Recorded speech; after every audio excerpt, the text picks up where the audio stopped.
need oxygen. Give my best, and I watch us rise again. I'm ready to leave the past behind. I've shed my skin and made up my mind. It's a new time. It's a new time. Watch us come to life.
I was down to the wire.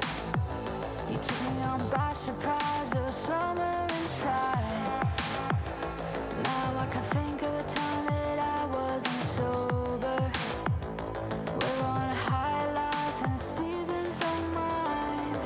You keep me warm on a cold, long winter night. You always know where to go, where to spend our time together. Don't mind wherever we are, we'll be fine.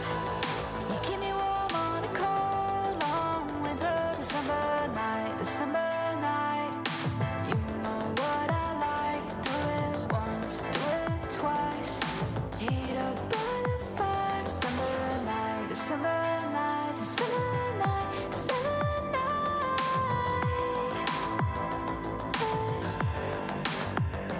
On a throwback to summertime. Drink a red cups and see the lights. And with a burning heat, we just fall asleep till the seasons change. You said I'll be your fire, I'll be your savior, I'll be your lighter, lighter, no, no.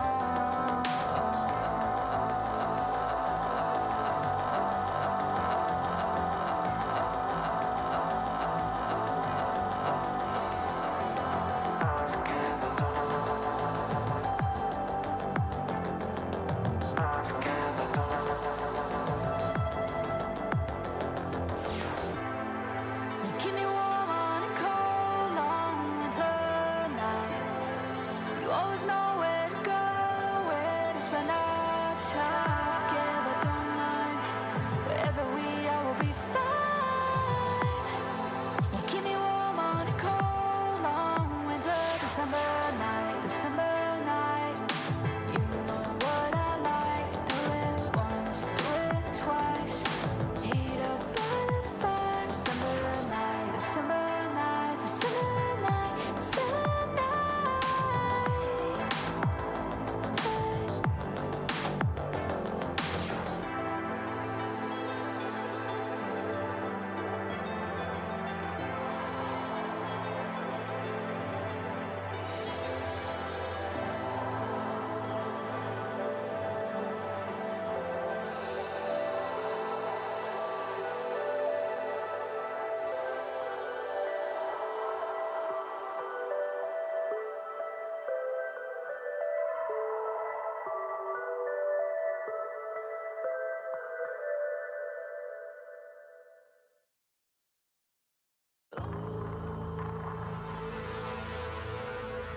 Guess who's back to blow your mind?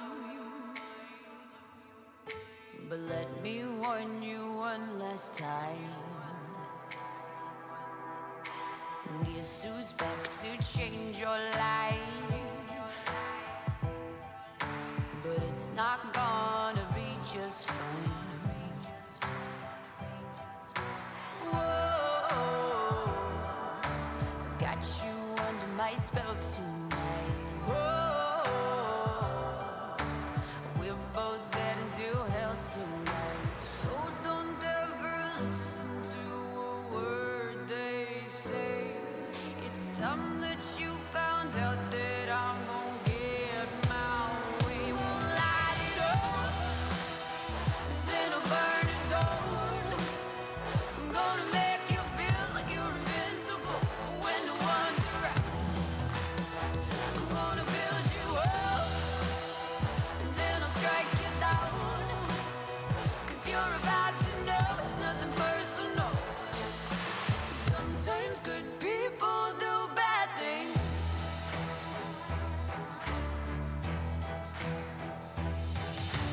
I have always tried to be nice. I've sat right back, I've tried to be quiet. But I can only take so much, and then I just explode. To feel it building inside me, I just need to let go.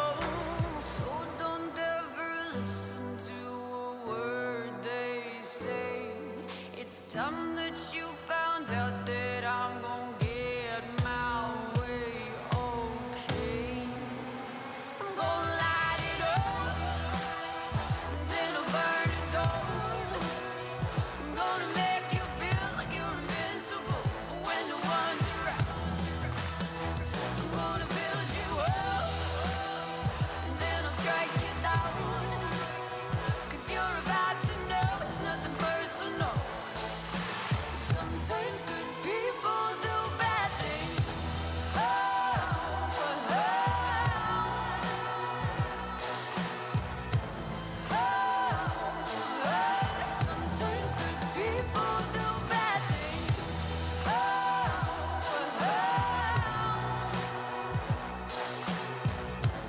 oh,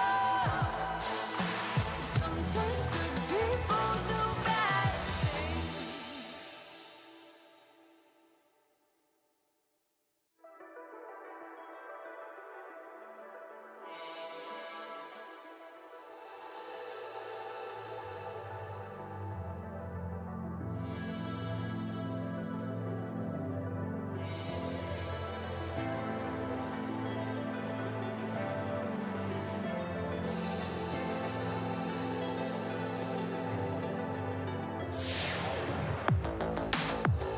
Never thought out to the wire. You took me on by surprise. There was summer inside. Now I can think of a time that I wasn't sober. We're on a high life and the seasons don't mind. You keep me warm on a cold, long winter night. You always know where to go, where to spend our time together. Don't mind. Wherever we are, we'll be fine. You keep me warm on a cold,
be told.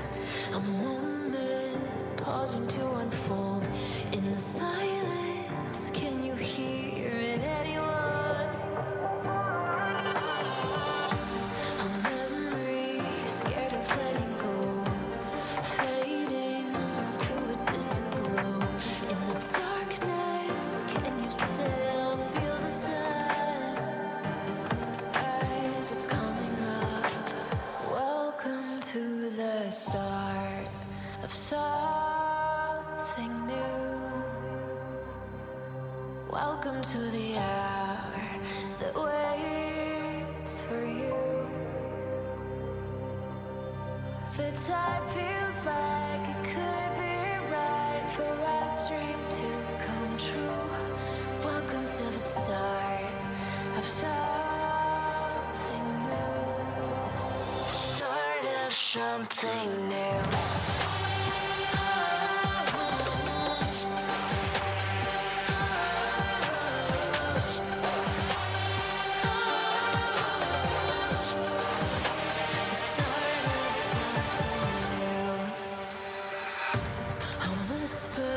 Floating in the wind, the hair standing up on your skin. When the voice you tried to hide is waking up, it's calling from the shadows. It's vibrating within your bones.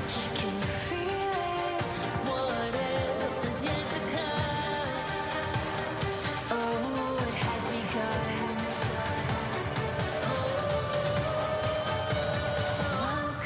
To the start of something new. Welcome to the hour that waits for you. The time feels like it could be right for a dream to come true. Welcome to the start of something new. Something new.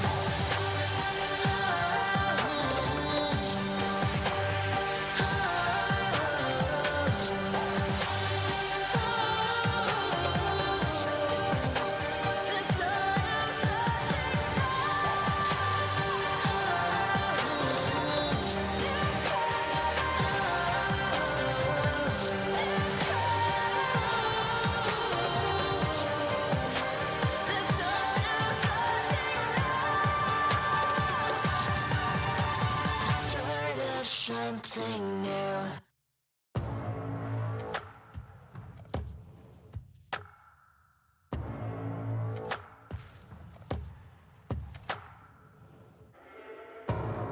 There's something in the air tonight.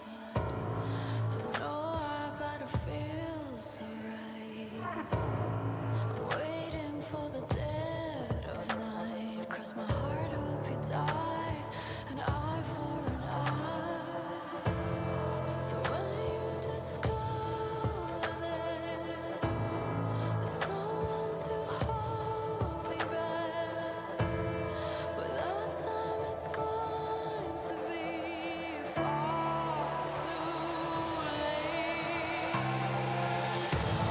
I swear I'm gonna get my revenge, and I won't see it coming. I swear I'm just gonna go out and get my revenge on you. They say that revenge is sweet, and I'm pretty hungry. Been waiting to set me free. I cannot resist this perfect little kill. So when you discover that there's no one to hold me back, by that time it's going to be far too late. I swear I'm gonna get my revenge. I swear I'm gonna get my revenge.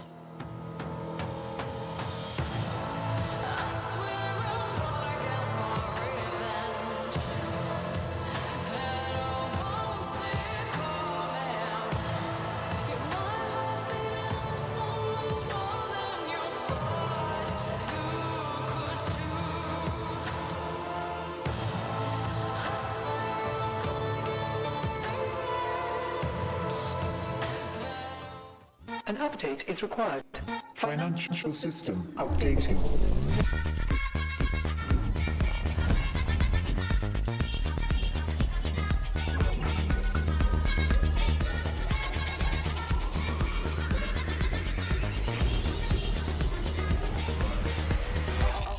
System updated. We will dance to get.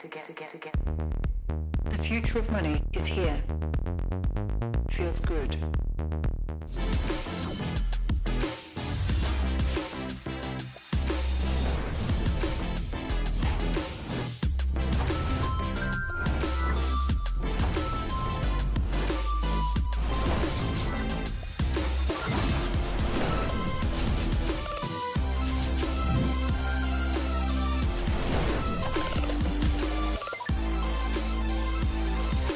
The greatest players in the world are here. They can just burn this one down. Oh my god, he'll forward by 9! You are going to see them like you've never seen them before. Rocked it will as the Arcane Storm doing so much work, and Genji! They are just going to ace them! 누굴 만나도 이길 수 있다는 자신감 정도로만 생각하고 있습니다. Genji, the EWC winners! Alright guys, I just landed in China. Let's go.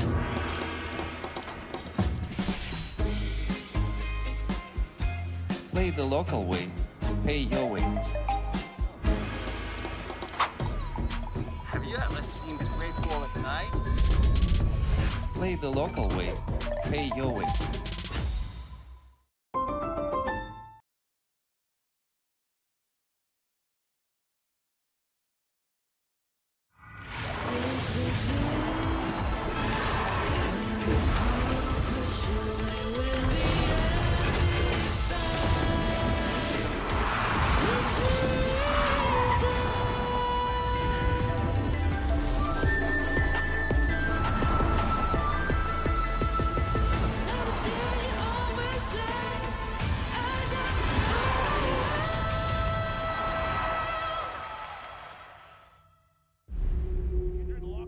Drake is now Doran, decent position, double Break down my walls, but I won't rise again. Cause I stand tall in my environment. How could I ever close my eyes as they silence sins? They try to take me down with their violence. Oh, they go back in! Bishop flashes in, and down goes Knight!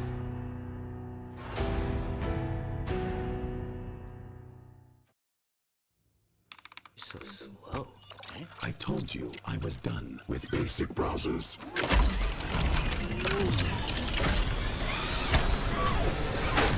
Your setup wants Opera GX, and you're holding it back.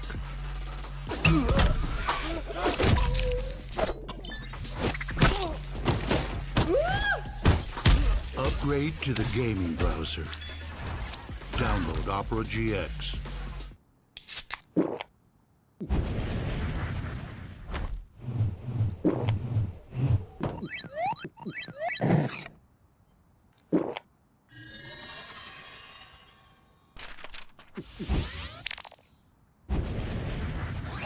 Red Bull gives you wings.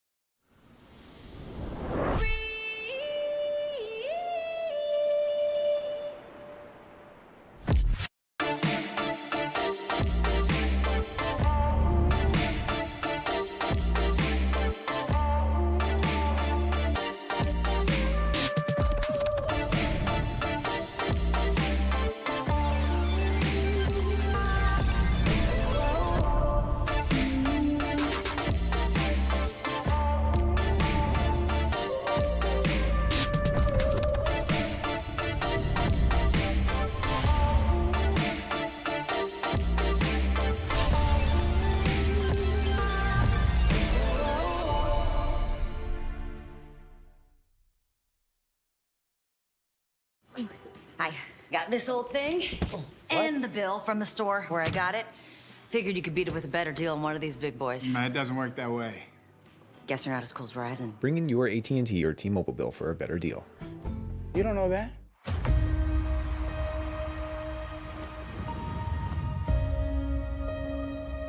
The loyal, the unwavering, the It's at Worlds where legends will fall. This series has taken a turn, and he still lives on! The stage is set, the curtain is drawn. Through all the doubt, through all the disbelief, they earn their place. Winning is not a matter of chance. It's a choice. Oh! T1! It's Jin! He's in the enemy base! Jackie Love just found everybody! Body block from that ward! Who's he called? Pick it up! Hail the new kings! Samsung Galaxy! Double circles, double galleons! Pain Gaming have done it! Look at the teleport! He stopped him! These guys came to fight! What's a god to 5 non-believers? Oh! Are you ready?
Welcome to Worlds 2025 in Beijing, where we will be jumping straight into our World Swiss stage today. 8 banger best of ones will be awaiting us. And I'm Laure, joined by Vedius and Raz to bring you along the ride. How are you guys doing? I am ecstatic because for me, this is my favorite day of the World Championship. I know everyone loves the best of series, but to me, this is the day where anything is possible. Chaos will ensue. The believers will be satiated. The hate watchers are eating good. It's just a day of magic here at the World Championship. Everything we want. I always love Swiss stage simply for one fact, because it will eventually happen when the draws come through. North America goes up against EU. We'll feel ecstatic. We'll take the W. I get to see the sadness in your face. Just lying now? The audience, I can envision it. At home. I'm closing my eyes and I can see it. Trying to manifest the unrealistic expectations.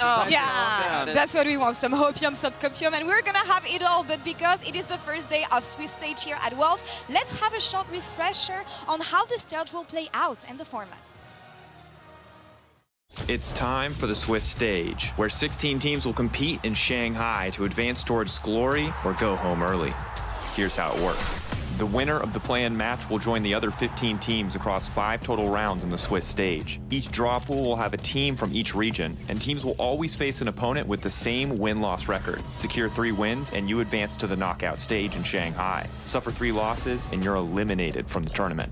The first 2 rounds are best-of-1 matches, but starting in round 3, when a team is on the brink of elimination or advancement, the match will be a best-of-3 to prove you belong in the next round, and nobody is going down without a fight. This year, teams will also need to contend with Fearless Draft, which means champions that have been previously picked by either team cannot be played again in that best-of-series. Time to break out those pocket picks. Check out the full format explainer on the LoL Esports YouTube channel and catch all the upsets, comebacks, and hard-fought victories from October 14th to November 9th on lolesports.com. And we're starting it today, as we said, with 8 best of ones. And I want to take a look at what we have on the menu for this first day of Swiss stage, because we said it, anything can happen. Bangers aren't the only thing allowed here. What do we keep our eyes on today, guys? I mean, I guess I'm already just sad. I mean, yesterday we had the draws. Oh, come on! Because North America drew some. Okay, I need the copium. If you have it, then we'll need it. Because, yes, T1 going up against FlyQuest was, for me, something to look out for. But obviously, you see AL versus HLE. That's what a lot of people are going to be excited for. Those are the 2 things that draw. It's cool, man. EU, we accept everyone. You're welcome to join on the EU bandwagon. 3-0 is the day for us today. That's what I'm looking at. Okay, well, you're starting early with the copium. That's fine. I'll accept it. That's blind optimism. That's all we have. But I can't wait. Honestly, every game is going to be serving us something different. They're like, for a lot of these regions, it's like 3 patches different. So there's going to be things that we are really not expecting when it comes to a best of 1. So we kind of got a little bit of sneak peek just yesterday. Yeah. Banger series, chaos, and we're gonna have T1, the defending reigning world champion, participating here in Swiss stage. I'm super excited to see them participate. Obviously, the best of 5 yesterday was an absolute banger. We had so much violence on the Rift. I guess I wasn't really expecting the level of action that we received, but my goodness, did the series deliver. Ona had an incredible series, taking a little bit to warm up, but towards the end, fantastic. And Gumayushi with his positioning was just fantastic. It's like, it was just a little bit of that T1 magic in game 1 too, where it's like, okay, IG's showing up, they're looking great. Wei is having a huge lead, not something that I expected, but then T1 always ends up finding a way. So that's a nice sneak peek for some of the team fights and skirmishes we're going to be seeing from this team in the future.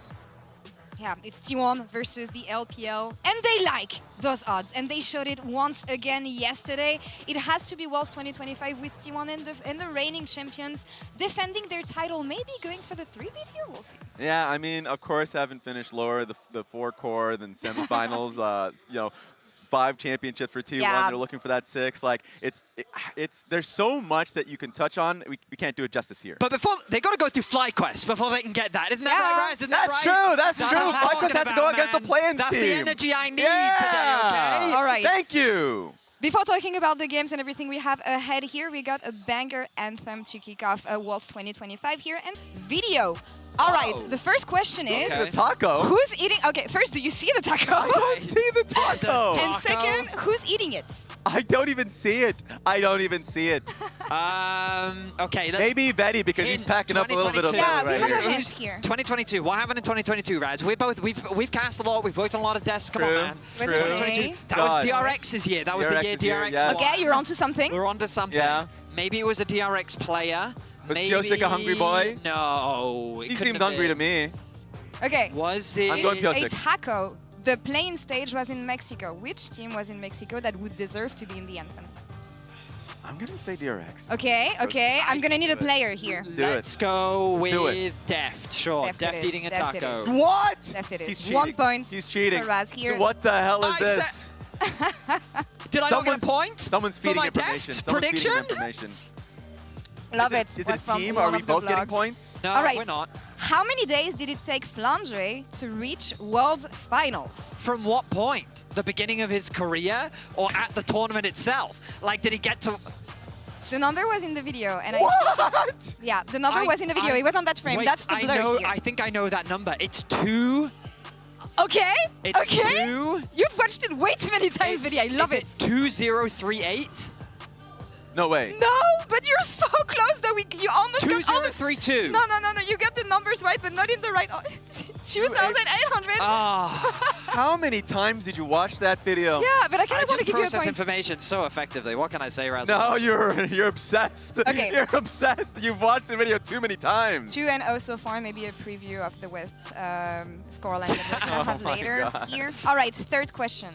Third question. Which players and champs are represented in this play? What the heck is that? So this one is really hard. So I'm gonna find with you giving me. I need a hint. I need a hint ASAP. That's a pipe. It looks like a windmill Okay. or a Draven. I'm gonna say Draven. That's a talon with a death mark. That's a talon with a death Talon with a death mark. What play is that? that's Expeke versus... Versus who? Versus... Oh, it's Expeke. I know the play. It's Expeke versus... Come on, Raz. Wake up. I don't know. This Wake is up. your history, not me. Which, this is your people. Is it OMG? So. You could. Was it OMG? Was it go? Was it go?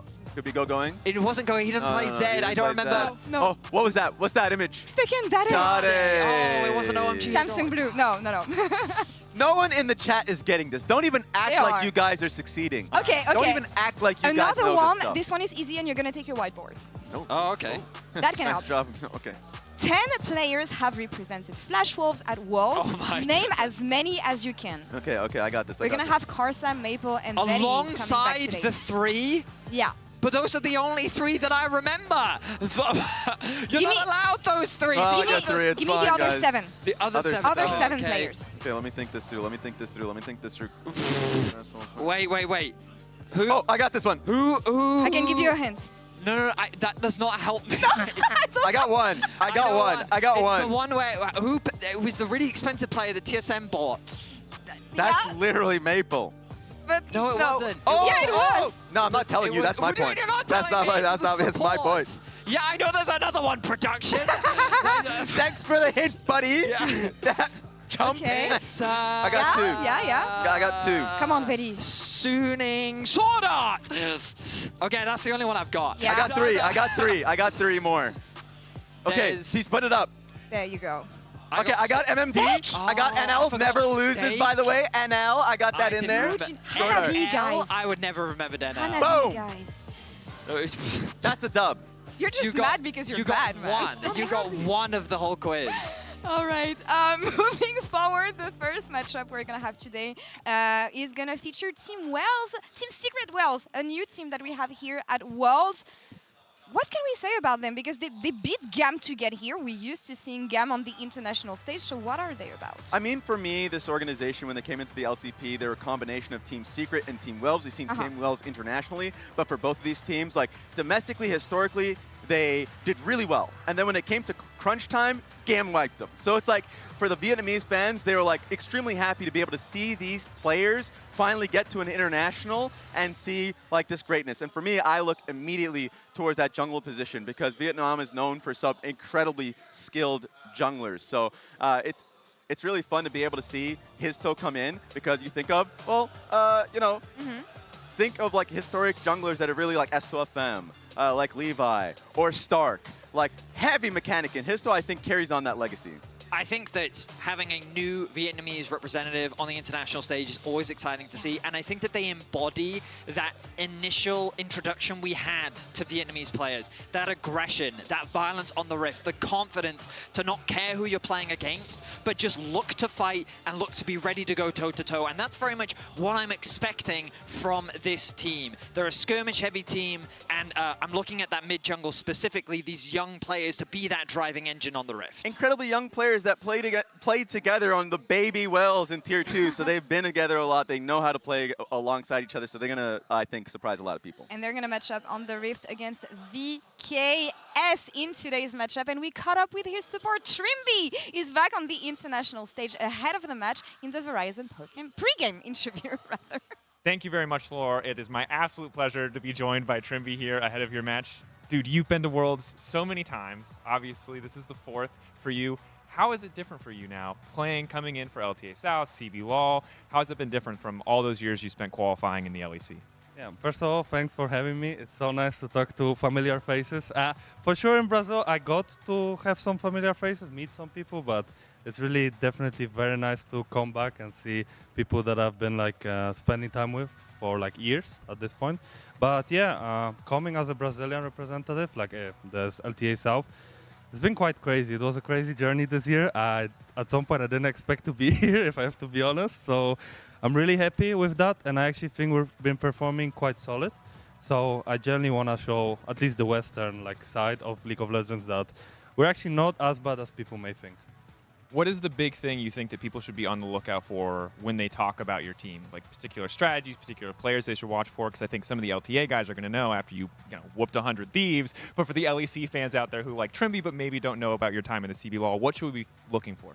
Yeah, hopefully they don't need to look out for any Nasus this time around. I hope, that champion is long gone for now. It's been nerfed quite a bit.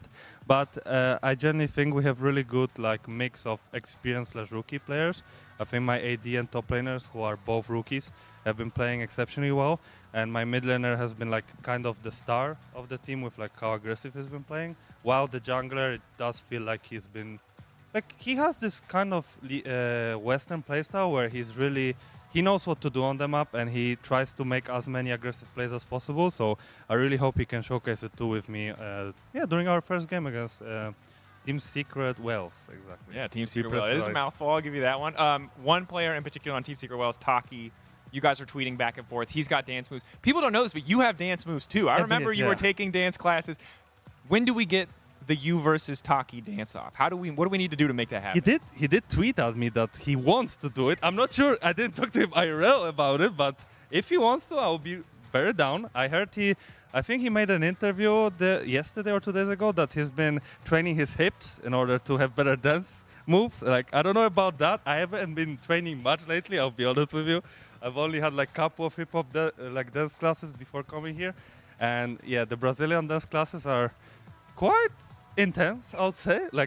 So I am somewhat ready for that battle, but as of now, I would like to win it on Summoner's Rift, that's for sure. You heard it here first, Lore. Winning on the Rift, then winning in the dance battle. Back to you guys. So there's a lot on the line in today's matchup, to say the very least, and it's great to see Trimby, because I know there's been a lot of opinions about the LTA as a whole, Raz. Yeah. Whoa, no. That Vivo K-Stars a long legacy. They are the perfect idea of what that was supposed to be, the trajectory that they've taken, starting with a difficult start, the growth that they've been able to demonstrate, the experience they've gotten playing against LTA North, and now representing your second seed from the LTA. Yeah, and a lot of it, as you can see, that big, lovely head of Miru. Miru, you already heard from Trimby, a star player. If there was a split-wide MVP, he would be that MVP for the South. His Akali is exceptional, as Azir. I think he's really well-rounded, and Trimby and Desamis are really good at being able to set him up. So, this is a team that you cannot sleep on. 100 Thieves tried to sleep on them. They got beat up for it. Yeah, that makes them favorite, I guess, today in this matchup. And Swiss Stage is on here at Worlds 2025. So let's get straight into the first matchup. 古人夜观星象，见北极五星，状若宫阙。北辰居天之中，群星拱卫。 其名紫薇，明代帝王取法天象，防紫薇之治，起殿宇皇城，后称紫禁。在古代，龙座之上，受命于天。到如今，星辰其间，永恒著传奇。15载，只寰宇一瞬。于敬者，却毕生所系。星汉灿烂，争者若出其里。此刻争流，是与传奇同义。当我回顾这15年的全球总决赛，我脑海中有很多我们赛区的画面。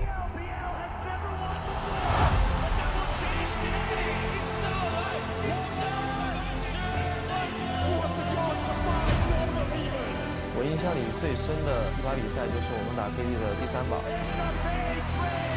对我来说的话，就是印象比较深刻。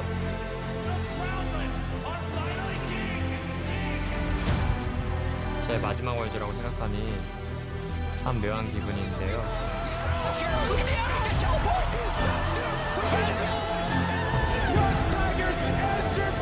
제 마지막 월즈 우승으로 마무리하고 싶습니다.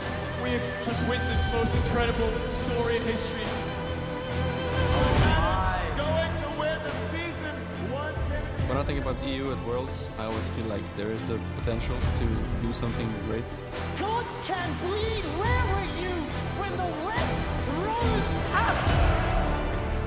我知道大家都不看好我们，但我们会颠覆你们的想象。 The underdogs reign supreme. Illinois, 5 minutes into the game. Brazil scored the biggest goal. Not just 5 men. Cloud9 in the top 4. Watching all these legendary players, I knew I wanted to become one of them. Masu, touch them down. FlyQuest push Chang-Chi to the absolute limit. But I don't want to ever let the expectations of our past disrupt us from building our future. 새로운 팀에서 하는 첫 월즈라서 더 설레이는 것 같습니다. 새로운 전설을 써내려 가겠습니다. 我们仰望的星光，来自遥远的过去，而我们的传奇正在此刻铸就。 to speed now, here we go. Big step right, left, no tippy toe. Real chef, big flex, my recipe. Big dog, come check my pedigree. Last Worlds, I don't think we came ready, but this time around, something's gonna change. Não tem ninguém mais apaixonado do que a gente. Chegou a hora do mundo ouvir os guerreiros. 저희의 시간입니다. AL 已经准备好了，你们准备好了吗？ At Worlds, that's where the adrenaline is, that's where the excitement is, it's where you get to earn your legacy.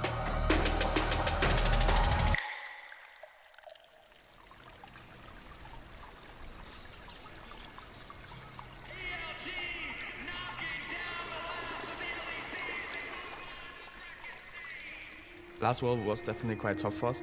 Just like that, the last hope of Europe is eliminated. We were so close, but we failed to make it out of Swiss. I want to bring Europe back to finals. Back to where we belong. 저희는 저희가 얼마나 강해질 수 있는지 깨달았기 때문에 상대팀들도 긴장해야 될 겁니다. 후회 없는 모습을 보여드리도록 하겠습니다. 这次来到北京，就是以前自己比赛过的地方，就是非常开心。然后这一次我们想让大家刮目相看。 Năm 2017, GAM đã để lại ấn tượng mạnh mẽ cho bạn bè quốc tế. Năm nay tới lượt tụi mình sẽ làm tốt hơn ở GAM tại thời điểm đó.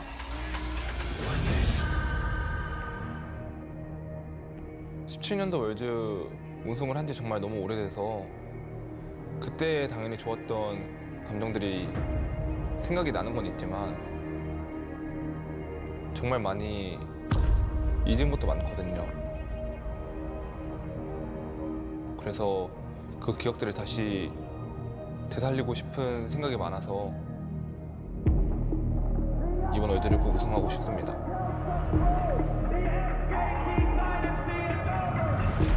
다시 한번 T1의 왕조를 무너뜨리겠습니다. Kick back and watch this.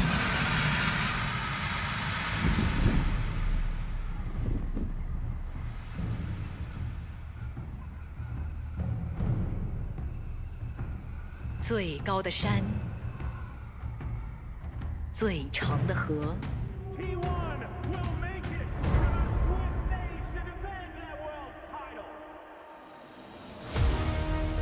LPL 的宿敌，不死的魔王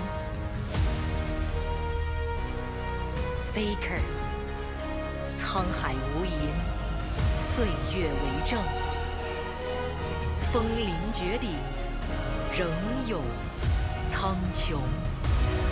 저희는 필연적입니다.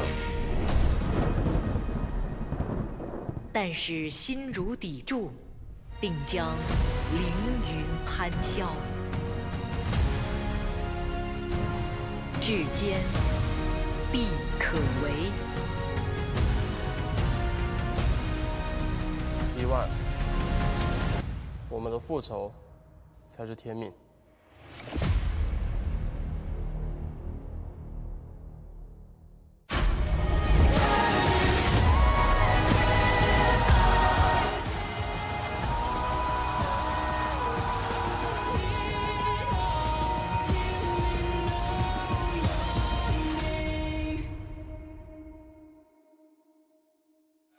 That's right, ladies and gentlemen. Legacies have to be earned at this World's 2025 Championship as we kick off day one of Swiss in good fashion. VKS versus Team Secret Wales, a debut of two organisations. We've seen Team Wales before, Dagda, but it ain't been like this as we welcome them to the stage. Yeah, the VKS versus the new underdogs of the VCS.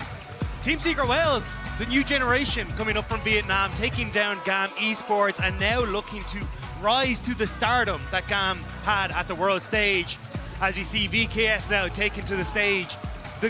In some people's opinions, the greatest team the LTA South has ever put forward onto the world stage. Both have made big statements to get here, beating PSG as well as the GAM, by the way, in the previous statement here for TSW. But for VKS, beating 100 Thieves, NA has got some explaining to do when what people said was going to be the second seed couldn't get past the best Brazil has to offer.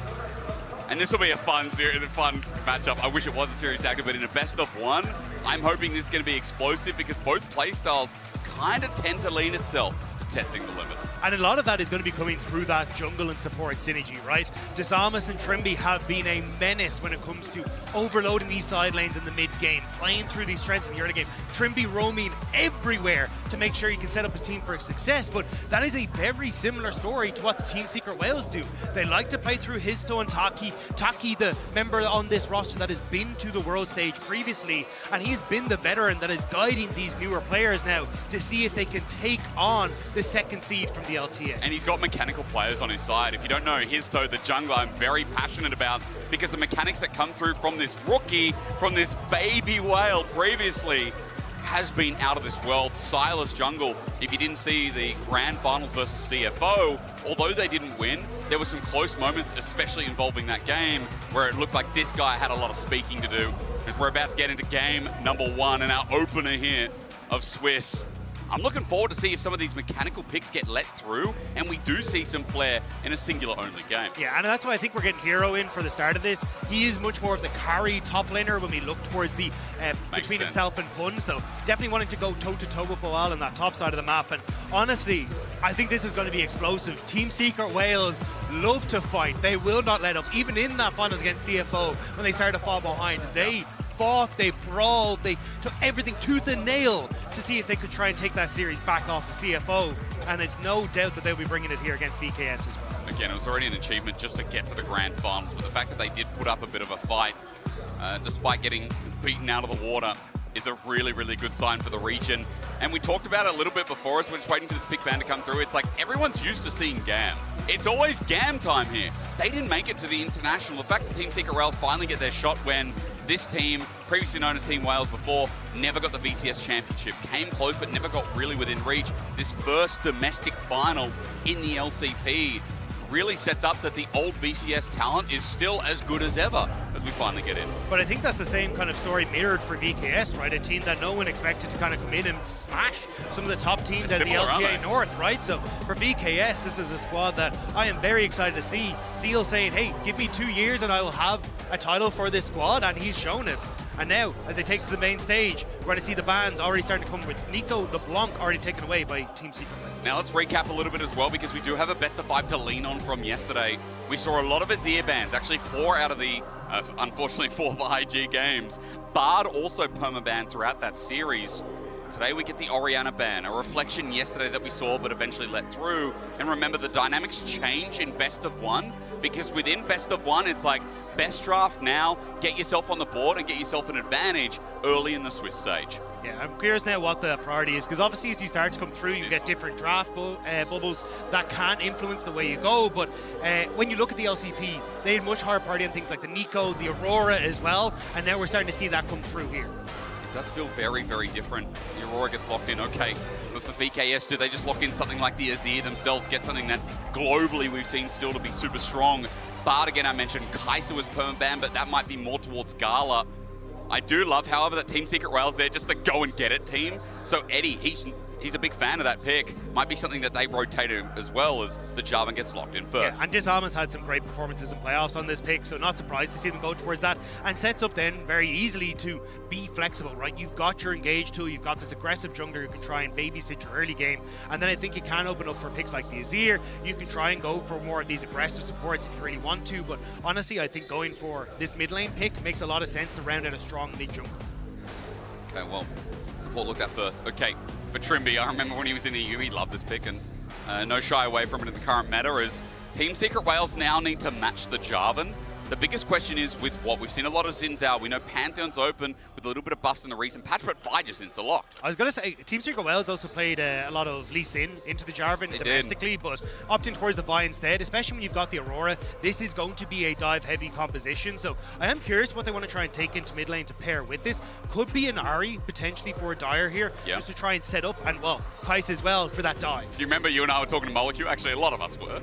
And he was like, this team really likes dive.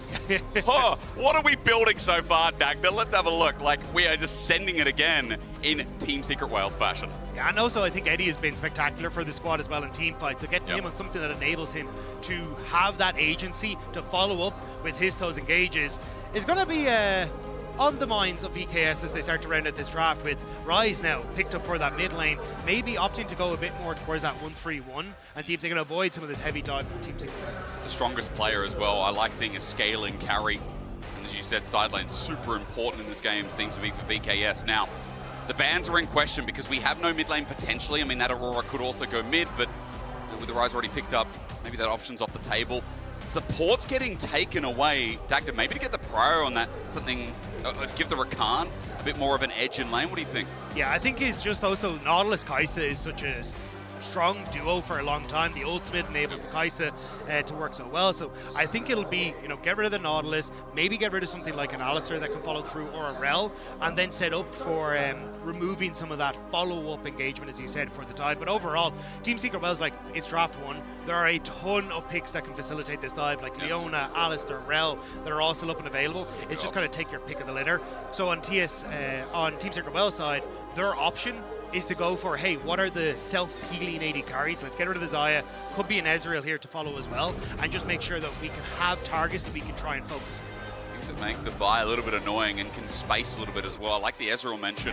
Sivir could also be a ban here. Yeah, I mean, that I put that as most picked over on my LoL Esports pick'ems. I remember talking about it yesterday. I did, because yesterday I felt pretty good about it, I will say. Best of ones, let's see if that same priority's there. As you said, Ezreal could be next, as we did get another dive AD carry. Dagda's on it. This is why you pay them big bucks, ladies and gentlemen. He's also Irish, if that appeals to anyone out there. Now, let's go forward. 80 carry, important. You talked about it. What's left in the pool? That Ezreal was a good mention. Is there anything else you want to throw in? Yeah, I think the pool is still very open for AD carries, because even though you do have a lot of dive, oftentimes with the safety that you have coming through from Jarvan and the charm that can come through from the Rakan, oftentimes it still opens you up for taking some of these immobile carries and just saying we're going to be okay, but looks like it will be the Corki. Still, same idea, right? Mobility, You've got the mobility coming through with the Valkyrie. So, okay, no, going to go with the Yunara instead. So, just saying, hey, look, we want this hyper-scaling carry that we can try and have at least some dash with the ultimate and the E, but still very strong. And especially if there's going to be a lot of people linked up or in very short range of each other, thanks to that dive, she can excel. As well, gets a bit of mobility, added mobility, I should say, rather than just a runaway with a dash. In Transcendence, that rel we talked about earlier, that's added engage, and good synergy here with the Kai'Sa too. And Dagda, I mean, maybe layering here as it looks like the Aurora could be a mid lane option. Could also be Renekton mid, I'm just going to throw that in there. I mean, the thing is, though, if you go with the Renekton, it opens up VKS to take the Cassante. Cassante, when he gets Iceborne and also the Bramble Vest, starts to win out in this matchup. Yeah. And then, not only do you provide a frontline tank and really good peel for this Yunara in a team fight, you're also then going to be able to win out on a side lane, which works with the Ryze as well. So, if I'm VKS here, I probably look towards the Cassante, but we'll have to see if they agree. let's hold up. Cassante, you're right, is a good option. But in a best of one, you can try and blast out of the wall. The Nara is a good matchup. Outrange, space him well. It's really annoying when you see a good Nara up against a Renekton. There's not much you can do within the lane, and Great synergy as well when you look towards the That's Jarvan, it. but There it is, the Cassante. Yeah, again, he's just such a good matchup. You will struggle in the early stages. You go for that early Bramble Vest, start to build up in towards that Iceborne Gauntlet, and once you have that item and a half, you are in such a good position against this Renekton. So it now is, does Histo try and put effort into that top side to try and stave off how strong this Cassante is going to be in the later portions of the game, or do you try and put this focus down towards your mid and your bot lane, which is where your real damage dealers are going to be? very well said. I think especially since for VKS, I mean, we have a bit of scaling added in here. We have a nice bit of front to back too. It feels like there's a lot of engage tools, a lot of layering, and it doesn't feel like this is a very hard comp to pilot for your first game of Worlds 25. I look at Team Secret Wales and I see their identity again. I see dive, I see the ability to start fights, big skirmishes. Dagda, I think both teams have gone with what they know for comfort, which is really, really important when they're trying to get that first win on the board. Yeah, and I think, again, when you look across at VKS, they've been very good at finding these moments where, one, they can overload a side lane, but two, where they can also, say you invest moments in towards the dragon. You're like, hey, we want to take this, but you end up peeling off that little bit early. VKS are very good at finding these moments where they go, actually, we can take these fights even though it doesn't look like we can. And I think this is where, for Team Secret Wales, they're going to have to find these ways to try and shut that pressure down and play towards their own strengths, which are this brutal, we're going to fight, we're going to find these picks, we're going to constantly keep this pressure up. And we'll have to see if VKS can try and thwart that. Well, up to them, because again, they've shown patience and vigilance getting towards the first ever and the last ever LTA finals. Team Secret Wales, they fought the odds to get to their own finals in the LCP as well. Welcome to Worlds 2025. It's a pleasure to be beside you as myself and Dagda start off your day one of Swiss. I think today is really going to decide a lot of the meta, a lot of, you know, what we saw reflected in IG T1 yesterday. But from a wide dynamic of teams, we get to see all 16 teams today, Dagda. It's a huge day to kick us off. Yeah, I think as well, it's, as Histo getting pushed back a little bit here, I think it will very much change as we start to progress through the tournament. I think that's one of my favorite parts of Worlds, is you kind of get to see these little pockets of what different teams have been playing in scrims against each other, and then you get this clash of, does it actually work? Like, I remember a few years ago we had the Amumu support that was throughout all of play-ins and looked like it was going to be a staple of groups, but never really followed through, as VKS now starting to get their vision in and make sure they can spot out exactly what Team Secret Wales are up to. Vertical jungle style. He goes in blind and he has to flash away immediately, naturally, but Taki's still here. With a remount, there's a lot more danger as Dyer comes in. He gets a bit of burst damage off, looking for the electrocute. Trimby looking for the re-engage as well. Morteus is just spreading the love with the flash, the reignite, the setup. Morteus in trouble, flash away. VKS running for their lives as First Blood's given over with a heal and the invade turning south. VKS are throwing away the game before it's even begun. And this is a best of one. VKS tried to go for the invade, but you've now given 2 kills across to Team Secret Wales, and that is the perfect start for this squad. The perfect start for us enjoying an international event. Histo's going to see Trimby walking towards him, close to the smite range. Doesn't get knocked up, level 2 acquire, but Miru's on the way in. A Vault Breaker to be blocked away, and he's going to get Trimby. In the end, Trimby finds this easily. The auto from Miru, there's something back, and a blue buff for Rise. So it's not all bad news. Yeah, massive pick up there for Miru in this mid lane. The fact that he's able to actually get a kill back, as you say, because has to match Dyer and Eddie, who are able to pick up those first couple of kills. And the blue buff will make it very potent in this mid lane. I'm curious now exactly what the pathing is going to be from Tasamas, though, if he wants to try and change up his jungle pathing. But honestly, you know, with the push in mid, maybe he could make something happen, but Renekton has full control on top, so invades might be a little difficult. Let's quick look replay, because VKS are backing off here, Dagger. Yeah, at this stage, I think you've just gone too deep. Miru isn't in a position to try and follow up, and you don't really have the setup. It's only the auto attack assist from Tasamas that's coming through, which does help Mortez. Because he has this Yunara, he can stack up those balls very, very quickly. Yeah. But unfortunately, he just gets focused down. A great flash from Taki, and they set it up for Trimby, taken very low on the bottom side. Yeah, there's a lot of danger coming from this rel. As you said, so far it's been really good. Die, meanwhile, though, a little bit low. Room Prison under turret. Miru, that blue buff is getting put to work. Miru making it happen in the mid lane. This was the big pickup that we saw for the BKS side that made all the difference. Every team that Miru's come into has looked spectacular, and one of the main reasons why they're able to get that win in the LTA South. He's a highlight of the VKS. People are saying this is the best LTA South mid lane, and some people are saying one of the best LTA mid laners. That goes a stretch, but hey, performing as a 2-0 Rise here in the early game, he's really recovered that early game fumble from VKS, and his two you can see as well, even in CS with the Jarvan, who had to burn his flash, who died early. Tasamas must be thanking the life out of this Korean mid laner right now. Yeah, it just makes it so simple now, as you say, for Tasamas, because you've got full control over mid. You've now got the options to go into your bottom side of the map, but Taki wants to make a quick visit. There's the slow. The burst is good, as you said, but Miru sidesteps one, not the other. Shattering Strike not connecting means he just walks it out. Yeah, the Shattering Strike sidestep was clutch there from Miru. Make sure that he doesn't end up getting locked down for longer, but Trimby now going to start to make his way in towards the mid lane, and again, you can see both these squads trying desperately to get any sort of control over this early stages, but despite the early fumble, BKS have done a good job of bringing it back with Miru in this mid lane. Does make sense with a quick lane swap mention here that Eddie is going solo here into Boal, and Boa did teleport down, but he's not in a bad spot actually. Gets the slow down with an Atopo strike. Level 5 on this Cassante. Eddie's still level 3. And barrier burnt by Eddie as well, so Eddie definitely feeling a little bit worse for wear after that one. Maybe I'll take it back, yeah. And Mortez now going to have Trimby up on this top side, which makes it, like, if Renekton can close the distance onto this Yunara, or even honestly onto Trimby, you can kill, but... Like that. Enhanced Rain of Anger sent down. The damage is good. Morteus in trouble as well. Healed up and barrier. The slow's good onto Taki in a return, but that is a win for TSW. Yeah, I think they're trying to play for seeing if Hero, like this wave is pushing into him. He should hit 6, I believe, off this wave as well. Sorry, is pushing away from off this next wave. But I think that's where you could maybe look for a dive as Team Seeker well. So I'm curious exactly what the pathing is going to be from his toe. Does he just do his Wolves here into Gromp and then into an immediate topside play? Damage down at the very least. Let's look at the top. As you said, Hero is close to level 6. Shattering Strike just out of range. And that pathing is taking Tasamas down towards bot. There are pings going down saying that, hey, look, this Jarvan is towards the bottom of the map right now. It's a little bit early, but the trajectory is right as the Dragon could be the call, or maybe a deep ward here to set up for that earlier invade that failed. Yeah, looks like Tasamas just going to try and go for the Dragon, as you're getting the reset from the Kai'Sa on the bottom side of the map. Eddie not wanting to be in this position anymore. So it's going to be the Team Secret Wells, though, moving across to try and answer, at least get some vision down, potentially here. For VKS, getting this Dragon again would be a lot more respite in the early game, as Histo is going to peek his way in. Hero sees Rakan. Trimby just sits in the bush. Can't do too much.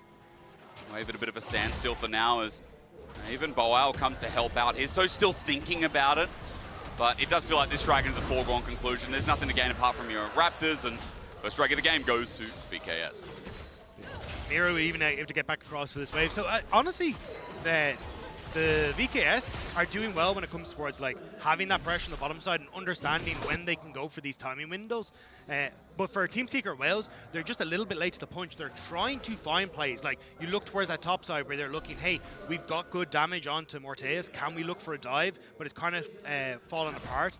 And again, looking now towards this mid lane, it feels like with Taki, but VKS just aren't letting them find that value from the aggression. Now that Eddie's mid as well. Looks like there's a favorable lane just holding Miru at bay.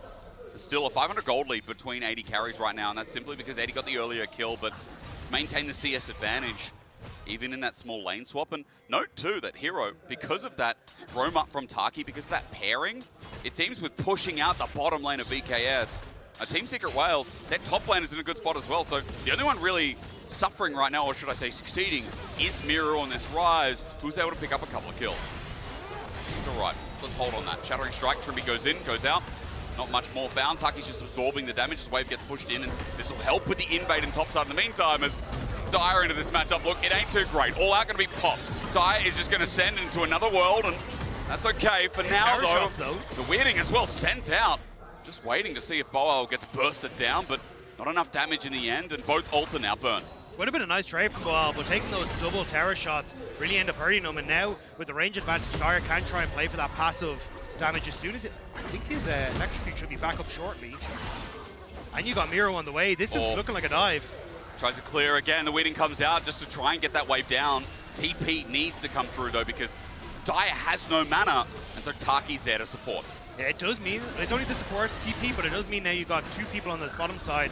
So do VKS try and contest now on towards the Void Grub's take? Nice stop onto Boal, by the way. Taki on our right side. Boal was just backing egregiously on a control ward, so his tempo's slowed down a little bit. But triple grub, you don't often say, is easily going to be taken here by Secret Wales. Yeah, I think VKS wanted to contest, but as you say, the interrupt, now Trimby should be able to just dash away, but the interrupt onto Boal means he can't TP up into the play, so immediately VKS have to back off. So at least Team Secret Wales getting some of the objectives back in this top side to match for the early dragon taken by VKS. Going all back into the 1v2.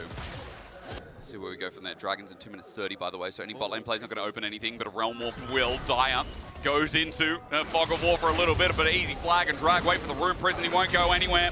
Cataclysm down, and a third kill, no. This time given over to the Jarvan. Desamus is on the board. Nice job by Desamus, managing to get in behind there and make sure there was no way that he could escape. And now, Ortez on this top side as well. You see Taki is trying to match on the top end, but Flash, in a 1v2, hang on, Hero jumping in, Trimby doesn't get the stun. The flash away now burned as Trimby's just out of the play. Morteus has to burn his own. Taki came in with a Shattering Strike and narrowly misses, but that's double summoner, make it triple. As VKS aren't out of the woods yet. Keep your eye on the Void Missile, can Eddie land this? Eddie, no, not finding a target, but Hero's now here. The empowered W easily done. Morteus next up, second skin. A double kill over to the Croc, and crikey, damn! VKS are now in more trouble because Boal is committed to this play. He gets popped back, sent out, the all-out use over the wall, and a turret shot added in! Boal, that was beautiful! The setup with the flag and drag as the play continues, and Eddie now in new bits of trouble. He's got no mana to press the E button, and he'll die too. VKS are bringing the fire with the return. VKS respond well. They TP in with the rise to the top side, so Miru can help out, and Boal ripping the Renekton out from the rest of his team.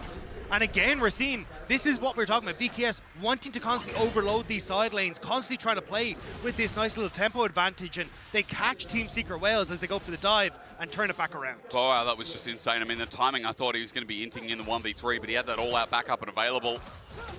And again, there's been to and fro, especially with how the game started. We had a bit of consistency as this Cassante doing work. Dire just going to space it out, not in too much trouble with a good mana bar, I should say. Dire, as he just walks back and might base it out. I'm sure he's going to get some deep vision. Top might be the next play, depending on if they can clear some of this vision as well. I will say, they've set up some defensive lines, Dagda. Good control wards. And Trimby's now going to start clearing out, but they're giving Top a bit of prio for Hero. Yeah, I think they're just going to try and reset and look for the Dragon in 15 seconds, but I mean, nice collapse from Team Secret Wales. You can see Miru immediately TP to the top side to get on towards the board to come through. You've got the Jarvan who's running towards this top side, and Team Secret Wales on the wrong side of town. And also Boal, like, the early armor that he has makes him just unkillable in this situation. He gets the flick back, or flash forward into the rip through under the tower, the turret shot as well. And at this stage, it's all hands on deck for VKS to take out Team Secret Wales. I feel like teams that want to play slow, but you know, they just play the other side of the map, really fail against Team Secret Wales. But for VKS, who've had such an insane run this year, and had an insane run versus the 100 Thieves, I'm sorry, NA fans, I don't care. 100 Thieves got beaten by this team, and it was actually quite solid. production team are looking at me very unfavorably. I have to get off the stage at some point. But when Miru came in, what life and what blood added into this roster. With this guy, I remember casting it to Mia Masters, the talent is there, and in this game, it's no exception. He's been set up for success. But now the rest of VKS are empowered somehow. All out, speaking of empowerment, but the true damage doesn't hit through. There's Notofos unable to catch up, and Hero just walks out. Still though, you can see Boal is feeling himself in this game, and he has played spectacularly. Like, he's had a great showing here against the Aurora when he's been in the 1v1, getting that kill now as well for himself. And Hero has also been doing a really nice job when it comes towards matching Morpheus and finding that success. But once Boal ends up finishing off this Iceborne Gauntlet, this matchup becomes very, very difficult for him to play. So it kind of feels like that ticking time is starting to slip in favor of the VKS top laner. And again, like I said before, it does feel like teams that can't be patient or like play to the game of Team Secret Wales. But this time it does feel like, again, matching their pace, matching the plays. It has been a really, really nice comeback, and bit of glazing deserved here for VKS as we crest towards the 14-minute mark. Yeah, and you can kind of see that it's Taki who's struggling to keep up. Yeah. As he's entering mid, Trimby's already gone out, set up all those boards, and is now resetting to come back out onto the map again. So you're kind of playing at a disadvantage when it comes to the vision and map game. But you are, as Histo, starting to get some control when it comes to nice timing here for the invade. Looking at a potential play towards bottom the top side, but I just don't think you can really go for any sort of dives on the Cassante at this stage. Already. And there's so much armor, right? And for Eddie, I mean, he's only sitting with the Kraken right now, so it's not like outside of Dire there's really much AP damage. And I don't look at Aurora Dagger and say, oh man, that's a lot of consistent DPS. Like I would see if an Enhanced Rise or Victor or an Orianna even. That is slow, that is burst. And even with the Leandries there, I think we'll see too much going towards Boal. So I'm excited, Dagger, because it does look like game is still relatively even despite there being some enhanced members. As Histo caught out. Oh, Vault Breaker. It was short, and he has to flash to the Blast Cone. Histo, a bit of a whoopsie there, and VKS starting to get good on the punishes. But this is what I was talking about with Trimby's board setup. That's what he was looking for, these quick resets, set up the vision, and that means that VKS have full information of when they can look for these picks, when they can try and play off towards these side lanes. Yep. And it's going to be on towards Team Secret Wales and Taki as he starts to come back into the map to clear out this vision and make that a little bit more difficult for VKS.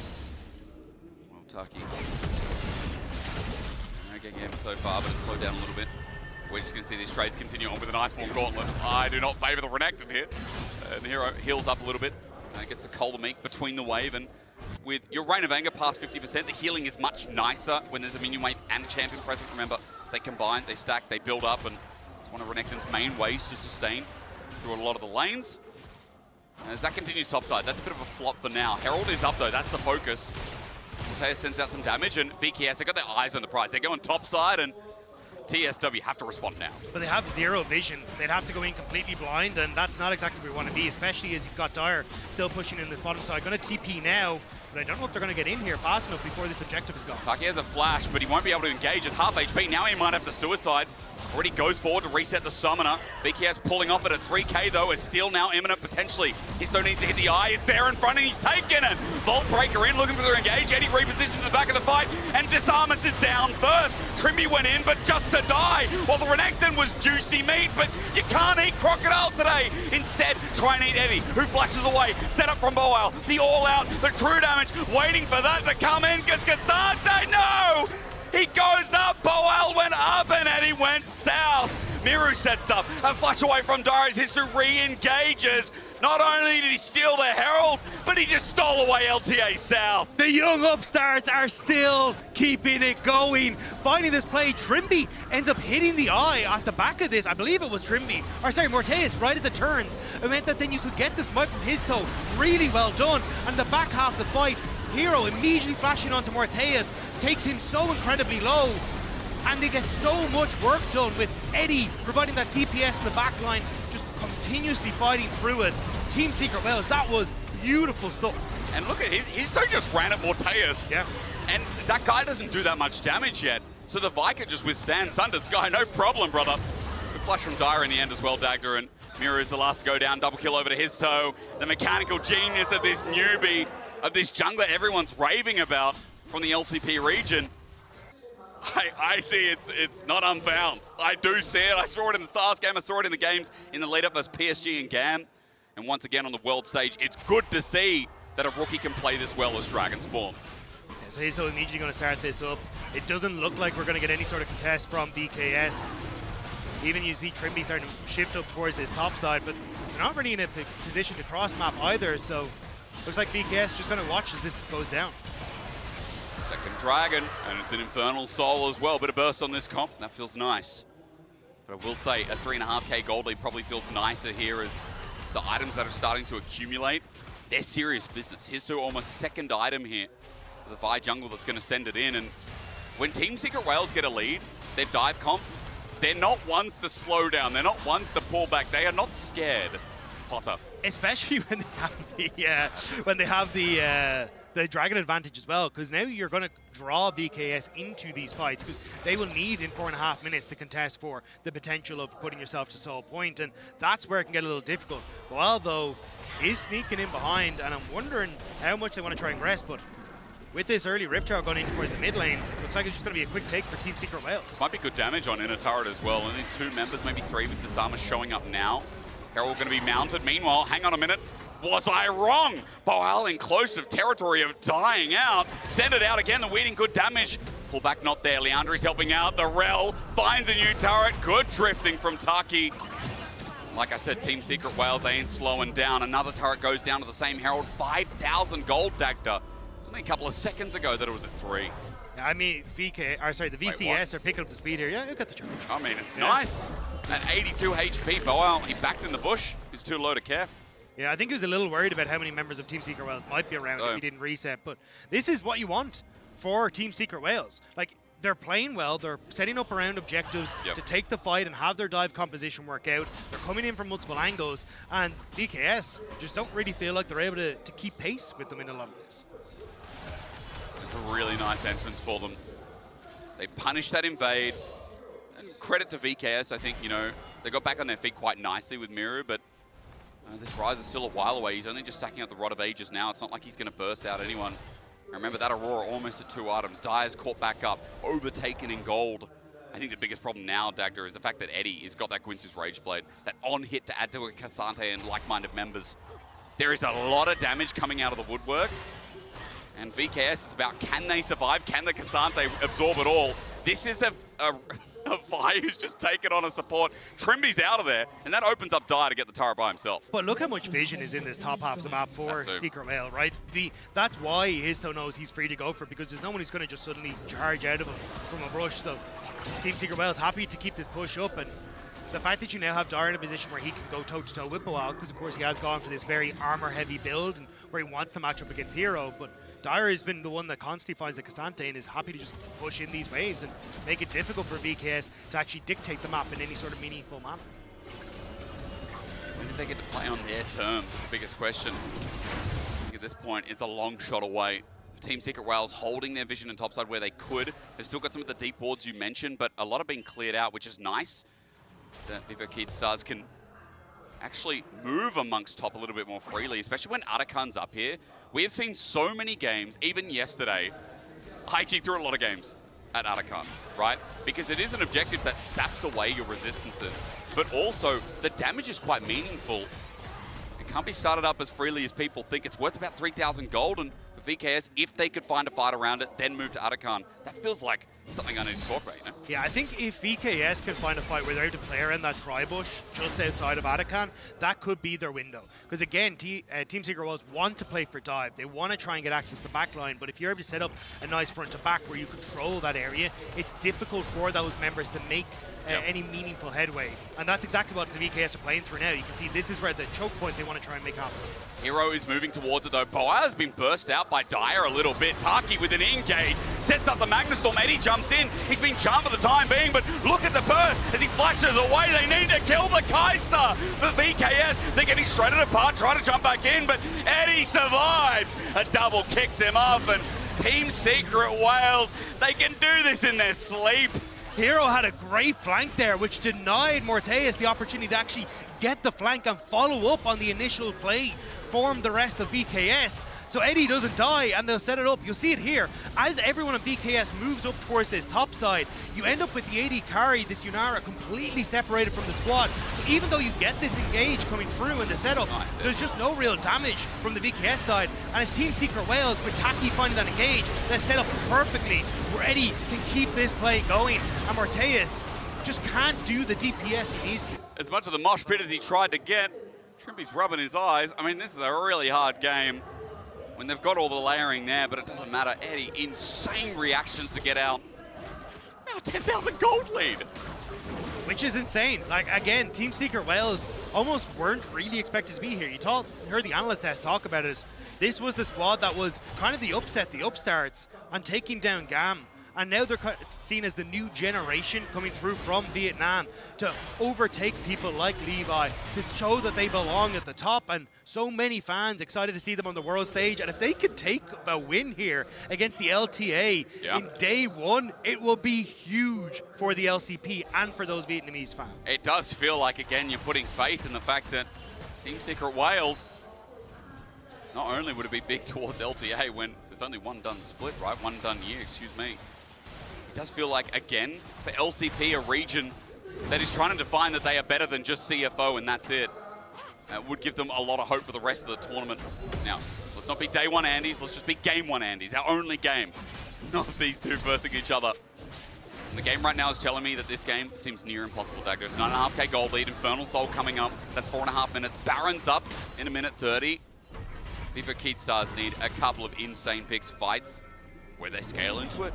Yeah, I think the issue is the way VKS have won games has almost been the Trimby special. Like, we saw when he was on Rogue, we saw when he was on Fnatic, it was, we overload a side lane and we're going to make this quick pick and try and find success through that. But when you're in this situation, it's very difficult to find moments to get into sides, to find picks. You essentially have to start dropping waves and hoping that Team Secret Wales don't punish you as you try and make that overload into one side. But even then, I think you still need like Morteus to hit his Affinity Edge before he really comes online, and you just don't have the raw DPS right now to match what Team Secret Wales are pushing out. Choke provision begins. 45 seconds at Baron. Desamus needs a steal. The Team Secret Wales just don't flip. And the game should be theirs. Eddie stepping up towards the corner. There's no ward there. Vivo Keat Stars, but again, they do have a lot of gap close. They have a lot of engage. Eddie not really stepping over the line. He's on a ward for now, but his poke begins, by the way. He's got a Nash's. So there's a bit of a W resetting going on. As if Morteus is the one that gets hit by it, well, goodbye chances of starting a fight. Vault Breaker in. Wrong place, wrong time. Sets up the ulti, the dive. Classic Team Secret Wales. Heroes under turret, taking 2 shots, but it ain't like before. A charm up while Mary starts firing away, but between 2 worlds, sends VKS to the wrong one. It's a trade in the end, a good shutdown, yes, but now mid-turret's exposed. Team Secret Wales have 4 members, and there's only 2 of VKS, as Baron sits there waiting for its victor. Yeah, Miro and Desamus left just in awe of how quickly Team Secret Wales were able to make that play happen. They catch the AD carry, they finish off a while, and now Baron in their sights. The VKS just look stunned. Not much to do except for Miro just to try and get this objective bounty on this turret bot, and as Baron gets taken, we'll move to 12k, we'll move close to it. Team Secret Wales are covering this as best they can. Desamus is also here, Dyer gets over the wall, but Miro is going to take this turret, so shortens the goal a little bit here from the Red Bull Baron power play. But I'm grasping at straws, Dagny, you know? I was going to say, I think it's only for half a second, man. The second they step back out onto the rift, Team Secret Wales start to take the Ether Tower that's down in bot side, then it's going to be inhibitor turrets, and although you do have like decent wave clear, it's not fantastic against the potential push here from Team Secret Wales. He's trying to bait it. Eddie does take the bait into Miro there. They were lying in wait. It finally pays off. Eddie's down. The Summons with a shutdown. We go from 11 to 10. That's a really nice pick from VKS, because now you can see the push was trying to come through from Hero in this mid lane, but not really able to threaten any of these towers. You can't spread out that Baron buff anymore, and with only 2 minutes left on it, it looks like the base won't get cracked. That is a massive pick for VKS. It is really nice. The Baron play halted and stopped. Game ain't over till the Nexus falls. I come from Europe. This is something we know well. I'm sure the North Americans know that as well. anyone who's probably not LCK or LPL. That's been drilled. I was going in to say, your even in the LPL a little bit. I mean, actually, very true. Very, very true. I know LCK's had their fair share as well. We could go and mention teams like DK, but I think they've been hurt enough. You know what I mean? Like, we don't need to kick a horse while it's down, do we? Speaking of horses, it's over. Yeah, he galloped into this. Now, Histo's going to get out, but he did flash, and there are small things accruing for Vivo Key's subs, Actor.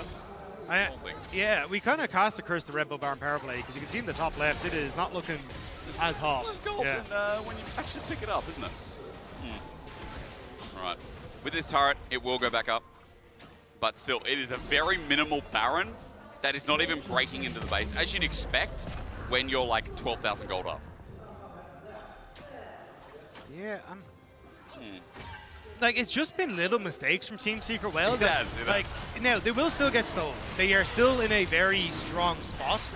But again, we were kind of saying, like, 3 items coming through from Morteus is that sweet spot. Now you've got the Zhonya's Hourglass completed on towards Miru, which makes him a little bit less of a dive target as well. And these are just small pickups for VKS. You are still very much in the lead. It is still an 11k gold lead. They should be fine, but it's just little hiccups here and there. Dagger's a bit sus on it, ladies and gentlemen. I understand. Team Secret Wales is going to try and break the base with what they have left of the Baron, which is gone in 13 seconds. This is really the last wave to do so. In-hip turret mid stays standing quite strongly, and there is an Elder flip coming up in 5 minutes 30. Okay, now you might say we're coping, but stranger things happen in League. Well, I think it's either Baron or Elder, because realistically, like, Kai'Sa not great at getting up towards a tower to hit the thing, especially when you look towards like Jarvan and Rakan, these kind of things. So at this stage, not having that Baron buff is a real issue for Team Secret Wales. As long as VKS take it slow, don't overextend outside their base, they should be fine to just farm up these creeps and wait until that one starts to arrive. VKS seen on a ward here while they try to death rush. Team Secret Wales matching it. 3 members move up with Eddie in tow as well. The Kai'Sa that shreds someone, rips them apart. Hero by the wayside as well. And as Eddie reaches towards this mid wave, 2 minutes 20, we wait for the Baron. I mean, it doesn't, it's a 12,000 gold lead with Infernal Soul. You know, it should be done. And it just feels like you see a lot of these games and you're like, yeah, it should just be ended. And Team Secret Wales are so good at advancing a lead, but sometimes their confidence can also be the death. I've seen enough of their games, and that is how I feel. Yeah, sometimes it can be a little bit of these hiccups as they start to move forward. Like, they are very good at team fighting and finding ways to get advantages, but when it comes towards macro and these kind of things, that is where they can struggle. And that was where a lot of people saw the advantage for GAM over this squad was, although Team Secret Wales get these advantages, and even when they played against CFO, it was how do you try and close out that game against a team that really understands how to move around the map. And for Team Secret Wales, it means they're now stuck here for a minute and a half until this Baron comes up. But once they have that reason to force a fight, I think that's where we'll see them pop off as far as, I don't know if you want to be here. Histo is by himself, but he does have a GA. He can buy time for Taki to join in. And remember, Eddie can just fly. Also has a Seekers himself, and that'll be a Zhonya's soon. VKS are grouping up as 2, 3, 5 behind actually in total. Trimby gets tagged away. Eddie will not ulti in this time. Vault Breaker, maybe trying to prove me wrong. Bit of infernal damage is nice as we're back towards mid turret and Eddie gets a chance to step up. It's just, again, it's so hard with the relatively short range composition to actually clear out the inhibitor turrets. So now, 45 seconds for Baron. It's more about Team Secret Wales keeping VKS off the map. So then you have to contest this blind. Then you have people that are very good at face checking these brushes with the Cassante and with the Jarvan, but you still have to just try and put that pressure on towards VKS so you can set yourself up for success. Seconds on Baron. Good vision control here. Dyer burst should be down to half HP. He's got time to get back. So does Samus as well. Dyer jumps back in. Wants to end it right here. The poke doesn't connect from Eddie in the meantime. A flag for Vision. A control ward to help out Team Secret Wales hold their line. Histo is just setting on a scrying ward. That'll be shrunk as well. And thank you very much, observers. The jungle is dark and full of whales. And with 5 seconds now, the Baron's going to spawn. And these mammals are going to kick it off. Immediately going to start it. And Dizamas. Well, there maybe goes the steal. Yeah, I thought Jarvan could maybe face check it, but that's a lot of damage. He cannot face check it. Yeah, we have confirmed. death book, or the death note even, in his back pocket makes him very, very scary with 14 stacks. So Baron now going to make it much easier for Team Secret Wells to try and set up, and unfortunately for BKS, the Waves are not in a position where they can try and look for a similar pick as they did with the last part. So now this one has to do some work. 14k gold lead. Dagda, it would be crazy to get the fabled 20k gold lead as your defining opening game of Worlds 2025. So hell, show us how it's done. Teleport going to be burned. Team Secret Wales are going to start their siege on bot. Mid already taken care of by Hero. Disarma's just trying to get his own jungle, but even that seems too hard as Histo walks into position, clears vision himself, and Dire's just holding the wave. They're trying to sync this up quite nicely so that waves crash in the same time. And also, a minute now, well, minute 20 until that Elder Dragon. Having the Baron buff that they can continuously shove in and then fall back to Elder is going to make it really difficult for BKS. I don't see a world where they're able to hold on to these towers, and then it's a Nexus defense against an Elder Dragon. Flash in from Taki, set up with the Magnus Storm. Miro goes golden though. He's a little bit deeper now, the turret's gone. They've got nothing to lean back on. Between Worlds sets them up nicely as well, and the re-engage. Finally getting it done. We waited for 10 minutes for the LCP to smack LTA once more. And Dagda, they'll run through for the first win of Swiss stage to tie this up in a neat bow. It was slow until it really wasn't as Team Secret Wales crashed down on the VKS and the hopes of the LTA cell. LCP on the board first in a big way. Second seed, do it right. And Team Secret Wales, we expected dive comps. We got a dive comp in their BO1. Yeah, showing exactly what they were known for in the region, showing why they were able to take down GAM, and now taking down the VKS as well. Team Secret Wales came to play at Worlds. Yeah, they really did. I feel like as well, you know, Trimby really hard in that game. VKS had an opportune moment, at least in the early to mid game, but that was kind of taken away. His first win of Swiss stage. It's a big thing. Getting 1 and 0 on the board takes away a lot of nerves, gives you that head start. And in the best of ones, you need that. All it takes, again, is one game. That's the beauty of them. All you need is one good draft, one good moment, one good game. And heartbreak going to be for a lot of the VKS fans. Again, this was kind of their main hope. It felt like this could be the squad to take it down, or to get it done. And unfortunately, not today against the VCS. No, not today, but as we're headed for a break, Trimby will be joining us on the other side to break down that game and help us introduce Game 2 between Fnatic and CFO. Thank you very much, Trimby, and stay tuned. Vault Breaker in, looking for their engage. Eddie repositions the back of the fight, and Disarmus is down first. Trimby went in, but just to die. While the Renekton was juicy meat, but you can't eat Crocodile today. Instead, try and eat Eddie, who flashes away. Set up from Boal, the all-out, the true damage, waiting for that to come in, because Kazante, no! He goes up, Boal went up, and Eddie went south. Miru sets up, a flash away from Darius, History re-engages. Not only did he steal the Herald, but he just stole away LTA South.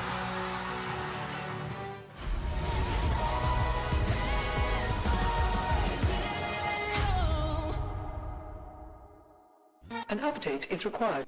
Financial system updating.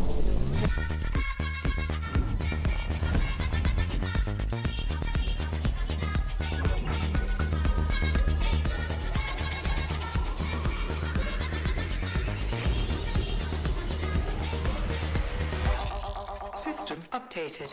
We will dance together. The future of money is here. Feels good.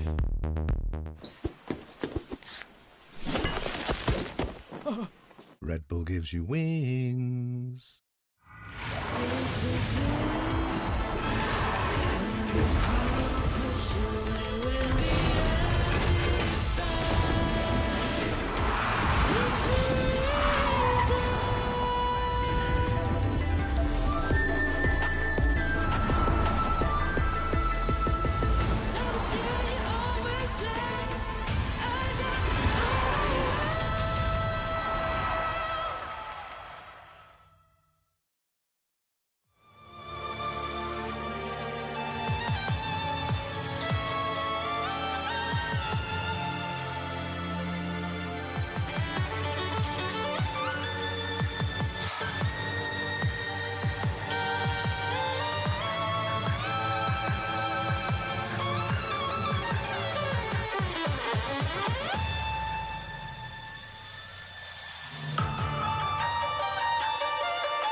me sink into the ground. I am buried, but I'm still alive.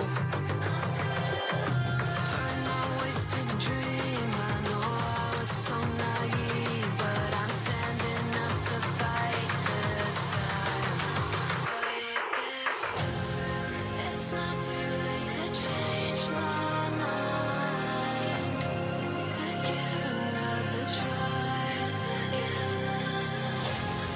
I'm learning how to drop my pride. I'm standing up to fight this time.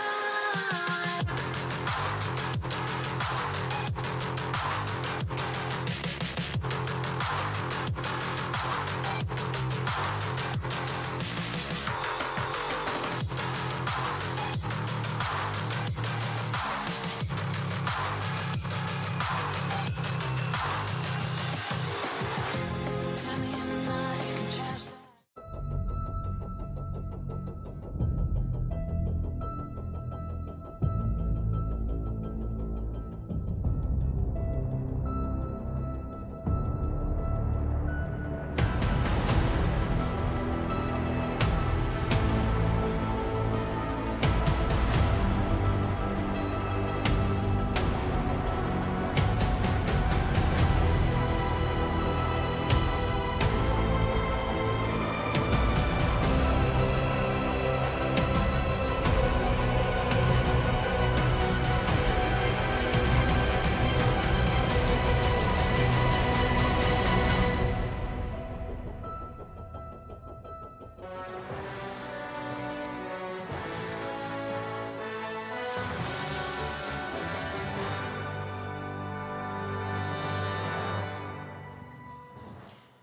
And welcome back to You got a sneak peek already. Yeah, we're You got getting a sneak spoiled peek. here already as Trimby is joining us after this first game of Swiss Stage.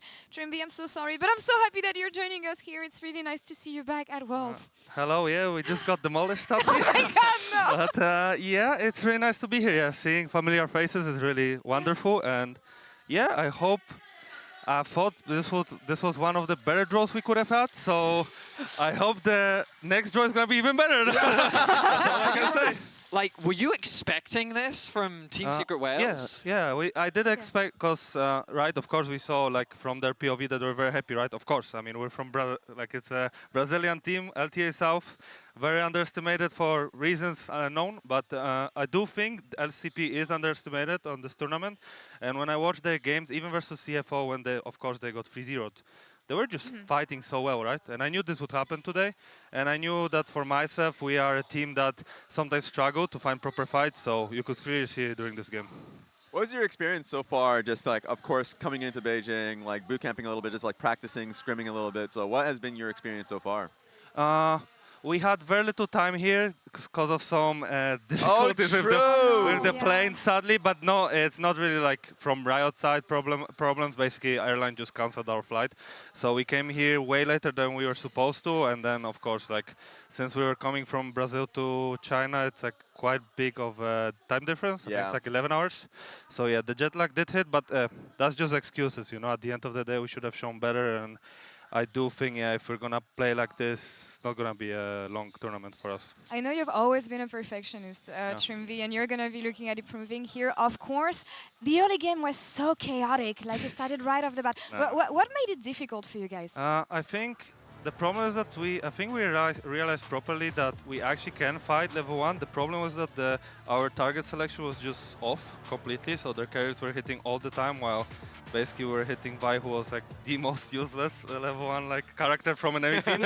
So that's why I think the fight was as sketchy as it looked. I still think we came back a little bit, but just the way they fought like so many times, which we knew they will, because they like to fight every single objective they can. It was just superior, you know, to us. Yeah, I mean, it felt like Miru had kind of stabilized the game because the Rise getting a solo kill in mid lane as well. But really, it just felt that around that Herald, the game just broke at that point. It was just hard because they had control all the time, and then even though we knew where they could have potentially be, right, on the Atakan, on a different fights in the jungle, it just felt impossible, right? They just made their fights proper, like they got a certain angles, and they knew how to execute them, so it was just tough. Yeah, that was the thing too, because usually game ones, especially for a Worlds event, you expect a little nerves, playing slower for a lot of teams. But then the Otacon pull, I felt like was like, oh, okay, they're willing to do it. They're pulling Renekton up. They're just willing to take the fight. So the confidence from a team like this is something that I personally didn't expect. No, it was really not like by them, of course. Like for us, was not nice at all. They started an objective. We were hoping we could get like 2 items on our champs, but they really just pulled it out. We even knew where they were, but it was just hard to fight. I think we trolled, of course, our positioning a little bit, and I think we could have contested it from different angles. But yeah, actually, they just played really good. Something we've been talking about the fact that you're returning to that international stage, and you tasted Swiss stage before. You know how difficult it can be. Any guidance that you've been able to provide your teammates to make sure that even this game, it's not gonna matter. You guys are gonna come back. I mean, I tried to make them realize that even though, like the team we just played, it just felt like it's like a good chance for us to win. It's still, they're at Worlds, right? There's a reason they're here, and they're playing in League with the big guys, you know, the CFO, then with the PSG, the GAM before, and they, of course, screamed other teams. Like, we are behind as a region, of course, so we need to understand that and make sure that we are like ready for anything that can happen, but that's, of course, hard. Yeah, I mean, 100 Thieves in North America definitely recognize that too. You guys definitely like are a team that will build up very quickly. So okay, have faith. They are worse than us. I'll be honest. Oh my God! I'm sorry, but it is what it is. I'm trying to cope. No, you should. I really hope. I really hope they'll show today well. But I also hope they lose so we can play them. Oh my God, I'm ready for it, all right? I'm ready for it. That's going to be a banger. It's LCS versus CB LoL. That's what it really is all about, okay? I love this. You're humbling him. That's what he needs. We got your honesty, but we need to get your honesty on the next matchup too. Because surely you can give the EU boys some hope, right? Right, Trimby? Tell it to him straight. And your former brothers? Okay, so this game looked really bad, right? Of course. But I actually believe in my team, and I actually think I can do quite a bit, like with this team. And EU did today. I actually think they can do well. I saw. That's what I want to hear. I looked at first at the match. I was like, oh shit. Okay, but then I rethought about it, and I actually think the matches are not as bad as people think. I think G2 can actually win, and I do think even FlyQuest can win. Like, it's not the end.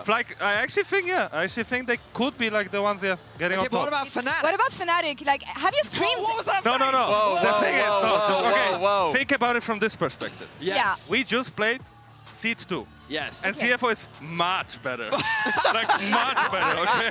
That's true. And I'll be honest, I played Fnatic in scrims. Yeah. They're not much better than us. There you go. Like, it can be, no, but I believe, of course, I'm a person who played in Fnatic. Yeah. I hope they win. I hope they win. If there was one matchup you wanted to look at for Fnatic CFO, what would it be? Something you want to keep an eye on? Well, I think the mid lane matchup is gonna be really crazy. I think enemy mid laner is actually the MVP of the league, for sure. Oh yeah. And then it's like Poby, who just came freshly, right? And he's been doing fantastic. Yeah. All right. I mean, you picked the right matchup. That's I was about to say. That's what we want to have an eye on. We completely agree with you that Honkyu is kind of the guy from the LCP. It feels like that, especially we've gotten to see him at every international this year, and he's only gotten better. It feels like it. The ramp up from this man is incredible. Whereas Poby only came in this summer split, but the dynamic change that he brought to Fnatic, it felt like it was very much needed. And I mean, you've had, I guess, both the positives and negatives of playing in that Fnatic environment, and sometimes a change is something that you just need to make happen, and that's what he's brought to this team. Yeah, exactly. It was same for us when I came with Noah, right? And for the summer, it just changed everything, the dynamic, and it felt like we could have even won the whole thing, right? Of course we didn't, but we were doing solid, and even until Worlds, right? I think we lost to Weibo, who was it was super close. They were actually they were in semi-finals. They played T1 later. Like, it was not that bad. Like, we actually played well. I was really happy with that. Go ahead. Something that surprised me with Poby is like you're just listening on the comms when I'm just watching as, of course, as a viewer, and he's like actively communicating and like setting up for plays for the team. So that's something that I didn't expect with Poby coming in with the rookie, like that rookie aspect. But he's been, I feel like, a really blessing for that team. Absolutely. Yeah, that's going to be one of the most interesting matchups we have in this upcoming game. Trimby, sadly, we have to let you go. It's been great having you on the desk. Do you have any closing thoughts, either on you, anything the fans, anything you want to have? The floor is yours. Guys, we're not that bad, okay? Please. Like, please. It was just first game. I can have a lot of excuses. I don't want to put them, but I really hope EU is gonna do well. Same for NA. I actually hope Western teams can actually do well, because this is a day that, even though might look a bit cooked from matchups perspective, I actually think it's way closer than people think. All right. Well, I love the hope or the cope or whatever it is. It's amazing having you back on the international. Thank you. I appreciate everything. Thank you so much. Thank you, Send him some love. Send him some love. And Thank we're you. gonna keep on talking about this matchup, of course, because well, scrims might look bad, but Fnatic made it here.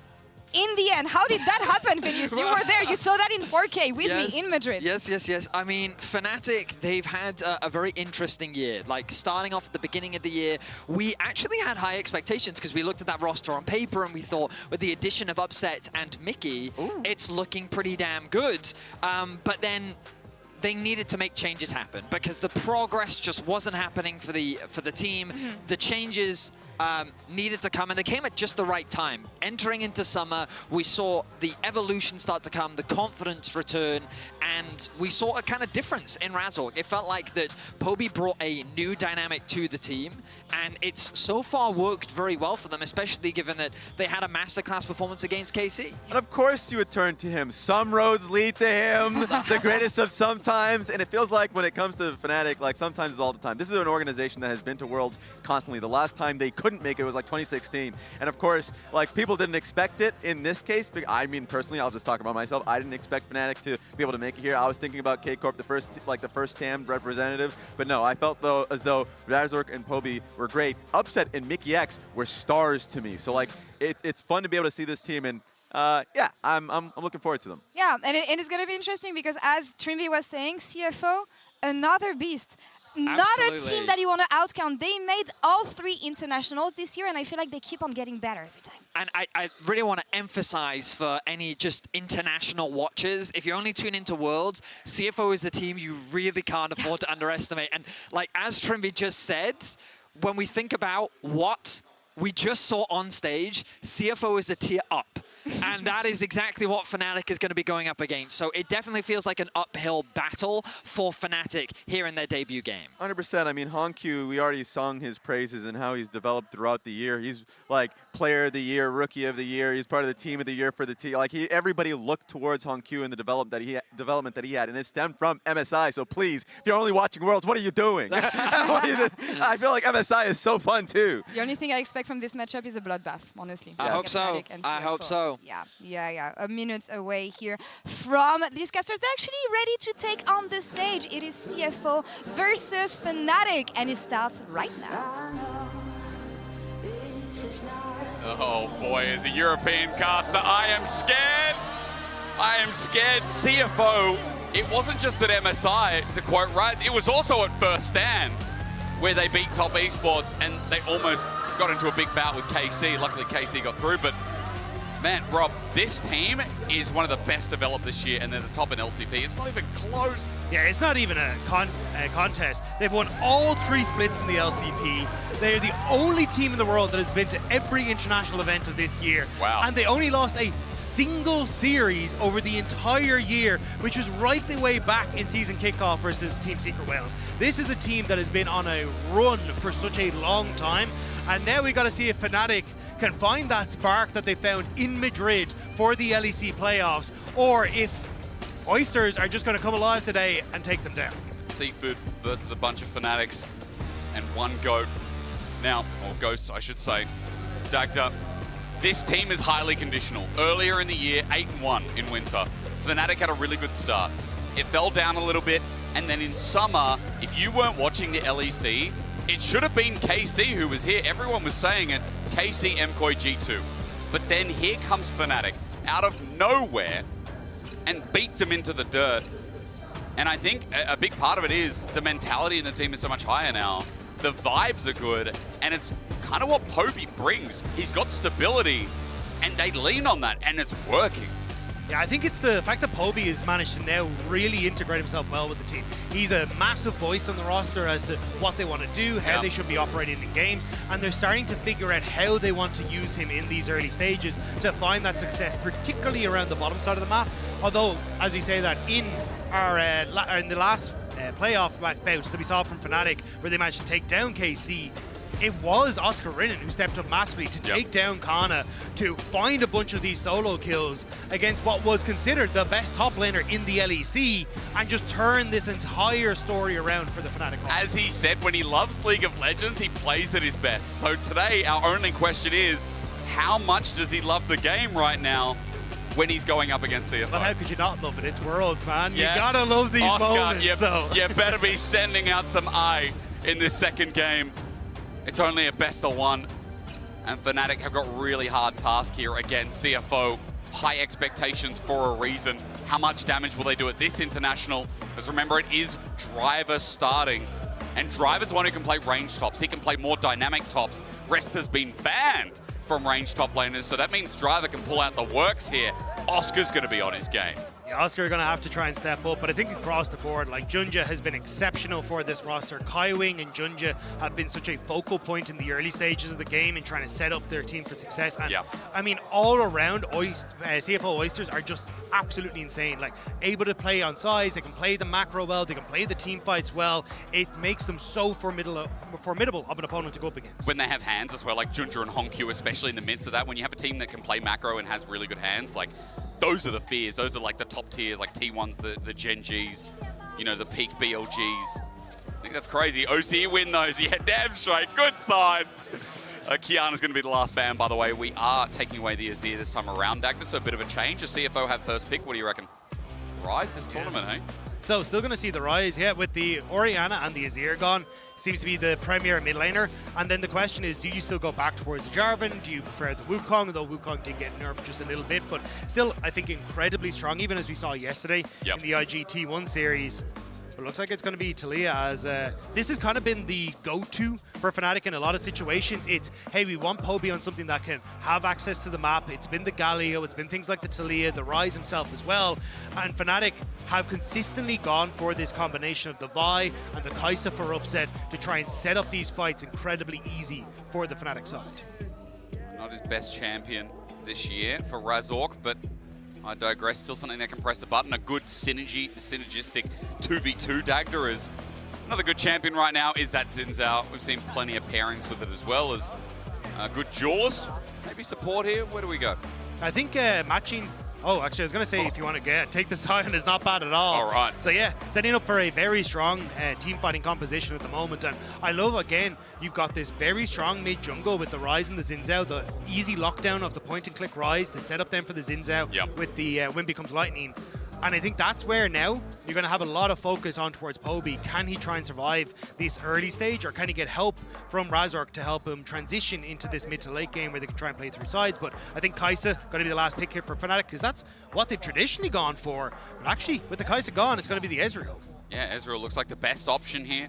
You talked about all the skirmishing power as well. For upset, one of his good champs as well. Sivir taken away. Now we know that's going to be the pro.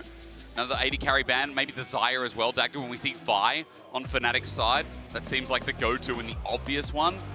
Yeah, I think it's things that can enable kind of the frontline speed up. Obviously, the Sivir's going to be great taken away, but also things that can contest on towards the mid wave, where you've got, like, Ezreal not very good at being able to, say, take away from things like the Xayah or the Sivir, as you were alluding to. So I do agree, taking away something like the Xayah so you can have a bit of an easier time on contesting mid wave means that this opportunity to play sides with Poby becomes significantly easier. Because it does feel like Fnatic as well want a fast game, and if there's going to be a front-to-back scaling 80 carry for CFO, we know where their eggs are buried, right? Like, because Ezreal, Talia, the best at taking away a Sion's health in the later parts of this game. So as Corki goes as well, that's a bit of mobility and addition taken away, but that Xayah is still open for CFO. I'm curious though if they banned the Gwen, because that was what Oscar Rinnan had a really good showing on in playoffs, and something that can do very well into that Sion, opening up that opportunity for Oscar Rinnan to be a bit of a carry. Rek'Sai also something we've seen him go towards, and actually going to be banned away there by CFO. But is the Gwen going to be enough? We've seen one in the audience. Will we see one in the game today? For Oscar Rinnan. Man, seeing him on Gwen as well makes me nervous, because I know, like, Oscar as well, if he's having a bad day, like, that is a champion that can fall into the dirt and can never pull its legs out. So top lane match here, counterpick support. That's what we're thinking right now. Yeah, I think you go with the Oh, actually going to take this on. So an old counter pick that we've got to see a little bit in the LEC, but honestly, I think you can go for the Gwen. You've got good setup with the Vi to just get your needlework to follow through, but it's going to be the Cassante instead. Another pick that he's been very, very strong on. And in this position, if I'm CFO, I go for the Xayah because self-peel from the Vi, good matchup, good wave clear, kind of fits all the things that you want to. And then you can go for the Rakan, if you want to follow up off the back of that. I feel like Doggo as well is a good scaling AD carry. I mean, if they're confident in the 2v2, maybe they just try and match, and I mean, we're going to have some lane swaps anyway, right? Cassante's good for that. Powerful 2v2 for Doggo. When I knew him in the LPL, when this guy filled the shoes of Uzi waiting for him to come back into the league, Doggo was a great hyper-scaling AD carry. Lane dominant with the Nico here is a big task when you're going up against Upset and Mickey, because in their prime, they are a very strong 2v2. Playing what looks to be the weak side of the map, or at least a map that is just trying to match the range. And if Junja's done his homework, he knows that Fnatic are going to be playing around this bottom side of the map. So trying to have this strong duo on the bottom side that Junja can enable and trying to deter Razork from getting involved is really where it's at, especially with Mickey taking the Nautilus. This is, we want to try and fight on this bottom side. We want strong engage. We want that point and click CC. So it feels like both sides setting up to have that focus on the bottom lane. I think Mickey, although he can end on picks like this with hard engage, the Alistar, the Norn, he also has some of his best moments on it as well. While we asked what form is Oscar in coming into today, the reason that Fnatic is so turbulent is because we asked the same of Mickey. We asked the same of Razork coming into the day as well. This team beat KC, but outside of that, they didn't put up much of a fight against MKOI. Like, they are the third seed for a reason. They clearly couldn't get up to that upper echelon. But against CFO, the first seed of the LCP, we've already seen the damage that's just come through from Team Secret Wales. This team destroyed them in the finals, maybe bar a game. CFO are the best the region has to offer, and it's not even close. And this is the most impressive team I have seen out of the region since we've seen the dominance of Flash Wolves in the past in the LMS. It is a very, very tough opponent to come up against. And honestly, I think it's incredible to see that CFO have risen into that position, right? Like, they hold that legacy in the region of teams like Flash Wolves and that. But LCP as a whole, having them just constantly at the top has been an insane run for them as we get the MKOI fans. One game! Change the shirt! Fair play for making it out, though. Yeah, I mean, he's coming up next, so he's obviously getting ready to cheer another EU team. But let's see the debut of the LEC versus the first seed joining into the fray. You've got some seafood versus some crazy people. Let's see who wins it out. As Driver and Kaiwing sit in the bot lane, they're obviously anticipating the lane swap here, Dagda. As we know with that Caitlyn Nico, they want the 2v2. Yeah, but the reset already coming through. So now the Sion immediately goes to the top lane. Caitlyn going to reset as well. But Fnatic hiding in the brush here. They should be able to get control over the red buff. But now the real question is in this fog of war. Yep. Who is resetting on the side of Fnatic? Vision, given over. Okay, they have full info. And it's going to be the Cassante on the reset. So at least at the moment, it looks like Fnatic should be able to get the lanes that I think they want. But honestly, against the, as we were saying, I think even though it is against Caitlyn and Nico, Fnatic looking to get aggressive on this bottom side with this Nautilus pick and trying to find those kills rather than just letting the Nico and the Caitlyn shove waves fast and take all the turret plating. You guys might be worried, but Dredgeline's going to be used for Mickey to get back into the wave in time. So standard 2v2, and that ward really nice from CFO to get that full information. Obviously, they know, as you said, Doggo and Kaiwing are down here. They'll clear the ward after a Mystic Shot connects, but we're just going to see how much Upset's going to land, because eventually this is going to become unbearable, depending on how Doggo and Kaiwing land those skill shots. It's really unfortunate, actually, that Fnatic lost both of those wards, because Kaiwing still had the sweeper going. This is where, again, you want that ward to prevent Kaiwing from being able to play into the bush, but good hook. But again, still, you're going to see that CFO can hit the auto attacks, get the poke down, hide in the bush now with all this vision cleared out, and it makes it difficult for Fnatic to really get aggressive. And that ward now going to prevent Mickey from stepping up into the bush. Oi. But every time Dredgeline misses, auto attacks plus a little bit of starburst coming from the Q of Nico. So Kaiwing gets good value here as well. One of the most oppressive co-laners as well, I think, in the current meta that's been around for like the last 6 to 12 months, Dagda, or even more. With annoying voice lines, like, and annoying abilities. Let's be honest, I think we all hate Nico in some passion, some kind of degree. Driver's just going to get the push in top. Dredgeline really nice here. Ignite goes down as well. Trap avoided. Mickey takes a big chunk. And even that Warden's Mail, or that Warden's Wrath, excuse me, doesn't really negate too much. Doggo just pushes through. Yeah, this wave should get the bounce though for CFO, which will make it a little bit more difficult for Razork to try and get in onto this bottom side of the map. And you can even see it's a good clear from Junja, matching that jungle popping from the Fnatic jungler. The CFO, I think, in a really good spot. I don't really believe there's any way Fnatic can make the plays, especially with Mickey this low. No, I mean, again, we talked about it. Like, Fnatic's game plan has been bot. You talked about it, Razork. Where does he love? He loves bot. Where does he pitch tent? He pitches a bot. Where's the rental price? Like, no one charges him rent. And we're going to see if CFO can actually finally put the notice up. Oscar's okay. It's also going to be difficult for Razork to try and contest this grab, as Jinja already moving into position for it. But I think Jinja's just here to cover. Doesn't really want much else. Sees that the Scuttle is untouched. A ward placed down. A good defensive ward in the try, and Razork just backs away. He goes, no, I'm not going to fight here. One of the best duelists in the game, especially with that bot lane. And Scuttle is just free for CFO. And this is exactly what CFO want. All that Junja has to do is make sure that the bot lane can play their game. As long as they can keep pushing, get plates, they're going to be more than happy. You're not going to get real value here. And Junja actually still sticking around. Looks like a potential dive. Kaiwing, again, could transform into a minion and end up tanking this tower. True. That still exists. True. Very, very true. Driver, in the meanwhile, I love our observers are still going top, because even though you wouldn't expect it in tank v tank, I mean, Driver's doing really well in the matchup. When he weaves those grasses in with Decimating Smash, that's when it gets quite potent. Good ward place as well. This dive, it has begun. Upset, though, not hit with the core of the damage dredge line defensively. The redive might come out, but Kaiwing's low, Junja's low.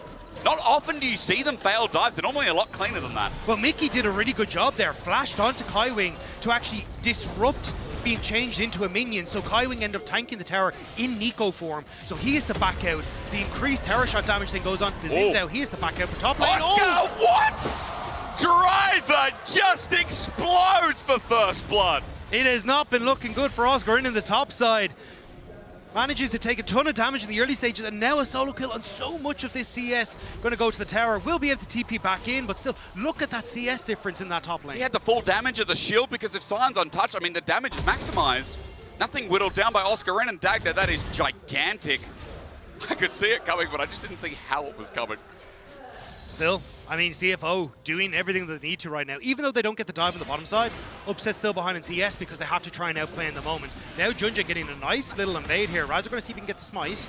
Razork is a level up. Rune Prison starts us off. Smite comes down. Junja's behind. Seismic Shove, though, connects. The Tangle Barbs won't matter because Junja is in so much more trouble. Razork, the damage is beautiful as he flashes away the kill, and the deed is done. Honkyu now in trouble himself. He gets phase rush. He runs out. Wants to re-engage with Driver now jumping in, but he doesn't have an ulti. A Seismic Shove yet again. Poby 2 for 2 in the play, and Fnatic now on the board as well. Fnatic doing a nice job of turning that around. The invade with Driver could have worked out, but Poby with a nice flick back ends up setting up that play. Now Oscar in and trying to prevent Sion from getting to the wall. He's got an all out. He's got true damage. Driver has to flash away, and Oscar gets a bit of revenge for the previous play. I was hoping, even though we wouldn't get the kill, that he could just deny Driver all the CS on the top side and try and prevent him hitting level 6 himself. But Mickey, Seismic Sharp doesn't connect this time. Honkyu steps into it. Beautifully done from the CFO mid laner, as both Mickey and Poby will fail to land. Yeah, I mean, really nice job. There's been so much action in and around this mid lane, and I think it makes a lot of sense, right? Like, we talked about how this team has been setting up Poby for success with him coming into the roster and trying to bring it through, but Honkyu has been absolutely fantastic for this squad. He's gnarly. He's been absolutely insane. He's won Finals MVP, Rookie of the Year, Player of the Year. This man has taken every achievement and more, and he's more than deserved. And I mean, I remember when Maple was talked about in the league. I feel like this is bigger. I feel like this is bigger than that. People calling him baby faker, you know, because Caps is already baby faker, but like, this guy is a prodigy at such a young age. Who knows the kind of damage he'll do at this international, let alone the ones to come. And especially when in finals, he's going up against the likes of Maples that are heroes in the region and able to take them down almost handily, to be honest. It says a lot about what Honkyu has to bring to the table, and the fact that Poby now has to try and control him here and stop CFO from taking over this game is going to be a handful, but I think that's why we're seeing that focus from Fnatic shift from what has traditionally been a bot lane focused team to the mid wave, and now Honkyu actually using that realm warp to the top side. Looks like they want to go for a bit of a swap and get Honkyu into a side lane. Also, mid wave's going to get hard push. Maybe the Talia wall from Poby to get towards mid lane as well. That might be the option here as the mid wave's fully pushed. Razork also was deep in an invade while this happened, but he hasn't been spotted on vision. I believe we did see a ping coming down as mid wave denied. That's a cannon wave. It's actually okay. Razork, it's level 6 now, by the way. Just a quick side note as he picks up the camp, he backs away, and Upset is going to be able to pick up all this CS and they're play continuing the good dive on top side. Driver could ult top here to help Honku. He has no flash. Or sorry, has his flash available. Poby is going to surf it up though, and he's okay. And no flash committed. Razork comes in. As you said, cease and desist, the flick back. Still not enough damage. Honku thinking about it, gets phase rush, walks it out. The resilience of this man not to press the D button was big. But it does mean Fnatic have control here, and the interrupt on the reset has to flash away. But that's going to be the pressure on top side and the Void Grubs. Wait, Typing Shot comes through and he flashes away. Poby at max range! He stares Ginger in the face and says, now what, bro? The plays around Fnatic's Poby are picking up pace here as Mickey now doesn't actually get away. Driver doesn't really have the damage, I think, to chase But he it down. just altered Mickey, waiting for a dredge line to come through. Mickey has the flash dredge lines, Riptide's out. It was also that Razork could get a grub. 2 now available here for CFO. A lot committed off the back of the play, but no objective after this. This thing is, though, you get the plates on top side, massive wave lost top. Oscarinen's pushing in the bot side, another big wave, and a tower plate going across, plus the kill. Even though CFO are pushing them off the Void Grubs, it's a win for Fnatic. Watch a replay in action here, because Poby steps up to the wave after they see Honku flash. Yeah, I think at this stage, Honku just needed to give up on the play, but thought they could play with Junja. But Poby and these flicks have been perfect. And again, the fact that he ends up getting the stone toss through first means he's set up, and you can see there, Fnatic squad looking happy. Yeah, it is not a bad start. As you said, Poby's been involved in both plays, and so has Razork. And with this duo, that is good to see, considering that mid jungle is so important with a Vitalia in the early to mid stages of the game when you want to use that pressure around the map and around these early objectives. Really fun to picks. Also, one of the biggest talking points for Fnatic has been the lack of including Poby in these early plays and getting him around the map. And now there's a heavy focus on actually playing towards him, and it's working out well. In summer, they improved on that. This feels like an even better step in the right direction. Like Poby was kind of played around a little bit more. As you know what, in this early game, Dagda, we talked about it a bit earlier on. Doggo in his lane, he's got a bit of a CS lead, but this Caitlyn hasn't really skyrocketed out. I think there was a bit of plating taken, but as we're getting 4 minutes away from that ending, this sits around mid for now. It's not the best Caitlyn start to the game. I know it's 500 gold up, but like, could be worse. Still though, like CFO are doing good things, right? Because you've got the early Dragon for themselves. They do have a lead for Doggo that they can look to play through, even using the barrier there to prevent his reset from being interrupted. And now he can start to put pressure on towards other lanes. Like you can see, turret plates are gone and, oh, hang on. All out's going to come through. True damage is nice. Driver running for his life.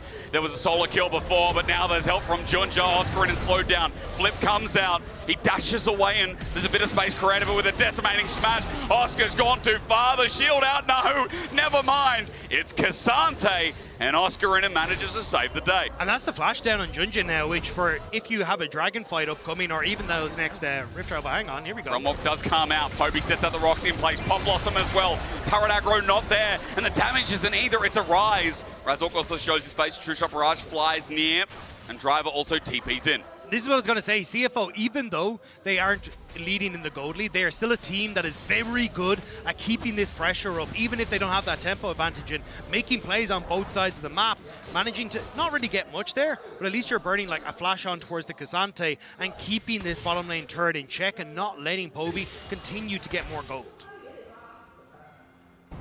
Poby sitting in a lost chapter for now. More gold would equal that first item a little bit earlier as well. As gold is dead even. Dragon's up in 45 seconds. First one went to CFO, and this upset just kites away from Kaiwing's pressure, as Mickey's found at the same time. I just feel like the second Dragon would be a really nice start for CFO, again, to keep leveraging their pressure we're talking about. Yeah, and I think that's where it is going to be difficult for Fnatic, because Kaiwing looking for upset, but upset knows. He's counted. A little bit obvious, yeah. But here's the thing, right? Like, you have Doggo who's controlling this push on mid really effectively, and starting to get some chip damage on the turret. They can also use that pressure to go for Dragon. This Sion is huge. This Sion is already becoming a bit of a problem, and you talked about it in Champ Select. You don't really have anyone that can kill us. Poby. Oh my god, a melee range. Poby! Driver does it again. Both his kills are now solo bolos. Point in case, Driver is a problem, and he's driving it home as he manages to pick up the kill on the bottom side. Right as Dragon spawns, you don't have Poby available. CFO want to look for a play. Pop Blossom nearly available for Kaiwing. Mickey spotted out on the path down to Dragon. CFO started this for good reason, but Driver at half HP with no ulti. Fnatic think they have an angle, but Upset, he is low on mana. Take that node as Dredgeline kicks us off onto Junja. He still have his Crescent Guard up and available, but he's going to back away. Wind becomes lightning, doesn't do anything. It shows Fnatic that he wants out, and Razork is going to equalize the Dragon, even after that solo kill bot. It's a good bluff from Fnatic. They basically are saying, hey, you don't have TP or that Realm Warp on Hongq because you use it on that bot lane play. Oh, yeah. Okay, cool. Well, we have Poby who spawned. He can teleport into the play, or he can even go for that Weaver's Wall in. So they just brute forced their way in. But Poby had already started walking top. He knew that he wasn't needed for the play, so they managed to hold on to the Summoner spell and that ultimate on the Taliyah while also forcing CFO away from the objective. Tag the next one in 130. It's Herald up in top. Upset's just trying to use the last of his mana bar to get that push. We'll look back at the replay in the meantime. And Driver, he gets the E, the Roar of the Slayer, and he just holds. What a Chad. Yeah, getting that slow sets up perfectly. The damage is there. And that grasp of the Undying proc. Well, doing the dying part fairly well. We talked a little bit in draft about problem killing Sion. Sion has 2 kills and is escalating very quickly. How concerned are you? Quite, because he is the highest level in the game. Oscarin has only just ticked over to level 11 and is going to start becoming pretty unkillable. You have some backline threat on this team and some combos with the Vi, Ezreal, Taliyah, but at some point you're going to have to try and deal with what is going to be a fairly beefy squad. I think that's where Fnatic are going to struggle. And the fact that you aren't winning out on the side lane against the Sion with either the Taliyah or the Cassante is definitely an issue. Coin-based gold grind, let's have a look. Because Oscar's actually within driving range, no pun intended.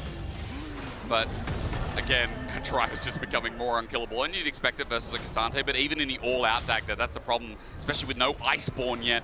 And a mystery bag of meat of whatever we call the items there with double chain vest. Yeah, I mean, it makes sense, right? Because Cassante scales so well with resistances. Like, when it comes towards his Q, it's all based off his resistances and everything else. So it makes sense to go for more of them as you start to go through. The problem is, Driver's starting to go towards that unending despair, which is going to make him just unkillable when it comes towards side lane. He's going to heal so effectively through that every time you go for the trade. And then when you get to team fights again, it takes so long to take him down as Doggo just able to step away. Mickey's been good with the angle of hooks, but sidestepping has been clutch. I mean, CFO showing why there. Some insane players. Depth charge on Junja, but he just launches in. Razork is by himself. Pop Blossom in the meantime, it's a 2-man. Tangle Bars becomes 3, and Driver has them lined up, ducks in a row. Fnatic came in just to go. The flash away from Oscar is blown out of the water, and CFO made that look effortless. Fnatic end up completely separated in the fight thanks to that Nico ultimate, and Junja just saying, I'm going into the pit, I can 1v1 Razork easily. Now you get the objective, you get the fight, you're getting towers. CFO might have just blown open this game. That was so easy for them as well. I mean, Dagda, maybe the proof's in the pudding, proof's in the comp. So many good buttons to start a fight, and they just showed it right there. Hongq is going to try and take this top turret to boot as well, and with their Herald, to just open up mid for the Caitlyn or open up one of these side lanes. You said it before, we may as well say it again. This game definitely in CFO's driving seat. Yeah, especially at this stage, it's very difficult, it feels like, for Fnatic to try and come back into it. The 3k gold lead already going across. Doggo has already got a 1.6k gold lead, so any sort of like Caitlyn in a trough does not exist, and even that's a bit overrated at this stage. So I think it's just going to be a follow-through, and you can see the team fighting here from CFO was perfect. Kaiwing steps forward, because Poby and Mickey are trying to play back into this choke point, but as Junja goes in, Kaiwing immediately goes on towards the back line, catches Poby, and also catches Mickey on the back of it, and it sets up perfectly for Hongq to then support Junja. Now they can turn their damage onto Poby, who ends up getting locked down, and it's easy for CFO to play the front to back when they've already caught key members of Fnatic. Cut off the escape route, didn't even need to in the end. Everything just lined up, and Driver so far in this game has been quite the MVP with 2 solo kills, and now contribution of that ulti to those other 3. 1.3k gold lead for him. Also, side note, Doggo just chilling away, farming 1.6k with the global gold that he's also partaken in. And for CFO, next objective is 40 seconds away. It's that 3rd dragon. The Fnatic have to think, well, is it really worth it to fight them at the moment? Are we at our item breakpoints? Because there's an item all along the board, but do Don't we need 2 of them, Dagda? But the thing is, why do you try and play as Fnatic? They're going to make an attempt at this top side of the map, but Hongq has this Rift Tower in his back pocket, so just if Fnatic try and overextend underneath the tower, Hongq can pop that down and try and keep himself safe, but looks like doesn't want any part of it, so Fnatic just going to look for the top trade instead, as CFO, like, cool, we'll just handshake the mid tower instead. Which is important as well when you have a Caitlyn. That control is crazy. You have a lead as well, the deep vision is going to pay off so much, and it's not just outer turret, because outer was taken with ease. Now Hongq is going to drive it right towards mid, and that's going to be gone. Inner turret at 18 minutes of the game is Upset, just has to back away. Poby's going to teleport. They're turning this into a play, but Mickey's already dead. He dredged on too early with the Weaver's Wall lining down mid. CFO already half out. Hongq is covered by Driver's Decimating Smash as Razork now found on an angle by Junja. And I feel like Fnatic are crumbling at the seams. A Decimating Smash. Poby with a good flick back, but Kaiwing will not perish. Junja now, his angle has re-entered onto Upset, as it just goes from bad to worse for the European representatives as Doggo flash after the ace in the hole. Poby gets hit, and if there was another one, he would be dead. This is some Chad maneuvers coming out of the LCP reps. I would have said it's a sigh of relief for Upset that he didn't go down, but it's more desperation at this stage. Everyone on Fnatic tries to jump on the midway, but CFO are just too strong.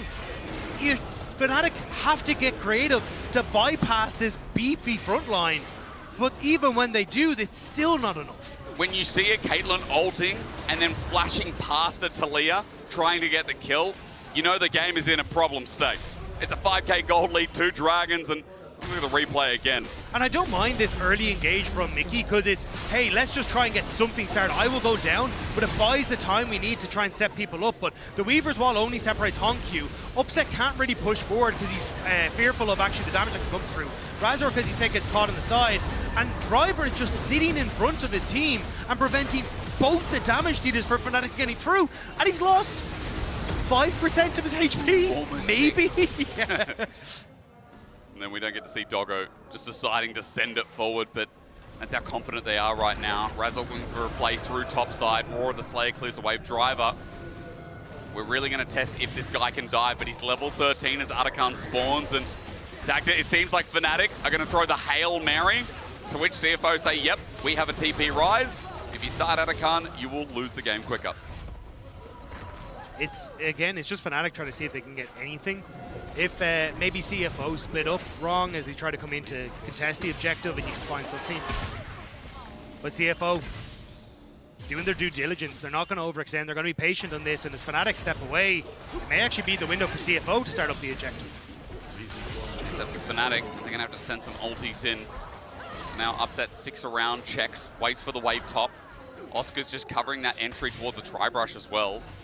Atakan has not started yet. Fnatic know at least that much, but Control Ward is making it difficult for them as Driver steps up, caring not.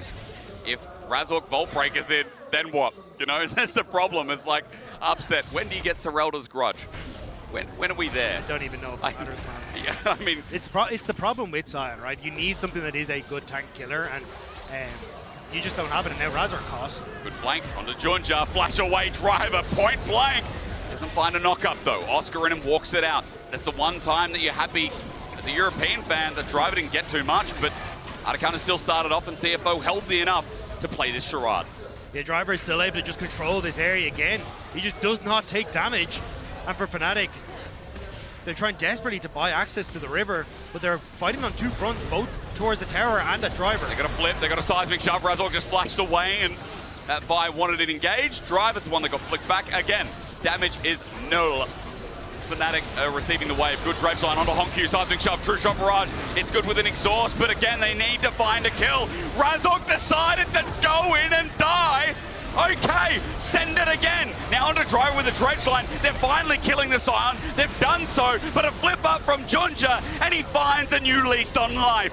Driver on the back line gets Fnatic nice and busy, but under the turret he cares not, as that's the best result for the 3rd seed of the LEC, but it still looks a bit too hard. Hongq got the reset to teleport in, so healthy members on CFO and Fnatic blinking when it comes to some of their health bars and their mana bars. It'll be just a viewing party as CFO take the Atakan. All right, let's throw the play a 3rd time into the midst. See what Fnatic can do. Oscar Rinnan at full HP. Again, the Realm Walk comes out after the Atakan, but no one takes it.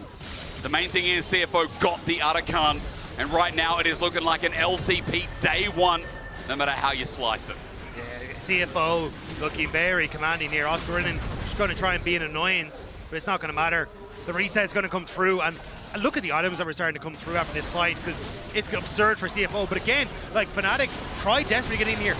Honkyu is a good call to try and go for, but unfortunately they just don't have the damage to follow up. And here Razork thinks, if I can get in range, I can ult Honkyu, and that would be enough to finish him off, but doesn't manage to get it off.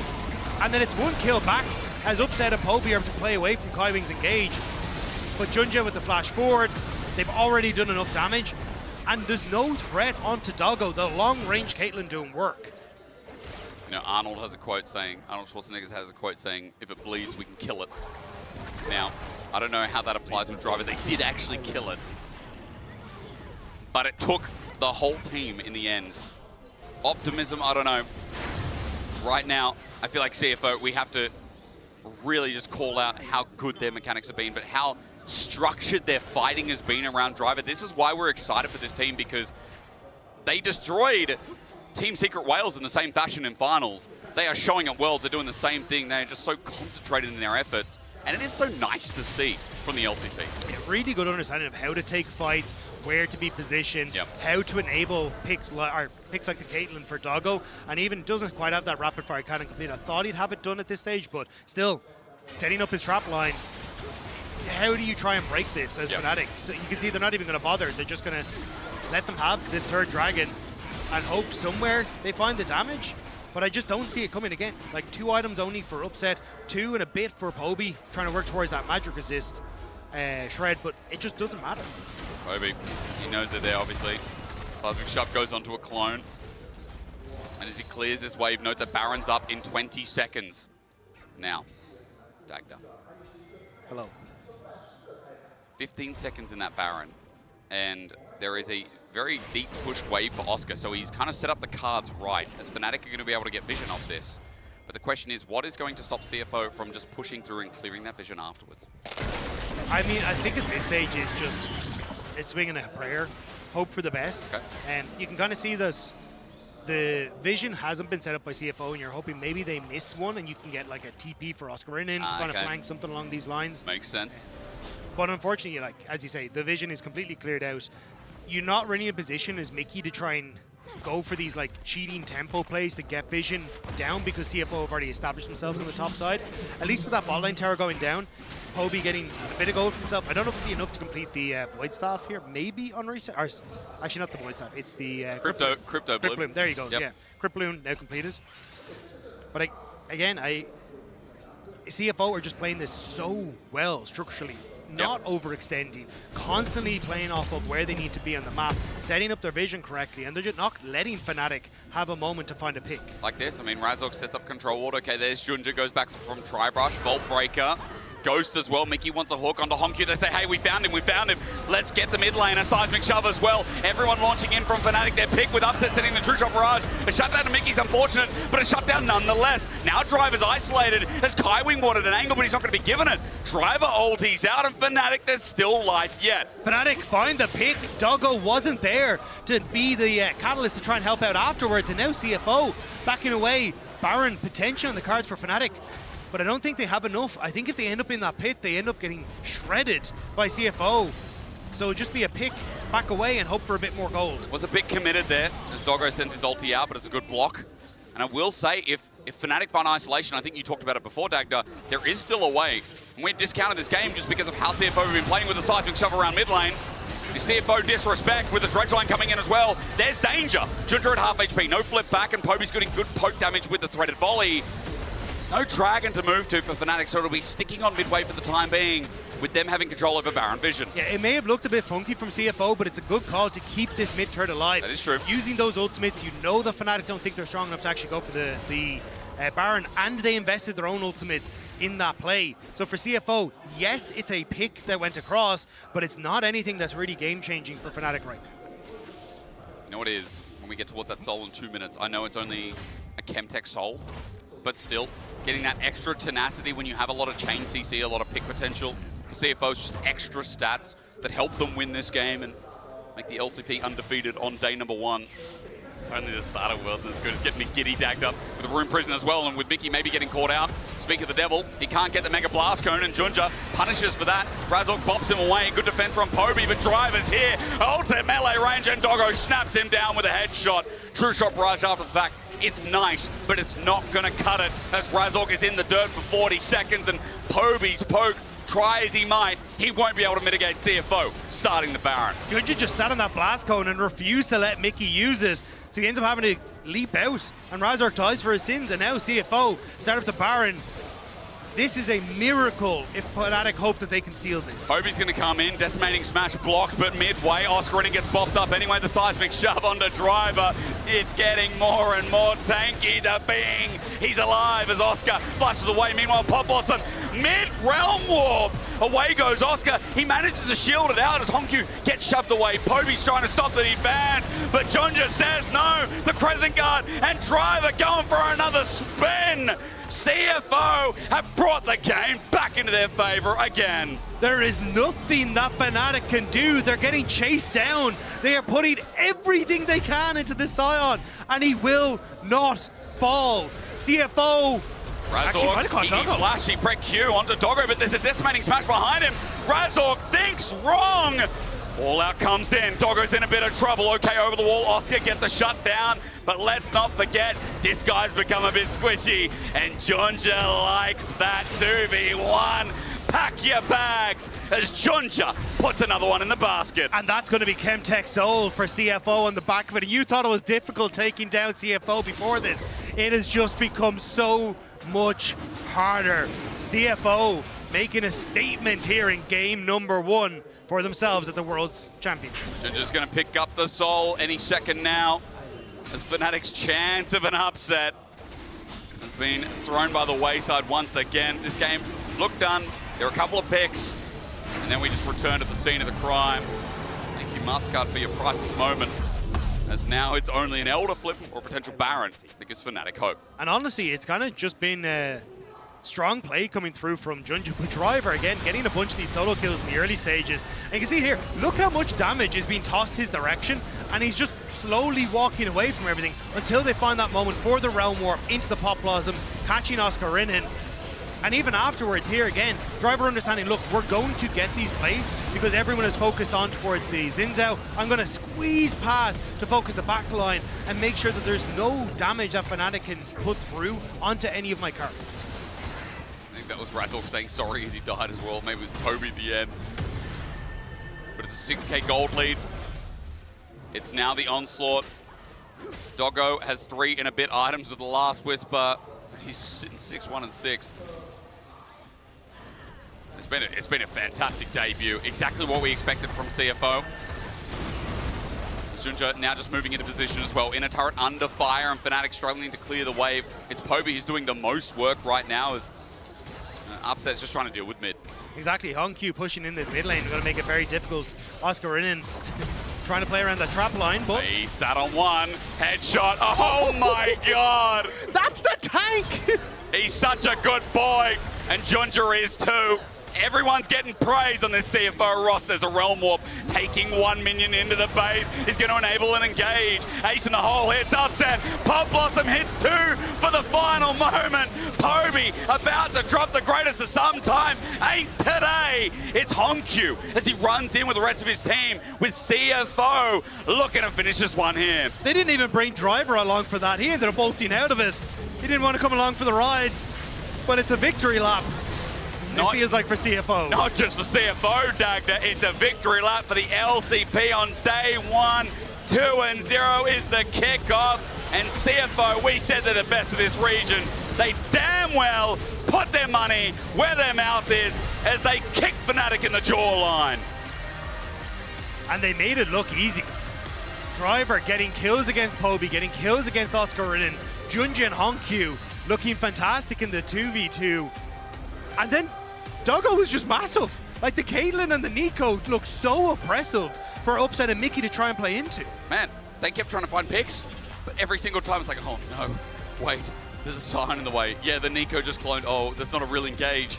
it's such a hard game for Fnatic to play, but to be fair, CFO are the ones that made it so damn hard with how constantly they were grouped, how constantly they set up those fights. And there's just nothing that Fnatic can do. CFO will take a well-earned bow here. Because my God, that was incredible stuff from the LCP first seed. And from first seed, from second seed, LCP 2-0 desk. That's what I'm saying. That was my region once. I mean, they've been surprising everyone all year. Honestly, amazing showing here for the first game of CFO here at Worlds. Yeah. It's still a reason to very stay. happy right now. So happy. Yeah. Look at him! Look at him! That's No, the but Sion cue. He's emoting on us every time. I mean, I think it's just it's a reality check. Yeah. You said that, yeah. The LCP, you can't mess with them. You can't underestimate them. We already had very high expectations for CFO, but for them to just come in and dominate the way that they did, I mean, I like their draft approach. It was very simple, very straightforward. They executed well, and I mean, this team, there's just so much to be excited about. Yeah, I mean, they came in and did a lot. Driver especially, because early on in that game, I saw that solo kill on Oscar, and I looked directly at you. It's like a sign to come. Because Driver on Sion is a different kind of beast, because I just talked about the solo kill that he had versus Oscar, but the solo kill bot lane versus Poby was insane. He just had like a lethal when the Talia was like 100% HP. E connects, and the man said, okay, calculations done. Yep. Easy kill for me. But that's my question here. We know that this guy is, I'm not going to call him a one-trick. He can play other champions, but he's pretty cracked on Sion, honestly. What was the idea? He's named after he's named after Sion. How did they think they could handle this when you look at Fnatic's composition and how they wanted to play that? Oh, I mean, I think they had a plan with getting a bit of comfort early on. They wanted dive. We know they're a bot-centered team. Like, one of their most successful drafts from, well, I would say the year is like this Vi, Kai'Sa, Ambessa traditionally. No Ambessa this time around, of course. But then once they saw the Sion, and like not being able to get your hands on the Kai'Sa, it felt like that they then kind of had two different ideas of what they wanted to do, and it became very difficult for them to execute. Still a strong showing from Poby overall on his debut. I will give him credit there, but CFO, the way they approached the fight, their discipline around the map, I mean, they are a strong team for a reason, and they demonstrated why against Fnatic. Absolutely, and Raz, we know that they've been ramping up all year. We saw that at First 10. First 10 felt like a surprise. MSI felt like the confirmation. Like they feel like an even stronger team than they were at MSI. It's just a reality now, and especially with Team Secret Wells winning in the game prior, like, no, the LCP is a strong region that you must respect.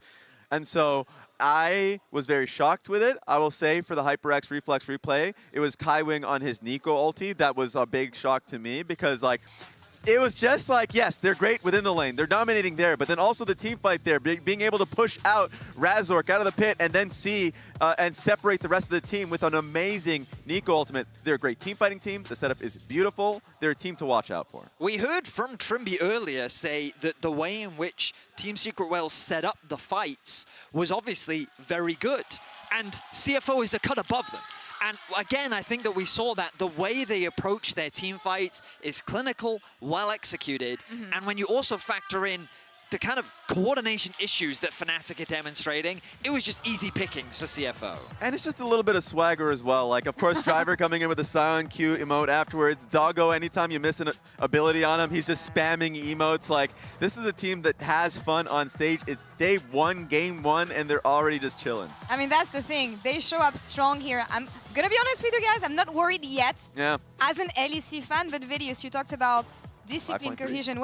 Back to the drawing board for Fnatic. What are the first things you're looking at? That Vi damage right there. Do you see that Vi damage? Razork, we need back in action. I think this draft I didn't love. I like the idea of Talia Vi short, but I think like if they want to play dive, I think they should stick to dive. If they want to play team fight, I think they should stick to team fight. And I feel like that Fnatic need to lower the barrier to entry of their composition, take a page out of CFO's book, and kind of simplify their approach, because right now they are definitely not one of the favorites in this tournament. They are very far down in terms of the power rankings, and I think simplifying their game plan is their best approach moving forward. Yeah, and I mean, just some of the notes that I took about this team, and I'm looking at you guys just to confirm, is that they're an unpredictable team. Fnatic is. Because, like, yes, they looked poor in this game. They can easily just look completely different. Oscar in this game. Yeah, so it's like, that's the main note I took. I bolded it. It was very clear to me. So, like, even though, you know,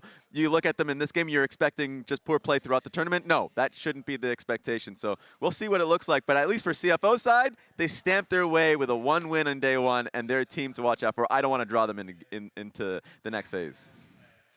Because we're going to win this next. That's why. It's fine. Yeah, Yeah, we'll we also be a got 1-0 another EU team coming up right next. We're also going to have an interview in just a little bit, but for now, that's all for us here. Driver, emoting on us, GG, well played. You get this one for now. We'll be back in just a few minutes for KT versus MKOI.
So slow. I told you I was done with basic browsers.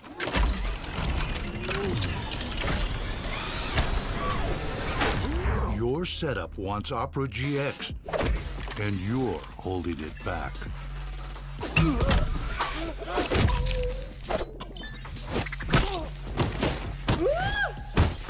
Upgrade to the gaming browser.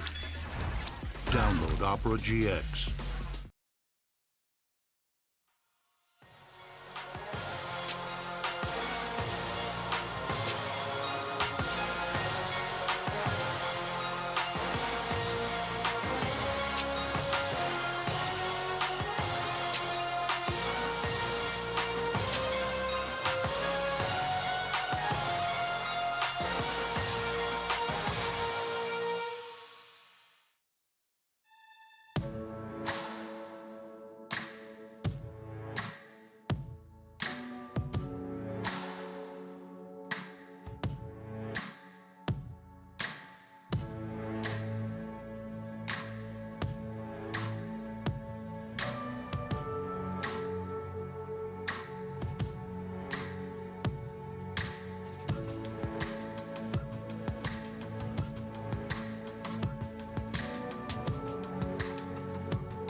And welcome back to the desk ahead of MKOI versus KT roster. Here, it's fine. Back to the drawing board. Another LEC team enters Control the stage.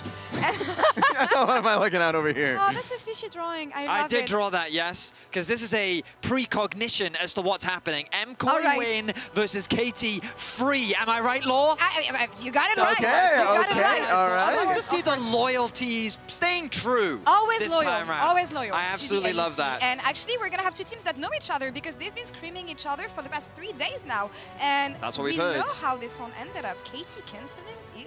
Yeah, what that kind of bad look, honestly, very bad look. It had nothing to do with the fact that they happened to realize that they were playing against each other. I'm sure it had nothing to do with the fact that as they were attempting to scream, there was in fact an immediate response of, well, we're playing against each other. Yeah, wait a second. But the trash talk from Docdown, like that just came down immediately, right? He was threatening. He was just making JoJo very clear of what was going to happen on the Rift. I'll kill you. What is going on here? I gotta defend my boy JoJo. I love it, but you want to get that mental edge on the side of MKOI here, of course. No, but that's going to be interesting actually, because we know that scrims usually don't reflect so much what happens on stage. So I'm wondering, how did these scrims go, and what's going to be the level of confidence from both teams here?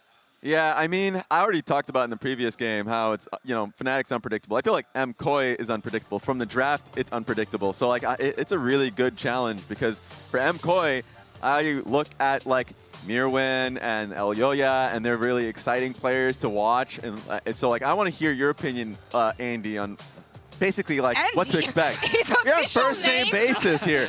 I mean, first name basis. You can call me Barento. Can I? Yeah, you can. Wow. We're allying here. I got JoJo on the team. I have something to play for. That's all this is about. Yeah. You got a stake in this race. Of course. Let me tell you about KOI. They brought JoJo in at the beginning of this year, and to be honest, Raz, he was mid. Oh, okay. He was mid. But spring and summer, my goodness, the glow up of that man in the mid lane. Okay. It's been an absolute joy to watch. I think it's pretty undisputed. He's considered the best laner in the league right now with the amount of development that he showed. But KOI winning out in spring. In summer, they made it to the finals, so they did end up falling short to G2. But the expectations really have been shifted, where last year it was just kind of a struggle as the year continued. We've only seen a continued ramp up from this MKOI squad. And while at MSI, they ultimately did disappoint compared to their expectations, falling short against both BLG and CFO, I think that they put a lot of weight on their own shoulders to perform here at this year's World Championship. I mean, that makes a lot of sense. I think handshakes just because we're allied in this adventure and also with your... We are. Yes. What's happening here? There's a shirt underneath that, isn't there? No, there's not. There is absolutely a shirt underneath that. Show it. Show what you're hiding here. What are you doing? KT! KT!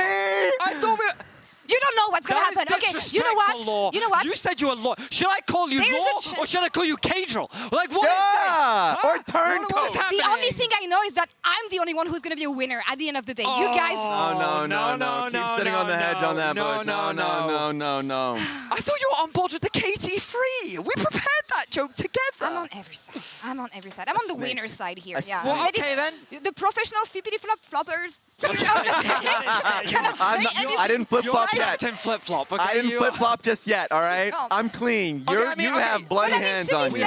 Let's talk about KT at the very least. Let's do it. Okay? Yeah. Because, BDD, 3 letters. That's what I'm looking at here. I mean, that is fair. I mean, it's worth recognizing that they did create quite the upset qualifying to this championship. No one expected them to beat Gen G, but my goodness, I mean, you talked about PDD. That mid-jungle combo absolutely popped off in this series. Yeah, like, it was surprising. To me, not surprising with how BDD was performing the regular split, but to being able to see how Cuz was performing throughout that, and also Peter and Perfect, 2 of the players that I didn't expect to show up in the series versus Gen G, they showed up massively. So I was watching this series, wanting to make fun of both Emily and Julor. Didn't get the chance to be able to do that. You added me in the middle of the night, man. I was like, where's the respect? But you gotta be happy for this team because it's been the BDD show for so long. This team came together when it mattered, and honestly, the tears on BDD's face when he qualified, you know what it means to him. You know how bad he wanted to qualify for Worlds again, and they made it. But the issue with this team is you never know what you're going to get when it comes to KT. And that's the thing, because I want to bring up the bracket, because All right. it was an awesome upset against Gen.G, but then reality struck once more. It was an immediate 3-0 in favor of HLE into another 3-0. I mean, our expectations suddenly rose, and I think they fell into the same trap that KT often. The moment you start getting excited, you know, and I'll tell you one thing. Aren't you excited to see KT today, Raz? Because I am. I'm very so excited to watch BDD play on the international Super stage. excited. I'm super excited to see them play in their first international competition since so long. I think it's been a year. What is there not to be excited about? What is there not to be excited about? To be excited. Don't you agree? The top laner's name is perfect. That is a great point. For the sake of me wanting to keep my job, we're going to move forward here, and I'm not going to say anything to you guys. One matchup that I'm looking forward to, though, is JoJo versus BDD. Small spoilers here. It went well in scrims for JoJo. Oh, we're getting the info. Of course it did. He's the boy. He has become a pride of Europe, one could say. Okay, we have accepted him warmly within the LEC. Of course. And again, we talk about his lane phase. You only have to go back to MSI. He was having fantastic performances against Knight, of all people. Knight even showcasing his respect after the series, saying how well JoJo played. And this mid lane matchup is going to be one to keep our eyes on, because given the way BDD has been playing throughout this year, this is going to be a matchup to watch. And just as a reminder, this is just a visit. Don't get too comfortable with JoJo's presence in Europe, but also for BDD. For BDD, I mean, like, he is really comfortable with how the competition has been. Even though you're looking at the stats and you're seeing negatives, no, he has been a real playmaker for the team, a real engine for the squad. And I really want to see, you mentioned mid-jungle, Cuz and BDD really take over the map. That's my eyes. And also, look, let's defend Perfect if he's able to get dove. If he's like, if there is somebody looking to dive him, please protect him on the wave, because I feel like sometimes they send him they send him over the edge. I know Mirvin was pretty much looking forward to facing off against him. We know what is needed on the side of KT Roster is going to be BDD and Cuz syncing up together. Confidence is what I want to see on the side of MKOI. And just as an EU fan, I have to say that, like, there is a lot of pressure on KOI because they want fans to believe in them. And I think that this is going to be a really important kind of tone setter to showcase what they have prepared for this tournament, because they do want to change the narrative, they want to shift the perspective, and they want to reignite that hope in EU fans. Absolutely. That was the lesson from MSI. MSI, it was just go, be aggressive. If you see an angle, take that angle. We need to see it from MKOI. And it has to come together today for MKOI taking on KT Roster here in their first game at Worlds 2025. Let's hit the rest. Thank you very much from the KT Fraud, and especially when this team is so exciting, how could you not look towards KT and look at them as the favorites? Yeah, I mean, there's excitement in the air for KT today. There is a lot of excitement. I don't think there's any other way to put it, but no, we'll have to see what they do bring, because as the desk alluded to, like, this team had an incredible series against Gen.G that got them into that third place. Like, for so long over in the LCK, people are kind of looking at them as, okay, well, it's definitely, we have a clear top three in HLE, Gen.G, and T1.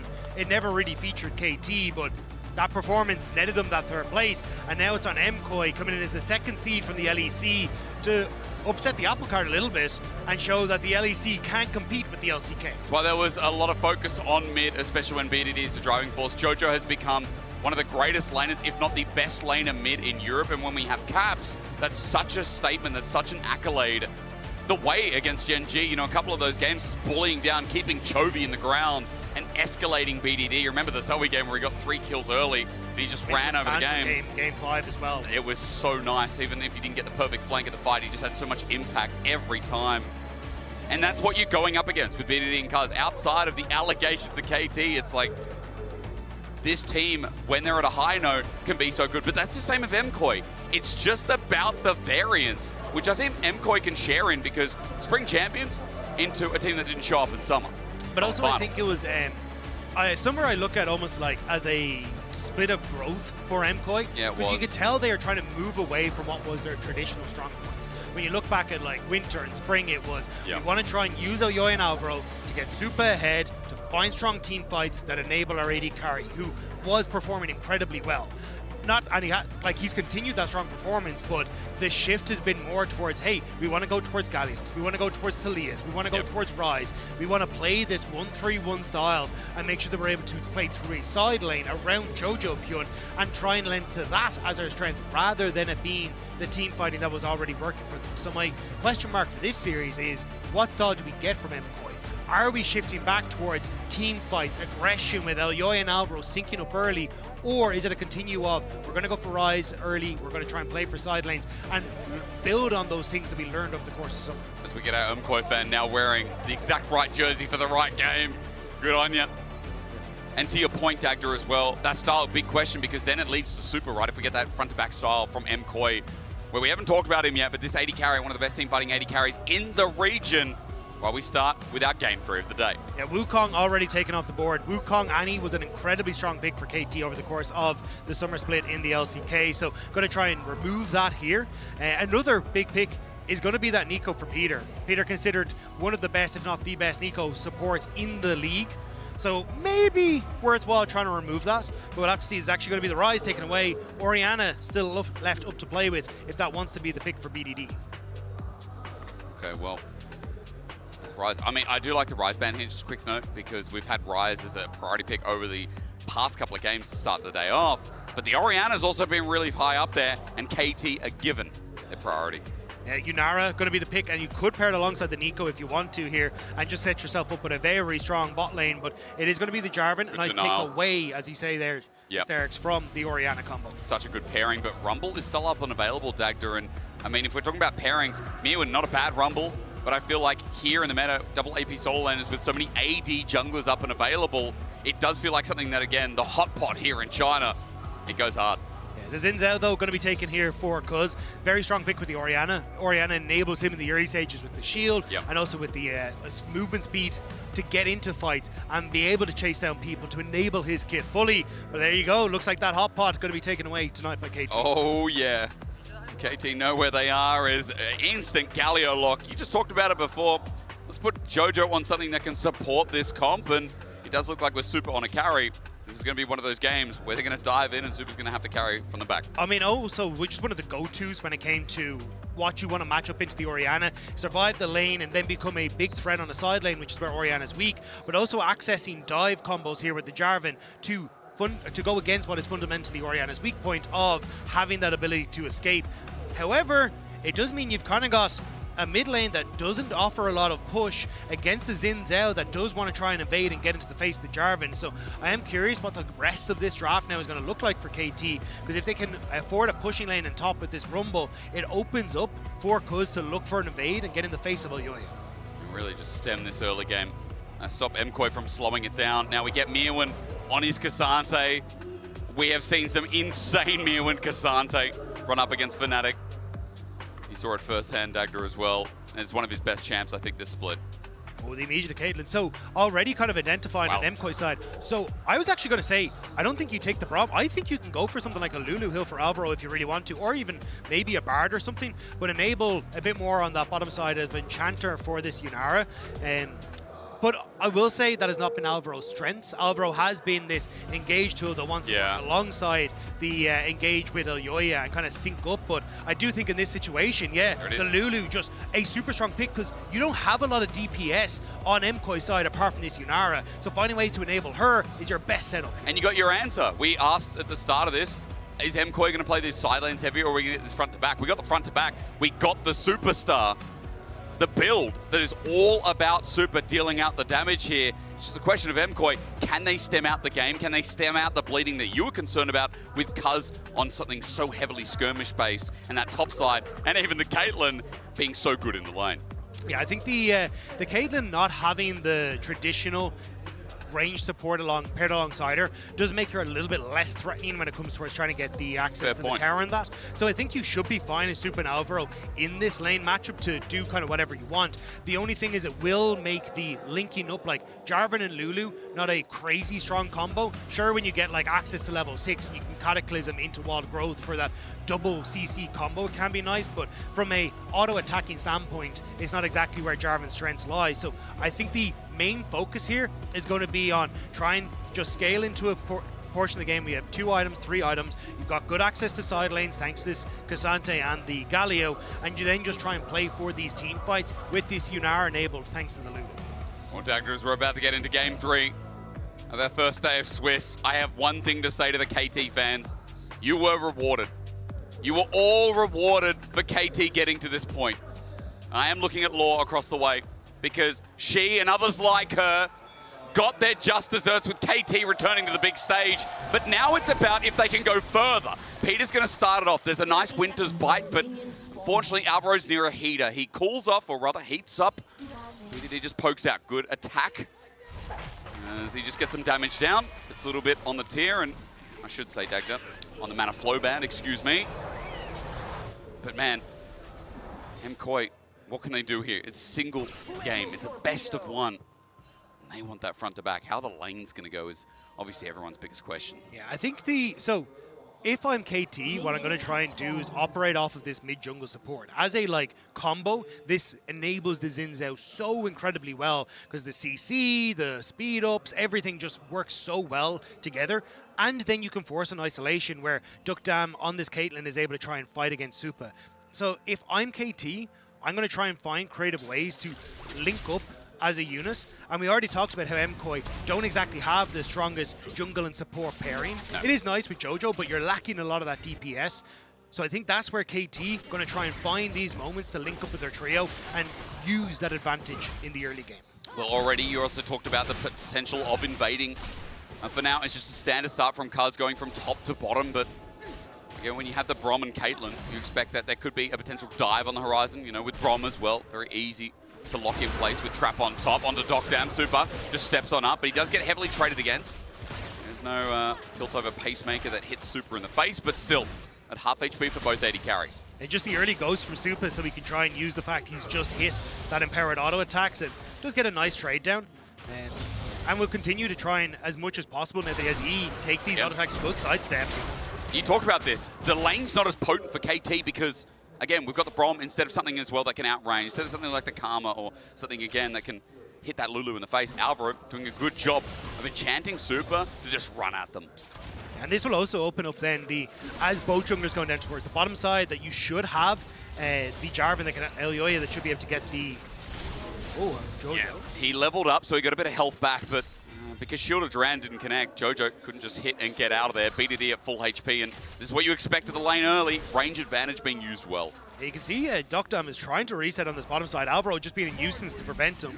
Does have to be a little careful as Xin Zhao is on the bottom side. Again, though, I think opening up for Elyoya, have a strong clear, should be able to get the crab and reset if he so pleases.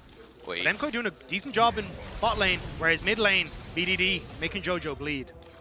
Doesn't have much mana in the bar. That's the only saving grace. That Clockwork wind-up is doing work, though. Jojo's walking back in. Shield of Duran. Taunt is good for the Winds of War to get the level up and make sure that he can just TP back now. Cuz is leaving bot lane, though, and Elyoya setting up for a dive here. That's the shield down. Yeah, the Arclight is sent out as well. There's some good poke damage. Doctor and Peter get to level 3.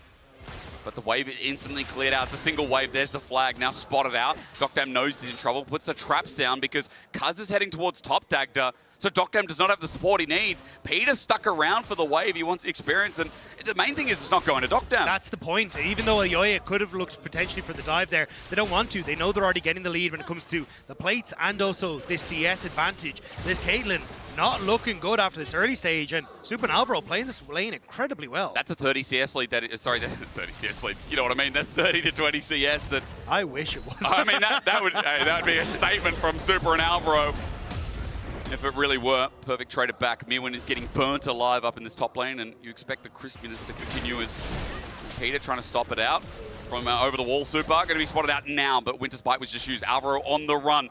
Another Winter's Bite would slow him down, but Alvaro is going to get a chance to back, however slow. Yeah, so Alvaro will get the reset. Again, though, I think you've kind of got this focus of, hey, now MKOI are in a really good spot when it comes towards the bottom side of the map. Jojo is surviving in this mid-wave, and even though he's been pushed back a little bit, the CS is still fairly even. Even if it isn't, they aren't CSing as well as they could have, but still, I think you're pretty happy with that. I think mid for Jojo, again, has been one of the biggest highlights in Europe. not only just over this split, but the development that has happened over this year. The fact that he's even against this range matchup, against BDD, when he's the star of KT by far, is showing you why we've been hyping up this guy and his arc from winter to now. Yeah, especially if he can tick over to level 6, which he's very, very close to, he does kind of become a safety net for these side lanes. Because again, I think you can already half see it starting of this roam with the Braum to try and get some advantages and see if they can get control over River for KT. But if that does continue, they should be in a decent spot. There again, just a quick reminder. They talked about it a little bit on desk as well. BDD, obviously insane stats, but Jojo does come out of lane with a lead, and even though MKOI is a winning team, I think a lot of it is off the back of him. Cuz now trying to change it back in bottom lane. MKOI in trouble. Alvaro flashes away and he burns a heal as well. They do get out of there. Super gets chunked on the way out, but look at where the wave is. Again, this is kind of what KT want though. Burning that flash makes Alvaro way more vulnerable. And I think KT aware that that's not pathing Alvaro would be taken if he didn't have a jungler nearby. Pushing the wave out in the meantime. I don't think Elyoya was spotted out. A control ward is clearing all vision. The Pixel Brush, he does back away in the end, so no play used by MKOI. Again, the fact that the bottom lane survive and are just chilling out with this cull on this Yunara is still a big win. Super's still going to be holding a small CS lead. I am surprised, actually. The only one who's down in CS here in this game is Mirwin. Naturally, again, because that was meant to be another winning lane, and it has been. Still though, KT using the fact that the unsealed spellbook advantage on Peter. Now looking mids, Jojo able to get away from everything there. This will give them control over towards the Void Grubs though, and you can kind of see the reset now starting to come through for MKOI. But I think KT with the early swap going to be able to get this wave pushed in and should be first on towards the objective. And that should make things a little bit simpler for them if they can get control over the Void Grubs. Obviously no TPs available, so with that change, with that swap, we are going to be isolating our top laners, and Shield of Duran this time does connect again here for Jojo. We'll see if there's anything that leads to it. 45 seconds towards the Grubs. We'll see if those top laners move up with more meaning, and see if there is just going to be a drag and trade here in this game. We see no meaningful gold lead. We were talking about a little bit before, but this 2v2 is going to continue. This 2v2 is going to continue to be okay here for Super and Alvaro. I didn't expect to be highlighting this 2v2 lane, Dagda, I'll be completely honest. I got worried when I saw Dockdown on the Caitlyn, but so far so good. But it's not the pick that you'd expect to see coming through from Alvaro. We kind of mentioned it, like he has not been a Lulu player. Even some of the positions he's had on Bard over the course of the split have been a bit suspect, even if he does get the wins on it. So the Lulu, I think, caught KT unaware. That's why you go for the blind Braum, expecting something like a Rel or an Alistair to really come good through. point. As you said, engage is best. Speaking of engage, it's Elyoya. Okay, he's got a Cataclysm up and available, and Peter's caught out in the river. Cuz here to support, but Cataclysm comes down, enables Jojo. Cuz has to flash away, but the dunk for first blood from Jojo. Super runs into Dockdown. Okay, he sends out the Arclight of Judgment. It sets for Elyoya to get another knock-up. Whittling away is Dockdown, running for his life. Smited down, barriers there. Super wants to be in range. Elyoya tanked it up. The Arclight was close to a kill. MKOI almost at 2, but Elyoya will survive the ace in the hole as MKOI hit first. But the fact that Elyoya took so much tower aggro means they can't actually go for the objective.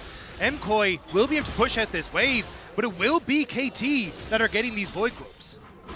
It is a big objective to take away. We've got a lot of power in that Rumble, and a Caitlyn as well.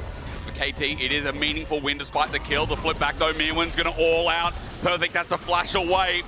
An ulti for a summoner here in the isolated 1v1. I think Perfect was kind of lucky that Mirwin didn't get the full reach over the wall into the alcove, or that could have been a very different story. But for MKOI, still pressure on the map. Over pushing on that top side though does give KT the objective and a little bit of a window now to get back out onto the map first. Elyoya though moving towards this dragon, happy to at least answer for what was taken. I guess they thought they were going to kill Dockdown, and they thought with that, okay, no Caitlyn, and then we can get Grubs, and you're right, that small inch of a health bar, plus the fact that Elyoya took 2 turret shots, really hurt them in the end. So Dagda, 3 Grubs versus Dragon might be the call here because Elyoya's already taking it. Cuz obviously resetting, is going for his bot side clear. So there is an objective trade and maybe a kill as well as BDD. Never mind, he gets phase rush, he gets out of there as Alvaro makes the move. The Lulu ganks are a little less threatening. I was going to say, send a glitter, lads. Yeah. Send a pixie. Yeah. You're slowed and you can't catch you anyway. No. I'm a squirrel. But again, I like the presence that we're seeing from MKOI, right? It's even if they may have flubbed the topside play, it is still them controlling the pace of this game, which I think a lot of people would have been surprised at coming into this. They had good picks coming through with the Galio and the Jarvan. They've managed to keep Supa into a relatively good spot with a nice little lead for himself. Even the Cole starting to will pop in a little bit for him too. So if MKOI are looking at what are our win cons for this game, how are we working in that aspect, it seems pretty good at the moment. Again, I mean, we've highlighted the bot lane enough, but they're surviving on their own legs. Jojo again got through the early parts of the lane, and now it looks like he's close to getting his first item as well to negate some of the magic damage coming through from KT's comp. And from BDD in this individual lane, Winds of War comes out, trying to clear the wave, Justice Punch away before a potential shockwave, even though Elyoy is nearby. You're just going to TP back into the lane because it has the ultimate to try and move around the map, but just wanted to try and get as much gold as he could before he goes for the reset. Again, though, KT still have decent scaling in the composition, especially when it comes to the Orianna and the Caitlyn. So for MKOI, keeping the pace of this game up is going to be very important. Durand, pace is going to be there though. Justice Punch for the buffer. Hit by the Winds of Lightning in the meantime, but Cuz not going to audaciously charge. Jojo survives, and that was a good time D. Yeah, well played on the Justice Punch to buffer. It means that Cuz even cancelling the reset there. And it gives Jojo a lot of control over this mid wave. So even if a potential gank does come true now, BDD doesn't have that as a safety tool to try and interrupt some of the plays from MKOI. You could end up burning this flash from BDD before some of these upcoming objective fights. The only thing is the health bar and staying around in mid lane. It might lead to a bit of disastrous loss of experience and gold as well. Just hold out here for Jojo, as meanwhile we're looking towards bot. Supa's going to hard clear this wave with, again, Elyoya in the vicinity.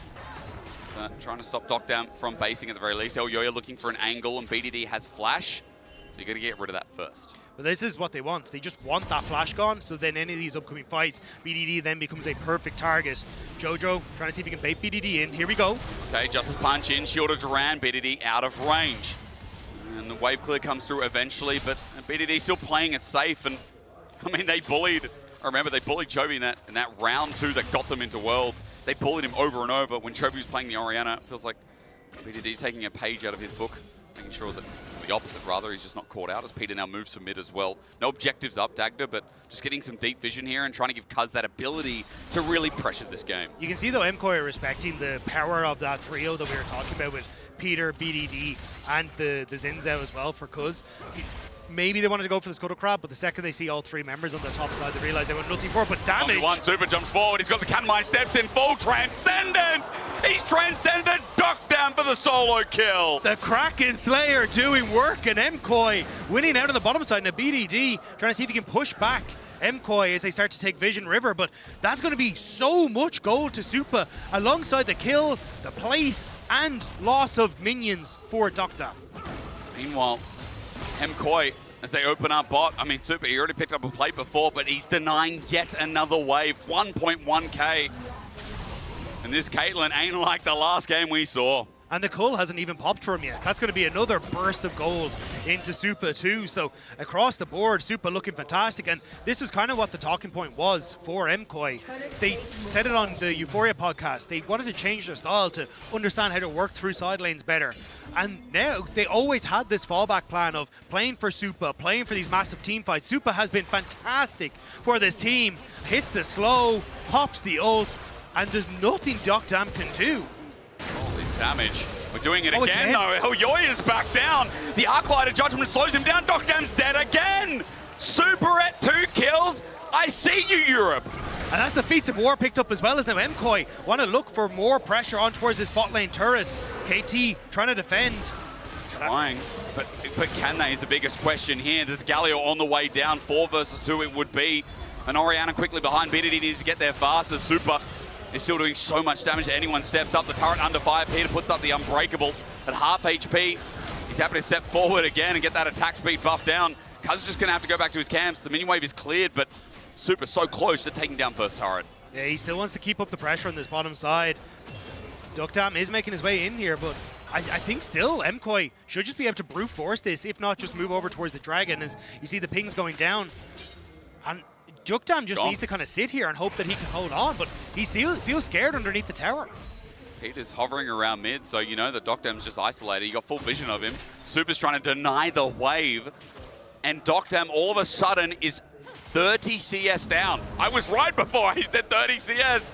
And Super's made it a reality as Dragon's going to go with it. MKOI are playing this early game fantastically. I will have to see if they're going to be able to keep up this pace. As Alvaro just starting to pop his head into mid lane to make sure Jojo can farm it up. Rift Herald is taken, or he's been taken by KT, I should say, as Mirren TP back in, so MKOI may look for a contest here. Super's on the way up as well with Transcendence available. Shield is ran only onto Peter for now. The level 7 Grom in jeopardy. A double knock up here with Wild Growth. MKOI looking to advance, but they've used quite a lot. Flag and drag onto Kazu's isolated for the time being. Mirwin joins in as well. Redemption's going to come on down and give KT a bit of a lifeline. Jojo's just getting out of there looking towards bot while Docdam doesn't want to join. That's the thing, it's an empty threat from KT. They have the Caitlyn in the bottom side. It's a 4 versus 5. And they're still trying to contest onto this. You look at where this Galio is, just hovering with that ultimate available. Jojo wants to jump in. If they find a fight, it's all for naught here from KT. They're soft advancing, but a flash on, a Cataclysm, and there's Jojo finally. Kuz sent packing, and now with the ulti out, Perfect's in trouble. Meanwhile, the side of the fight, Super's picking up kills again. The superstar on the right, MKOI on the left, and 5 kills to 0. KT got nothing left. KT were trying desperately to keep MKOI interested, seeing if they could buy time for Docdam to get some gold on this bottom side, and he will get the tower. But you've lost so much on that top half of the map. 5-0 for MKOI. And now Jojo moving down towards this bottom side, but Docdam's already got away. Got to really ask ourselves, how much for KT is that going to be worth it? Good noticing there, Dagda, as Herald goes down. That turret brings some gold back, but Super getting a kill. A big part of the fight as MKOI, watch how they forced it again. Yeah, KT didn't want to actually get engaged. They're just like, hey, look, we're just going to try and poke onto MKOI, see if we can pull them away, buy as much time as possible. But they end up going that bit too far and don't respect the engage tools that can come through from MKOI. The engage from Elyoya is perfect as they set that one off. We asked, how KT going to be coming into Worlds? Starting to get a bit of an answer here that in this early game, they're struggling to really deal not only with the pressure that came through from bot, but also these fights and how easy they are to set up from MKOI, walking right into a trap. And they had that huge upset against Gen.G, but as Vedi was saying on the desk, immediately 3-0'd by Hanwha, immediately then 3-0'd by Gen.G again. Since. Exactly, and MKOI kind of jumping on top of that and taking advantage of it here.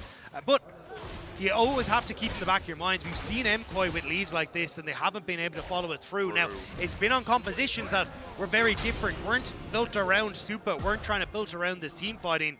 So we'll have to see if that version of MKOI has bounced back from winter and spring and they can settle into that nicely. We heard Melzet on the whiteboard over the split put the word patience. It's been said, MKOI have to be patient against KT. No objectives are up. Elyoya is just trying to take away the blue buff and everything else that pertains within this topside jungle. Because you can see, he's at even XP with Elyoya. He's got a bit of a CS lead himself, but that might soon change with how much MKOI are taking away. Yeah, MKOI are just trying to play off of 2 lanes at the moment and get vision in this top side, look to try and put pressure on towards mid and top turret at the same time. But KT, even though they lose the blue, are defending the space relatively well, especially as BDD moves down towards that bottom side to push out. It means that now MKOI have to move Jojo across. Stepping up. Oh, hang on. Docdam went up for this. Peter misses the ulti. Super kites it back. He transcended time and space for a little bit, and did he even, Dagda, is the biggest question. Oh, that was just his Q. He just walked up with Q. He's that strong right now with Renans, and Docdam gets forced back. But this is now the opportunity that MKOI needed, because you can now start to put pressure on towards this mid tower with KT having to reset as Jojo pushes out the bottom side. And basically KT are trying to play out through all 3 lanes and keep pressure up on the map for MKOI. But if you can have Super do things like that, it makes that ability for KT to play out across all 3 lanes much more difficult. Been able to do anything of the sort so far, have they? Even that top lane lead, I mean, Mirwin's taking control back of that CS lead now against Perfect. Perfect had like 15-20 CS in the first 10 minutes of the game. As Docdam steps up to the wave again, I see a Super inbound. But he's going to pay respect this time. Alvaro also on the right side, so can't do too much. Steps up. There's some good poke from Docdam, but regardless, he won't push his luck. 45 seconds until the Dragon, though, so already the resets coming through from MKOI, trying to control this space and make it difficult for KT to enter. Even moving Jojo Pyun in here, just to provide that front line as they set up the vision with Alvaro. The 3rd Dragon in 30 seconds, and for Docdam, I bet he wish he could get that Infinity Edge that's sitting in his inventory, at least components of. Oh, He's too far behind. He really is, and he won't have it for the fight. I mean, for KT, so do they send it, Dactor? Like, they just got to send it or what? I think you just play, again, patience, you said it. Just let the Super do the work. You can see he's getting some good damage down. And now, with Dragon in just 6 seconds, you half health Peter, so move over into a position where you can actually look at this objective. Oh, some flowers out there. Maybe for the graves of KT in this 3rd game of the day. Peter's going to walk in on full vision. Cuz the same. Dragon going down there to teleport from Mirwin. It's going to be slow from Perfect if he decides to enter. They go towards mid anyway, but Mirwin's now zoning off the choke. Jojo on the other side. 3rd Dragon. It's not a soft contest. It's a full commitment with PP. Dokdam is sitting around mid, but Hemkoi are looking to collapse with the Winds of War. Perfect zoned out. Peter as well, but there's no true damage yet as Hemkoi try to find a way in. There's Rift Herald on the bottom side, creating pressure. Is Jojo going to move across that? And Hemkoi are constantly threatening this Adakan as well. KT trying to brute force mid to pull Hemkoi in towards the mid lane. Super's got Renans. He cleared his wave in an instant, so there's the play. Done and dusted. KT are going to ARAM a bit, while the Herald is NPCing a structure bot. Hemkoi are just playing the map better. Again, it's keeping pressure on towards the bot tier 2. Jojo putting pressure in through this bot side jungle, constantly contesting a flank position, so KT can commit to that mid tower and Hemkoi can get back into position. KT just look confused as to how they're supposed to break this version of Hemkoi. Could have been Betty saying he got excited for KT. I don't know. I don't know what started off the day here for them. I wouldn't blame the Welshman, but then again, I wouldn't put it past you, so do what you must. When it comes to Worlds, I mean, we don't know what people's forms are, right? It's been a while. Patches change. For Hemkoi, you could say the same as Adakan might be a thought here. Let's get right into it as Elyoya decided to take a deep, deep gate. Peter's there waiting over the side, but he can flag and drag, and Adakan still seems to be the objective as Vision's cleared out. Still, Hemkoi, I think just unsure of if they want to really commit towards this Adakan. It does reset, and they're moving Mirwin over. BDD on the reset, can TP in to join on this bottom side as Jojo, caught by the Witch's Bite. Hilda Duran though, Hemkoi can peel off and join the fray. Winds of War, they jump in, but Super's just over there. Onto Cuz, he gets poked out a little. Mirwin, he's got a flank, but KT have seen him, I believe, on the edge of a ward. BDD teleports in, 5 members in front of Adakan, and Perfect has a spider sense. Yeah, this is a little dicey from Hemkoi. Mirwin going to move back towards mid lane and try and keep up the pressure on towards that mid lane turret. KT may just start up the Adakan to try and draw Hemkoi in here. Again, Mirwin looks for mid. He can get that push in, he's done so. He'll deny the minions and now move down. At 13k, it's slow.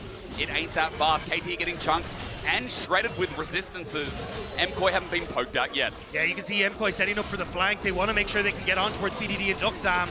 Mirwin, all it takes is a set up with the path maker. Meanwhile, Cuz has been left by his team. The jump in there, Jojo's going to follow as well. Shockwave is big though. 3-man with a hot pot inside. Hemkoi ran in, it was a bait, it was a ruse, and Cuz drew them in. Flush from Dokdam, ace in the hole. He sets it up now, and Super's in the ground. Cuz is a freaking genius. The trap was set, and Hemkoi walked into it perfectly as BDD with the shockwave, as Perfect with the Rumble ultimate decimate Hemkoi where they stand. I mean, I thought that guy was inting, but BDD, when you have him on his team, just play for his setup. Redemption's going to come down. Dokdam gets hit at 3k. A steal looks hard. Elyoya looking to go in at Adakan. 15. Almost 14 flashes. They're in Cataclysm still! The king of the jungle from Madrid, baby! That's him! The Spanish secret agent for Hemkoi gets in to steal away the Adakan and get a kill back. As Hemkoi now back out onto the map first as well, will start to get the lanes in their favor. It is a small silver lining though, because that was a near 4k gold lead that has come back to 500 as we get into this. You see, like, it's a great start on the fight. Mirwin's doing a ton of work on this backside, but everyone committing on towards Cuz to make it happen. The shockwave from BDD was huge. The follow-up with that ultimate from Perfect. And then Dokdam, crucially, got three of these kills on the back of this fight, which then sets up for him now to be in a much better spot to actually deal some damage in this game. And Elyoya sneaking in. Oh, he actually missed failed. the Q. So yeah.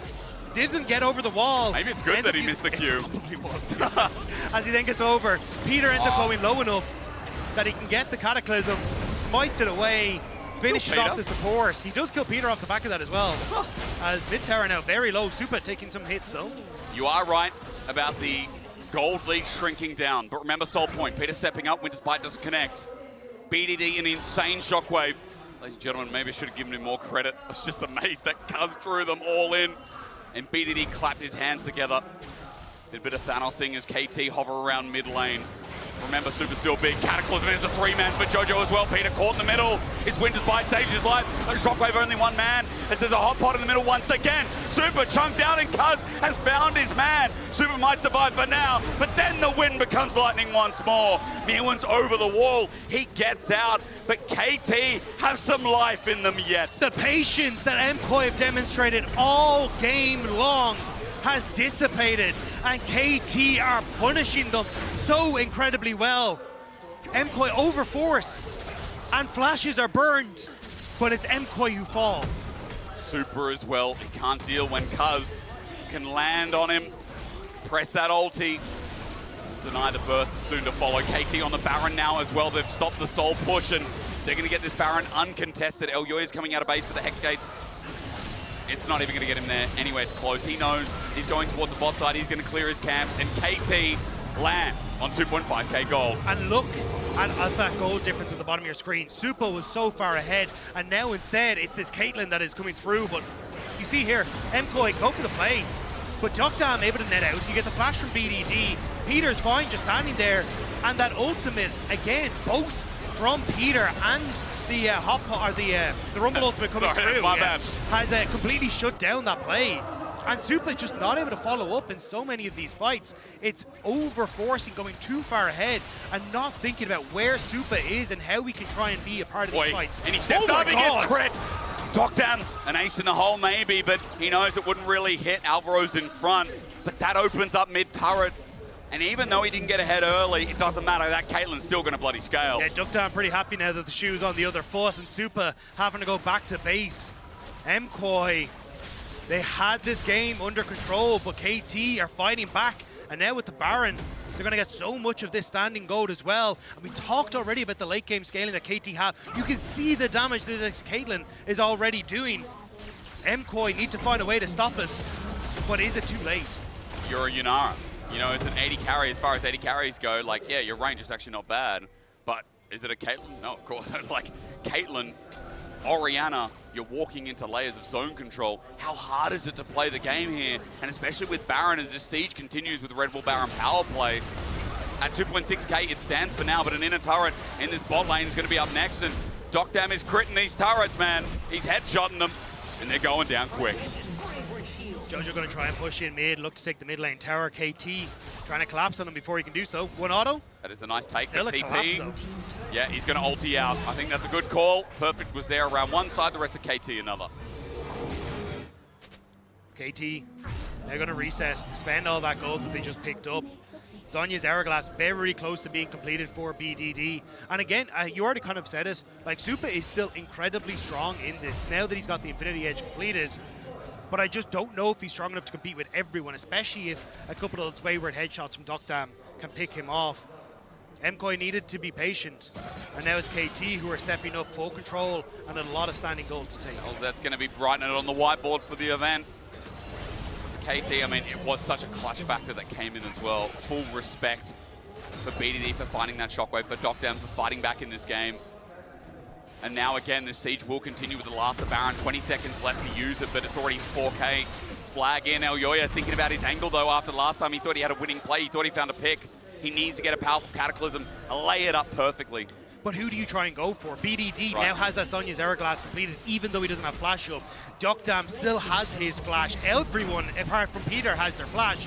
So your targets are disappearing. Instead, MKOI are saying, look, we're just going to try and push in on these middle lanes instead and try and find something back instead. It's just slower though, isn't it, Dagda? I mean, there's no grubs in MKOI's pocket. They forego.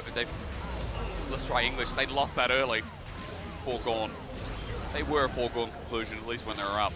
And because of that, Jojo doesn't get the push he wants. Inner still stays standing. I mean, it is nice macro for MKOI when they are so far behind now. But it does feel like, again, you know, maybe a pick that's set up, maybe a fight on their terms, a minute till the next dragon comes up. This one a contestable one? I don't know, you're going to have to tell me. But still, KT, like, it was BDD stepping up for this roster across playoffs with some of these other members. But again now, at Worlds, huge shockwave to turn this game around. And he is now once more a massive point of contention here. The control that he offers with Duckdam's free to play up here because he has the speed ups with BDD, he has the shield from BDD, and the ability to now control these entrances into River are going to be massive for any of these upcoming dragons. Again, I think if it's MKOI, they just have to try and bypass them and go for this split push once more. Flags out from Peter, Celestial Blessing down. It's small, but at least something. However, for Super, as he goes towards what looks like an Immortal Shield Bow there, he needs more defensive items, he needs them sooner. That Dragon foregone conclusion, that's 10 seconds up, and you can see MKOI are just trying to put their pinky toe in the bath, but it's way too damn hot. They're hoping for a pick. They see Jojo sit on Vision. If they try and move through this choke point in jungle, maybe he can flash over the wall, but the taunt goes for it. Just looks a like punch, Peter equalizer down. Jojo wants a way out, he flashes over the wall. Ace in the hole, Perfect's gonna match the flash. Shield to Duran, a taunt out as well. He gets phase rush, but he's getting burnt asunder. Lucky to be alive is the Galio. There was a bit used from KT, but Jojo now with nothing up. Yeah, MKOI, kind of a fake contest there, looking to see if they can just take these turrets on the sidelines and again be a nuisance, but Jojo having to burn so much to get away from that play. KT again, Dragon taken. They're looking so strong in this one. Maybe it's something, maybe in the end, the fact that Jojo got out Dagda maybe feels okay. I mean, that's 4K the lead now. It was like 1,500 gold because of top turret, because of jungle taken. So I'm weirdly optimistic on the play, but at 30 seconds till Baron, obviously, we got to talk about the elephant in the room. That's a 4-item Caitlyn. BDD also 4 items on the horizon. Speaking as far as the elephant goes, that's a colony. That's a family of elephants. I don't know what they're called as a group, but I see some elephants. Especially if you can finish this rabbit on death cap for BDD, he just becomes so massive. For MKOI, do you just... Oh, Super! That was a crit. Super needs to get out of there. Elyoya alongside with him. Mirwin too. They're running for their lives. Mirwin had to flash for that as well. Was on the flank. Tags him. Alvaro, he's the one almost. Wind becomes lightning. Cuz re-engages on the minion wave. They've got priority.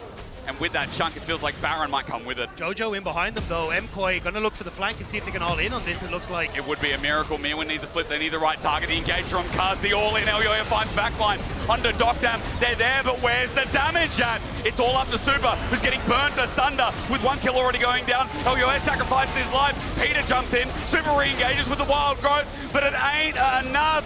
KT, we got excited for a reason. There ain't no false hope here. There was just not enough in the tank for MKOI and KT. They looked a little bruised, but they will stride forward into the base of MKOI. Just remember, BDD got glazed for a reason.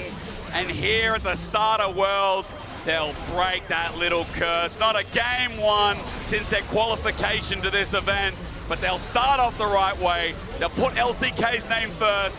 And we are looking exciting on KT. It looked good to begin with for MKOI, but that man in the mid lane for KT shut down those hopes fast. BDD once again stepping up, and the man is just so damn good. Yeah. I mean, not just that, but the recovery. I mean, Peter's a great support. I think they've been talking about him in the lead up to this event, and analysts and external streamers alike. Peter had, I'd say, is a clean enough game, especially when mid-late game's going so well. Cuz though, I mean, Cuz again with BDD, this mid-jungle is so exciting to watch because of how well they execute on plays like this. Yeah, the fact that you end up getting so much of those kills in that bottom lane fight, turning into Dockdam, immediately set up the rest of this composition for success. The Caitlyn gets accelerated back into a position where she's just as strong as Super. Dockdam then ends up picking up the rapid fire cannon, and at that stage it's lights out. Like, there's too many flashes. Yep. There's a Zhonya's on both the Rumble and the Orianna. It just doesn't work. Well, maybe not a fraud at all, hey Law. Maybe you're not a fraud at all. No, am I happy? Am I sad? I'm feeling a lot of different things right now, honestly. Following this game, it was the most KT game ever, but it was also, sadly, very the most MKOI game ever. It is never over, never won, never lost until the Nexus falls, and we should have known that. I was trying to give you confidence. I was trying to give you confidence throughout the entire time. I mean, what did you keep saying? What did you keep saying? I'm so sad, but I'm so happy. KOI are very good at throwing. Yeah, they are. Expert quarterback material. Yeah. That's that American JoJo in them I am right there. upset, okay? Canadian, I guess. And I need a little bit more sympathy right now, Raz. Yeah. Also, you don't get to talk to me. Okay? Should I exit the On test? a great list of traitors, okay? You're there right next to Judas, okay? Benedict Arnold, perhaps? Wow. I am alone on this desk, What? suffering. Why did they have to throw? Why are they so good at throwing? I said to Raz, look at me, Yeah. I said to Raz explicitly, Yeah. they've thrown a 10K gold lead with a composition just like this one. And he's like, nah, they'll be fine. no way. They'll be fine. And then they did it again. Little did he know that it was gonna happen again, and you can never outcount BDD. We've talked about him. Usually when an upset is gonna come, usually when a comeback is gonna come, it's gonna be off the back of this player, and thanks to the reliable Cisco network, he finds the perfect shockwave. I mean, it's a gorgeous shockwave. It is a gorgeous play from BDD. And I mean, we talked about him for a reason, right? Coming into this matchup, a lot of our focus was on the mid lane matchup, and the impact that BDD had in those moments is really what defined the series against Gen.G coming into this World Championship. So we know that he's a clutch player. You give him that opportunity and he turns it around, and he really set up for the rest of his team to then do what they needed to do. And I apologize as a first step, Betius. I should have defaulted to trust on your lack of trust. I think that should have happened. Because I was so bought into how well MKOI was playing, I just didn't believe it was going to happen. But KT was ready to catch that pass. It is really frustrating on the MKOI side. However, if I think about MSI, if I think about the lack of confidence that this team had, when I look at the early game, and the early game only, until the mid game, let's say, it looked good. I mean, the problem is, I've been saying this about KOI, like, for all year. Like, their potential is real. The talent that this roster has is real. But we've heard it from JoJo. We've heard it from the players that sometimes they just make silly mistakes. And ultimately, it is these silly mistakes that we see continue to plague them. Now, obviously, I'm frustrated with the result of this. Yeah, you are. I have to hold on to some hope. I'm hopeful. That they're able to clean things up. It's a best of what. Don't run away from me. Your frustration, you're a little angry, a little pissed, all right? It's okay. Fuming. It's your turn next. Well, no, we're going to come in strong, okay? Don't put that on us. But I'm still hopeful that they can turn things around. At least they show the baseline level that you can't underestimate this team. Absolutely. We'll see them next. It is hope for now, for Europe. We'll see about this right after the break, because we're headed for one for now, and we'll hear from Peter on the other side before we set up BLG versus 100 Thieves. You can see MKOI setting up for the flank. They want to make sure they can get on towards BDD and Duck Dam. Here, when all it takes is a set up with the path maker. Meanwhile, Cuz has been left by his team. The jump in there, JoJo's going to follow as well. Shockwave is big though. 3-man with a hot pot inside. MKOI ran in, it was a bait, it was a ruse, and Cuz threw them in. Flush from Docdam, ace in the hole. He sets it up now, and Super's in the ground. Cuz is a freaking genius.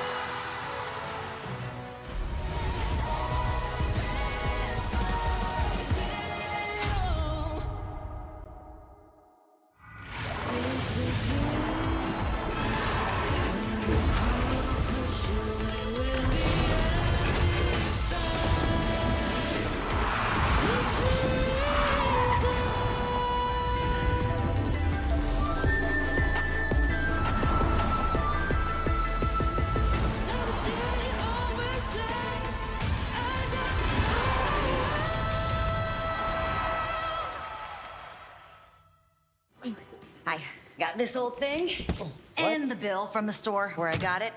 Figured you could beat it with a better deal on one of these big boys. It doesn't work that way. Guess you're not as cool as Verizon. Bring in your AT&T or T-Mobile bill for a better deal. You don't know that?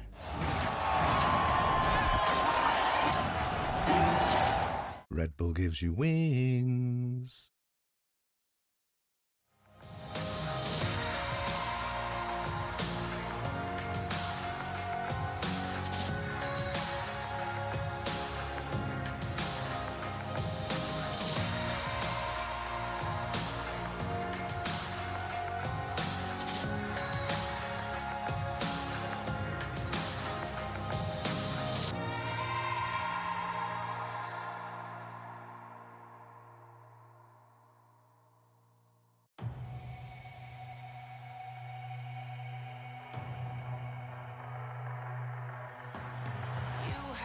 coming, babe. Welcome back to the wicked game. Don't you know there's a price to pay? Eye for an eye. I see your darkest dreams, 'cause they're no longer make-believe. You ain't met someone quite like me, the kill of the night. I hear voices screaming in my head. They stop me feeling sad. Psycho, fell off the tightrope. Tell me why it feels so special. Dancing with the devil. Baby, don't call me crazy. You know that it feels so special. Dancing with the devil.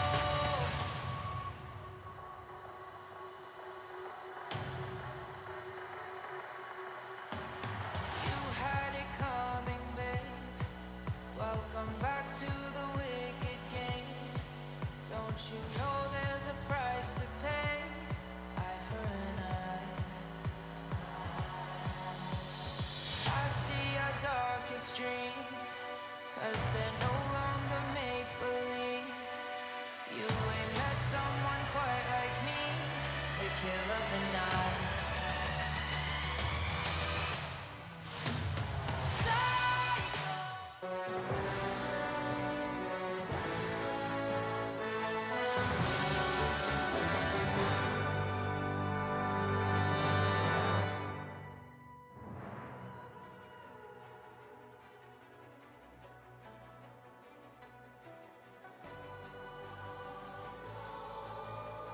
First ever Worlds game. How was it? 이제 막 첫 월즈 경기 끝내셨거든요. 어땠나요?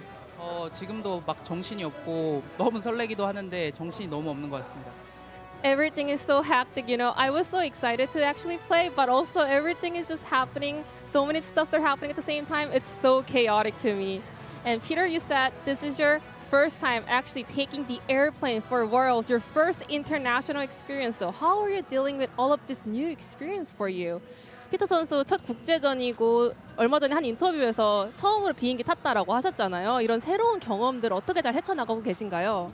일단 비행기를 처음 탔을 때 이렇게 비행기가 높이 올라가는지 몰랐어가지고 상상한 거 이상으로 너무 높이 올라가는 거예요. 그래서 좀 많이 무서웠던 경험이 있고, 그리고 해외에 대한 이제 그 두려움도 있고 좀 그런 게 있었는데 중국에 와서 보니까 다 사람 사는 나라 같고 너무 행복한 것 같습니다.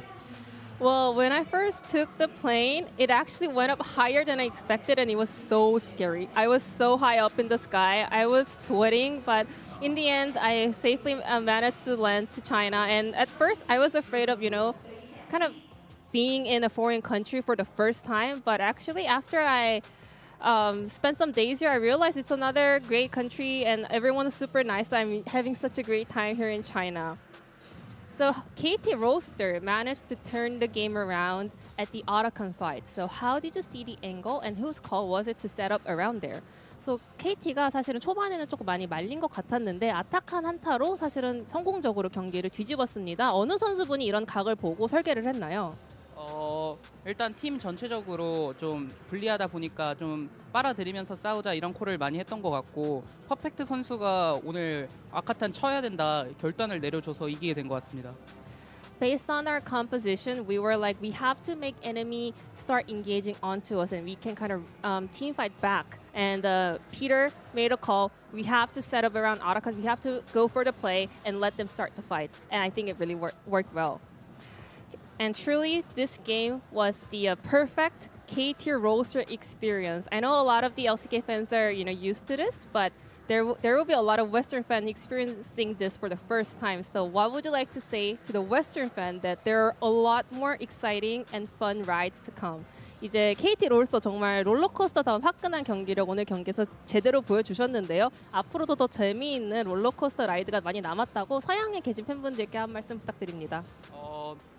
우리 지금 경기력이 저희의 이제 시작점이라고 생각하고 저희는 롤러코스터 타듯이 더 올라갈 것입니다. 항상 멀리서도 응원해 주셔서 감사합니다. KT 롤스터 keep going up.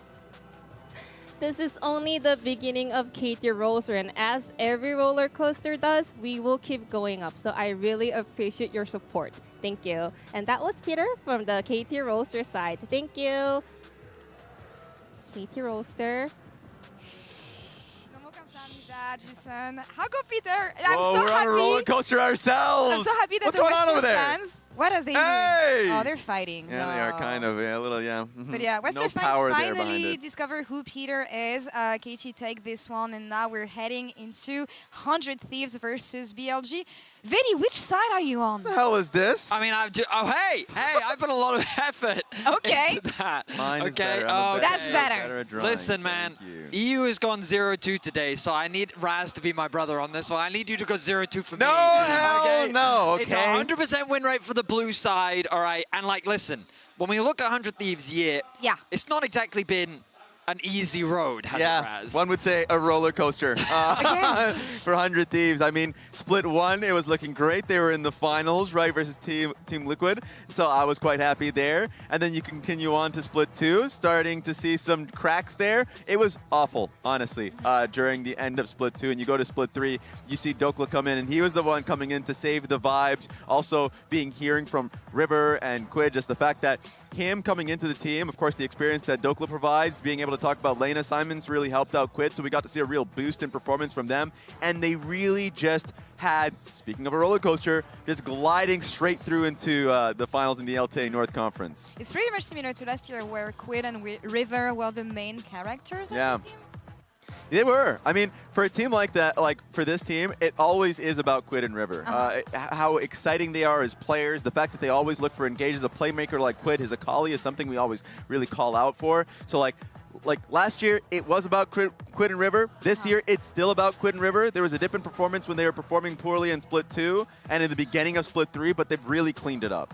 And River, it's his last time to show himself on the international stage, alongside a lot of players here at Worlds, but he wants to make his showing here. Yeah, that has been the real story, is that River, of course, talking about his last year before Korean military, like that has been a real motivating tool for this team. So even during the split, they're like, is this, yes, 100 Thieves last ride, like River specifically, and how good he has been for this region, how talented he has been both on Golden Guardians. He started on Dignitas, came on 100 Thieves. He has been somebody that has been so smart as a player, so losing that hurts. And absolutely will. And unfortunately, his journey isn't going to start with an easy path, because he will be up against BLG, reigning world finalists, of course, and they are reigning world finalists.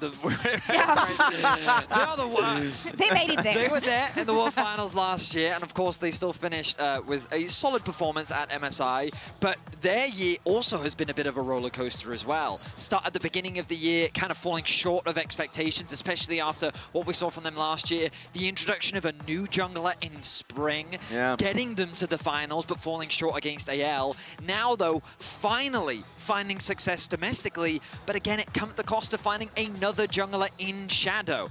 And while all of these things have been happening within the team, the one thing we can say for certain is that Knight is still Knight. Yeah, Knight, of course, is a beautiful finals MVP. Like, he also had, like, exceptional play throughout the season. Like, he has just been somebody that has been stomping within the lane, outside of the lane. When he was going up against IG, I talked about it just yesterday during the playoffs. Like, he was getting solo kills every game, and they ballooned that. So this team will scrap constantly in the early game, hand-checking you, and it always starts from Knight as a player. Just when he entered the league, he has been showcasing this like exceptional dominance that has gone on till this day. And I think that for the LPL, there is just a sense of skepticism around their performance coming into this international event. The consensus seems to be that the LCK are the powerhouse region, with three of, like, potentially all four teams sitting at the top of the power rankings. And I think this is a great opportunity for BLG to demonstrate what they are capable of, where they are coming into this tournament. Because while there is still some doubt, I think that this is also a team that, come Worlds, can turn the power on and show what they're really capable of. I want to give it to Raz quickly before we head into walkouts for the players. How do you feel ahead of this matchup? What is the expectation? What do you wanna see? Amazing! What do I you feel wanna see? great. You guys have been dragging down the vibes based off of your guys' performance, okay? I'm doing great. Dragged out. Okay, you got the KT one on there. But 100 Thieves, look, you saw the earlier post from Dokla how their boot camp has been run a little bit poorly. Like River, the visa question, was he even going to be able to play today? The answers to all of that is yes. River is here. They are playing today. It's when you doubt them, they come out stronger. I am a believer. Just don't look at the predictions online. Just don't look at that. Don't look at the predictions Don't look at that. online. All right, don't look at that. Don't look at the predictions. While we're getting ready to toss, why don't you all jump over and check those predictions Don't do online that. right No, now. the game's about to start, so don't do that. We'll leave it there. Let's head into the game. I mean, honestly, sometimes I think Raz is the biggest worm. He just flip-flops all over the ground. Yeah. Like, pick a side, man. It didn't even take like half a day. It was just, Like, it's not like Vedius pushed him into it or Law like forced him. He does it himself. He's a very fun man. I used to work with that guy a lot, so I'm used to it. 100 Thieves, let's not forget, by the way, play-ins last year, it was an embarrassment for NA when they got knocked out by PSG and didn't even make the main stage. This time, again, similar roster with Dokla being talked up, you have to say the expectations are that they'll fix the rights, or the wrongs, excuse me, Dagda, make it right, and give NA something to spruik about here. But for BLG, it is a hard task for an opponent that just played 4 best-of-5s, went to Game 5 in 3 of them, and one of them was the grand final. Yeah, especially when it feels like BLG have started to get back on track. Like you're seeing On back to his old ways of being able to provide a ton of pressure in the early stages, even having his pocket picks like the Elise as you go further into the draft, but also like the solo laners stepping up huge. Bin looking fantastic over the course of the last couple of series that he's played. Nice, I mean, MVP for Split 1 and Split 2 for the team easily. So I think, sorry, for Split 2 and Split 3, but BLG just look like they're firing all cylinders again, and that is a very terrifying prospect for 100 Thieves if they start to come into this. So for 100 Thieves, their backs are against the wall. It is the last time that we will see this organization, as it is going to be their last event. So if they can find a way to upset the apple cart, to give 100 Thieves fans just one last hurrah, it would be incredible for NA fans. They're making an exit. It's just about when the exit is, what they can do. So we're about to go into draft for our 4th game for Dagda and I sub out. And remember again, BLG, their run up, like, Bin during the split was a little bit hit or miss, I think. We talked about Knight's consistency. I feel like playoffs just rebirthed the BLG that we all know and love, the BLG that, again, with Shadow playing at the helm, with Beichuan still there, that's provided a little bit more flexibility. Now, of course, it is Beichuan starting here today, so we will not see Shadow at the very least, which is EU talent, the first EU player ever to win an LPL finals, by the way. So the Italian Stallion's not here. We still get Beichuan, who, again, was like I guess the risk factor when they lost weight. It is insane to see Beichuan on BLG though, because you remember back in the past, like he was an Echo one-trick streamer that got picked up by FPX to be in their academy roster, and then they were like, hang on a second, we need you immediately because TN is having struggles, and now he's on the winning team in BLG. It's been an insane journey for him to find himself here. Well, here we are, finally into pick ban in our champs like powered by Omen and HyperX. Orianna taken away. We've learnt that from today, but Dag, we know Rise has been the pick of the tournament so far. BLG says, screw the Rise. Jarvan B1. I mean, the Jarvan is incredibly strong for Beichuan. Again, this is, for BLG, a team that loves to skirmish, a team that loves to find these early fights. So Jarvan fits very nicely into that sort of situation and will provide the engage tools that you need for Bin and Knight to kind of step up. Elk has been decent, has been good, but it is very much been about the solo laners and finding those skirmishes. I don't know if it's going to get locked in. Would you be worried about immobility? I think the answer would be yes. So Aurora instead, but now pairings. Well, I think it's the Aurora kind of a pick away from Knight. He has very often been pairing this Jarvan alongside the Aurora and finding a lot of those dive combinations. So 100 Thieves kind of doing their homework to take that one away. And now Xin Zhao could be an option if you really want to. Or do you go for the buys, you were kind of saying, to look for that dive and just continue on that trend. Xin Zhao was a good call out though. Again, one of the strongest junglers on the patch, still has been for the past couple. 100 Thieves going to put on River, something that can carry when we talked a lot about this jungler and how he achieves on 100 Thieves. But now for BLG, Are we gonna get a strong bot lane? Oh, classic. I feel like Elkanon, when they have strong 2v2s in the meta, they will pull them out in a heartbeat.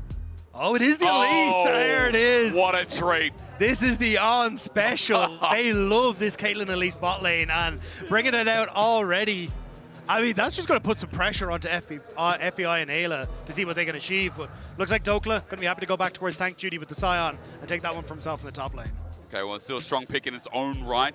Caitlyn can cut through, but let's see if the Scion can scale faster. As we have solo laners for 100 Thieves, but no bot lane.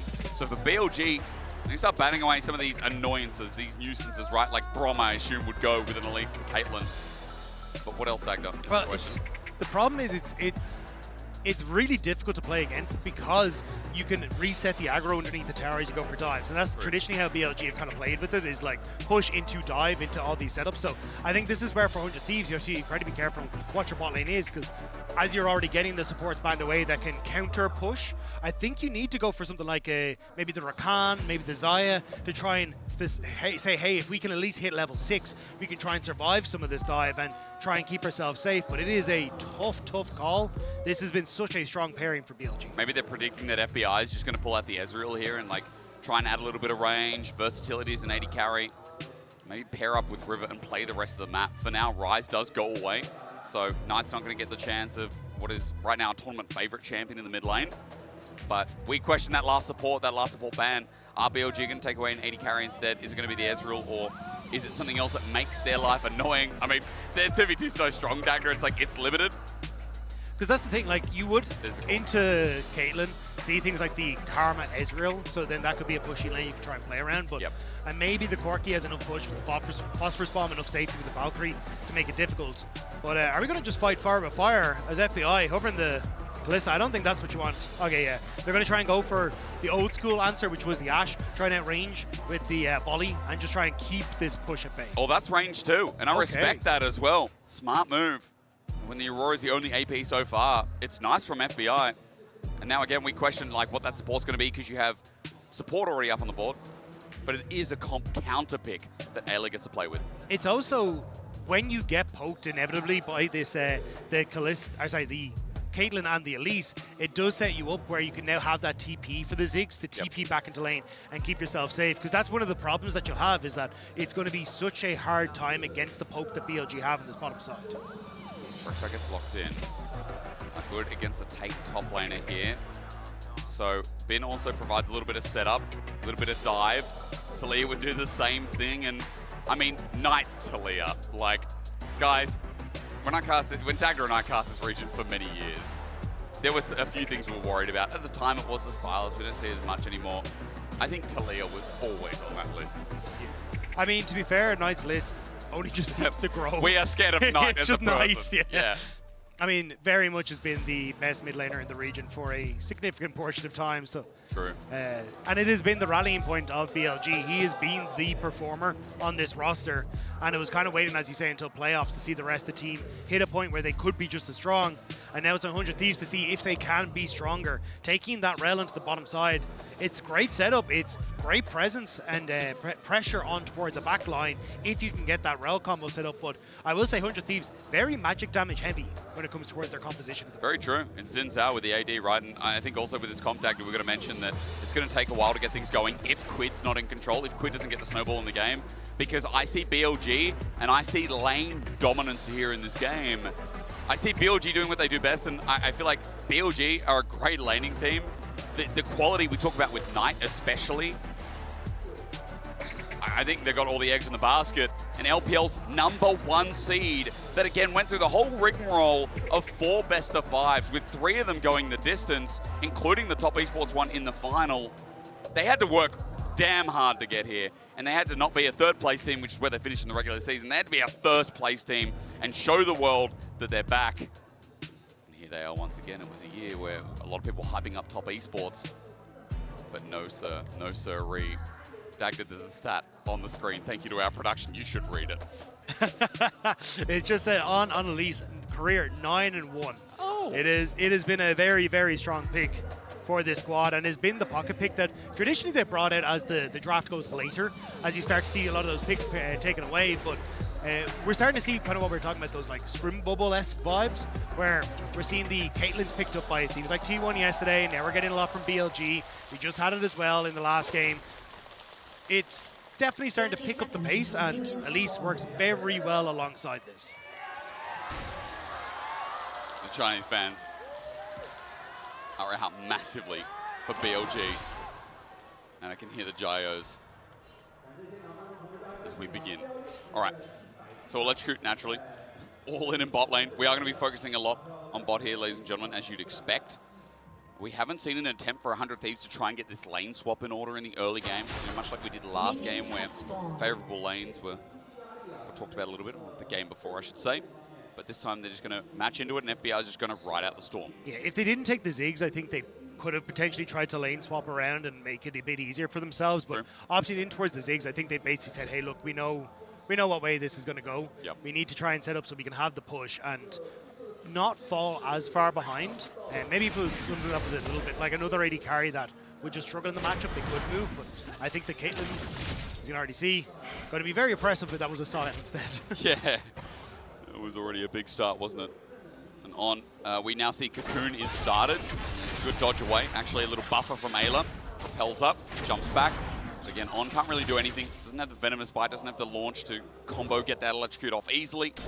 And burst down as FBI already paying respect. Yeah, and this is where, again, like FBI in time will be fine to push out this wave and just make it difficult for the Caitlyn to find success. But in the early stages, it costs so much mana to try and constantly throw these bouncing bombs and see if you can clear out the wave. So Elk just stepping up, hits level 2, looking for Cocoon.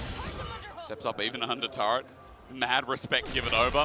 As by the way, if you want to know where jungles are in the heat of all this, actually on Vision, I believe both will be in a second as Beitwan's going to pass through Raptors, and there's a deep ward placed there nicely as FBI takes I believe, a trap, a headshot. Also, edge of Raptors on Vision too. So as River pass down, there's full info aware for both teams. Both junglers trying to make it down towards this bot lane, knowing just how volatile it can be. Again, the push is going to be here for BLG, and they'll be happy to just set up that crab for Beishwan and make him a little bit more comfortable as 100 Thieves, the pressure is on. Now let's also remind people, if this Elise doesn't get to do much in the early game, it can be a pick that falls flat. Oh yeah, now, 90% of the time for him it has not. But that 10% factor. 10% of the time it works all of the time. Yeah. Yeah, that is a very slim number, and you can see Ayla is essentially just trying to body block for FBI. You already saw that he can buffer through the Cocoon and make him safe, get the shield so the trade can't really go as effectively. But now Beishwan walking through here has On. He's on a ward, he just doesn't care, he's walking in, as you said, On there, and Swim becomes lightning.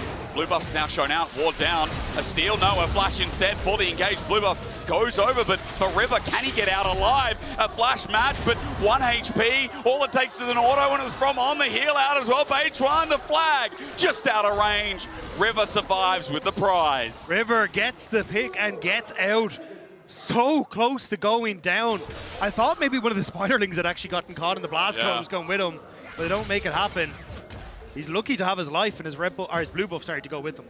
And as On returns back to bottom lane, he couldn't find any means of a combo either. Beitwan's now going to pass up top in full vision yet again. Flag and drag just gets him there sooner. It'll be a double scuttle take, but I feel like if River lost this blue, we'd be talking a lot more seriously about how the game state is for him.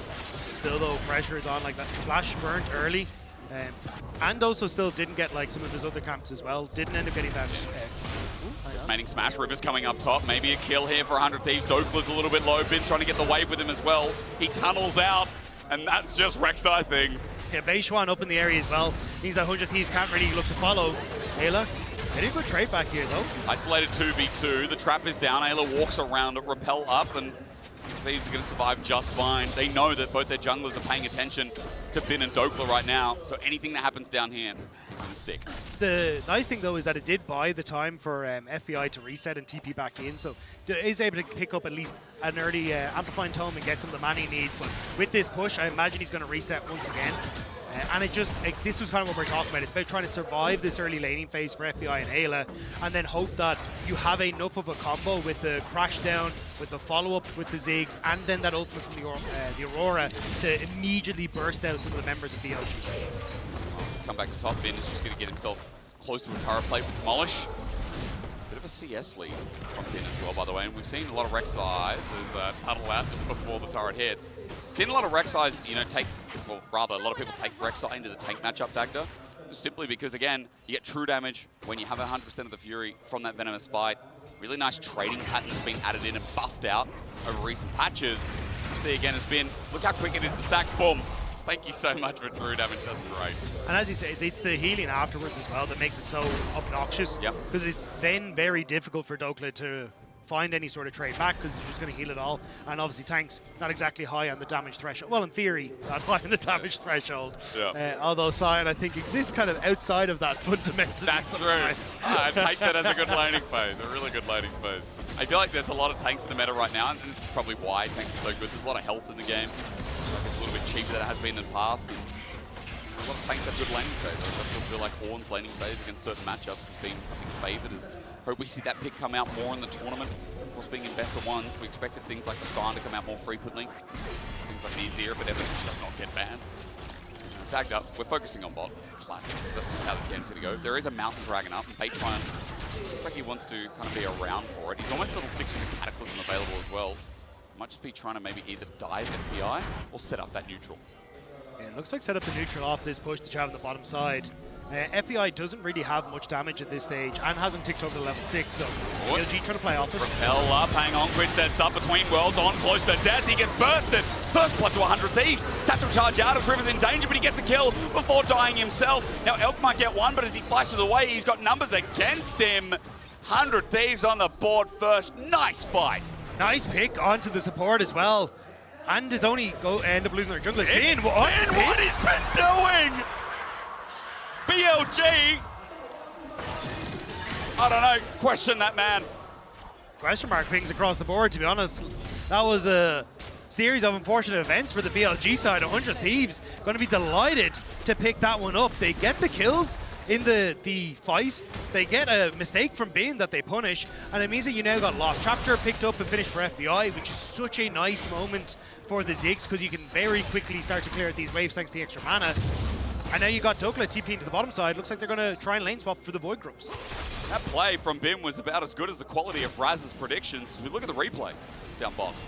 Yeah, I mean, On has to go up in the air because immediately River tries to jump on him, but this fight is now very, very separated. You can see Elk is kind of able to ignore FBI. That's what we're talking about. You don't really have that damage. But for 100 Thieves, they're in a great spot where they pick off On. You've now got Beishuan who's too far forward. And they make it work off the back of a great ultimate from Quid. Watch again how this happened. I think he's going to pray seek at a stop. Tunnel. Oh. And then... okay. That was terrible. that was probably not it. In a scale of 1 to 10, close to a 1. Okay. You know, it's nice when you see pro players making realistic plays. You know? I mean, solid cute for real. Well, 100 Thieves, they're going to get grubs on top side. And let's not take away from the bot side play, because I think the bot side play was fantastic. Like, River really bought time. The target selection was beautiful. Quid's impact was felt. And as grubs go down, as we try and recover from what Bin just did, it's triple grub game. It is 100 Thieves with a small gold lead, but a nice edge to start off this game. And especially as you were kind of already alluding to, a lot of that presence that they want is, hey, can we survive the laning phase against Elk and On, and then start transitioning into a later portion of the game? Well, Elk still is doing relatively well, but definitely not as strong as he could be thanks to that early fight, relative to the rest of the game. And if 100 Thieves are able to find these moments where they look for fights and they look for plays around objectives, they're in a good spot. And when you look back at 100 Thieves in the LTA, they were actually the ones that were making these silly mistakes and oftentimes would find themselves in a goal deficit. This time around, it's BLG who are making it. 100 Thieves are finding the success, and now they're getting to the portion of the game where they are stronger in general, just off of their stylistic play. So this is kind of a good look for 100 Thieves, just based on how they play. Especially when they've already got grubs upside. This dragon that was visited before with a big play is now going to be looked at more seriously. Again, a ward by BLG spots it out as Beichuan hovers by the side. Knight as well. We've seen a pretty stable game from him so far, and he's got Weaver's Wall up and available. Ayla's not getting anything with the Shattering Strike as BLG looking for lane push, but then maybe push out and look towards the Dragon themselves. Yeah, BLG trying to threaten this, but we just saw that it didn't quite work out for them the last time around. This time, at least, Han a little bit healthier and can start to get into position, but BLG want to make plays off of this bot lane push. 100 Thieves just aren't letting them do it. Look at the team vision in the meantime. Finn versus Dokla, exciting stuff. They're going to smash each other. Dokla is actually fine. Finn will sustain this up as well. You know it's a slower early game when you watch two tanks fight it out for 20 seconds. I think we might be getting some action now as BLG's bot lane entered into River. Should be them starting up the Dragon, I believe, off the back of this. Nice vision control by 100 Thieves at the moment, though. So opportunities if they want to try and look for repositioning with the Aurora, and she's going to reset. I think she's just got her first item completed. So we're going to come through, but Ayla's face checking by himself. FBI wasn't there, and nor was River. A bit egregious from the Australian support as he goes down. Ends up kind of messing that one up. You had the reset coming through for a Quid. You can see just finished his Liandra's Anguish, and they're waiting on that TP to come in so they could look to contest, use that item advantage. But Ayla checks a little bit too quickly, and BLG punish. FBI good stop there on Knight's back. Will just buy some time. But a kill does go over to Elk. And while again it's been a stable early game, I have that knockdown feeling again. You know, where like you still get some resources, you still have a bit of gold. Elk is kind of that Caitlyn once more as he sits at 700 gold. And I think this is where you've been able to find punishes as BLGs, like Elk and On. The flexibility that they have in that bot lane. Like, they still look good on things like the Kalista. They still have things like the Caitlyn that they can bring out. Like, they are a very dangerous bot lane when they are playing to their potential. And now Elk, with 2 kills and nice little gold lead for himself, gonna be able to finish off that Collector. I think this is where, again, you can kind of lend that strength through for turret taking and presence on the rest of the map. He's going to take a little bit of that himself. Nicely done. That's 3 grubs for you. Just helps out here with the Leandries as Quid jumps over. Finn sees him. Not much to be said apart from the fact that with Titanic he wanted to get a big trade but doesn't get that at all. River sits in his namesake and BLG just face check. Okay, nothing to do. And I mean, for 100 Thieves, if the game is going this slow, and if BLG can't find anything around the next couple of objectives, like I say, it feels like a big win for NA. Yeah, the thing is, though, BLG are kind of finding things, because I was about to say Knight is up in this top side and pushing in, and this is what BLG were looking to isolate. By shifting people down to that bottom side, they're covering the potential dive from 100 Thieves. Oh, wow! Flash Cocoon, melee range, Elk flashes in as well. One more auto, though! FBI getting away is criminal, call them! And he even goes the wave to clear it out. I cannot believe FBI survived that. You can even see him in the camera. He's shocked by that one. I mean, getting away with that, literally, with murder from the 2v2. And that's 2 flashes down. Turret plating will fall. 100 Thieves going to be very happy. But again, like, this is where BLG are still trying to make plays. And it may not have worked out this time. But 100 Thieves, like, they are still needing to keep pace with what BLG are doing, and a lot of that is still BLG kind of playing defensively on the bottom side of the map to enable Knight into a good matchup against Oakland. Now 100 Thieves have found their matchup that they want, which is Quid against Knight, so now they're feeling a little bit more confident, and they're starting to put some hurt on On. FBI also went for the gun first rather than something that's a little bit more scaling, so this is nice. Anger from Ayla as well. Meanwhile, though, Quid in a 1v1 versus Knight ain't winning out. The flank turns bad, turns salty as the ground laid beneath them. River, though, stays alive for a damn long time, but Elk stands and fires the big gun. Quid comes back alive as Knight couldn't really finish the job by himself, but BLG on the board again. Ayla tried to find the flank, and 100 Thieves thought with the collapse they might be able to pick off the squishy Elise, but they can't finish him off. And it's BLG once more, a 3rd kill into the hands of Elk. Elk also has Collector as a 3-0 Caitlyn. So the damage right now is quite immense. We'll watch this a little bit more as Dokla is taking the bad end of the trade, but Tactor at the end, you know, we might see a fight up topside again because it is 10 seconds towards the Herald build. You can reset here, and especially Elk and Knight. The fight up for that top objective that's going to get the game moving. It's going to be a difficult one. As you say, like, Collector already finished. Now you got the Zeal coming through for our Elk. FBI can deal some decent damage, but trying to lock down some of these members on BLG is going to be hard. Like, the flash is still available on Knight. You have that net for Elk. And apart from Ayla, there's no real threat onto the back line. unless you completely misplay his help, which means that he should be relatively safe from finding the CC on top of him that enables things like Quid and FBI. Coinbase for the gold grind as we just look at Quid, who, again, found an earlier kill, but although he has a bit of a gold lead, he's been able to pop off in one of these fights, pulled out one ulti, but they haven't really had many fights, that's why. In a lot of these skirmishes picks, as Herald's going to start off now by BLG. 100 Thieves here behind, and River looking for a steal. He's got a blast cone as well. FBI also with a nuke, but Smite comes down. It's late. River comes in, and is it better late than never? That's the biggest question. BLG are willing to turn. When becomes lightning is good damage. Ayla also with the engage, but 100 Thieves, bit of a commit here, and there's no trade on the other side of the map. No, BLG going to be able to escort Knight back into a position to keep this top tower safe. They get the Rift Herald, and especially with a Caitlyn, you can very quickly start to get through a mid tower with her. So BLG, again, it's not flashy, but they're getting the things that they need. Again, they're holding the gold lead. It's not what I think a lot of people, when they see LPL, they're like, LPL's always going to fight. BLG here, they're going to find picks, but fight, maybe they don't have to. Quid might have to pop the ulti, the weirding out, the jump doesn't connect, and ulti comes through. Quid escapes, H1 drops the Cataclysm though, as Knight's going to look for some turret damage. And that's all the BLG really want here. Force Quid away from the tower. You're going to have 100 Thieves trying to make their way in on pause. That's a busy He's nowhere spider. to go. He's up in the air. Yeah, there's no Krugs. Nuke down, and FBI gets the kill from afar. Nicely done by 100 Thieves, collapsing better and on. This is kind of the stuff that he'd get caught out on, trying to take shortcuts into positions that he shouldn't be in. And it's River who ends up spotting him then.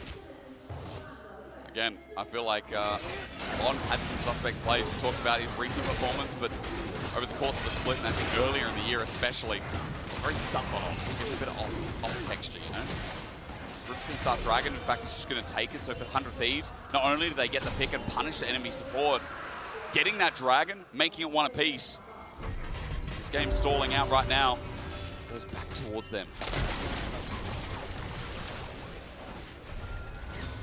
The ability to play around this Rift Herald is about to be a big effect for BLG, as they're going to immediately open up the mid. The Dragon may have been a bit of a diversion, as they should be able to crack the mid lane turret.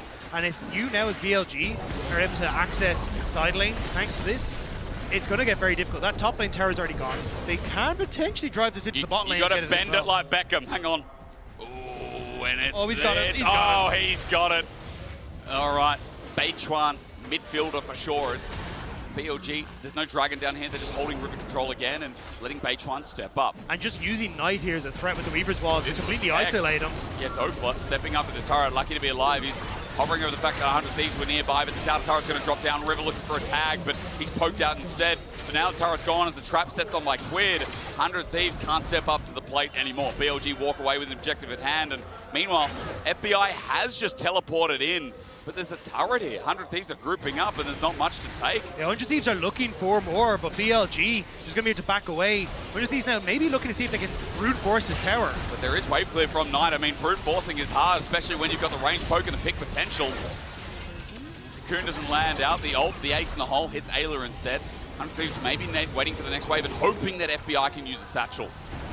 And they will spot out the reset interrupted. Repel. Put on. Maybe, as you say, step away from that one. And with the Hextech gates, you can get the resets from BLG and immediately get back out onto the map. So not really too much there for 100 Thieves. Now, the TP from FBI was used, but it's not exactly a massive detriment that that one's down. Hey, he's still going to be fine. He's not a big flank, you know. There are 4 of them on 100 Thieves. So at this stage, I think it was a nice attempt from 100 Thieves to try and catch BLG out. Just unfortunately, this is kind of the issue with some of their composition is heavily reliant on Ayla and Dokla to be that engage tool. Yeah. You can engage with the Xin Zhao, but it is a very difficult one for it to actually make happen. So if BLG are up in the front to back style, it's very hard for 100 Thieves to crack that. He'll just test his damage a little bit there. Celestial Blessing just getting rid of as Rapid Fire Cannon now picked up for the Caitlyn as well. And we've also got the second item for FBI, so a bit of range, adding vision, but also just the poke feels really nice with those extra units. And He's just spotted out for the time being, but it does feel like, again, FBI has gotten to a point in this game where his damage is going to be a lot more reliable. His damage is going to be a lot more hurt. Yeah, timer here for BLG, though. Pushing mid, that wave needs to be caught, and the top wave needs to be caught. So this is usually where BLG would try and start things like the Adakan to pull people into the objective, get them to burn those TPs, and then just back away. But I have to see if BLG want to try and go for that timer. You still see a lot of people sitting around. The waves have kind of been cleared. I think they might have missed their window here. Bin's going top. He's got TP. And that said window, like Beachone as he clears vision away. 100 Thieves going to come and match for the time being. Elk's going to get bot wave pushed out. On's on the way as well. There's a flower there, very pretty, and Quid does take it away. Thieves just there to receive the wave. 4 down in bot. River not spotted out for the time being. I like this picture. We're getting a picture on the picture of the picture down here. This is the picture. It does show us that On is hiding in that brush, though. It does. BLG maybe trying to base 100 Thieves in here to see if they overextend that a little bit too far. But again, 100 Thieves, patient. They're not going to try and overforce. They know they can clear these waves very quickly. BLG now dragging Yadakan away from 100 Thieves area. Teleport picked up by Ayla. He's going to use it straight away. At 10k though now, Adakan well underway. 100 Thieves need to nuke this with FBI. It's possible. River needs a big steal. BLG just going to throw it in the air, maybe. At 6,000, it's more and truly aggroed. If 100 Thieves can keep this up, they might be able to steal it and bring this game into their favor. 2,500 gold be damned. Just going to reset. So 100 Thieves, again, patient, back away. They're not trying to overforce and give in to what BLG want. BLG essentially want them to try and come through these choke points in the Adakan pit, and that's where they can set up for plays with the Jarvan. They can use that terrain to their advantage with the Elise. But 100 Thieves not allowing them. Ben's going to go for mid-wave. He was looking for an angle, spotted out by 100 Thieves. We are dancing down bot. We are just stuck down here. The BLG are like, come on, man. No, 100 Thieves are just moving back. Vision's still there, lining, but now that that's gone, it's getting harder and harder to see anything. Beitron gets a knock-up, trying to bait Ayla in. Is BLG there with their snap engage. Just connect though with the seismic shut down. Dokler on the left. It's a war of attrition though, and BLG are slowly but surely gaining the ground that they need to keep people separated. Dragon now going to be started up, and they're going to continue this push. X-Gate angle from Rivers, not too bad, but for BLG clumped up. They're now sending out the Weaver's Wall to make him put a bomb down. Rivers angle though, that's what I'm looking at. As Bin's tanking up the damage for now. 100 Thieves going to bring in Quid with the teleport. On vision for the time being, that ward in front of Dragon, paying dividends as Ace in the hole onto Ayla. That's their engage. Maybe gives BLG a chance. There's still that potential at 3k. The Dragon in front of Page 1, not stolen, and he'll die with it as well. The Cataclysm has been separated from the team. Dokler zoning out BLG. He's getting poked out though with a snap engage. Finally connecting, and a kill down. Bin survived for a long time. There just ain't enough. He bought all the time in the world out with the tunnel for now, but there's Quid with the range. BLG running away. Elk can't do too much with the Crescent Guard in the way, and On is just a dead spider body. 100 Thieves for 3, BLG with 2. I see the play, I see the faith, I see an A! A triple turns into an ace, and the long con patience paid off. The heist continues for 100 Thieves as Dokler bought so much time on the back line. Immediately runs onto Elk, forces his flash, and as everyone on BLG is dealing with him, it's the ability for 100 Thieves to take down Bin, to keep themselves healthy. But Beishwan, he wants to steal. I mean, I've seen El Yoya steal this earlier on. Beitwan, do not let him near the pit. 100 Thieves, you got a good game state. You brought it back. Hexgate's going to be used. On's also on the way, but Adakan within smiting range is down. A TP in front of Quid. They see it, they run, they're looking to escape. A tunnel user TP as well as Bin is there, but he's isolated by himself. FBI rampages over the Void Queen. Dokler doing the same, sends the ulti. Knight fails the flash, he can't escape either. And the 100 Thieves are playing the heist of a century. BLG are crumbling, and it's 100 Thieves who are stamping them into the ground. They have been playing so well around these setups. Like, watch Dokla as we start to get into this fight, because River moves in towards the pit. They know Bin is on the back line, but Dokla immediately runs at Elk, forces the flash, and everyone on BLG is dragged down. But Beishwan goes low in the pit thanks to that damage. Now they get the turn on towards Bin, and Dokla again, even in his passive form, forces everyone on BLG to deal with him again. So 100 Thieves can then deal with Bin. Dokla played this fight perfectly and buying the space 100 Thieves needed. And here, BLG bought up way more than they could chew. They thought with the double TPs coming through that they'd be able to set up for the plays. But Beishuan doesn't have his Cataclysm up and available yet. They pick off Bin. And you can look at the faces there, 100 Thieves. They know they are doing incredible work in this game. They are. They've brought this game back. They're a dragon ahead. They found the fight. Ayla, do not get caught out now. Shattering Strike. And he crashes down away. Elk. Bomb away. Quit the same.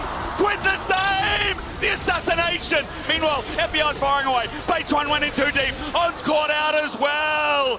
Does NA believe? Where were you when the LCS's third seed is taking games off of the LPL's #1? 100 Thieves, take a bow! They lost the VKS, but they don't care about the LPL first seed. Nah, it's just BLG with a Baron now for the taking. What the hell is happening? NA miracles are happening. The 100 Thieves heist is continuing.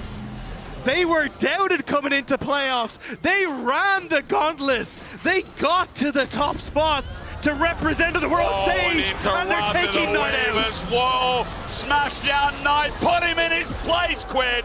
You tell him. What a performance. A 5.6k gold lead. Dragon in a minute's time. And BLG, you said at the start of Sterix, this was a composition that kind of needed to snowball a little bit to get the value from the Caitlyn. She's nearly at 3 items, but kind of needs that 4th to really deal the damage. And 100 Thieves have found this sweet spot where they're finding picks, they're finding access. And BLG, Elk, I think he's too far up. He's up far. He's going to be spotted out by War. That's Quid on the way in. Ayla as well as the engagement at the level 16 Aurora. Forces the ghost out of the Caitlyn. Beitwan caught out here anyway. Bombs down again. And Quid is 8-0-5. They talked about this guy putting on the last hurrah for the organization, who is in their last stages of hurrah from the LTA as well. FBI takes a big chunk, but there's more where that came from as Elk gets hit hard by FBI too. 100 Thieves, they got in a turret. They're now looking for more bot as this Red Bull Baron power play is definitely away. 4,000 gold for them. 100 Thieves want to go out with a bang to blow the doors off of Worlds and say, hello, LPL, we are here. Onslaught, double decimating smash. Dokla sets it up nicely. And here's the man in the jungle to send it away. Knight gets out this time around, but look at the gold that's once again given over. 7,500. LTA's third seed is looking like they're about to get to 10 soon. I mean, look at the items that they have completed. The Rabadon's Death Cap now working with that the Void Staff nearly going to be coming through fairly soon as well. You've got the Bloodletter's Curse completed for Quid as well, which is going to be reducing so much of that magic resist crucially for members like FBI. Like, this is prime position for 100 Thieves, and H1.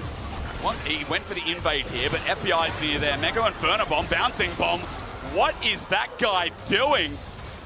0-5 on the Jarvan here. And caught out. I mean, that once again opens up another avenue. There's 35 seconds left of the Baron. There's no jungler for a flanking play from BLG. And while River gets Dragon, top is the next siege for 100 Thieves. And 100 Thieves, they get to keep, as you say, the pressure up. They want to just wait until this wave is brought in by Quid, and they can look to continue pushing forward. Dokla on mid-wave to create another point of pressure. If they move Dokla across, I think they can just dive the BLG members under the structure.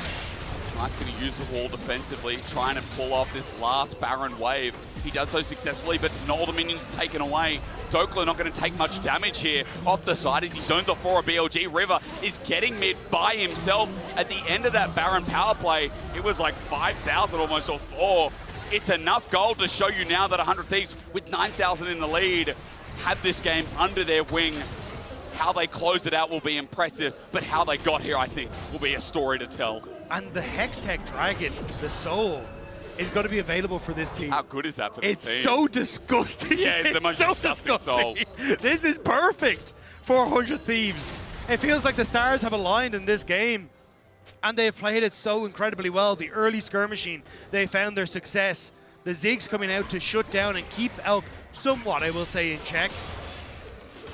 But it's been spectacular team fights that have been the core of 100 Thieves' identity, and BLG just look like they have no answer for them here as Elk spotted Quid. Yeah, he is. Quid pops between worlds, bursts him. One shot, Ayla contributes. The burn the auto is enough. A bit of an overcommit from 100 Thieves, but who cares? They're so far ahead. There's a cocoon, but On is also caught out. He repels up. He's looking for a target to get away. Beituan has to command, but with that, he's sealing his own death warrant as well. The first LPL team is getting bodied by a couple of risky Thieves.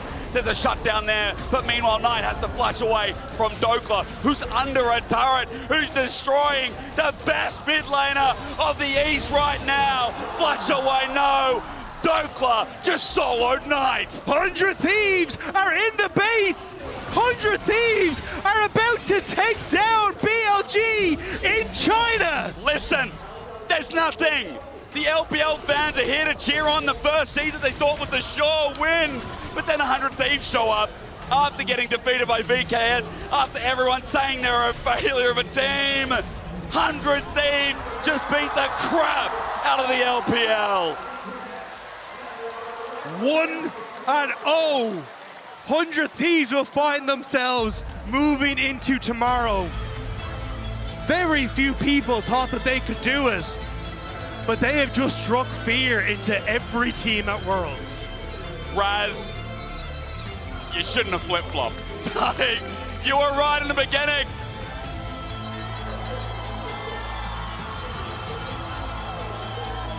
Let's go! Don't give him that. No. Who needs practice? Who needs visas? There's the reason the Korean military are calling this man's number. He's a general on the map. I mean, it's not so much that they win, it's that they're styling on them, Raz. Styling.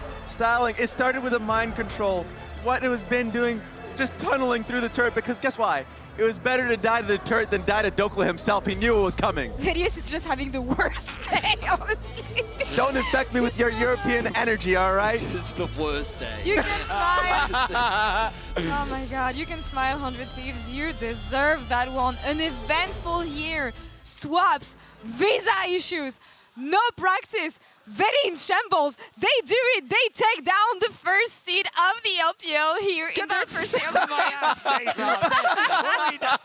Oh my god! You thought the BLG would win too! No, there's no evidence to support this. There's no evidence to support this at all. Well, talk me through what happened, actually, because yeah, Franz, explain. I was looking pretty sleeper until they woke up. Great fight at the third Drake, and they just turned everything around, and from there was just free win. Yes, I mean, the game was very slow, and a lot of it was, I was concerned, I'm like, okay, BLG is going up against scaling, maybe there's going to be an issue around a dive, but at least I felt pretty useless, to be honest. But it was like the combination of both the Aurora ultimate and the Ziggs ultimate that they couldn't really deal with. And so this part right here, look at Quid. He sees the angle. He's looking for a different target, and it's the trio that he goes for. And so it turns into a reset. He W's again. He goes for On. And I just love the fact that they played this out so patiently. So here's the thing that every now and then we're reminded of. Okay. And we're the West region? Is a useless support. Okay. So if this bot lane doesn't get ahead, then they don't have a bot lane. And so I think this is a great example of a team utilizing momentum so effectively. Because what we saw on that fight, once it had ended in favor of 100 Thieves, is BLG came back and tried to fight them again. They did. And 100 Thieves got even more kills off the back of it. So they killed Knight again, they killed Bin again, and those extra kills, they went back and pretty much bought a full item. So then when you come back out onto the map, you have to make sure that you keep that momentum going, and they did that beautifully. They literally took the book and they said, bang, bang, bang, bang, bang. We're going to teach you how to play some fast League of Legends, and they did a great job. They absolutely did. They were packing their wallets and then just straight hitting them with it. Just straight hitting them with it. No, please, okay. You actually believed them. Perfect. But yes, and it was actually, it felt like BLG was tilting to a point because Jarvan gets killed in the mid lane, and then, okay, gray screen, that's completely fine. Then goes into the Raptors, dies there. But it was a focus, we said in the pregame, Quid and River. Of course, we're looking at Quid and how he was able to perform and snowball. It was also FBI. Both Quid and FBI, the carries were so strong. The scaling really did hit. But I also just remember last year at Worlds, the conversation was about Quid, and it was he who it felt like that once the lights got bright, he kind of cracked under the pressure. That did happen, yes. And so to have a performance like this in your debut at Worlds is really awesome, because he really did perform extremely well, and he just made Aurora look absolutely giga-broken. And just remember the context behind this day, because 100 Thieves couldn't get good practice. River was in Korea, and we didn't even know if River was going to be playing today based off of like visa issues. So like all of this was happening. We're like, oh, it's going to happen again. To your point, last year at Worlds was disastrous for 100 Thieves. We thought it was going to be starting even worse this time around, going up against BLG, the LPL champions, and it was insane to see them be able to come with poise like this. So quite happy. Yeah, let's wrap that up. It is the best way for 100 Thieves to start their run at Worlds here. I'm going to allow you to review your expectations next time maybe, because it's time for us to head into break. We're going to come back right after this with a Dokla interview before we head into FlyQuest versus T1. So hold that thought. All right, will do. All right, I'm holding it. Hey, no flash. Next time? PSP. K no flash, K no flash, K no flash. K no flash? Yeah, K no flash. That is. K up here, no flash. Yeah, let's look. We're gonna take that. Yep. Nice. We can do it. 100 Thieves just beat the crap out of the LPL.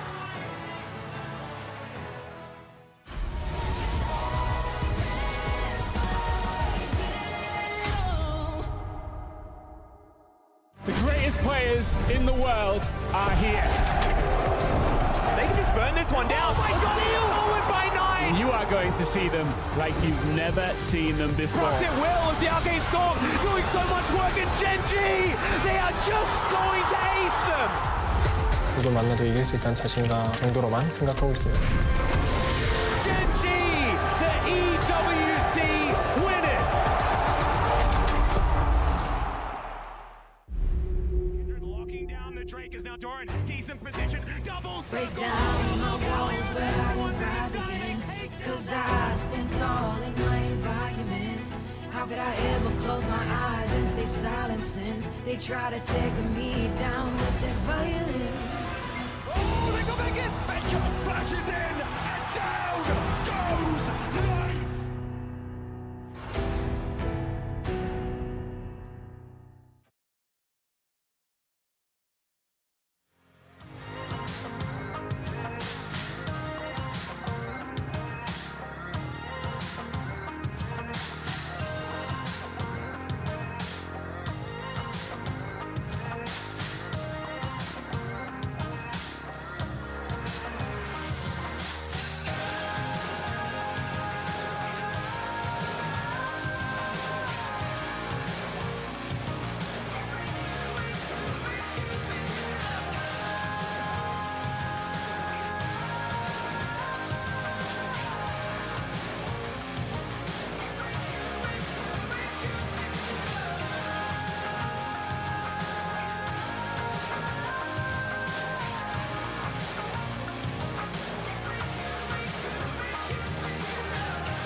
Welcome back to the 100 Thieves Fan Desk. Sorry, Worlds 2025.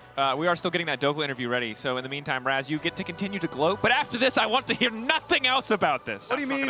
I get to continue to gloat. We got to continue to gloat. No, I will not be tempted. I will not be tempted. I can't. North America I got one all more the team. way. Just because 2 teams collapsed doesn't mean the third one will. I was thinking, because despite this loss, BLG still, generally a scary opponent, but they're 0-1 now, and I was thinking, what other teams are 0-1? No, right, don't Cos? do it. Don't do this. Oh! Don't do this. I forgot Don't do it.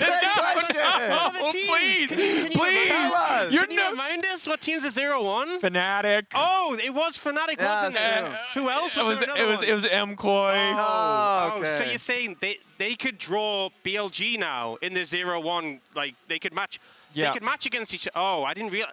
I wouldn't have brought it up if Oh, yeah, thank you. I'm really appreciative that I have such genius analysts here. Now we have been informed we're just a little bit delays with the Dokla interview. We'll get to hear from him at the end of the day. So in the meantime, shifting our attention now ahead to our next NA contender, of course, looking at FlyQuest versus T1. Fly, dominant. Very dominant, especially like in Split 3, but Split 2, of course, finding ways to come back into impossible situations within the finals against C9. Like, when they are ahead, they steamroll. When they're behind, they claw their way back in. A lot of the times, you're looking towards people like Inspired, who's had an incredible year, got Player of the Year within the LTA, but also I think Busio had a major step up in his performance. If there was a split-wide MVP, I think Busio would have been able to get it with his bar performance, so only can sing praises for this team. But that said, while they've been, close to taking down these LCK LPL teams, they've never quite been able to push it over the line, and they are going up against T1 today. Technically, they're a play-ins team. True. And I think they've beaten play-ins teams before, Think so. but play-ins is very different this year. Yeah, it's a fierce opponent. It's a best of one. It's definitely the environment where it could happen. And I think ultimately, if you look at like the win rate that Fly has had domestically, and also the win rate they've had when they've had an early lead has been insane. If they're ahead coming into the mid game, they have just so consistently won games. And I think a lot of people have been weighing this in favor of FlyQuest more than you initially think, especially after T1's performance yesterday, where it wasn't completely clear-cut they were going to win that series. Yeah, absolutely. And I mean, for me, like going up against T1, well, especially at Worlds, for FlyQuest, they will always be reminded on their prior experiences when they went up against Gen G, almost didn't get a chance to finish it. Against BLG, I don't even want to be reminded of the final game, right? And so when you look to one player, it has to be Inspired. His performance has been something that is extremely, just exceptional. And I want to ask Ox, because you don't have a horse in this question, race, and both Raz and I have some emotional investment. Is true. Inspired just the best player in the West? From your perspective, someone who isn't always on the LEC or the LTA? I would probably say so. I think he's kind of, I mean, I think Worlds is a big test, right? I feel like Worlds is where those narratives go to live or die. But I'd say based on what we've seen so far, I'd say yeah.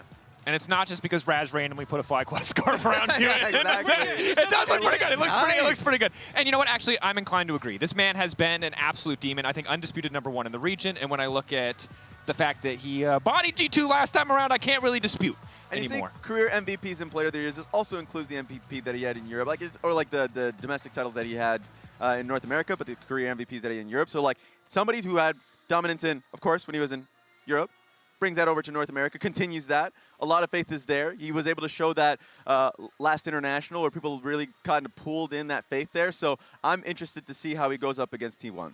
I think it's a very good question in our featured matchup, of course, presented by Mercedes-Benz. Owner versus Inspired. A lot to be excited for here.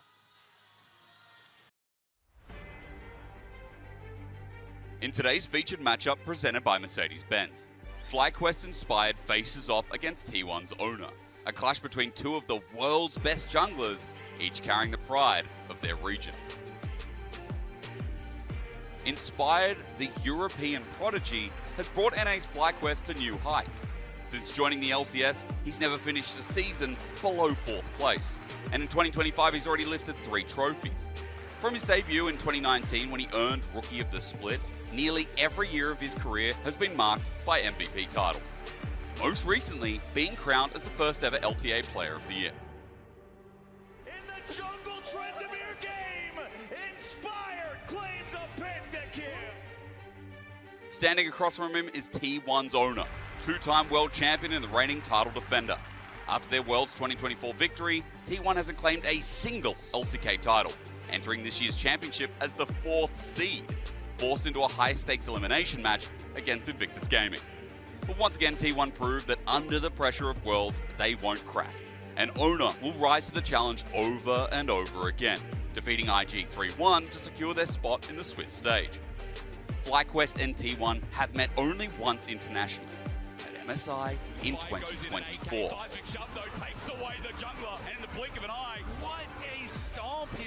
Where Owner showed that no Western jungler could stand against him. Now, both teams meet again on the biggest stage of them all. Which jungler will lead his team to victory? Inspired or Owner, the world's reigning champion?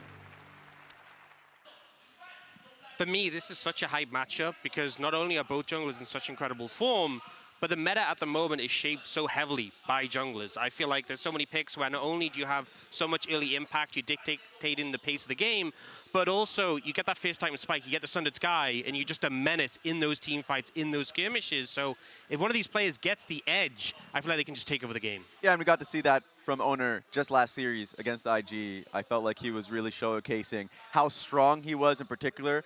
Faker had some iffy games, but Owner, I felt like, was able to cover for him in a lot of cases. So, like, for me, T1, it is about Owner. Guma and Keria, for sure, are players to watch out for. Doran is an interesting one because we said this just yesterday. At Worlds, he's had issues, but this year has been a real showing for him. At MSI, he looked incredible, so I want to see that carry over. Not in this game, but of course, just carry over in the tournament. And something that you brought up before, Ox, is that T1 is a team that tends to ramp up over the course of the tournament. It feels like they're hitting the ground running by beating IG, and now you're going up against FlyQuest, who might be a bit cold, hasn't had that time to play on stage, hasn't felt that pressure quite yet. But you bring up, like, Faker might not have had the Faker is Faker. Yeah. It's 10 years. There's so many years of Faker to look back to, and part of the reason that T1 feel indomitable is because, well, they basically have been. Yeah, I mean, Faker always finds his way to lock in, come in at the close clutch moments, find those big carry performances, those big plays when the team needs. And, you know, Kerry was saying yesterday in his interview that they went into that IG matchup treating it like a knockout game, treating it like it was a quarter, a semi, or finals, because they knew if they lost, they were out. So I feel like, you know, they normally are a ramp-up team. They ramped up over the course of that series, and they might just be warmed up for this match today. Yeah, and if I look at the FlyQuest side, especially the bot lane, experience is going to be a question mark, but I look at Faker, and that's just a career. He's a lot of experience. A lot of experience. Yeah, good amount, I'd say. A ton. That's a concern that I have. But yeah, all of that is there, and it's good for him. Guma, as a player, has been someone that has been ultra reliable for this team. So I'm just worried about him. I'm worried about going after Guma. And I think the interesting thing tracking over the year, talking to you a lot as well, Ox, is kind of who has been the carry on T1 has changed. We saw a lot of series domestically where it was Owner who really had to step up. Yesterday we saw some great performances from Guma. And the fact that they can kind of draw names out of a hat, it feels like at certain moments in the tournament, does make them kind of terrifying to contend with. Yeah, there's a lot of people who can really step up. And yesterday, I mean, Guma on the Sivir was a massive piece. You saw IG trying to focus him down, but also the Ashe as well. Arrow is just hitting so consistently. I feel like just able to hit them, like, it was almost targeted at times, setting up plays for the team. He's just a ticking time bomb. When they're in a deficit, you can always trust in Guma to farm excellently, find moments. If they're able to claw it back, it's Guma that's going to be the reason for it. Yeah, and now for FlyQuest. Raz, what are you looking at? You've already gotten one. Yeah. You flip-flop once. I don't know if you're. What did you predict? You predicted T1, didn't you? You little flip-flopper. You want to flop? You want to flip again? You want to flip again? You're 1 for 1 on the flips. I don't know. Is it time to flip? I don't look at social media personally. I just look at what I'm saying. You voted on a poll. That doesn't. I don't know what you're talking predict about for this match? Because I predicted FlyQuest, of course. I'm shocked because you know I feel like you don't have many allegiances. You know, you're a bit of a traitor to you. What are you talking? Give me back that scarf. Give me that. You don't deserve that scarf. All right, are you gonna throw it on the floor after they lose, like you did with the IG? No. Did you see that, by the way? Yeah, he's besmirching the merch. And then the game would come off. You just throw it on the floor. I don't know what you're talking about. Okay, it's getting a little too hot in the venue. All right. Oh yeah, yes. sure. It was. Okay, as much as Raz flip-flopping is great, I do want to know, FlyQuest, they feel like the strongest representative of the LEC and LTI teams that we've sent. Of course, we haven't seen G2 play yet, but there's a lot of hope riding on FlyQuest. What does this game mean? If they win, are we like full confidence they're going to best of 5, they're dominating? What is this game really going to tell us regardless of result? If they win based off this, I mean, it really does showcase a large level of growth, right? Because this is what they have been fighting for. They talk about internationals constantly. When you go into interviews and they just beaten like Cloud9 or something, they're like, we are focusing on getting better for Worlds. That's all they've ever really cared about. And so that's where, if we're talking about improvement, to answer your last question, it's Busio. So especially going up against Carry, who he gets kind of compared to in the sense of like little Carrier or NA Carrier, like we hype him up in that case, but Carrier is obviously a support GOAT. And so a lot of that comes into his flexibility in his champion pool and obviously being everywhere at the same time. Busio has kind of taken up that mantle. So the #1 rule in this game, it doesn't matter. For both teams, Bard is banned. For both players, it's not being seen. We're contesting for the Bard ban. Here's my question, though, because FlyQuest on blue side, do you think they leave it open and first pick it? Because we've seen Genji, HLeet. Yesterday, we saw IG banning Bard every game. Yeah. Do FlyQuest leave it open, and do they first pick it? Because if you don't first pick it, T1 are taking it. That like is 100%. happening. That is happening. I think we're just banning it. If we're getting to a world where Bard is first picked, I don't know what to believe I'm in. saying Caitlyn is coming back. We saw Elise earlier, even though Elise didn't look great. I guess BLG just did lose. But Caitlyn is coming back at the very least. There's a chance the return, the Guma Carrier, weird stuff in the bot lane. It could come back. True. I mean, Carrier even said that like he will ruin Inspired's day if he gets his Bard. So if you leave it open, you know what's happening. We're not giving it to him. It's just not happening. Ox, I want to ask you the same question. Okay, go for it. T1, obviously, they come in from plans. They're looking pretty good. They're always kind of the dark horse no matter what situation or what form that they're in. If they win here, is it like a big level up where you're like, yes, more confidence, or is this kind of like, you'll just see how it goes? How much is resting on this win from T1? I mean, I think whether they win or lose this matchup, I still think they'll come through and get it. I think Fly are a strong team, so I think regardless, it's more about the content of the game. If they got stomped, I'd be a bit worried, but if it's a close game, then I would still have confidence they come through. Obviously, if they stomp in the direction, you're going to be feeling really good. And what was interesting to me, of course, is the the change in play styles for FlyQuest in particular. Like they can play like an Ivern, Renekton comp that they played like an MSI. Something because Whippo is a player that is very much like, will limit test permanently, right? And so if he sees an angle and he's strong, he's going to walk forward. Whereas Doran is a very strong like Gwen player, and that's something where in those conventional picks that we've seen all year long, we haven't really seen that from Whippo. So I wonder, straight from the draft, what the priority is going to be, because Whippo's going to want to go for a counter pick, whereas Doran is somebody that you can blind for him, and I think he can do well in those circumstances. So top lane is very interesting for me. Yeah, especially because with T1 being on the red side, they often leave counter pick for Carrier. Yeah. So I mean, especially if the Bard is banned, I wonder if they leave that for Carrier, don't end up getting counter pick for Doran, which gives it over potentially to Whippo. It's a damn good question, but as the players take to the stage, it's time to get us into the game, and who better to do it than Captain Flowers and Kobe? Thank you very much, Desk. Welcome everyone back to Worlds 2025 for our second half of the first day of main stage competition. I am Captain Flowers. That is, of course, Kobe, as Draco said. And we get to start this one off with the tallest task that FlyQuest has been tasked with thus far in this, ever since MSI, I think we should say, as they've drawn T1 as their first opponent. And it is a warmed up T1. T1 got to warm up on stage versus IG yesterday, Flowers, and we could see it in real time. You know, casting those games, the first couple of games, Owner, had not woken up yet, and there was a very big difference when he did wake up later in the series. And so, it is a tough task for FlyQuest because T1 are coming in. I feel like they're going to be hot, but you and me are actually hot right now. 100 Thieves just injected us with a whole bunch of energy. We were not expecting that. They took down BLG, so I'm all ready. Anything can happen, Flowers. I am super ready for this now. 100 Thieves doing us proud over there, taking down BLG, the LPL #1 seed, and now FlyQuest here going versus T1, the reigning world champions, the back-to-back world champions. But we've got confidence now. I mean, the NA Hopium is at some high levels in the room right now, my friend. I am ready to see if FlyQuest can stand tall to the challenge of T1. Look, Desk was talking about it a little bit, but specifically the matchup in the jungle. The reigning world champion Owner versus best in the West jungler Inspired. That head-to-head, I think, is going to be so exciting. It definitely should be. Especially with how, Owner kind of, as we said, ramped up in the series yesterday. We'll see, because it involves a lot of supports too, especially, when we're talking about junglers, you're always talking about supports in the current meta. And something we also saw yesterday in the series was a lot of lane swaps, from T1 and IG, and supports like laning mid even. We had mid lane lane swap duo lanes from Mako and Keria, and so a lot of the spotlight as well with these junglers is going to be shared with the supports. Busio on FlyQuest has risen in stardom here, and his Bard versus Keria's Bard is one of the big Champ Select topics that we've had, because Busio is our mini North American Keria. Yeah, he's our Bard boy. He's our Bard boy. So since they're blue side, everyone's like, all right, in a best of one, would you really want to first pick Bard? Probably not. Maybe in like a Fearless full best of series, where then it's like, oh, it would be like Fearlessly banned for the rest of the time versus Keria, and then you wouldn't have to worry about it. Maybe then, but I don't think well, maybe, okay.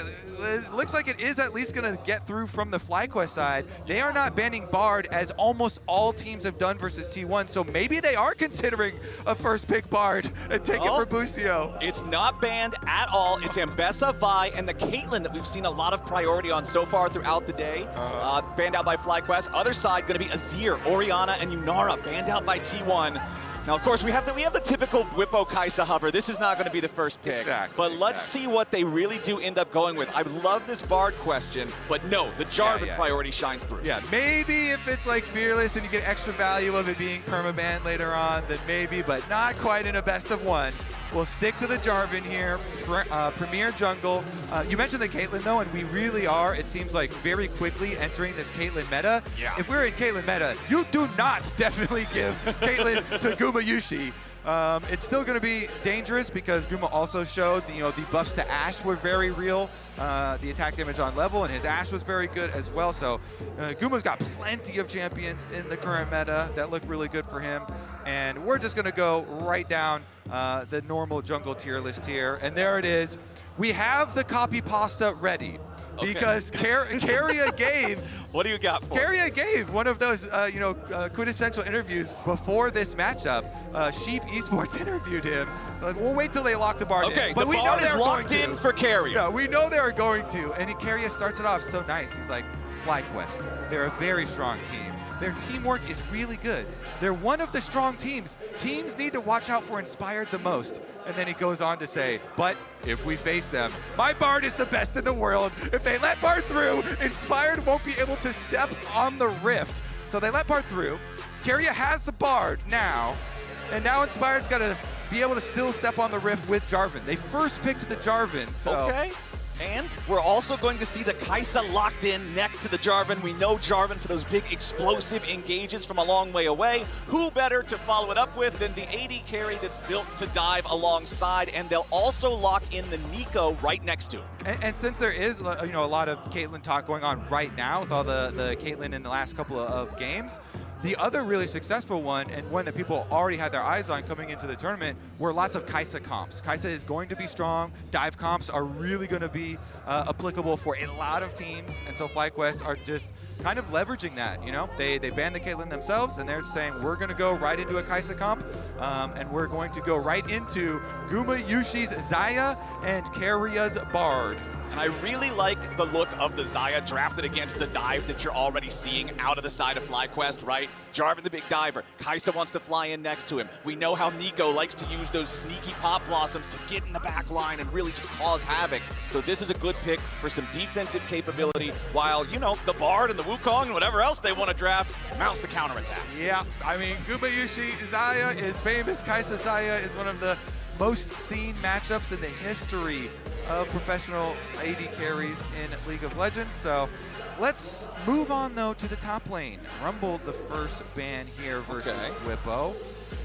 Whippo's got a wide champion pool though. This man, for those of y'all that have not been watching much in A this year, Whippo likes to pick a whole lot of different stuff. He's not afraid to play the picks that other people might not lock in. And his other big blind one is the Renekton, another big blind one for him. Of course, you know, he can blind Scion and stuff too. That's been really popular here. So like, those are the kind of ones we're sifting through here, assuming that they will go Faker's champion first, but they could give Faker counter pick as well if they want to. So there's the Renekton. Yeah, there you go. So the other kind of blind pick that you're expecting and talking about. So maybe Blippo is just, you know, it's like a Scion Blippo game or something like that. Yeah. Since the Rumble and Renekton bans do come out. Well, we've also got the Aurora banned out here by FlyQuest. They know they still need to look at both solo lanes on the side of T1. Ban out a champion that, you know, could go either one of those lanes. Get some extra value out of that. And the last ban will be Faker's Annie. Okay, yeah. Faker had a pretty good Akali game yesterday as well. His mechanics were looking on point. He had some good burst combinations. So we'll see what they end up going with on the side of T1, but probably something that does look for the engages, does look for the flanks. That's kind of why FlyQuest banned out the Aurora and the Annie, two of those kind of premier playmaking ones. And it is going to be forced upon, you know, Quad to also blind pick here into Faker. They're going to give Faker the full counter pick on red side for T1. And this is kind of assuming that Blippo is going to go the Scion or something like that. So they pre-pick the Cassante, which can just play into whatever. Even if Blippo goes an Urgot or something, you know, maybe he goes for the Urgot execution, or maybe he goes for a Mordekaiser. Up there, he will. He does. Okay, the answer to the blind Cassante is the Mordekaiser for Blippo. Okay, Blippo Mordekaiser. Let's see how it turns out this time. And what is Quad going to blind? Quad is basically always control mage. So him blind picking is not like the biggest issue for FlyQuest because they pretty much always have him on the safer. You know, he's farming control mage for mid. Ryze is still up. Ryze is a great choice here for blind. I mean, that's even been first picked by quite a few. So definitely like this one into Faker. Okay, we've got some powerful tanky AP solo laners here on the side of FlyQuest to go alongside that engage from the Jarvan. That is your big main engage unless Nico can get a nice flank, but again, usually she requires an angle, she requires a little bit more setup, so pressure on Inspired, but I feel like if you're FlyQuest and somebody's got to have some pressure on her to make some plays, Inspired's a guy you're going to trust to do that. Certainly so. He has done so much for this FlyQuest team over the last couple of years that they have stuck together. And we just get, okay, so Faker did have some big seismic shoves the other day as well with the Taliyah. So maybe he continues with that off of the ramp up. The beginnings of that game were not great for him though, you know, did get into a bit of a deficit. And so we'll see this time around. I mean, we are obviously like super hyped up right now off the previous game, the 100 Thieves ones. But FlyQuest here going into T1, this one is going to be hyped. Don't let the seeds fool you here as well. That's, I was going to say, it's a little bit Don't look at us too closely. You know, you come in, you think, all right, we're up against a number 4 seed. Sure, it's no problem. They're only the winningest organization in the history of the game. They're not only the only team with back-to-back Worlds wins, but with 2 different back-to-back Worlds wins. They're not only the team that has the best player to ever play the game in mid, you know, they're also the LCK number 4 seed. Yeah, it's so a easy 1-0 for FlyQuest then, right? Is that what you're saying? It's definitely going to be a challenge here for the FlyQuest side, but for all of us who have been watching North American competition throughout the year, this has been such an exciting team to watch, such an exciting team to follow, and kind of what Raz was talking about back on the desk. They're a team that wants international success. They've come so close, twice now, nearly beating Gen G in a best of 5, going all the way to Game 5 at last year's Worlds. Then at this year's MSI, going 5 games against BLG, but again, falling short. Clearly, we're not into the best of 5 stage here at Worlds 2025 since we're just on day 1, but FlyQuest are hungry to prove themselves internationally, and if you want to be the best, you've got to beat the best. And I'll tell you what, Kobe, historically, T1 are the best.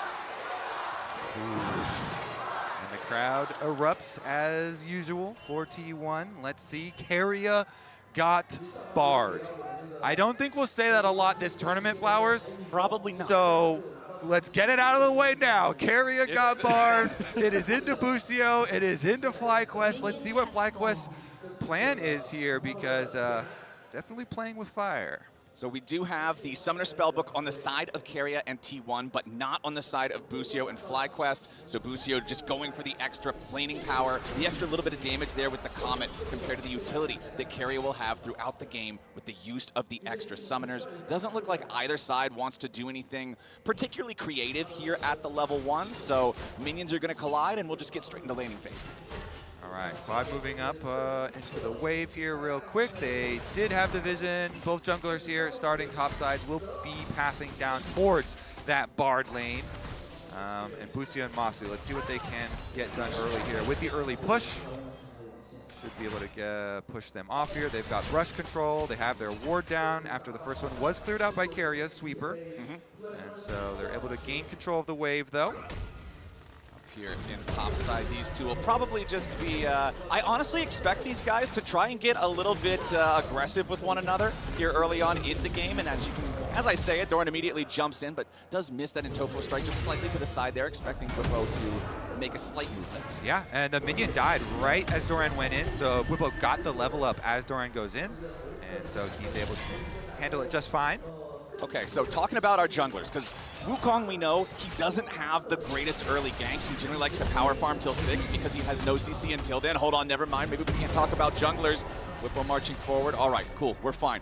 What I was going to ask, Wukong we generally think more of for power farming. Jarvan is one of the early game gankers in League of Legends. What are you expecting to see out of this pathing? Yeah, well, you definitely still want to remain efficient, even with the possibilities of going for early ganks. And so Inspired, as you can see, is doing the full clear as well. Both of them kind of saving their buffs here, and so pick those up. And then, I mean, you can go for the mid lane pressure onto Faker and try and burn the flash early. Ryze does have good setup. Jarvan plus Ryze definitely can put pressure on the Taliyah, but the bottom lane, we do know this is going to be a big focus for both. So as you're pushing bottom lane here for FlyQuest, I want to see if Inspired actually goes for the pushing bottom lane, bot side Scuttlecrab, because right now he's actually traversing to the other side, and an owner's just going to be able to grab that one. It's because their bottom lane wants to go for their reset right now, so bottom lane playing for the reset, and easy swap on the Scuttlecrabs here does mean Quad should be hovering to the top side here where his jungler is. Good job by him. There we go. Doesn't want to give owner the possibility of getting any sort of early damage. Of course, it probably wouldn't, threaten lethal or anything, but doesn't want to let him use any of that free time to get any damage, and so nicely done here. Good even trade so far, Flowers. Both of them just trade scuttles and trade the wards onto Raptors. Very standard here. Is going to see the second clears and give everybody some calm information.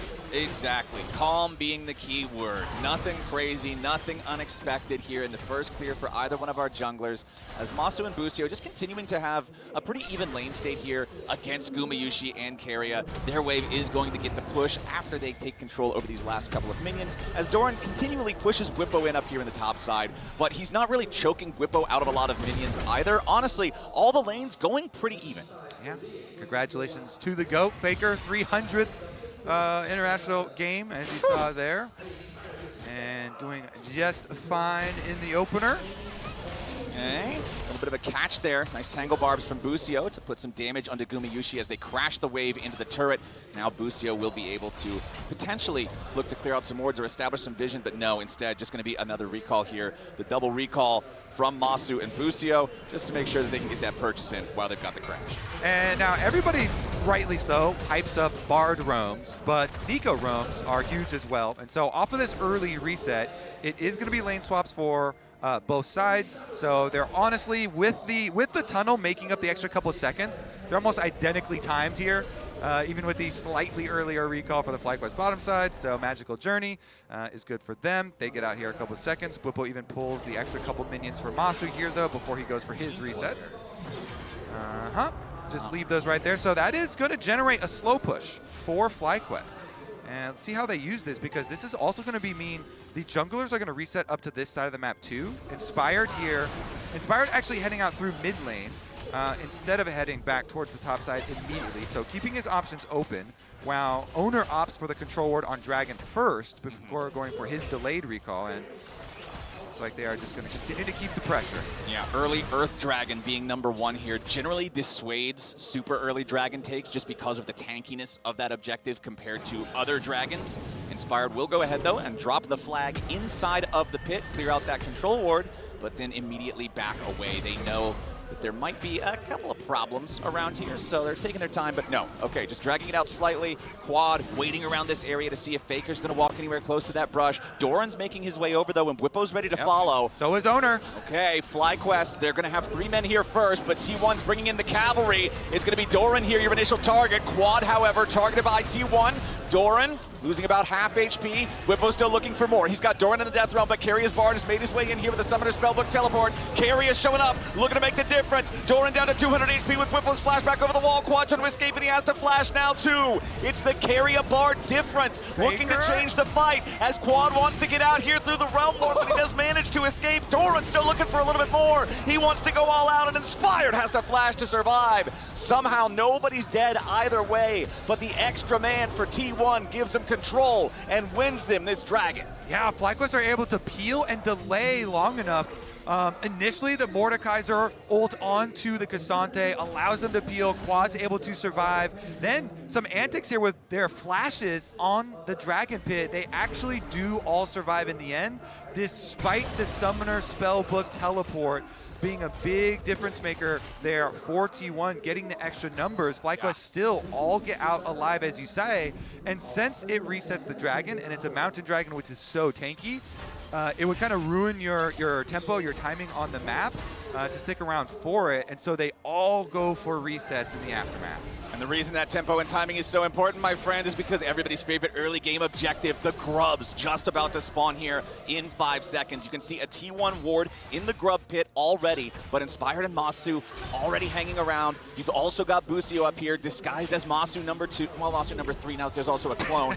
Owner has arrived, though. Which on one's the your favorite? Wukong. I like all of them. I like the original. Oh, yeah, you're going with the original article. I respect that. Inspired, starting up these Grubs, though, does want to be able to secure at least the first one. Oh, but it starts to reset and lose patience. So FlyQuest, they don't manage to get anything other than just a low health Grub. And it's T1 with control over the pit now as Owner starts the objective. He needed like one more auto on that thing. It barely did not get tick under 600. And he has the original smite there. So Inspired's not able to steal away that one Grub that was getting quite low, and T1 will just collect them.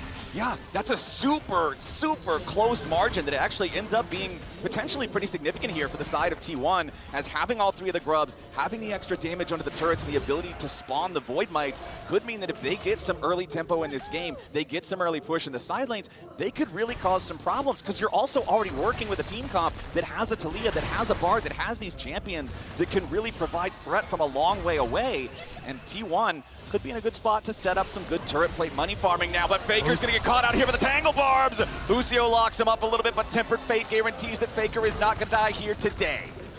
This is support gameplay, Flowers. Busio makes a play mid lane. Carrier throws the Bard ultimate, and actually it does land on the Faker. Not going to be any sort of follow-up plays here, as now these supports fighting over wards, and this is something that we have just hyped up all year long in LTA North, soon to be LCS. Busio making so many plays, and him going versus Carrier really is a dream. He looks up to Carrier so heavily, as so many supports do, and it honestly is just like an honorable move, I feel like. All right, fine. You can have Bard. I'm going to take Nico. May the best support make the better plays. You know, it's actually really cool to see what we can get in this game. And Bwipo's Brush Camp does get Guma's ult out. Yeah, Guma puts a lot of damage back into Bwipo, though, on the exit route, so Bwipo not feeling confident about trying to find anything more here onto Guma. Yushi is hanging around in hopes of catching the wave. Quad versus Doran up in the top side in the meantime, as Busio ready to follow up here. Guma Yushi now in some danger. The Death Realm has been unleashed, and Bwipo's going in after the T180 carry. Guma Yushi's about to get taken out, but he gets away on a magical journey. Bwipo's chase is overdone, and it's first blood to carry his bar. Oh, Bwipo just used his Q on the other side of the tunnel, but then he still goes in the tunnel, and it's right where Carrier wanted him. That was not a magical journey that Bwipo wanted, and he goes down. He got hyped up. He was so close there, but close does not count. Gumayusi still had flash. Gumayusi was just drawing him in. So they get the kill. That is 1 kill for T1. Looks like the Dragon will be picked up afterwards, though, for FlyQuest. So Pupo had done a lot of work. He set himself up with the brush camp. You know, he got Gumayusi's, Zaya ult down. But here, the barrier goes out, and then he takes the magical journey. Like, he got out of the Mordekaiser ultimate and takes it and avoids that Q. And then after that Q is used, like, you don't really have any more as Mordekaiser, right?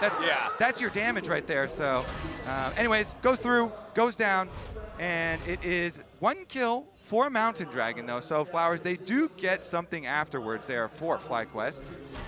But still, man, T1, you got to be sure when you go in on those plays. Gumayusi waiting until the last possible second to use the barrier, and it's just enough to save him from that last auto attack that Bwipo was able to land. Then getting away with the help of Keria, you love to see it. And these hero plays from supports are just so fun to watch. And that's what you expect from, you know, the players on T1 on the international stage. Guma's like, yeah, I still have my flash. I'm chilling here. You know, you can get close. I'm not going to go down, though. I can calculate your damage. You know, I'm going to just be able to avoid this. And he does not panic under pressure at all. And that results in the first kill of the game. This is not going to completely change the game, though, Flowers. So still very tense, very exciting one here that we have ahead of us. You know what does often change games of League of Legends, however, is Rift Herald fights. I feel like there are so many games that go from razor's edge to completely one-sided after a Rift Herald fight that one team takes when they shouldn't have taken it. And that Rift Herald is going to be spawning here in about 2 minutes. So what I want to do is check in on the status of where both teams are at, because a lot of first items are completed now. Doran has his Kaenic Rookern to lane against Bwipo's Mordekaiser and make him much more effective. Now Keria is using the Tempered Fate on Inspired here immediately, stuns him into the wall with a Cosmic Binding. Nobody else on T1 is close enough in time, though, so they're just going to get a little chunk of damage onto Inspired at the cost of Keria's Bard ult. I want to point out that FlyQuest are split pushing during this time, so they're actually getting some leverage on the bottom side. This is split push Rise, so Quad already up at the turret,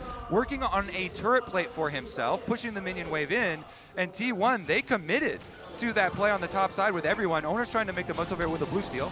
Yeah, he wants to get it, but Inspired has the better smite. Now Busio using the Pop Blossom, tries to find enough, but instead he only finds his way into the grave. Another kill of it at T1 as Inspired has to try to escape with the Weaver's Wall from Faker. Wants to lock him up. Inspired wants to sidestep the seismic shove, but no way!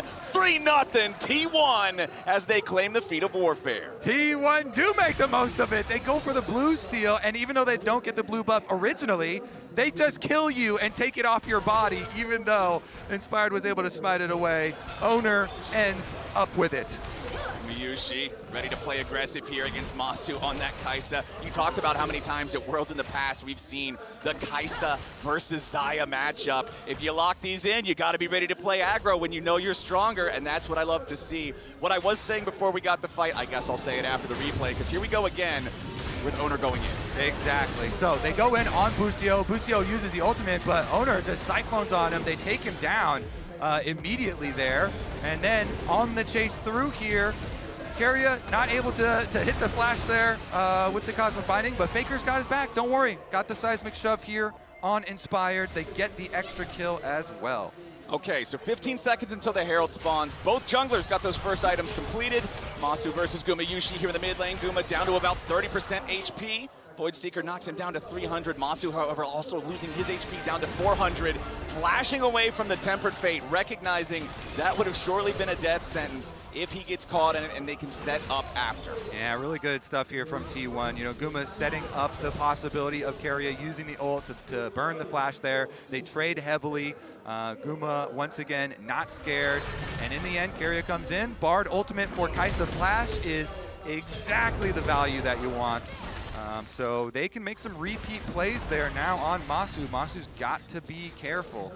So I want to go back to what you talked about in the draft, because you had the copy pasta from Keria talking about how FlyQuest is a good team, but if I get barred, Inspired's not going to be able to step foot onto the Rift. Well, we are 15 minutes into the game. The Herald is spawned. Yeah, Inspired's doing that right now, but he's 0-1 and 0. No plays made, while Owner goes for another one down here in the bottom lane, looking to maybe take out Quad, who goes for the Realm Warp to escape. Busio coming up to try to help him, but Keria is also here. Redemption comes down, and Quad is dead. Faker taking a kill on that one as FlyQuest want to try to find something else back. It's Masu moving forward, trying to cut off the escape from Keria and Owner, but they go on a magical journey and they're already getting away. FlyQuest are too slow on the move, and Inspired is caught by Doran as he tries to take the Rift Herald, and that's almost a kill, but Inspired gets away there as the third and Tofo strike won't connect. Now Faker looking for maybe another kill here on Busio. Whippo wants to help him. Tangle Barbs won't hit, but the flash into the Death Realm. Whippo wants Faker, but he is denied.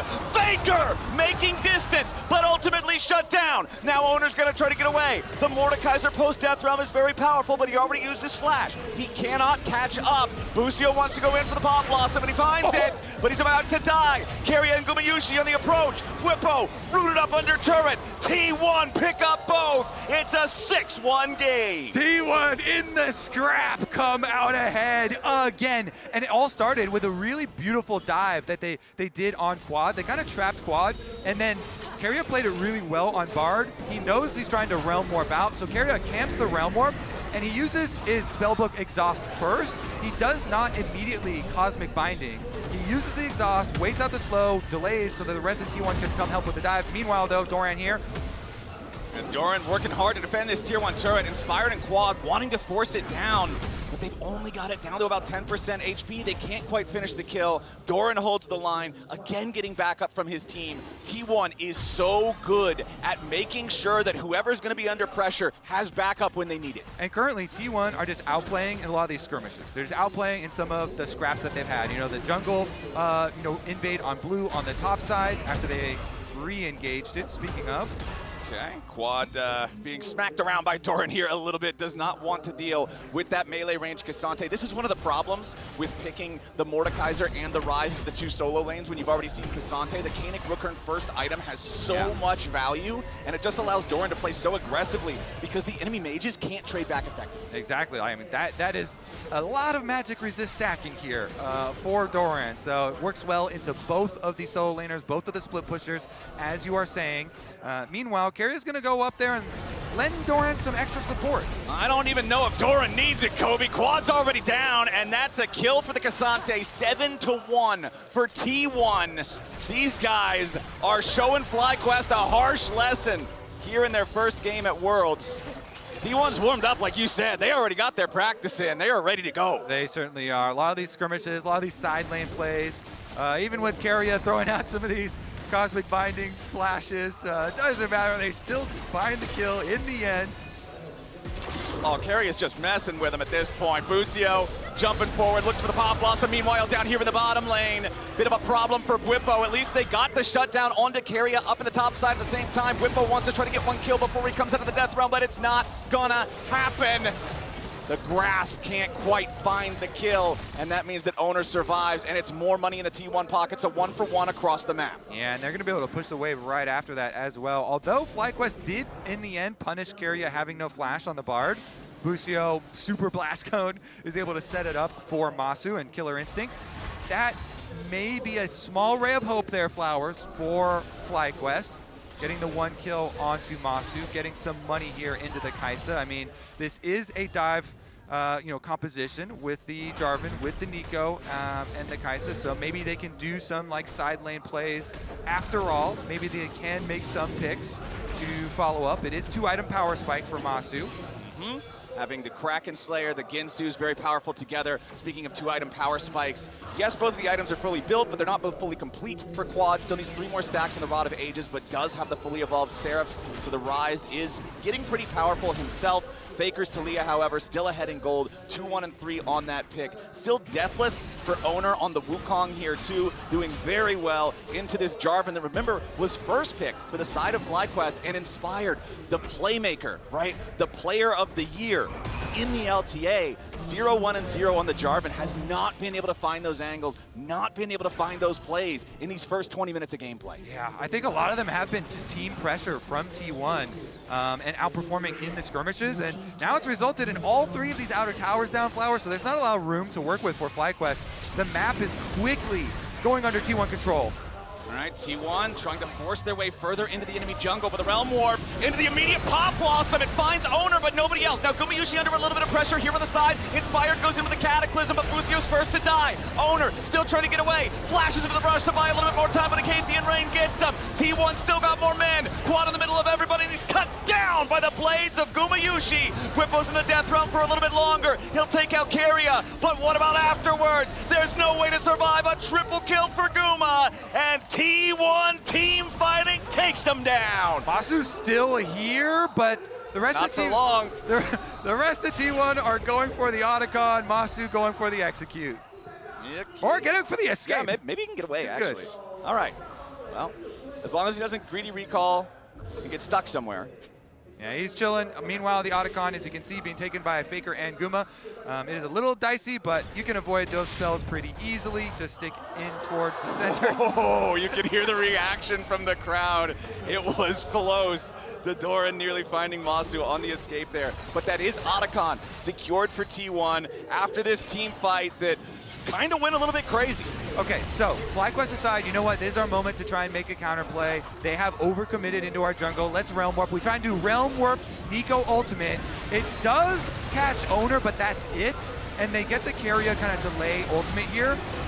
Meanwhile, as soon as they come out of it, even though FlyQuest can chase down that kill, Inspired tried to kill Guma, so on the left side, it was Jarvan going after Guma, but there was no follow-up there, so Guma's able to kill him, and then the other side of the fight was so delayed, so chased, that T1 pick up the extra kills. They increase their gold lead. Here we go, another play for FlyQuest. Yeah, Inspired stepping very far forward here and about to die. The Cosmic Binding as he gets back over the wall. Buys enough time for Faker to take him down. Yes, there's a Pop Blossom, but T1 has already won the fight. Busio goes over the wall, and Quad goes back to the spawn platform. Masu's next. T1 are just playing better. Back in the mid lane, Whippo at least tries to find something here in Gumayushi. He's got him in the death realm. The feathers fly, but the Xayah dies. A shutdown to Whippo, but Doran's not gonna let it go unavenged as Whippo is the last to fall and T1 get an ace for 2. They chase them all down, Flowers. Now T1 alone on the Rift with their minions will be able to celebrate. Owner's just going to take away the rest of your jungle camps afterwards. And it continues to be scrappy, but it continues to go the way of T1. This one, Busio and Inspired trying to pull a little pincer here. Quad actually goes right up, but look at the immediate response. Inspired just got decimated as he went in onto Faker. And you see the redemption? After the redemption, they were full health after that attempt. So T1, no problem kind of counter-attack there. And in the end, they trap all of the FlyQuest members. Nobody can even get out after that play. And then Keria teleporting afterwards out of there with his spellbook. And they actually just pick him up on all sides. Though, Whippo got the shutdown onto Gumayushi. Well, that's something, but they're going to need a whole lot more. Keria getting caught out here a little bit, but where's the damage from FlyQuest?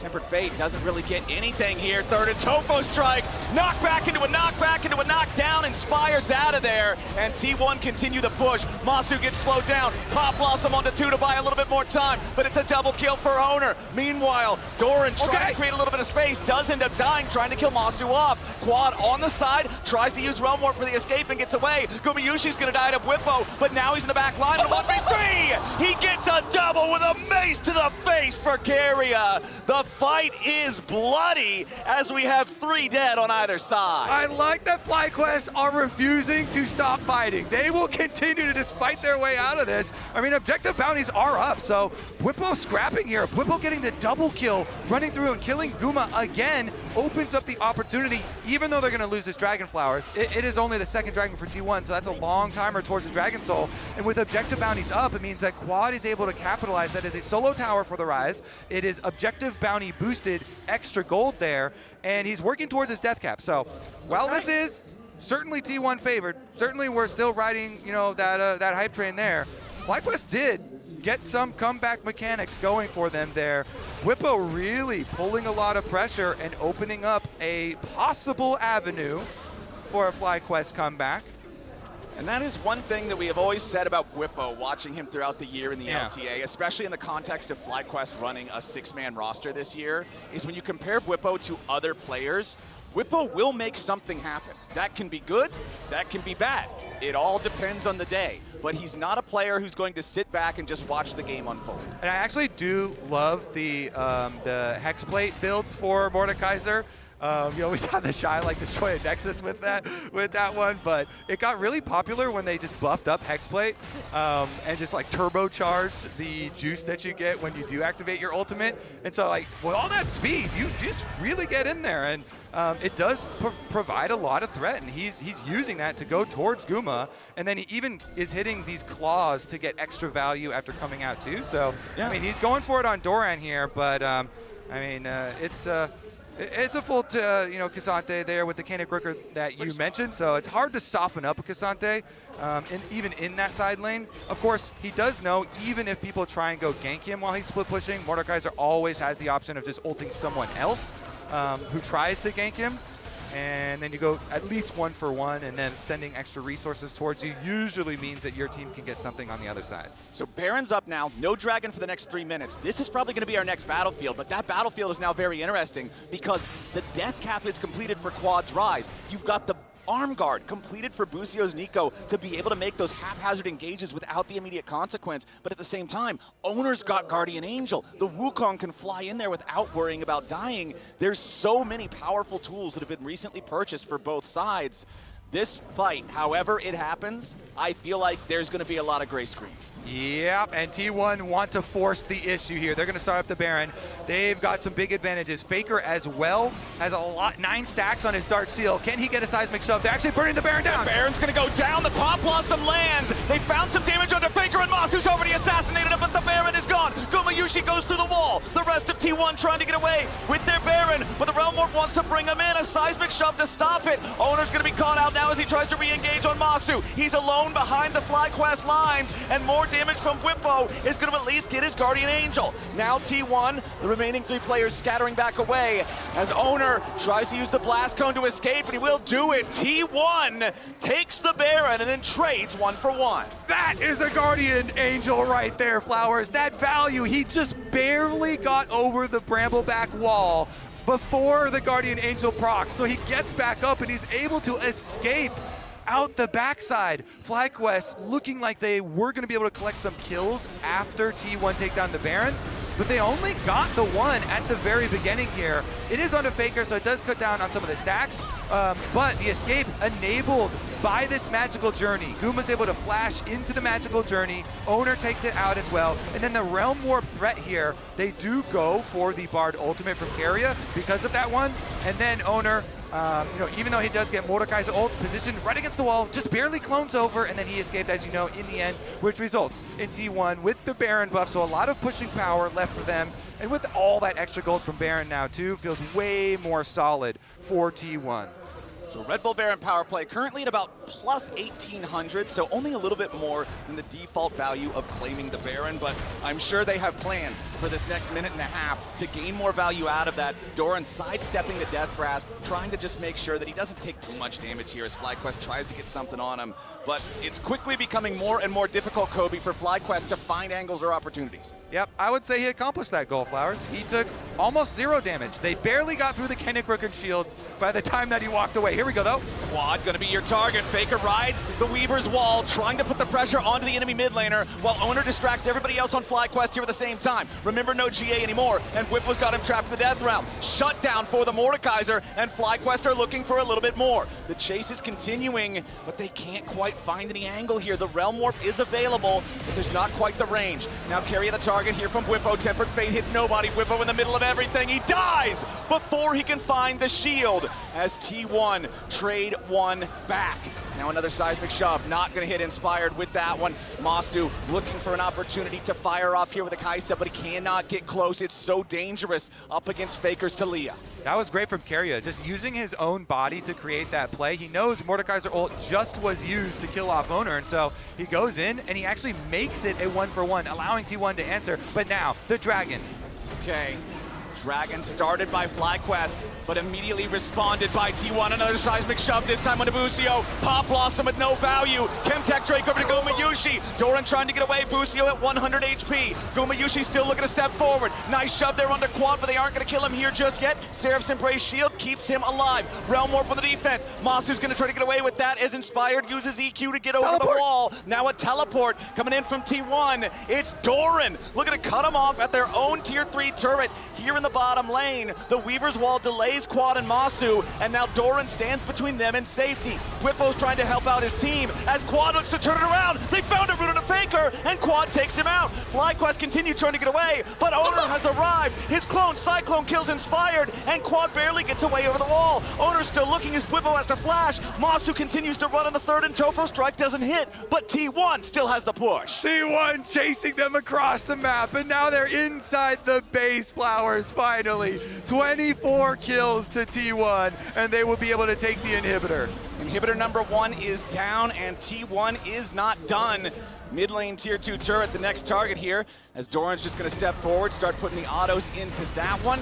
The rest of the team is right behind him. They'll shove up this wave. The extra power, those void grubs that we talked about earlier, allowing them to just bulldoze these structures. And again, Bwipo in some danger. Does have the stasis to keep himself alive this time, so not another kill for T1 here just yet. Tier 2 turret remains alive as well. Busio taking a decent little chunk of damage there from the Blade Caller.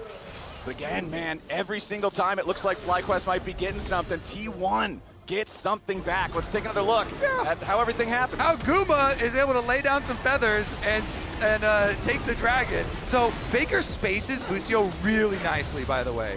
Inspire tries to slip back in, but Guma stole yesterday dragon with Yunara. He steals one with Zaya this time. And obviously he's done it with Varus, but anyways, back to the actual fight there. They started out with really nice spacing on Busio on the, well, let's take a look at this one as well. Keria able to find him on the backside. We didn't get that one, but that's a nice little support versus support action there. I guess punishment for letting me have the Bard. And then that was a really fun call out where you talked about the Super Blast Cone actually hitting Inspire into the clone that was already spinning to finish off. Yeah, that was wild. Just needed a tiny bit of extra damage, and it was like this ping pong ball that goes right. Some Beyblade action. I have no idea. I don't think I've ever seen that before, but that was cool. It is a 6,000 gold lead still for the side of T1. Gumayushi securing that last Drake with his Blade Caller also means that they are on Soul Point. 2 minutes from now, they'll be able to fight for the Soul, and FlyQuest are going to feel compelled to try to defend it. But before that, just 15 seconds until the next Baron spawns, and it's T1 with immediate control over the area. FlyQuest want to step forward here, but Doran's doing a great job being the space creator, being the one who prevents anybody else on FlyQuest from stepping forward towards Gumayushi, towards Faker, towards anybody, and FlyQuest really have to pick their moments carefully on how they want to step up. Busio clone walks past the control ward, no seismic shove to find any value here just yet, but the Baron is spawned, and T1 is ready to start it up. Doran and Keria are going to be running interference, and Owner and Gumayushi just melt this thing. Weaver's Wall won't allow FlyQuest anywhere near it, and T1 has already claimed the objective. Now Whippo's got to try to stay alive. Pop Blossom finds Faker. Gumayushi's already killed Busio. Masu flew into the back line, but he crash landed, and T1 tears him apart. FlyQuest thought they could take that fight. They thought they had to, but T1 would not let it happen. It's a clean ace, and they're on the game-winning push. Yep, Keria takes care of one tower for his second, and the rest of T1 arrived to finish the job. FlyQuest had a tall task, and they could not stand up to the moment. T1 prove why that number 4 seed title isn't what it seems, and they'll smash FlyQuest in this game. They are warmed up already. T1 here, action-packed, another action-packed game from them, 29 kills, this time just for T1 themselves. Faker, Talia, stacking up quite a few. We got a fun one. I mean, we didn't think many teams were gonna give Keria a Bard. FlyQuest decided, you know what? Let's try it. It's a best of one. Well, Keria talked the talk, then he walked the walk. Desk, what do you guys have to say? To be honest with you, we were ready to talk about that jungle matchup, but I think we have to shift focus and perhaps start with a very simple game of Hangman. Now, you only get one guess, Raz. Come on, Raz, but there's a very important letter, which the audience will see shortly. I mean, the house loves T1, and I think that a lot of them would probably know the answer to this particular question. It's not that We difficult. have a B, a blank, and an N. A B, a blank, an R, and a D. Bin Bard? No, Bin Bird. Bin Bird? You think the Zaya was the Raz, you problem? had one job. You had one. You think the Zaya was? I mean, he was pretty good in Zaya. Guma had a great Zaya game. Come on, one more. You can get this. You can do this. Ben Bard! That's right. That's right. Yeah, okay, yeah, finish that off. Look, yeah, like a Dungeons & Dragons charisma check. It was all about the Bard. No surprises there. But before we take a look at what Keria did, because it was, destructive and embarrassing, let's talk a little bit about that jungle matchup. The Wukong was doing a lot of work there. I feel like Inspired was quiet in the early game. You're looking at him like he has to provide the answer as to why Inspired. This is you. You need to answer this question, brother. It's a tough competition. You're going up against the best, and that's the reality, right? So he's not going to save you. Say it, please. Just say it. No, just say it. I'm just going to look smug. Oh, God, you do that all the time, though. We literally put that in Ox's contact. He just comes in onto every desk, the LCK win, and looks smug. Yeah. That's his job. Honestly, He's been training. So he gets paid the big bucks. Yeah, I mean, Owner had an incredible game, and I feel like it's just been tough to... Anytime he was starting an objective, I think T1 did a great job of being able to collapse and make it really tough for Inspired to play his game. And yeah, you're right. You made a good call here. It was a Bard spectacle. I mean, this one, the synergy between Guma and Keria, Guma in the Death Realm, Keria with the portal waiting, and Guma knowing where to go to be ready for it. Clearly the communication's working so well for them. Well, we even checked the player cams. Keria is looking at his screen to make sure he puts the portal in the exact right position, so when he comes out, it's just an easy right click. And I feel like so many of the plays in this game were on the back of this Bard. You know, this one, I think, absolute masterclass. We get Inspired dashing out into the double stun. Then we see Masu comes over. Oh, I want to join the fight. Okay, little timeout. That's completely fine. Stunned immediately out of it. It's just devastation. And I feel like, look, Lucio is a fantastic Bard player. If you're going to leave it open, though, you got to first pick it. Because you know that T1 are taking it on red side immediately. And you can't let Keria have Bard. Because you know what teams didn't let Keria have Bard? Which team? Genji. Yeah. Actually. Yeah. Yesterday it was IG. Yeah. You know? And I feel like it's a little bit of hubris where you're like, look, we know we have a good Bard player. Then pick it. And it's not a best of 5. You don't get to test once. You don't get to see, oh, is he still the GOAT of Bard? Oh, Can't yes, have a he do-over, is. maybe, Did you see what skin he used, by the way? I did. Yeah, what skin was it? I think that might have been his skin. I'm not 100%. Skin. When did he get that skin? What did he do to get that skin? I mean, he might have played pretty well. He might have won something. But FlyQuest won stuff too, just, domestically. Yeah, that's a fair point. Oh, man. And you can see, obviously, FlyQuest, I think some interesting innovations coming out. I like the experimental X-Plate from Whippo. There was some silver lining to this cloud, but otherwise a very dominant showing for T1. 100%. And we said a lot, and we're singing the praises of the Bard, but you can see from the damage there, Guma was that ticking time bomb that we were talking about, and every flick was being landed in fights by Faker. He, I think, had an exceptional game. So congratulations to them on that one. That was ridiculous. Absolutely was. We'll see how FlyQuest shape up in the games to come, as well as T1. In the meantime, we're going to hear from Faker on the other side before AL and HLE face off. Don't go anywhere. We'll be right back. Enemy jungle for the Realm Warp into the immediate Pop Blossom. It finds Owner, but nobody else. Now Gumayushi under a little bit of pressure here on the side. Inspired goes in with the Cataclysm, but Lucio's first to die. Owner still trying to get away. Flashes into the rush to buy a little bit more time, but Acathian Rain gets him. T1 still got more men. Quad in the middle of everybody, and he's cut down by the blades of Gumayushi. Whippo's in the death realm for a little bit longer. He'll take out Keria, but what about afterwards? There's no way to survive. A triple kill for Guma, and T1 team fighting takes them down.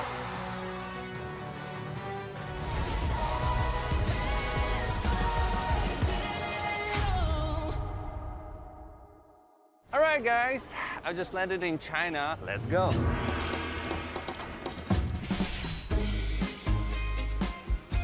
Play the local way, pay your way. Have you ever seen the Great Wall at night? Play the local way, pay your way.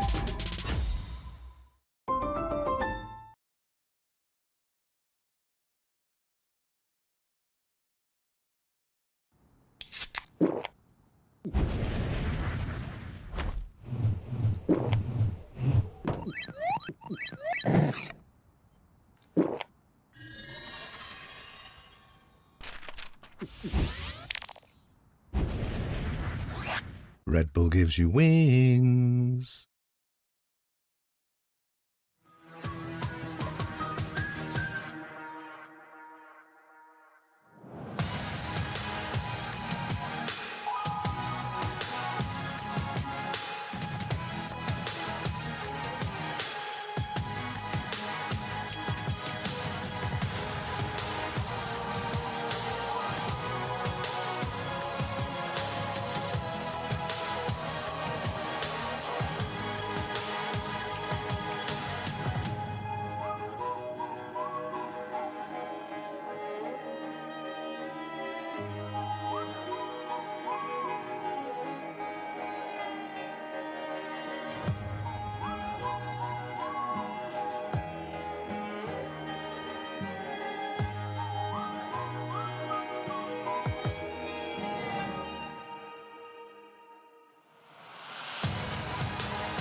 Welcome back to the Verizon post-game interview. I'm here joined by the one and only, the GOAT, the Faker. Congratulations on the win. Thank you. So first question, I want to know your reaction, the T1 players' first reaction after the draw result yesterday, because Keria also mentioned that because we are the 4-seeded team, we are about to get tough opponents throughout the Swiss stage. So were you happy with the draw result yesterday? 저는 뭐 사실 조추첨은 그렇게 크게 신경은 안 썼던 것 같고, 왜냐면 스위스 스테이지에서는 결국에는 어떤 팀이든 다음 라운드에서 만날 수 있기 때문에 크게 신경 안 썼고, 혹시 뭐 패배를 하더라도 계속해서 이겨야 되는 경기들이 많다 보니까 그렇게 신경을 안 썼던 것 같고요. 그리고 플라이퀘스트 같은 팀 같은 경우에는 또 작년에도 그렇고 올해도 그렇고 리그에서 굉장히 좋은 모습을 많이 보였다 보니까 그런 부분들이 조금 경계되긴 했던 것 같습니다. Well, I didn't really mind too much about the draw result because it's Swiss stage, so we're going to end up playing many different teams anyway. So I wasn't too worried about the draw result, although there's a chance of us picking 1 or 2 losses throughout the Swiss stage. In the end, we have to pick up as many wins as possible, 3 wins, in order to get it out. And also about FlightQuest, well, they have been pretty dominant this year and also last year as well domestically. So I was a little bit worried about the matchup at some point, but still, I think we managed to pick up a good win in the end. Speaking of FlightQuest, he already mentioned that they were dominant domestically, but they are also known to have a lot of upsets internationally as well. So I want to ask him, what did he focus on in terms of the preparation? 말씀하신 것처럼 FlightQuest가 워낙 자국 리그에서도 강한 모습 보여줬지만 국제전에서도 언제나 업셋을 잘 만들어내거든요. 준비 과정에 있어서 어느 부분을 좀 주의하시면서 준비하셨나요? 사실 준비 과정이 하루 정도밖에 있지 않아서 상대방이 좋아하는 그런 픽들이나 그런 챔피언들을 좀 두지 않으려고 저희가 준비를 했던 것 같고 하루 정도 기간 동안 최대한 컨디션 관리를 잘하려고 했던 것 같습니다. Honestly, we had about a night to prepare, so we wanted to make sure that we don't let the opponents pick the favorite champions they like to play, and also we focus on maintaining our best form and condition. Speaking of favorite picks, they let Curious Bart through, so I want to know T1 players' reaction to that. 좋아하는 픽을 안 주려고 T1을 준비하셨다고 했는데 상대 팀에서는 캐리어 선수의 바드를 풀었어요. 그 당시에 선수분들 반응은 어땠나요? 솔직히 요즘엔 좀 많이 밴을 해가지고 예상을 하지 못했었는데 또 캐리아 선수가 워낙 바들이 잘하니까 또 믿고 팀에서 픽을 하자고 얘기를 했던 것 같습니다. Honestly, I didn't see it coming because recently a lot of teams have been target banning Bard, but it was let through, and we have a huge faith in Curious Bard play, so we wanted to give him a go. And this is Faker's 10th Worlds. Your 10th World here in 2025 have hosted in China. What does this 10th Worlds mean to you, and how would you like to look back at your legacy of decade? 뭐 10번이나 월제 왔다는 게 사실 뭐 그렇게까지 신경을 쓰고 있진 않았는데 또 들으니까 또 오래 했구나라는 생각이 드는 것 같고 그만큼 또 응원해 주시고 축하해 주시는 팬분들이 항상 계시다는 게 굉장히 감사한 것 같습니다. 그리고 10년을 한번 돌아본다면 좀 어떤 소회가 드시나요? 많이 했구나. 네. Honestly, I was not aware that this was my 10th Worlds, but after a lot of people mentioned it, I kind of realized, whoa, I've been out here for a long time, and I'm really, really grateful to have so many fans always supporting and celebrating my kind of records and milestones together. So I asked him one more time, so how would you like to look back at your 10-year-long legacy? He was like, whoa, I was out here for a long time, and that was it. Thank you, Faker, one more time for the interview, and I'm going to toss it to the analyst desk. Thank you. I love everything about that. It's just another year, bro. What are you talking about? Yeah, it's a year. Been a long time. It just keeps going. That's why he's the GOAT. Put the trophy in the bag. Yeah. And there is a Chinese saying about Faker, Chinese comments about Faker, talking about he is the tallest mountain of League of Legends, and he is the longest river of League of Legends. Yeah. I mean, it feels like he's pretty indomitable. Welcome, Huainan, from the LPL broadcast. A caster who I'm sure... Dude, I'm sure you're popping off, although I'm sad that I don't understand Mandarin. Raz, is he good? I know you're damn good. Damn good. We got one of the best casters in the biz from the LPL broadcast. And who better to introduce us to this AL lineup than you? And especially, we want to talk a little bit about that jungle position. Okay, the jungle position. I think Tarzan is a good player. Also, the Peanut is a good player. And the junglers of this matchup is just so crucial today. Still, I need to calm myself down because of the BLG slots. Completely understandable. I mean, it's funny that both of these junglers have like kind of different objectives where like all of anyone's legends pull the resources into Tarzan. Tarzan is like honestly a goat of a jungler, whereas Peanut's trying to calm the boys down like a reasonable force. Yeah, be careful about his Xin Zhao and be careful about his Chondo. I think that is the two champions that can respect himself most. Yeah. And for Tarzan, he made it for the 5th time in the Worlds with 4 different organizations, with 19 different teammates. He's changing himself every year. Yeah, and it feels like the evolution of that player, he just continues to look better and better, which is awesome. A guy who obviously struggled for a little bit in the career to have that big impact. But Ox, I want to know on the opposite side, Peanut, how are we looking at this matchup? Because these are both guys who make big plays. I've seen a lot of early games live or die on both these players. I think Peanut struggled a good amount since sort of Road to MSI when they missed out on making MSI. I think Zeka's been having some rough performances as well, and obviously jungle kind of lives on the back of mid. So we've had some better performances during playoffs, but I think this is definitely a matchup I'd favor towards Tarzan in current form. Yeah, makes a lot of sense, especially when you look at how well AL played at MSI. Obviously, a really big breakout performance. We know names in the West like BLG. AL weren't a team that we were familiar with, but that changed at MSI. They've had a great tournament. They got 3 times to the Silver Scrapes against Genji, against T1, and against Genji at EWC. And also, they beat HLE at EWC as well. They did. That is a fact. But actually, they struggled a lot in Split 3 and LPL. They went back to China and they got 2-4 for the beginning of the Split 3. That's a pretty rough one. Does that change? Is that changing the faith and all in them? Yeah, what are you thinking? Everybody was expecting they dominate LPL after they coming back from MSI and AWC, but they just didn't. So why do you think they struggled so much coming back? What do you think went wrong? I think it's mainly because of Shanks. If you don't dominate the mid lane, you just can't dominate the lane with their playstyle because they need to invade the jungle, and that really need the mid prior. Yeah, it's interesting. Obviously, when you have that dominant mid lane, it makes it so much easier for a player like Tarzan to really pop off. Ox on the opposite side, HLE, a team that showed up at first stand, and then we kind of saw that high, and they haven't really gotten back to that high. So what should we be expecting when we look at this HLE lineup? You know, it's been an inconsistent year. I feel we've seen them at absolutely massive highs. First stand was a huge achievement for them. After that, we were thinking, hey, this swap has worked out so well. This is the team to beat for the year. And they continued that high up until that road to MSI qualifier where they suffered a rough defeat. They suffered a really painful loss to Gen.G where they got reverse swept, and then they got swept by T1. They sort of had a resurgence during playoffs. They did end up losing in the final to Gen.G, but we've seen a bit of resurgence in form. I think for me, the main character has really been Viper. There's been so many games where he's been that defining force. We sometimes called them Viper Life Esports again because when the team was struggling, it was about that carry position, which is funny to me because so much of AL is about Tarzan, so much of HLE is about Viper. It's that Griffin reunion tour sort of thing going on. Definitely is. A Viper, obvious player who's no stranger to the LPL and these kind of matchups. But I do want to check in with the fans. Let's see how they voted. At MasterCard GG on X, the MasterCard fan vote. They're calling the match HLE 77.1. What is that? Why none? What I do you don't think they know. They just don't know AL yet.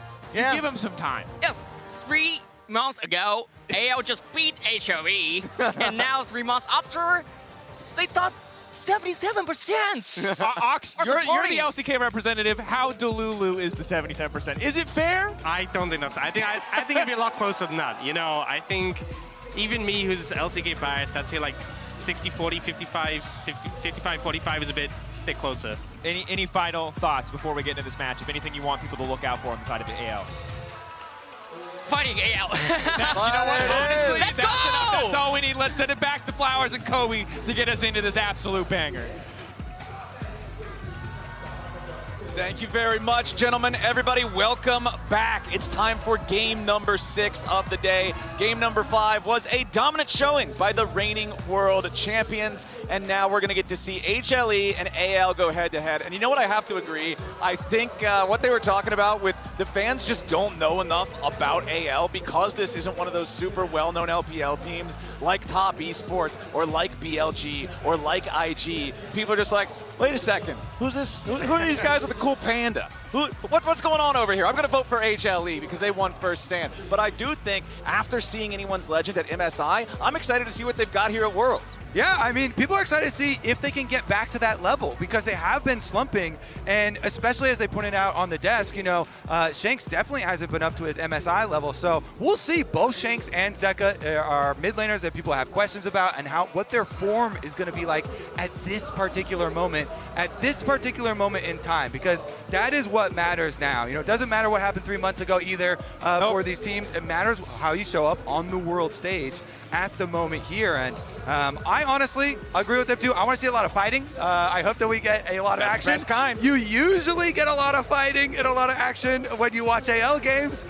So I think that we will continue on with that. And for me, of course, I am jungle biased, but the jungle matchup is just so good. I mean, Peanut is in his last year here. He's going into military service after this. So, you know, so many emotions there. He's been playing for so long.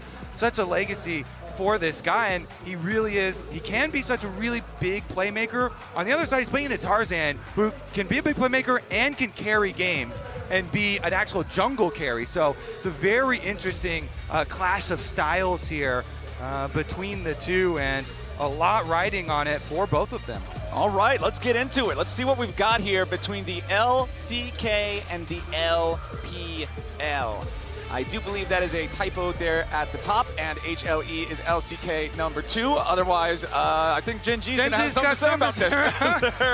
I can see Arnold's tweet now. Yeah, Arnold is getting the Twitter fingers ready to go. Wait a second. Okay. We've got the Kiana, the Sion, and the Wukong band out by HLE. Over on the AL side, it's Azir and Orianna targeted for the mid lane pool. I was just talking about jungle carries, Flowers, and you do have to ban Kiana against LPL junglers, and you do have to ban Kiana versus Tarzan. I like that.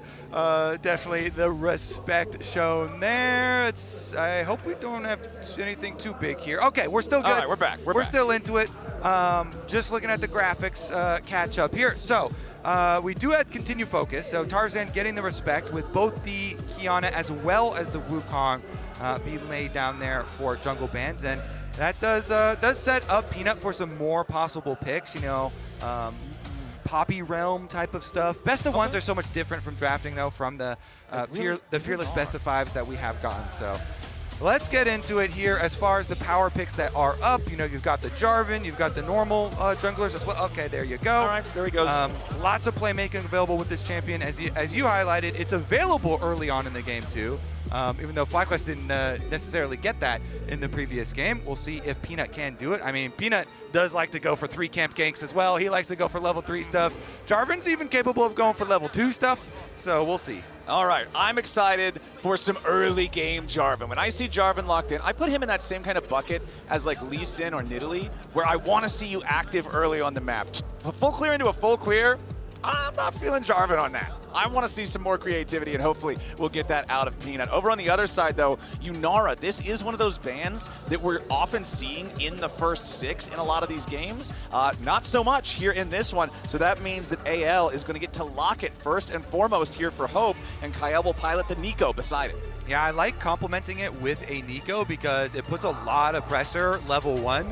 Level 1 Yunara with the Q power, and then having a Nico with you puts a lot of threat in whatever duo lane you're going to focus towards. Plus, gives you a lot of playmaking for later. So when you want to fight a lot, that is looking like a good way to do it.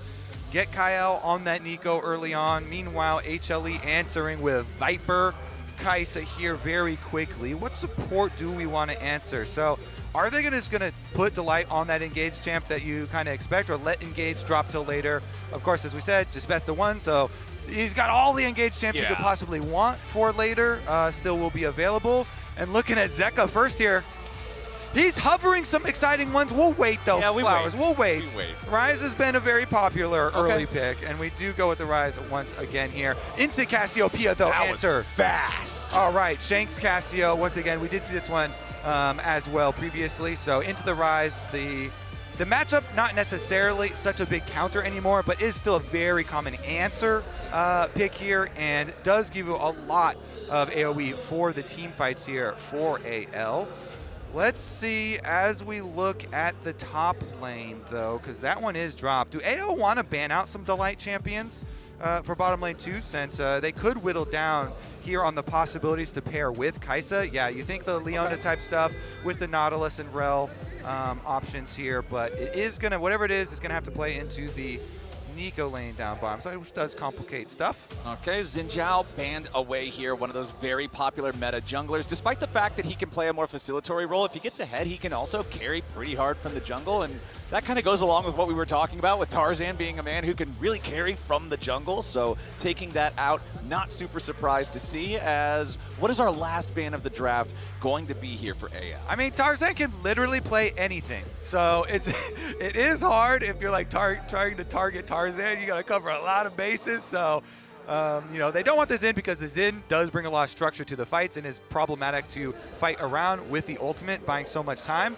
and kind of forcing you to commit in closer, and they don't want to have to commit in closer when you're playing into Cassio and Nico. Yeah, it provides like, you're like, we want to it's a trap. Can't really deal with the Xin as well as the Nico Cassio as far as these team fights, and so they do take that one out. All right, throwing out the Vi as well for the point and click. That is 4 out of 5 jungle bans for the side Tarzan's of pretty good. Yeah, turns out when you're up against this guy, you want to put some priority on that.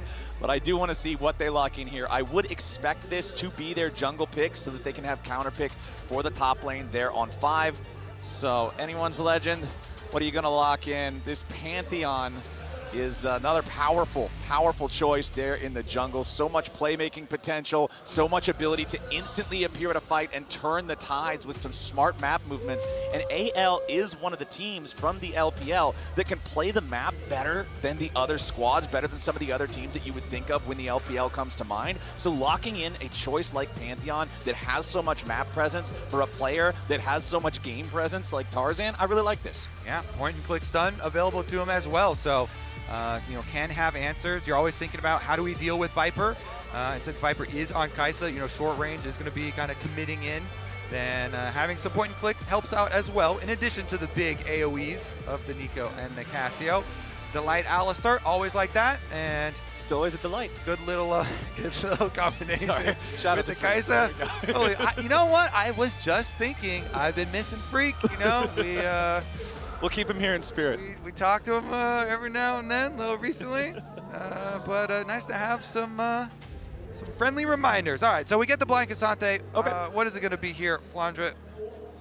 Cassante working well, of course, into a lot of different matchups, generally super favorable into anything that's going to be a tank, since you can just become a tank normally, and also not a tank later on in the game.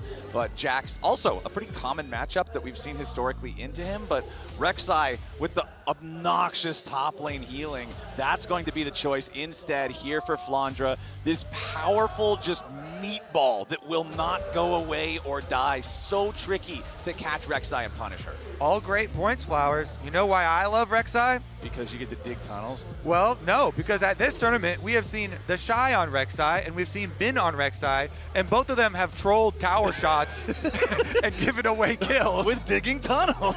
With digging tunnels.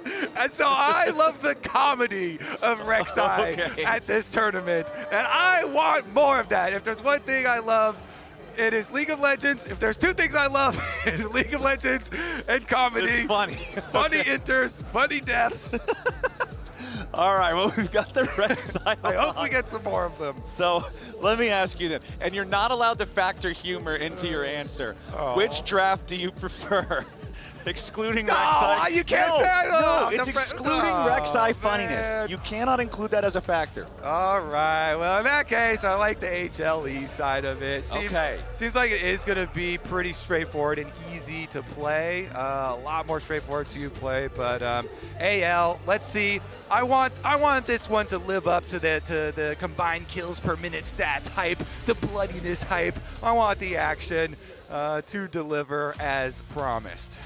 Well, I'm hoping we get that action out of our junglers, especially talking about how exciting this is. Peanut, a jungler who has been playing for so long. The dude who has wins with the most LCK teams of anybody. And this, we're talking about like the most difficult league to win. That's a pretty tall, title to have. Yeah. Very impressive stuff from him, going up against Tarzan, who we've already lauded his praises the entire draft. Exactly. Huge jungle matchup here. Peanut, it is just, every time we talk about it, so emotional with him going to military service next year. So very important tournament here for him. Last one, the legacy. And HLE, what can they do? So HLE as well, we're one of the really early adopters of lane swaps, as we saw so many people up on top side.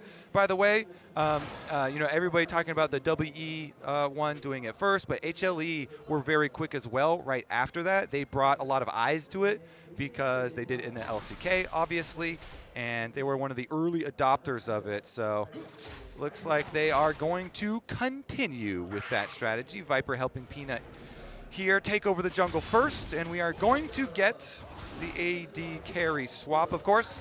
Worth reminding yet again, at this tournament, we've increased the timer on top side. Just top side, not mid lane, so 4 minutes here for the lane swap detection lockout. All right, Viper versus Flandre here, as the Acathian Rain's so very effective at farming up those minions and getting that early push if you want. Yes, it is. Viper using it to great effect. Getting really good positioning there and able to push the Rek'Sai back off the wave. Blasted all the minions with your Q, as you say. Get a little harassment while you're doing it. And it's just so confident because Peanut has split the map, taken away the jungle on that side. They leave behind multiple wards over there. Tarzan, of course, you can see on the split screen.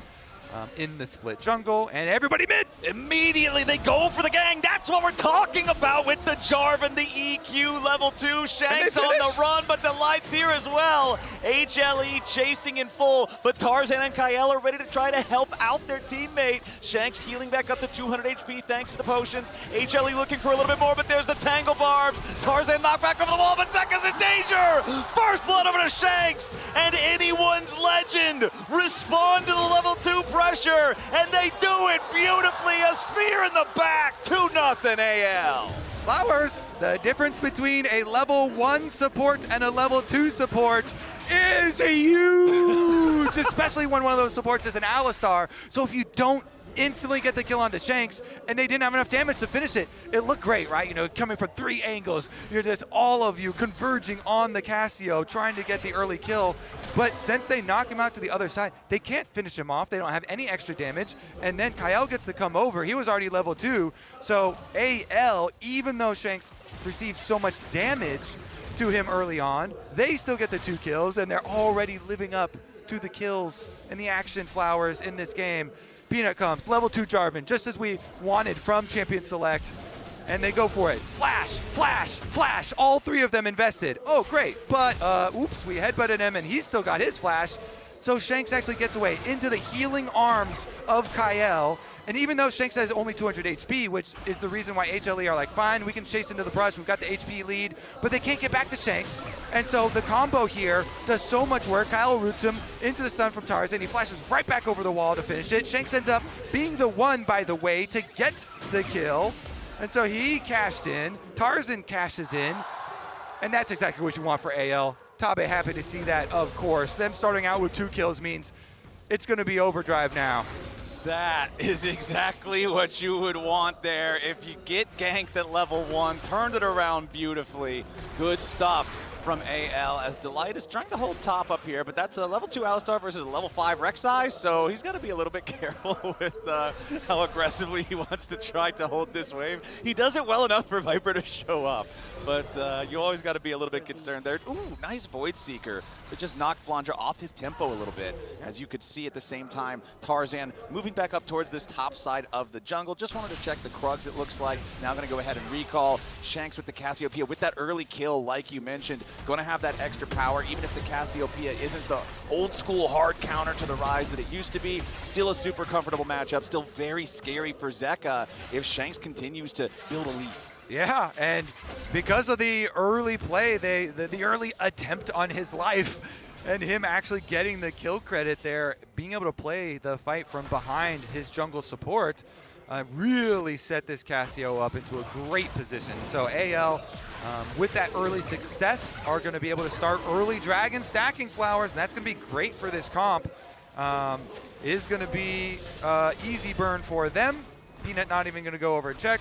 Peanut, after the early kind of failure there from HLE on the first play, has decided, you know what, we're going into farm mode, trying to farm right back up. I mean, it's kind of hard to continue trying to be super aggressive and make plays when both Peanut and Zeka and even Delight all had to spend their flashes to make that play, and then they still lost 0-2. Yeah. Like, Rise is really vulnerable now. It's hard for Zeka to participate in fights. Peanut lost a big playmaking tool in that flash. Delight might still try something a little wacky here, but it looks like Shanks has no intention of walking a whole lot further forward. As now down here in the bottom lane, you've got Zeus going all in, looking for Kael back in the mid lane. It's Shanks under pressure here yet again. If at first you don't succeed, try again. HLE, it's the same 3 dudes ganking the same enemy dude in the same place, but this time it goes the right way. Yeah, now is where you say, all right, now mission complete. We did it, team. Forget about the first attempt and all that went down, but they did get it, and they're doing it again. 3 people. It's a teleport up topside from Delight this time, and Jarvan's coming to gank as well. 3 for Flandre. Okay, Flandre trying to get out of here, but it's the flash into the pulverize, into the headbutt. EQ combo from Jarvan, and Viper gets handed his first kill of the game. Rek'Sai's hard to kill, Kobe, so you gotta bring a lot of firepower. Peanut and Delight, it's fine if you miss the first swing. They go and they keep creating the kills themselves here. Spellbook teleports opens up for Delight. They arrive at the same time. They get their successful play. So I would say that's 2 correct, jungle support ganks and only 1 failure. Not too bad. That's good. That's a 66% win rate. It's just that, okay, 2 of them died in the first one, so. Details. Not really the not the important part, right? It is now a very, very slight gold lead for the side of HLE, but of course the Drake, like you already mentioned, going to feel great for AL, grabbing that one super early. 20 seconds on the clock until we get our Void Grub spawn. Was going to be interested to see if Zeus wanted to commit the teleport to get right back down to bottom lane or try to maybe use it for a Void Grub play. Does just immediately commit down here to the bottom side. Flandra trying to get away. Does escape that third Intofo strike. Of course, still probably wouldn't have been any mortal danger since Zeus does not have the all-out ready to go yet again. So feeling just fine on the Rek'Sai for now, but the Grubs are on the Rift. Grubs are on the Rift, and we are positioned to fight them, Flowers. Topside push is gained here for AL. So Hope is able to push the wave in, allowing them to move over, but Flandre is here first. Zeus has no teleport, so Flandre is tunneled his way all the way over here. That's going to give them the numbers, and HLE are like, okay, fine. Yep. And that's kind of what I was thinking when I saw the teleport from Zeus down to the bottom lane when there was only 20 seconds on Grubs. It makes it a little bit difficult to try to fight for those if AL's on top of it. Delight with the Hex Flash over the wall, and Delight is not in a very good spot. Okay, looks like it's beef for dinner. Feet of Warfare, claim for AL. Not sure either. Delight? Don't know. That one wasn't a Rek'Sai. So, see, you got your funny moment. Okay. It just wasn't Rek'Sai. We did. Delivery received. Okay. They got their, the food has arrived. Beef delivery. All right, so. All right, now I got. Honestly, I kind of want to see the replay because I'm like, but you don't really want to see the replay, though. Okay, so, anyways, we'll continue farming. Honestly, it's not like a crazy movement in the game or anything. Still fairly close here, so is still going to be determined by the team fights, and we'll see. Going to have a lot more options once we get these supports to level 6. Kyle as well here. On Nico. Definitely going to be looking to soap some extra experience. I mean, this jungle invade, though, it's moving quickly. It's a realm warp over for a dive. Okay, it's been 3-man plays all game. How about 4? Viper taking the kill credit yet again. Grand Starfall from Tarzan is not in time to try to save his teammate. And yeah, Shanks even going to use the teleport to get up here, but they're both too late. And HLE, with these constant overload plays, are farming kills. Yeah, the speed of that one was critical there. Moving up, getting the early move for Rise, and starting the Realm Warp, stealing away Raptors right before they go for it. Nicely done from HLE, surgically removing the Rek'Sai. So the Rek'Sai is having a terrible time, Flowers. My only gripe is that it hasn't looked funnier.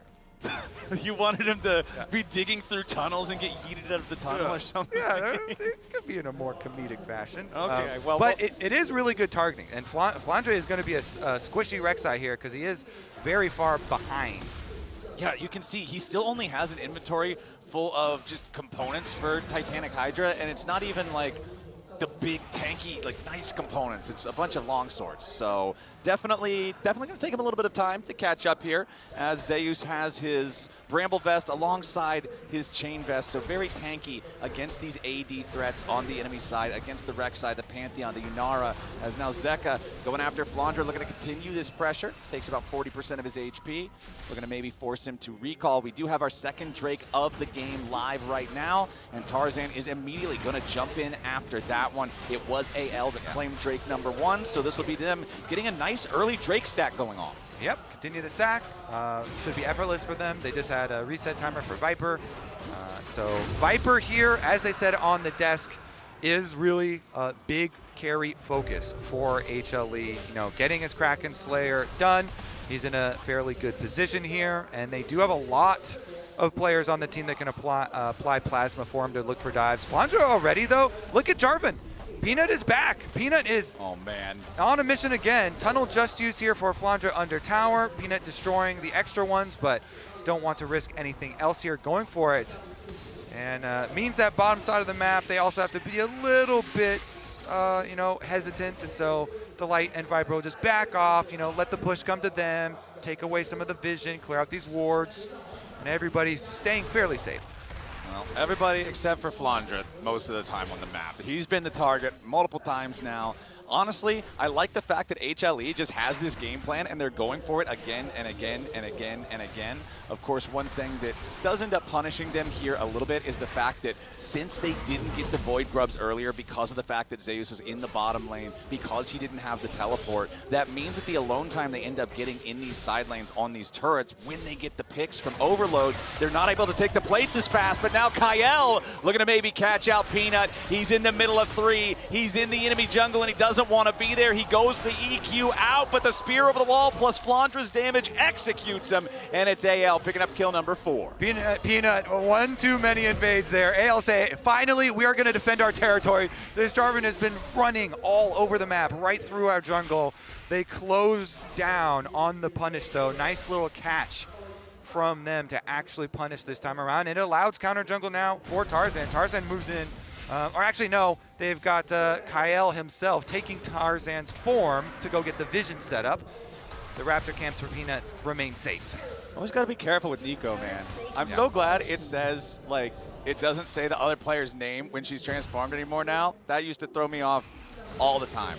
So we've got still the slightest of gold leads. I don't think we've seen a 1,000 gold lead for either side so far in the first almost 14 minutes here, despite the fact that it's been so action-packed, because both sides just keep finding these advantages back and forth. Yeah, it's going to come down to some team fights for us. And those will be forced because of the dragon stacking of AL.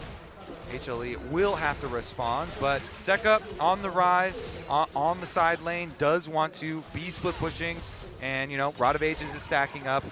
Doesn't have the tier, though, so not going to have the double stacking. Meanwhile, the fight over vision is getting a little bit heavy here. Peanut and Delight will have time to clear out that ward before AL can continue stepping further forward. Everybody's gathering around this area because it's 30 seconds until the Rift Herald spawns. You're talking about, okay, the skirmishes have been going pretty even back and forth, so it's going to come down to the team fights. Rift Herald is commonly where you'll see those bigger team fights for the first time in the game, the 4v4s, the 5v5s, and I'm hoping that's what we end up getting here in the next 15 seconds as Zeka will manage to push up that next wave up here in the top side. Is level 11 now, does have Realm Warp available, does have his Flash available, checking in on summoner spells, looking at everything on the side of HLE. It's only Zeka's teleport that's not around, but he's already in the area for the Herald. Over on the other side, everybody's pretty much got everything, so the next fight should be pretty explosive. Just like a Cassante Rek'Sai battle, Flowers. Explosive. Yeah, explosive. A true summer blockbuster down here in the top lane, bottom lane matchup. While we wait, they provide the entertainment. All right. So Rift Herald is on the map, but Dragon is only 1 minute away, and the Dragon is going to have a lot more leverage in the actual game. So while we could see some efforts used here, and Peanut's heading right over to it to at least destroy some of the tunnels, the vision is on it for both teams. So if they decide to commit to it, it's going to take some extra resources. Let's see, both top laners do have their teleports, so we'll see, though. Would rather invest more resources in Dragon. Dragon number 3 is actually quite pivotal because it's you know, fairly early into the game as far as the Dragon stacking actually started for AL. And once you get to the Soul Point, it does put a lot more leverage on, like, ooh, are you going to hit a smite fight steal or something later? Huge rewards, could get dangerous. You know, AL do have Cassiopeia, and so they could melt through objectives later on. You have to be very careful about giving over too many dragons to this team. A Cassio and a Yunara would be dangerous.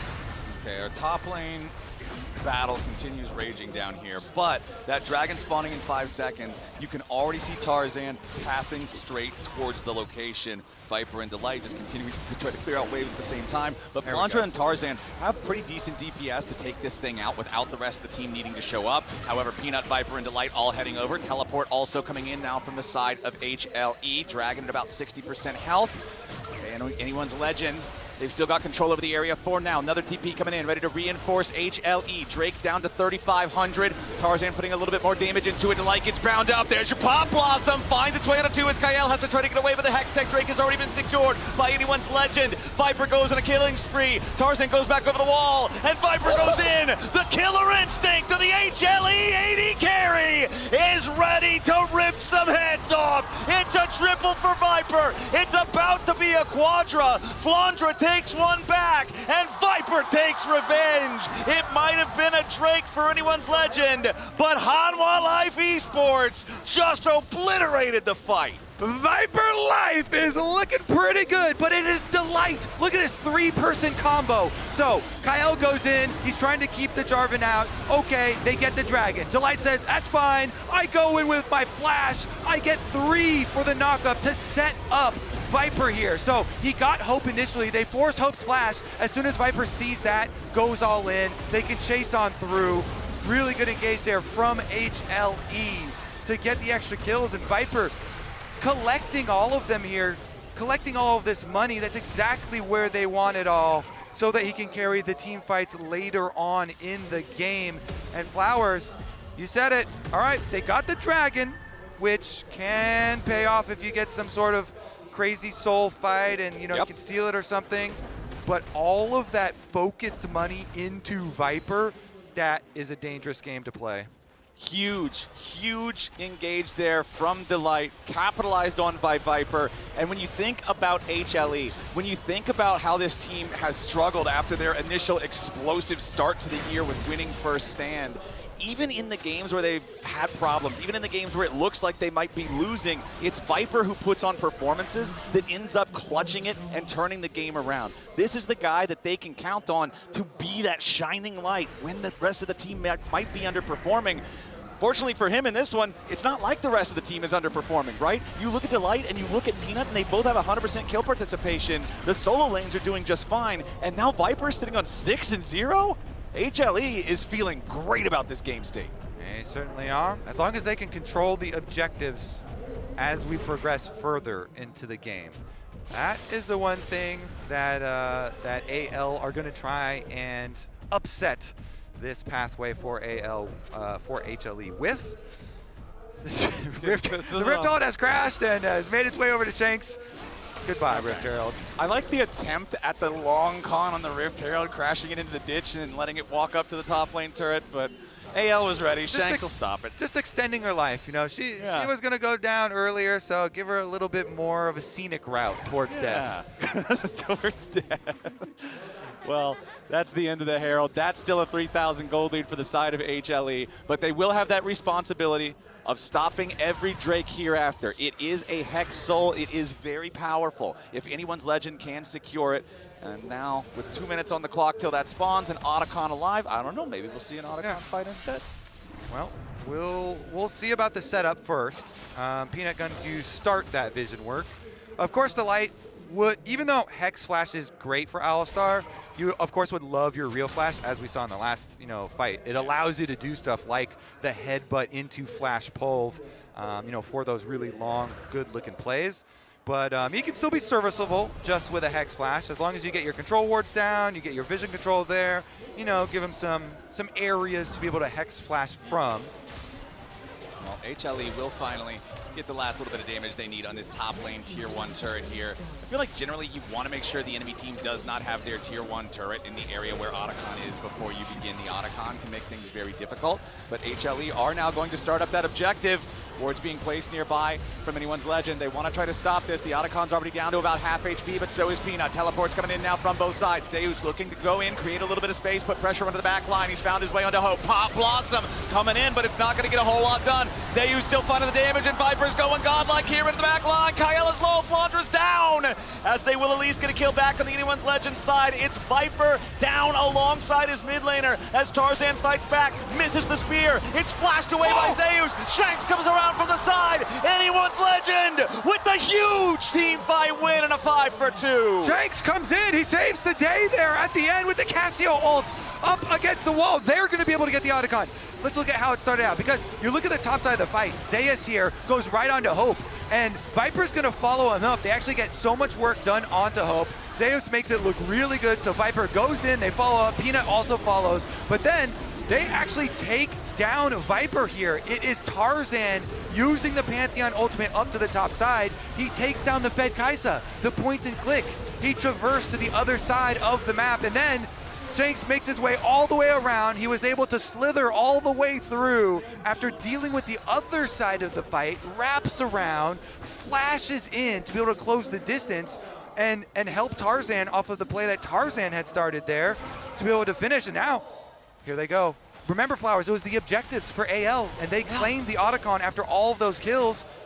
It went from a what, 3,000, 4,000 gold lead down to 500, and now the Drake Soul is alive. If anyone's Legend take this, they're going to be in a fantastic spot to win this game. Kill count 9 to 10, very close in that regard. The gold just so close as HLE still have control of this bottom side river for now. Anyone's Legend trying to grab themselves this blue buff. Make sure they got plenty of mana for the upcoming fight. Honey Fruit's already procced. Scryer's Bloom trying to keep an eye on if HLE already has it started up, but they do not.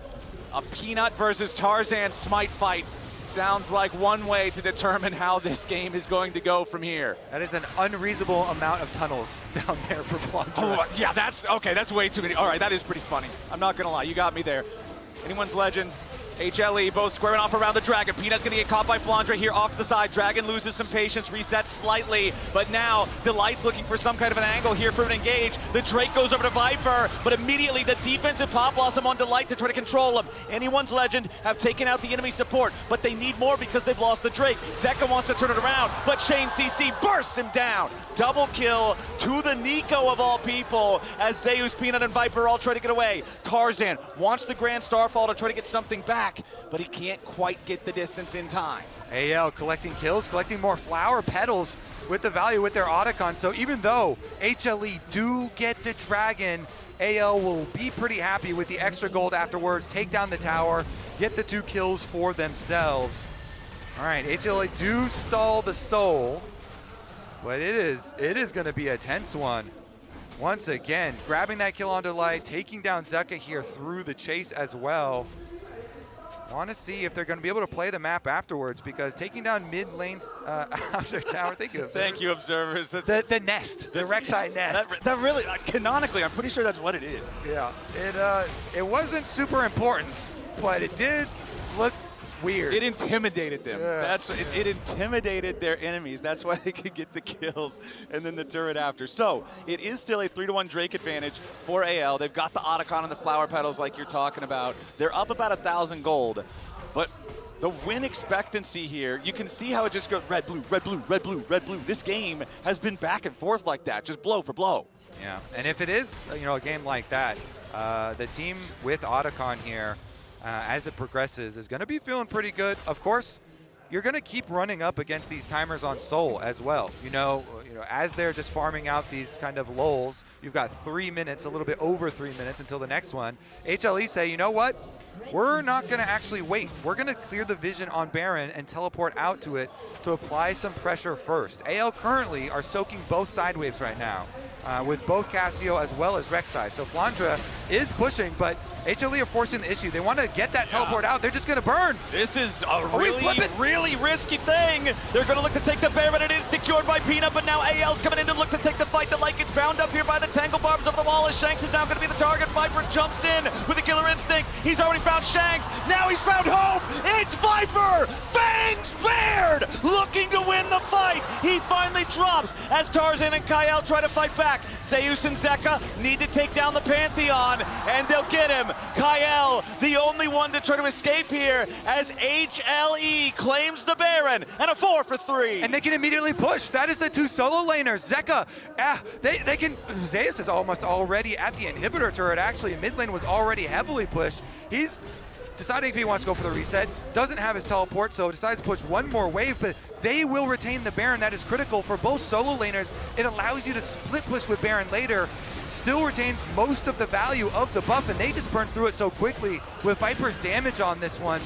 Flowers, HLE get the objective, and then the fight afterwards, they all go straight for Shanks here. So even though the ulti goes off, The EQ from Peanut already lands, and so he goes through stunned, lands the EQ, opened it up there for Viper to go through, and they barely kill him. Kyle lands the Q over the wall to finish off Viper. Would have been really, really bad for AL if he hadn't been able to collect that last extra kill, but it was still super good for HLE. Bringing that back, and Flowers, another one of those dips in the gold graph. Another swing. This one is actually just such a banger here between LCK number 2 and LPL number 2. Otacon to one side, Baron to the other side, and Baron on the solo laners, allowing for HLE to push 2 waves if they so choose. All right, they're keeping second mid. His teleport is ready, and he can buy a lot of time too. Not only is Rise fairly tanky, but has the Zonias completed for himself. Of course, it is going to be pretty delayed Seraph for him this time around, so you don't get the extra shield quite yet, but it'll catch up in no time, and they can just push out here for one split push, take over the jungle while they do it. Okay, Anyone's Legend on the defense now with HLE having 45 seconds left on their Red Bull Baron power play to try to push, get something off the map here, grab some of this standing gold in turrets. Of course, the only turret standing outside of the enemy base is this bottom lane tier 2, so that's where they're going to put the pressure. Why they steal away enemy buffs at the same time. Zeka and Peanut working on that one. Cool, whole team gets the blue buff, but it doesn't look like they've got a whole lot to try to force onto this tier 2 with. Next minion wave is about to arrive though. Flandra currently the only one defending. Tarzan making his way down here, but it looks like Anyone's Legend going to decide no, it's not worth it. Trying to protect that tier 2 turret. We can let that one go. So as soon as that falls, going to climb the gold lead up to about 4,000 again for HLE. And the problem for Anyone's Legend, Kobe, is that the dragon is spawning right now, right as the Baron ends, and it means that it's free to take for HLE. So again, they missed their chance at the soul. Yeah, good methodical setup there from HLE. Push out mid, rotate over through jungle, get all your vision. Push on bottom, bring over Rise even, so that you don't even give the opportunity for them to try and go for a quick numbers play. Just have everybody there, full 5, take the bottom tower, realm warp over, take the objective, and secure yourselves the benefits of the earlier play, the benefits of that Baron. So after they've been able to really clean the map here, HLE once again moving in tandem here into the jungle, take over the vision first.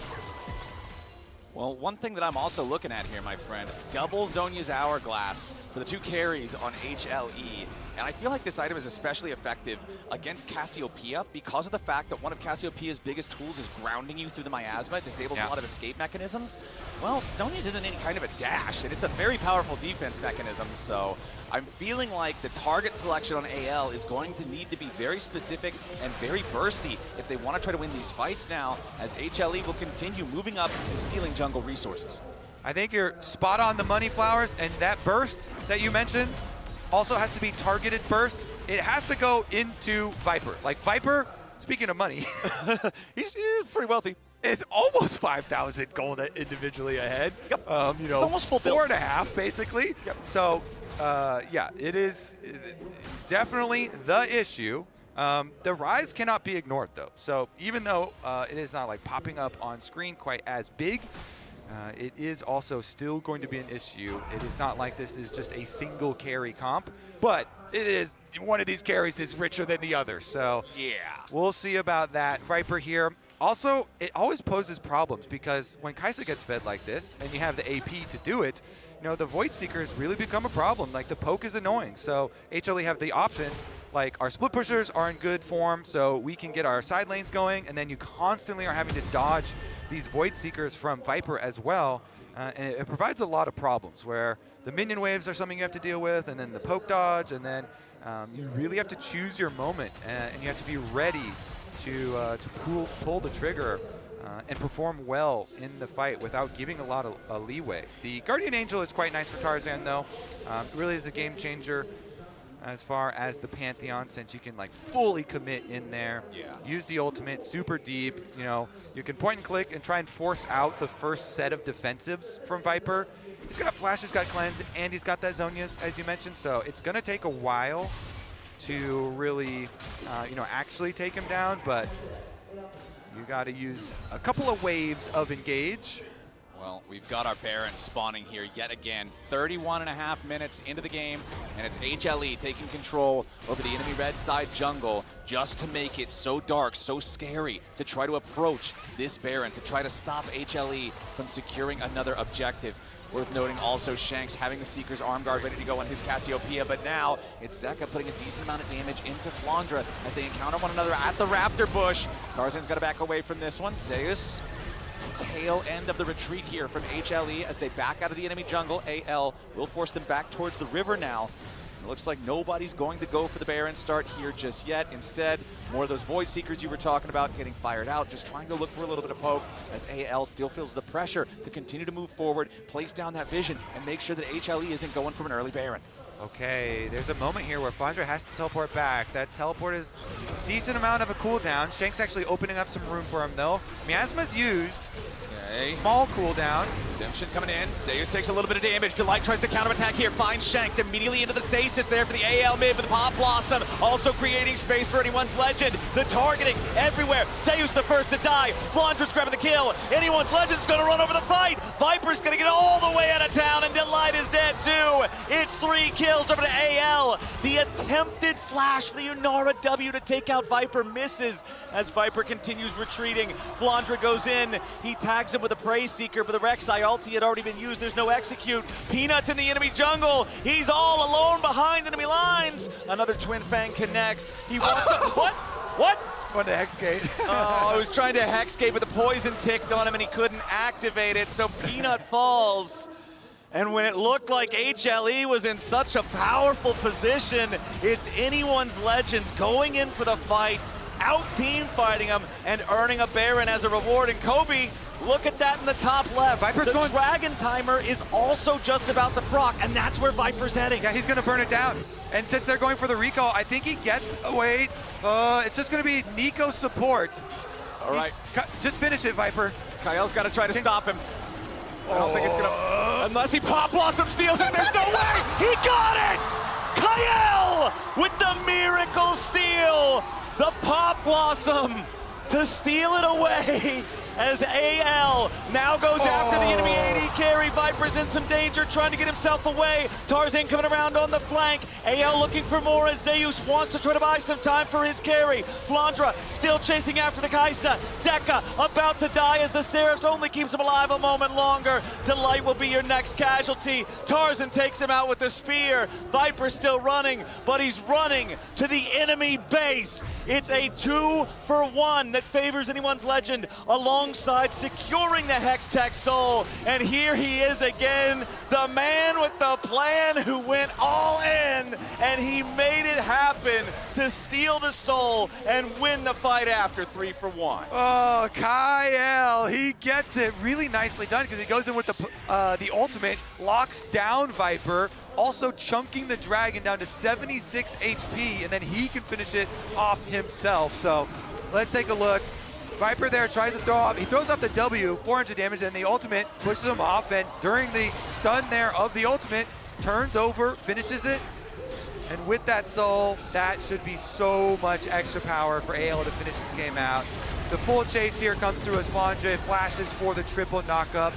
It gets a little bit scrappy, and Zeus is able, to actually take down Hope, so there's a little something there, but majority is going to just be massively.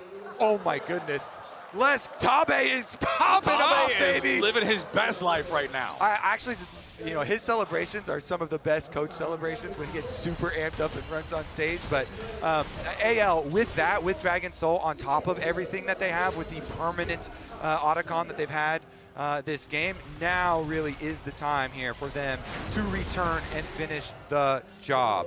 That was so huge, though, because we didn't actually ever get the replay of the fight that led to the Baron. First one, yeah. Because the first fight is where HLE tried to invest everything onto Shanks after Shanks had used the miasma, but they could not actually fully follow up.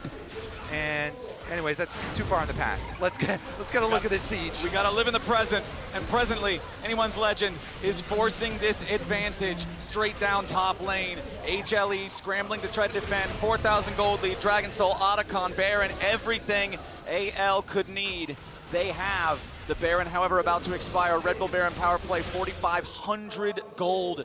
Absolutely massive swing here for the LPL #2 seed as they'll head back to their own side of the river. There are no objectives to fight over for about the next 3 minutes, but critically, they're both going to spawn at right about the same time, and it's Baron and Elder. And these are some of the most intense game states in League of Legends. And this has been one of the most intense games. Like this thing has gone back and forth constantly. Quite the banger already, and HLE are still capable of winning this. They just finished a death cap on Zeka. Viper is full build Kai'Sa. So while AL have the permanent buffs of the Hextech Soul, while they have the Otacon buff, another slowing on death kill effect for themselves, there still are windows where HLE, if they can come up with the dream team fight, they could still see a way to possibly pull it back. But AL, they have so much in their favor at the moment. And again, they will rip through these objectives once they pop up. They can just burn down Baron so effectively that HLE will have to respect it. I feel like if HLE is going to come back into the game again, it's got to be another big Viper moment. This has been so much of their comebacks as this game has pendulum swung back and forth and back and forth. Minute 45 until that Elder spawns. Zeka gets slowed a little bit by the Hextech Soul. Anyone's Legend not going to overcommit onto anything, not with Shanks up there in the top side. They do not want to toss away this lead that they have now re-earned for themselves. Baron in 75 seconds now as well. Still a massive gold lead for Viper, but the problem is, Kobe, we're at the point in the game where it means less and less because he can't buy any more stuff. Yeah. He's suffering from success. As long as he's permanently drinking elixirs, then the best you can do is like change some items every once in a while, which doesn't really help that much, but does have a Void Staff as well. So maybe the play is to land every single Void Seeker and get a bunch of poke, but you're playing against a team that has Hex Soul, and burrowed Rex IQs can be really annoying as well. So we'll see if they can actually get some value there. Hexel providing some nice value already, and they get a flash. Yeah, that's big. Flash off of Zeka's rise.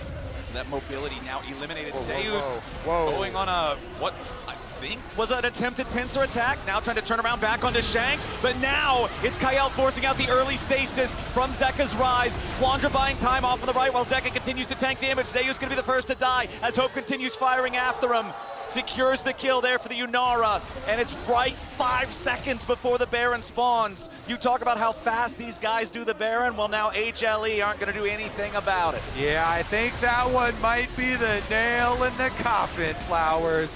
Baron for AL, Elder Dragon really soon here though, so 4v5, the last hopes of HLE. If they can somehow steal the Elder and make a miracle, that is their hope. AL though, they've got the Baron, they have the extra player advantage. Put your hope in Peanut for a big smite here. Anyone's Legend. Just go for the fight. Anyone's Legend, just go for the fight. There they go, they're diving in. Delight's gonna be the first target, and he already lost 80% of his HP. Unbreakable will not live up to the name. Shanks puts the slows in on Peanut, and the rest of the team is ready to follow. Miasma keeps him close enough, and he cannot use his Cataclysm to buy any time. Now into the Petrifying Gaze onto Zeka. Anyone's Legend just cleaned up 3 more. Zeus has respawned, but now it's only 2 players alive on HLE. They're trying to make a catch onto Shanks as he teleports in. They find some good burst, but he's still got the stasis. Kael defends him. Kael goes on a rampage. Anyone's Legend looking to push down mid and win the game.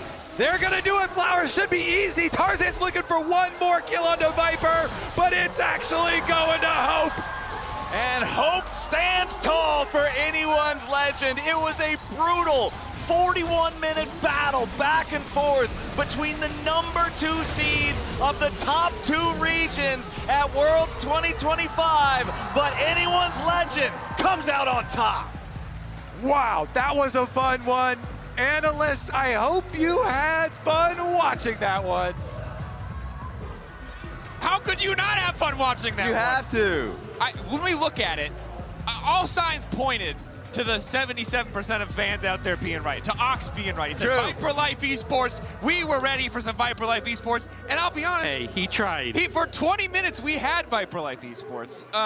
After that, though, what a turn from AL to hold on in this game, to bring it back in the fights. Beautifully executed. Like Wainan said, he was talking about them being Teamfight Kings. We got to see that at MSI. We got to see that, the first piece of that, here at Worlds.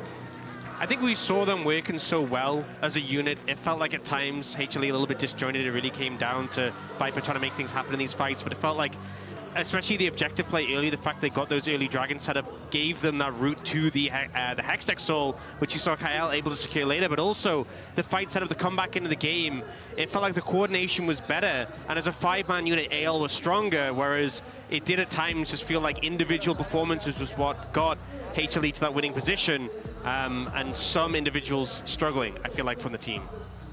I see the look on your face. See, they don't see you on camera, but I see you on camera. Ox. There is a smoldering look of hatred in your eye. Do you want to talk your talk? From smug to hatred. There's a certain person, you know.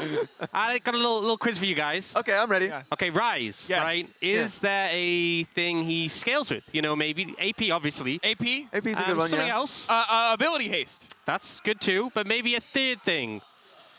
Mana. What item gives there any items when Lost Chapter? Well, he got Rod of Ages. Rod of He Ages, did get that. yeah. Anything else that come to mind? You know, maybe a little bit of... What's that? You know, when you're saying after the result. Oh, tier! Oh! We were supposed to build that third, it took right? you guys. It took you guys a long time. It took Zeker a long time. You know, and some critical fights where he didn't have that stacked, I think maybe didn't help out, and especially this composition where you had like two major threats, the Ryze and the Kai'Sa. Yeah. And the Ryze didn't have his items, so. It was a roughie, but again, credit to AL. Maybe we can take a look back at some of those incredible fights because they really did salvage what was a difficult situation. And yeah, the tier was a bit rough. Delight was, I think, the best and worst Alistar we've seen this tournament. But overall, when it came down to the fights, predictions delivered. AL were just to cut above. Because AL recognized that they really need to go after Viper. With the composition that you have here, Rek'Sai, Pantheon, like even Nico a lot of the times, it's really tough for Viper to be able to maneuver. And I think he was doing a great job to be able to maneuver around these fights, but it was becoming way too difficult. Now this situation, Cinema, boom. I was like, oh, does he have like Smite? No, he didn't have Smite. That was just a Pop Blossom. That was incredible to see. It was insane, and the Hextech Soul became such a problem for them later in the game, but I also think Flandre did such insane work, just being a menace. And you see Delight trying to peel for Viper, but the Rek'Sai is so tanky, able to buy so much time with the ultimate, with the tunnels, and I feel like if you're just wasting Viper's time and he's not able to freely hit members of your team, he is so much of the threat on this HLE side, and I feel like just occupying him was all Flandre needed to do and allow the rest of AL to clean up. And Flandre really embodying that tenacity that the team needed to survive. Because this was a guy who was down like 40 CS in lane. Down a lot. Super useless, but late game was just absorbing so much. You can see the joy on the face of the team, but also Kyle steals the objective. 3-1 and 14 is looking at that last play. The damage stat never going to be where support shine as we take a look at the PGB here, powered by AWS. But I mean, 17,700 for Nico. That's pretty good. Pretty good. This guy's got the MVP performance for me. He was finding setups left and right. It was definitely an all-star look for me. Yeah, definitely contesting the Ryze in terms of DPS. And I think in general,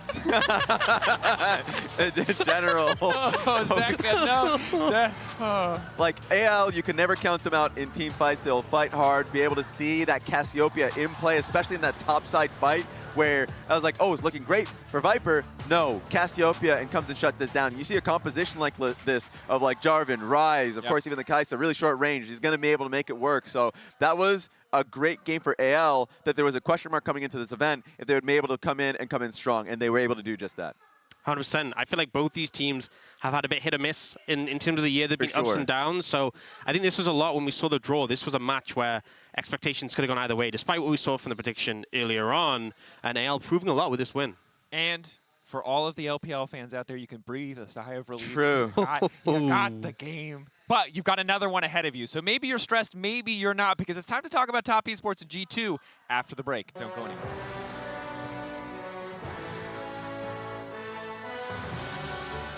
XP, but so is Peanut. Teleports coming in now from both sides. Zeus looking to go in, create a little bit of space, put pressure onto the back line. He's found his way onto Hope. Pop Blossom coming in, but it's not going to get a whole lot done. Zeus still finding the damage, and Viper's going godlike here at the back line. Kaela's low, Flandra's down, as they will at least get a kill back on the Anyone's Legend side. It's Viper down alongside his mid laner as Tarzan fights back, misses the spear. It's flashed away by Zeus. Shanks comes around from the side. Anyone's Legend with the huge team fight win and a 5-for-2.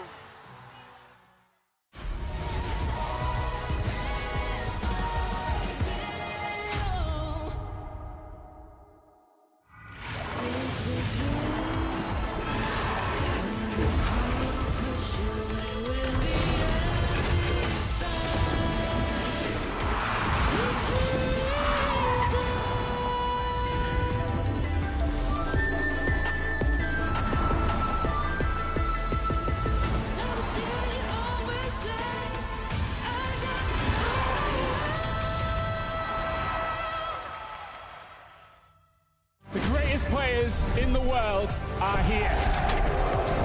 They can just burn this one down. Oh my god, forward by 9! You are going to see them like you've never seen them before. Propped at will as the Arcane Storm doing so much work, and Genji! They are just going to ace them! 누굴 만나도 이길 수 있다는 자신감 정도로만 생각하고 있습니다. Genji, the EWC winners! Kindred locking down the Drake is now Doran. Decent position, double Break down my walls, but I won't rise again. Cause I stand tall in my environment. How could I ever close my eyes and stay silent since they try to take me down with their violence? Oh, they go back in. Bishop flashes in, and down goes Knight.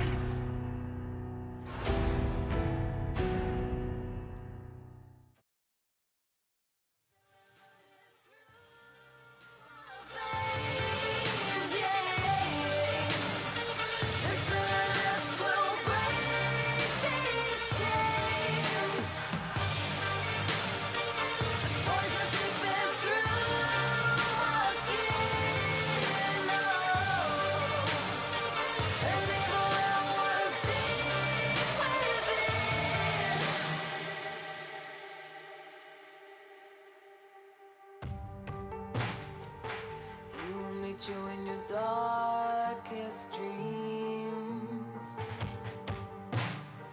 Don't cry for help, no one can hear your screams. He's on my side. The devil in disguise.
I feel the pull of something dark and deep.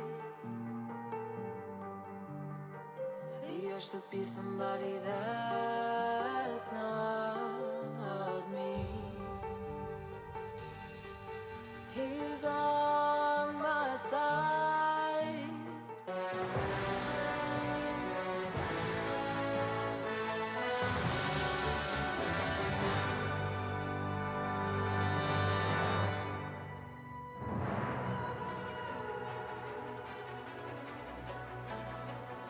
Welcome back to Worlds 2025 in the Swiss stage as G2 and TES get ready to square off in this best-of-1 matchup. Now, this one has a lot of emotional stakes, I'm not going to lie. If you have not been watching today, spoiler alert, the LEC has not been doing good, and it's come down to sports superstition. Yeah? For us to find our success, and a little bit of data to back up that sports superstition, and asking an eternal question. If you're an LPL fan, you know this one well. If you're a TES fan, this one hurts you personally. Are TES going to choke again, gentlemen? Generational chokers. The TES the KT fan. of the LPL, some would say. What are you thinking there, Ox? You still represent this team. Did we have to start with this? I love this. What do the subtitles say for that moment? Like sounds of despair. Yeah. I hear it and I feel it. You know, and to be honest, if you're watching this and you don't know who Top Esports are, this might sound deeply unfair to introduce this team this way, but this is so consistent. They're on such a run. They're on such a historically unhistoric run that we have to bring it up first, because there are so many things that are good about this team, and there are so many tournaments where none of those things have mattered or shown up or happened when it matters most. You can see the history, 2020, 2022, Mammoth 2024, where they lost to G2, the team they're playing as now, First Stand, Worlds 2024. This is a team that has always been counted amongst the potential best, but potential is the word. You know what's crazy? That Worlds 2020, they came in and they were looked at as being a really strong contender.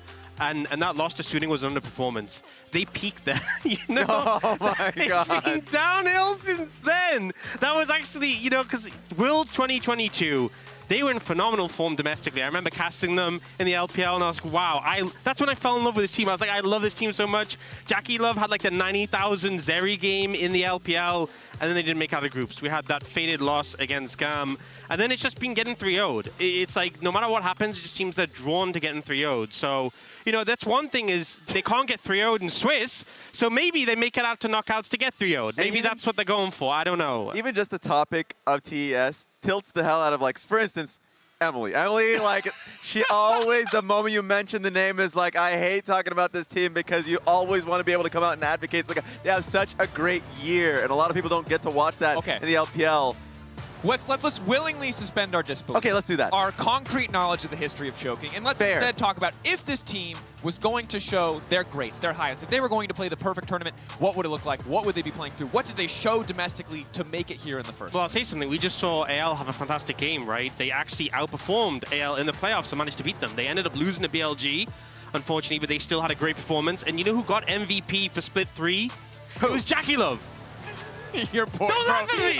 Don't laugh at me! You looked full of despair the entire time we've been on this desk together, and the one time you say Jackie Love, your face lights up. Let me believe! But I would say, and I would look at someone like Kanavi. Kanavi is somebody that I feel like the team operates through, right? Yeah. Now, throughout the other years, they're playing solely towards Jackie Love, and he's such a talented player. This time around, it feels like they're a more calculated team, playing towards more of like an LCK style, and it comes through Kanavi, a player who has been in the league for so long, and the talent that he has always been there. The intellect that he has is very fair, and if you talk about the top junglers in the league, his name is always in that conversation, Dan.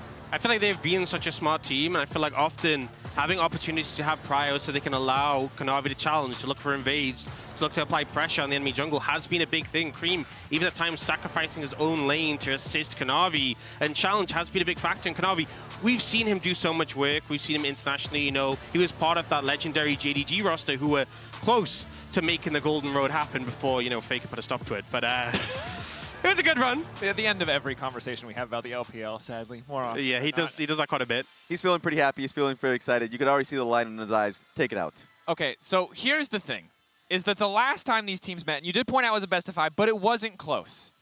And at the time, you know, I wanted to just say that G2 were great because that really helped my LEC ego stay alive despite later getting completely bodied by T1. But it wasn't close. It was difficult, and that was one of those underperformances that we talked about. So how do we know today that the same thing isn't going to happen? Well, it's not a best of 5, so there's, you know, the thing is... you need new point. The point I'm saying, right, 3-0ing Top Esports doesn't make you special. It happens every international. It's not to be proud You're of. not special. We lose every week. We're going to football chants? Yes. Yeah, it really is. He really is. That's the Irish coming out of him. That's what it is. It actually is, okay? If that's your assessment of the situation, then, you know, you need better material because Top Esports, they will lose to themselves, but it's a best of 1, right?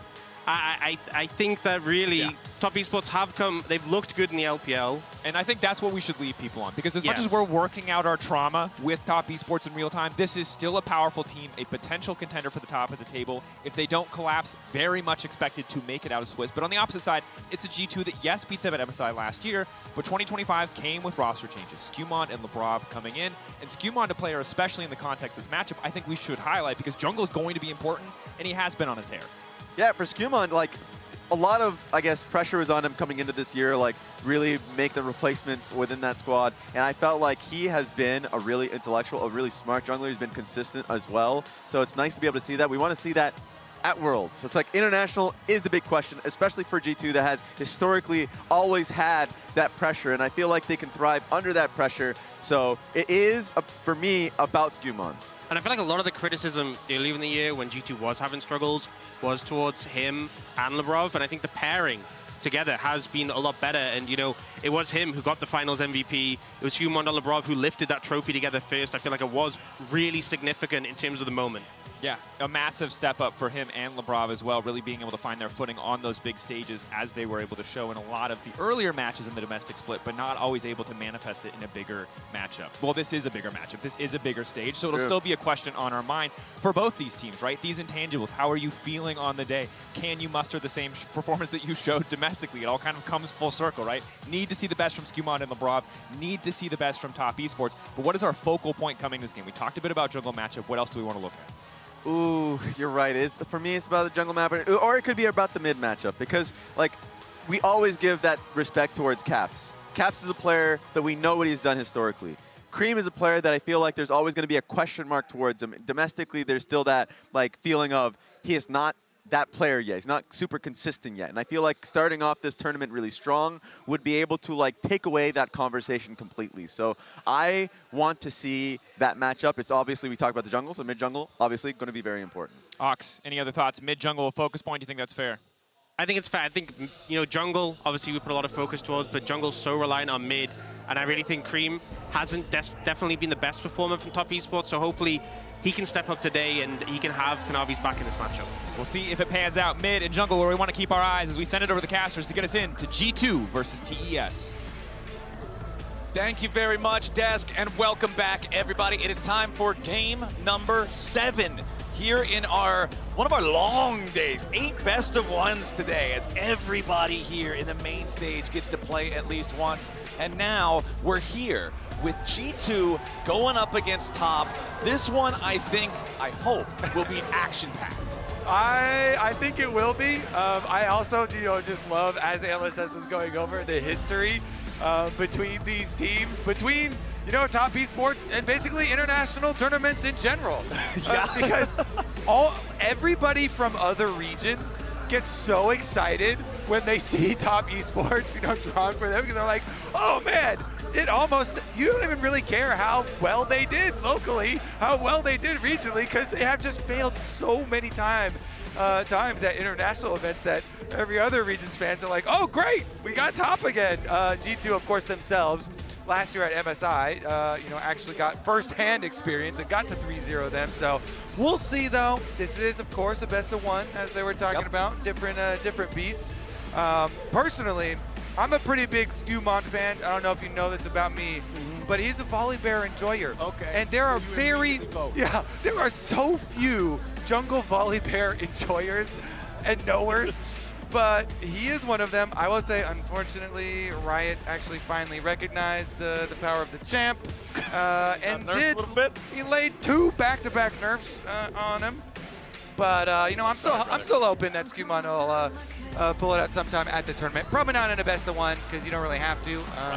But maybe. G2 is really fun because they'll do Kled comps. They'll do a lot of these picks that really make it enjoyable for people to watch in addition to the gameplay. Well, I mean, you remember back when G2 was at their peak, when LEC was at their peak in 2019, right? When G2 won MSI and then made World Finals in that same year, the creativity of the team, the way that they were so malleable and the way that they worked together so well was a huge aspect of why they were so good. And so I love seeing that creativity. I love seeing that ability to make things happen that other teams wouldn't go for. And I really want to see what they come out with here. I like what the desk was talking about with the jungle in particular, that matchup being pretty important here in this game, very important here in this game. And speaking of jungle, I've been reading the comments in the community, you know, like Twitch chat, Reddit threads, things like that, between the games. Everybody is on the Jarvan hate wagon right now.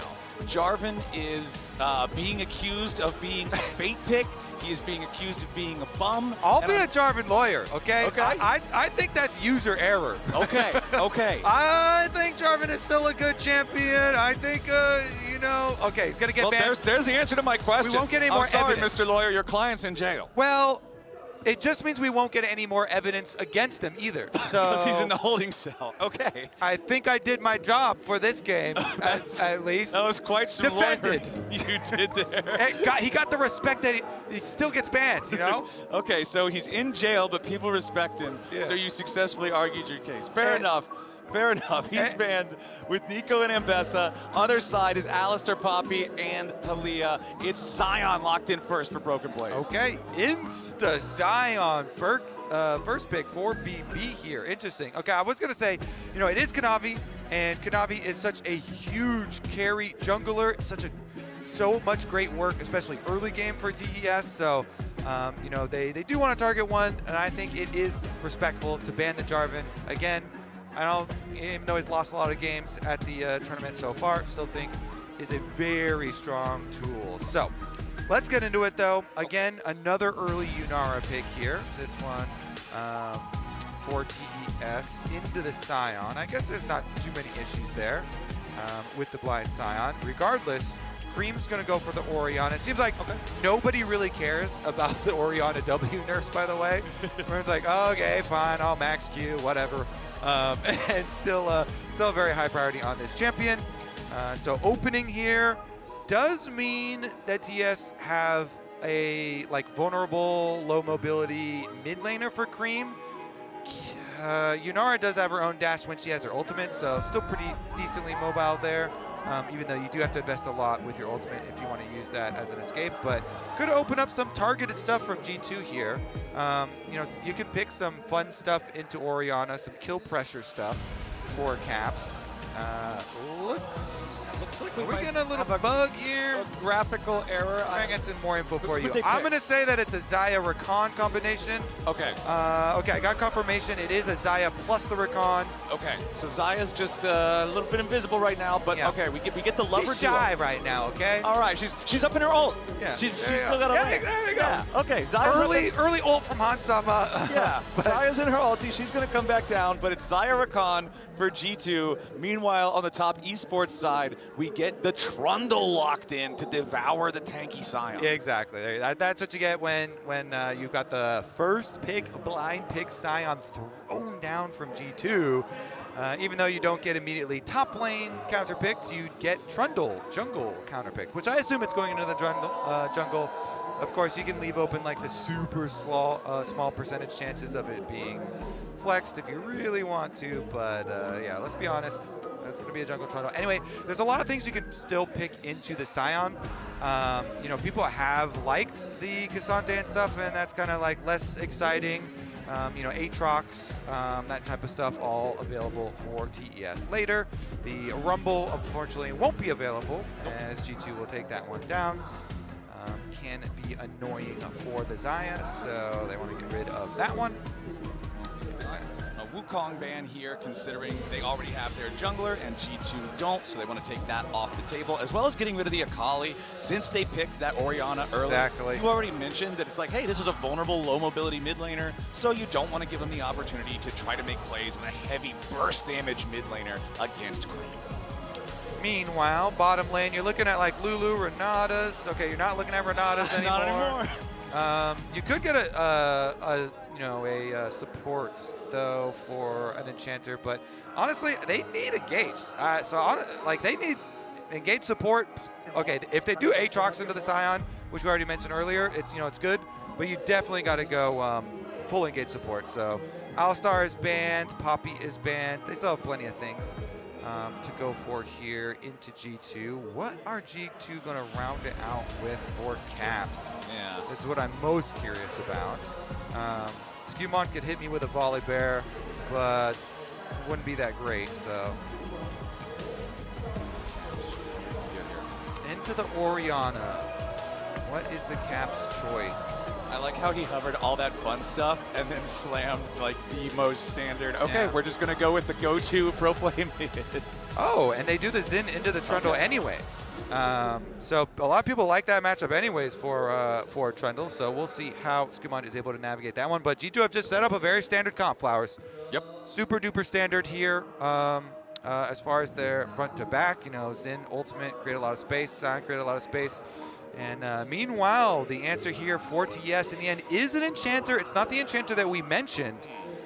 It is the Karma, though, that does have some strong laning power as far as the Enchanters go. So the early empowered Qs, I mean, this bottom lane level 1 for TES is very powerful. Mantra Qs and Yunara Q stacking up is definitely going to open up some possibilities here for Jackie Love and Hong as far as the bottom lane potential for pushing. Here we go, G2 versus TES. Everybody's on the edge of their seats when they see TES coming to international events. This is just the best of one. This is just a taste. Yep. So the collapse doesn't have to be imminent. It doesn't have to be instant so upon arrival. Trying to couch people's expectations. Could come later. Problems. Well, I already do see a pretty big problem, though. You pointed it out before the Karma was locked in. The lack of engage. It means your coordination has to be so sharp. Your execution has to be so crisp, because if it's not, you don't have the tools to just force a fight. And on the other hand, G2 really does. They've got Rakan, they've got Azir to follow it up with, they've got Sion that can come in on the flank like that. I feel like G2 has so many more ways to say, no, we're fighting now. 100% agree, Flowers. A pillar is not really the no, we're fighting now situation.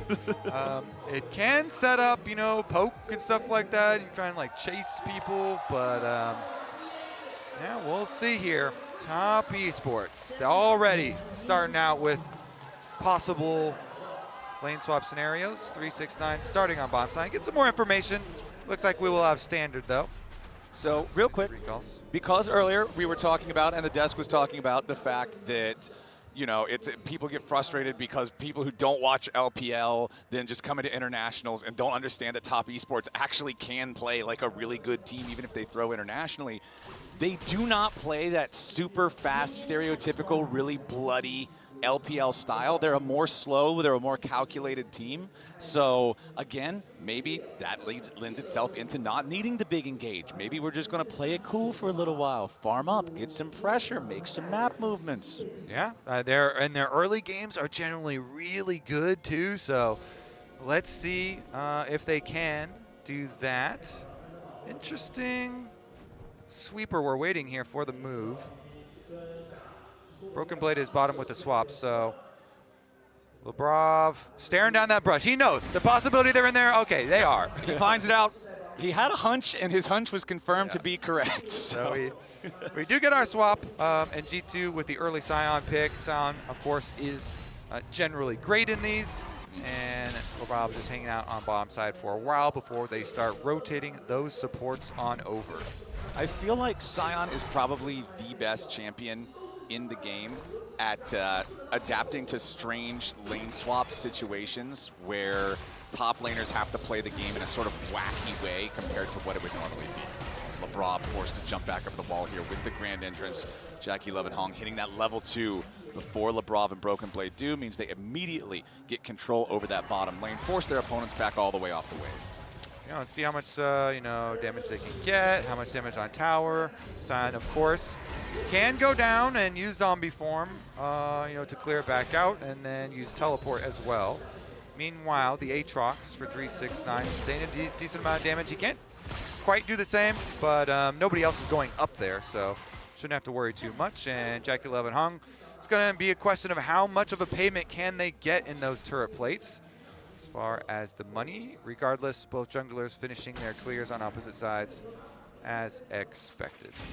All right, Cream getting the early push here in the mid lane against the Azir. Topside Hansama versus 369's Aatrox. 369 not struggling against the range at all there, as Broken Blade and the Brav juggle Hong around a little bit, but bringing him down to 200 HP. Not even forcing any summoners or anything though, because they know as soon as the Decimating Smash plus the Grand Entrance come in, it's like there is no more damage. Yeah, exactly. Very, very easy to predict and easy to play around. Softening them up for the dive, though. Here comes Kanavi. The Trundle is here. Broken Blade is low. Are they going to go for a good death? Well, let's see. This wave is about to crash in, and as soon as it does, Kanavi is going to show his face. Lebrov goes for the Grand Entrance as Hong tries to get away. Broken Blade wanted to get something, but all he gets is first blooded. They even get the kill over to Jackie Love's Yunara. That's exactly what they wanted to see there for Top Esports. Yeah. All right. Flash used. So he did do, zombie form, you get back up, farm them, and then teleport back out. So it's not like as tragic as another top laner dying. But, like you say, that's more money into Jackie here. And he goes back, gets an instant call purchase as well, so he can get value that way, in addition to getting some turret plate money. Looks like we're going for the recalls, though, for the Swapperoni back out. And reset. Okay, Caps jumping in there after Cream.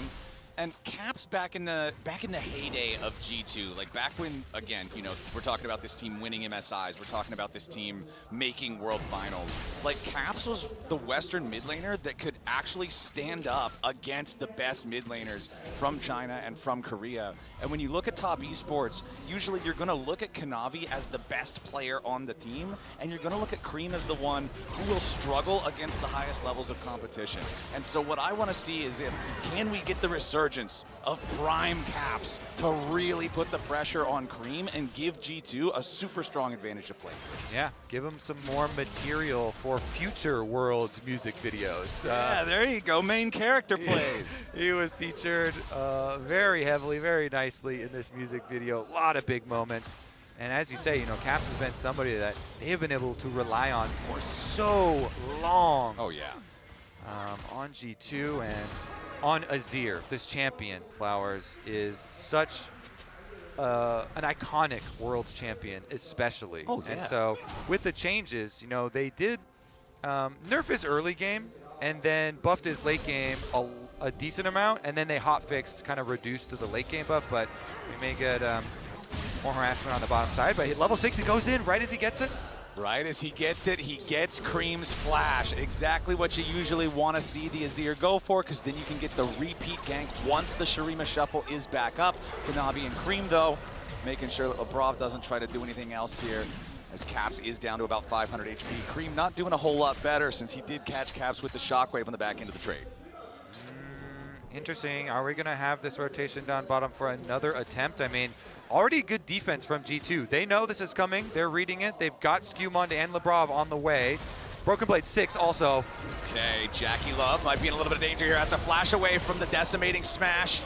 Kanavi only level 5 here on the Trundle. There is no subjugate. Broken Blade going to get caught by the tether, most likely. No, but does manage to get away. Skewmond down to about 50 HP. Broken Blade, 200 on him. Very low health bars on G2, but everybody survives critically, and there's no more minion wave. Oh yeah, Kanavi, a lot of damage he was able to do to Skewmond, and Skewmond flashed already.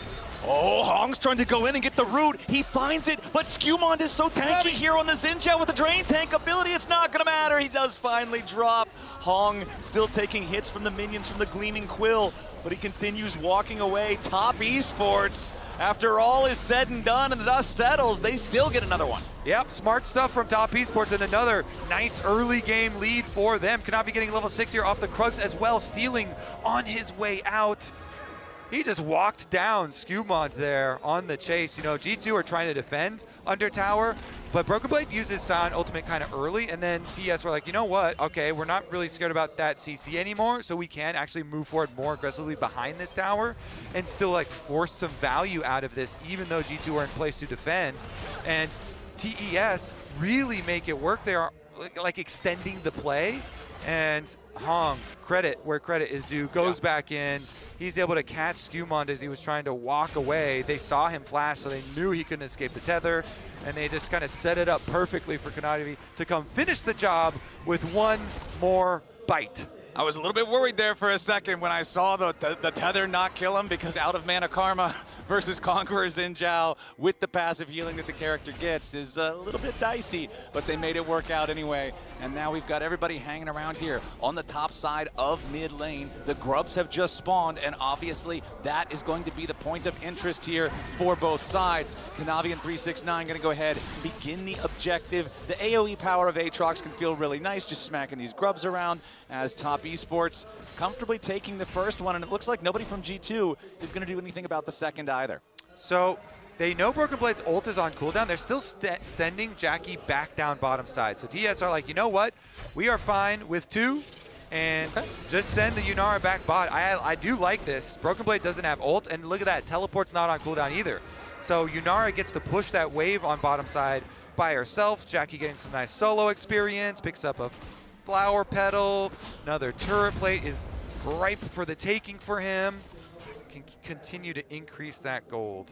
Top Esports erring on the side of caution, backing away from those Grubs. May have been able to secure the last one, but we will never know. Instead, like you're saying, just making sure that they don't put themselves in a bad spot. Give the money to Jackie Love, already accelerated by the early kill. His farm is close to what Hans Sama has had. And remember, Hans Sama's pretty much just been free farming up there in that top lane versus the Aatrox, and he's got the extra kill there for Jackie. So still nicely stacking forward towards that call. Both AD carries the call of this game, as Hong has to flash away from the grand entrance of Lebrov. Did not want to get caught out there with Caps and Skumon both ready to follow up, especially considering that Shurima Shuffle is ready to go yet again for Caps. Could have been some seriously dire circumstances. Yeah. All right. The other thing to warn, as Top Esports have their nice early game gold lead here, you know, a little comfortable, 1,000 gold. You never want to get too comfortable with this team, because they definitely can throw it later down the road. Okay. But it is going quite nicely for them, and you want to progress towards the dragon as we get flash blown from Cream on the re-engage. So he already had, wait a second, they're going to enter to contest the dragon. Mountain Dragon here, aggroed, but plenty of vision for TES, and they kind of can retreat back into their own territory. The important part about that Cream flash, the first time he flashed, it was Caps' ulti used in trade for the flash. This time around, Caps didn't even have to spend the ulti. Cream just flashes super defensively, and now the Azir still has that playmaking tool. So Cream's got to be very careful that he doesn't immediately get follow-up ganked soon, as Kanavi, since he had everybody else around here, it just means that he has free access to this first Drake. It is not a fast first Drake whatsoever, just shy of 11 minutes, so even if they start a strong Drake stack, it'll still take a while to get to the soul.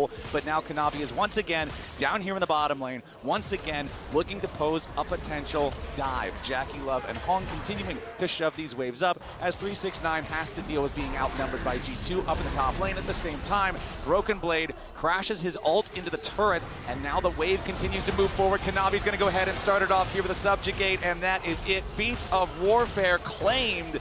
Easy peasy for Top Esports. Broken Blade's dead body can't do anything but farm up some minions. Yes, he will have the teleport to get back here once he respawns in 15 seconds, but I don't know if there's really going to be anything to get back to, Kobe, because the next minion wave is coming. They've already got 2 of the Void Grubs, and that turret is really low. Yeah, that thing's going to die for sure. And I don't know, like, he got chomped and, like, instantly ulted. I don't know about the ult so far from BB, but okay. 369 fighting back with World Ender up here. Yes, he was ignited, but Aatrox still staying alive, surviving here with the 1v2. 369 himself ulting here, but a little bit more potential. Skumond in. Yeah, Skumon's going to find Cream walking through the Top Esports jungle. Skumond was set up there near the enemy red buff, but he takes a lot of damage from the shockwave with Hong right beside him. That means that Skumon has to back all the way away. And they got the sneaky control ward in back there too. I love hiding that one back there behind the red buff. So lots of vision laid behind by G2, trying to set up their next possible play there. Pings all down onto Caps, but I mean, it's Azir, so should be completely fine, especially considering CS have very, very low crowd control on their team. Yeah. Kanavi just kind of passing through, though, walking over for the red buff steal on the other side. Okay, not going to find a red buff just yet. However, that yellow hourglass does spawn it right after. Caps is hanging around to hopefully try to defend for G2. Broken Blade over the wall might just fire Aurora the Slayer in to see if got a smite gank it, but Kanavi has smite. Yeah, that's pretty easy confirm there for the TES jungler. And I already mentioned, I think a lot of people would agree Kanavi is the best player on top esports. He has been having a great early game here so far on the Trundle. Trinity Force already completed 2-0-1, part of every kill they've had so far, and it's just been repeat visit after repeat visit to the bottom lane. Yeah, and this team does have a lot of potential to kind of kite fights as well. Yeah, they do have a decent amount of slows on them, and 369 Aatrox, we haven't had a lot of him on screen because all of the action was with the other side of the lane swap. And TES, diving Broken Blade. But this Aatrox can have some potential to chase down as well. And the Aatrox is actually getting focus at the moment. Yep, he trapped the BB with the Infernal Chains, kept him there long enough for Kanavi to show up. Yes, Sion is a tanky champion, and yes, Trundle just loves fighting tanky champions. 4 kills to nothing. Top Esports, 1,500 gold lead. Topside counterplay. What did G2 have cooking here? Okay, Skewmon and LeBron coming in.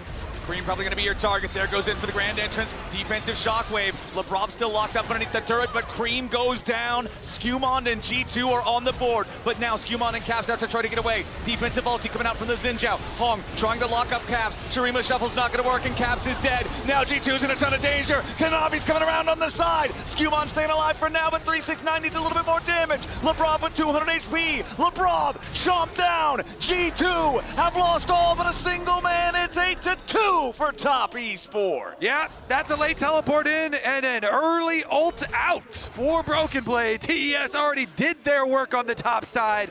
They get so much gold off of this Flowers. Okay, G2 trying to do the counterplay on the other side of the map.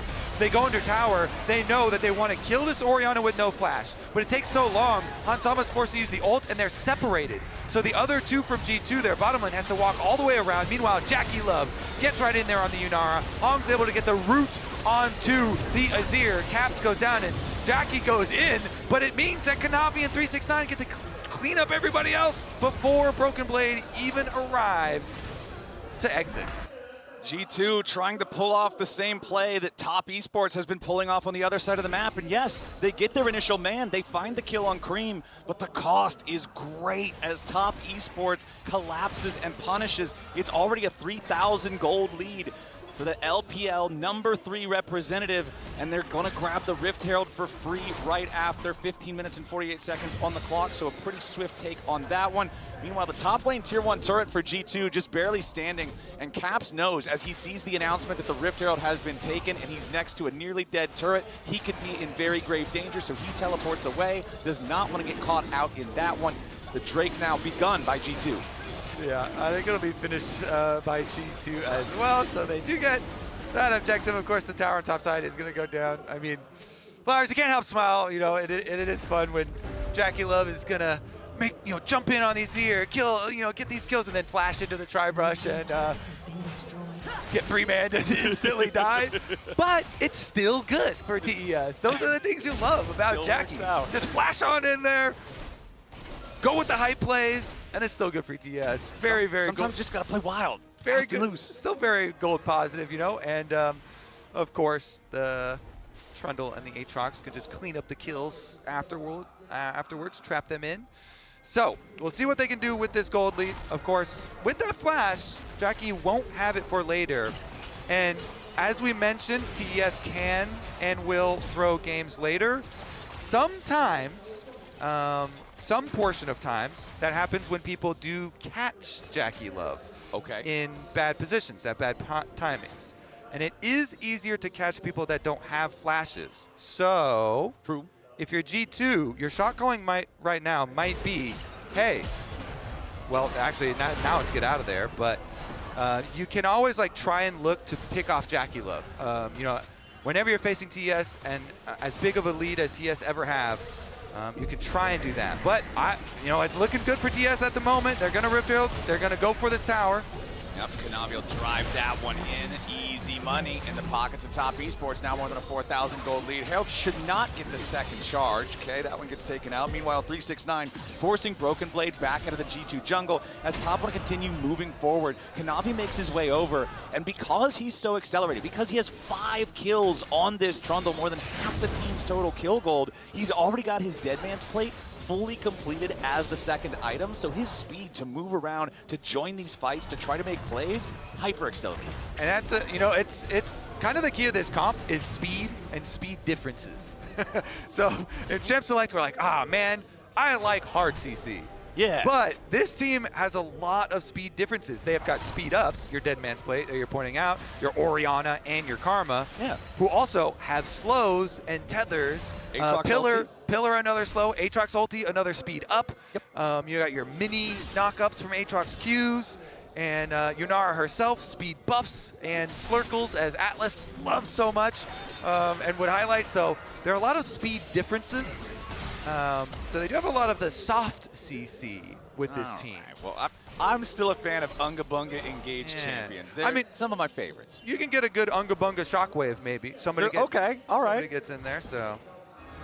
Now, Hong has found Bunga, is that here in the river. This could be a problem for Lebrov because the teleport's coming in. He's already flashed. Does have Battle Dance to get over the wall to Caps, who's waiting for him to guarantee that the support can get away safely on G2. That was definitely a scary moment for Lebrov, but the flash into the Caps waiting nearby and the brush play was pretty good for them. It does buy Broken Blade also an opportunity to take the tier 1 turret here in the top lane. Top Esports have already taken 3 turrets. G2 hadn't had any. So this is important in trying to close that gold gap here a little bit. They do close it a bit, and no teleport on 369. Gonna be something they can benefit from here.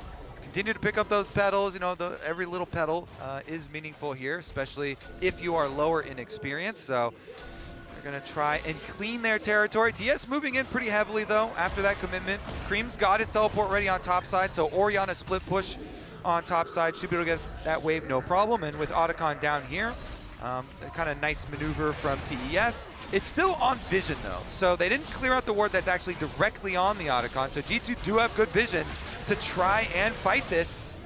Cream would have to teleport in. There we go. This is an audacious Otacon start, but it's what Top Esports are going for. They're 3,000 gold ahead. G2's got all 5 men nearby. Otacon down to about half HP. Kanavi and Jackie Love still putting the work in onto it. 369 trying to keep everybody else distracted. Caps goes in. Flashback out from 369. The Otacon down to 3,000 HP. The Aatrox keeping everybody distracted now, but he's got to be careful because he's in World Ender, but he's got no flash. Everybody from G2 piling in on 369. The Aatrox won't die fast enough. Sterix Gage pops to keep him alive. Broken Blade is already down. Everybody on G2 is eviscerated. 369 with one last Deathbringer stance. Rips the life out of Broken Blade and stays alive himself. Jackie Love chases forward with the auto attacks. It's an ace and an Otacon for not a damn thing. Top Esports absolutely steamrolled them. 369 baits them into the alcove of death. Look at this. He's just dancing with them. He flashes Caps' engage, and he's like taunting them. Please come over here. My team will get the Otacon, and I can stay alive. I have plenty of healing. Redemption comes in. They get the healing over and over and over. The Sundered Sky procs, the ultimate procs. He's on the edge, only a couple of 100 of HP, and he knows the rest of the team can just come trap them. Flowers, the alcove itself is hard CC. When you've got all of the speed to go collapse on G2, they just got mind controlled by 369 into the alcove. Well, TES took the Otacon. 369 can soak the engage. You don't have to like start the engage yourself if you just like soak it and draw in your opponents. Beautiful stuff there from 369 and TES, and TES have been nothing but methodical this game. You mentioned intelligence, and they have just been in control. That was lore-accurate Aatrox taking on all challengers, and he's not done yet However, he does need to be a little bit careful here. Beautiful interrupt on the TP. Broken Blade wanted to join the fight, but Kanavi denies it with the pillar, and that makes it so easy for 369 to just walk it off there in the top lane. G2 is trying to make these plays, but Top Esports are countering. Yes, they are. Great map movements again from TES. Now Hung, though. Hung knocked up by the grand entrance. However, not quite dead. Finally shut down. Goes over to Hans Sama. Flashback out from Kanavi before decimating Smash. Can potentially give G2 another kill. Third kill of the game there for G2 with the pick on the enemy support. They've still got a long way to go to catch up, but getting those punishes is the only way they're going to get there. Yeah, they get one straggler, they get a support kill. Is a little bit of money, but honestly, that's just a drop in the bucket as far as the gold deficit that they are facing and the onslaught that they are facing from Top Esports. Since Jackie Love has been so rich here, you know, he already had the Lord Doms. This Yunara is going to be really difficult to deal with. Again, the speed differences are going to be enough. Top Esports with these Hex Gates get right back out to the map. Kanavi starting it out, tracing through the jungle, yoink away this red. Skumon, he was thinking, yeah, Skumon was like, do I stay around to try and smite fight this and just steal it and run away? No, no, no, those Hex Gates are active. That was a crazy conveyor belt play of Top Esports players all just showing up into the enemy jungle to help steal away the red buff. As now they're going to take down the tier 2 here in the mid lane right after 7.8 thousand gold lead for Top Esports, as G2 are starting to stare down what feels like an insurmountable lead. It's not up to them to make the plays anymore. They're kind of hoping for that Top Esports throw that we've talked about from all of those recent previous competitions, because if Top Esports stays this calm, this collected, this smart, G2, they've got no way back in.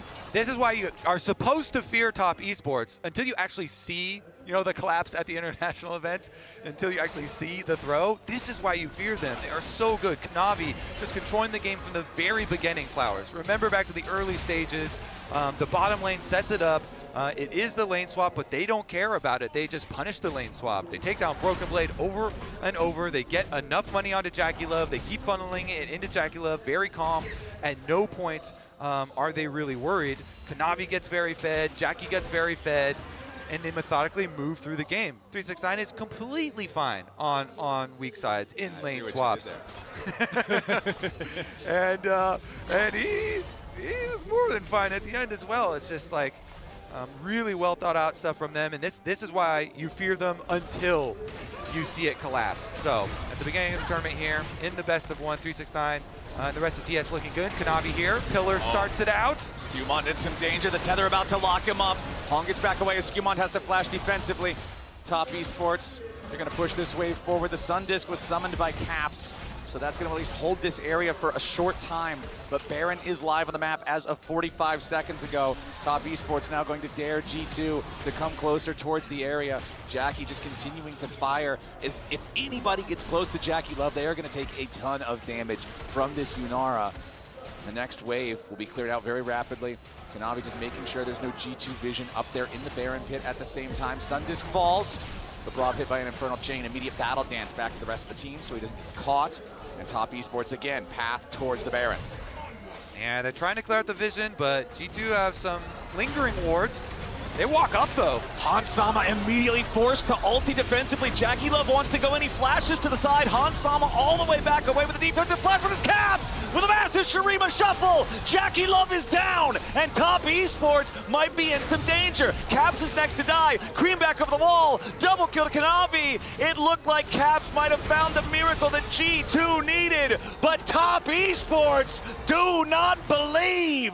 G2, they got the best they could have got there, but it's still a 3-for-1 for Top Esports. Top Esports will put an emphatic stamp on this game. The Baron will be theirs. Skumon is down, no spite for G2. All they can do is farm minions while TES take the main objective.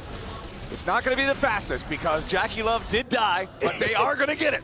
Yeah, Jackie Love went ham. Let's take a look at it, and that's going to be the fun perspective to watch because he goes at Hans. He gets the big hit onto Hans. He is able to chase through. He flashes forward. He really wants to go for the chain, but it's right in and past not only the Rakan, who charms him up and sets him up for Caps to go in, But because he goes in like that and it's full commitment, the rest here for TS are able to clean it up. Cream barely flashing over the wall. He survives. Hong had escaped out to the bottom side. He too survived on a sliver of HP. And again, it's a similar scenario where, yeah, Jackie's going ham in there and getting melee range of everybody, but the Aatrox and the Trundle are just destroying them all while everyone's chasing them around.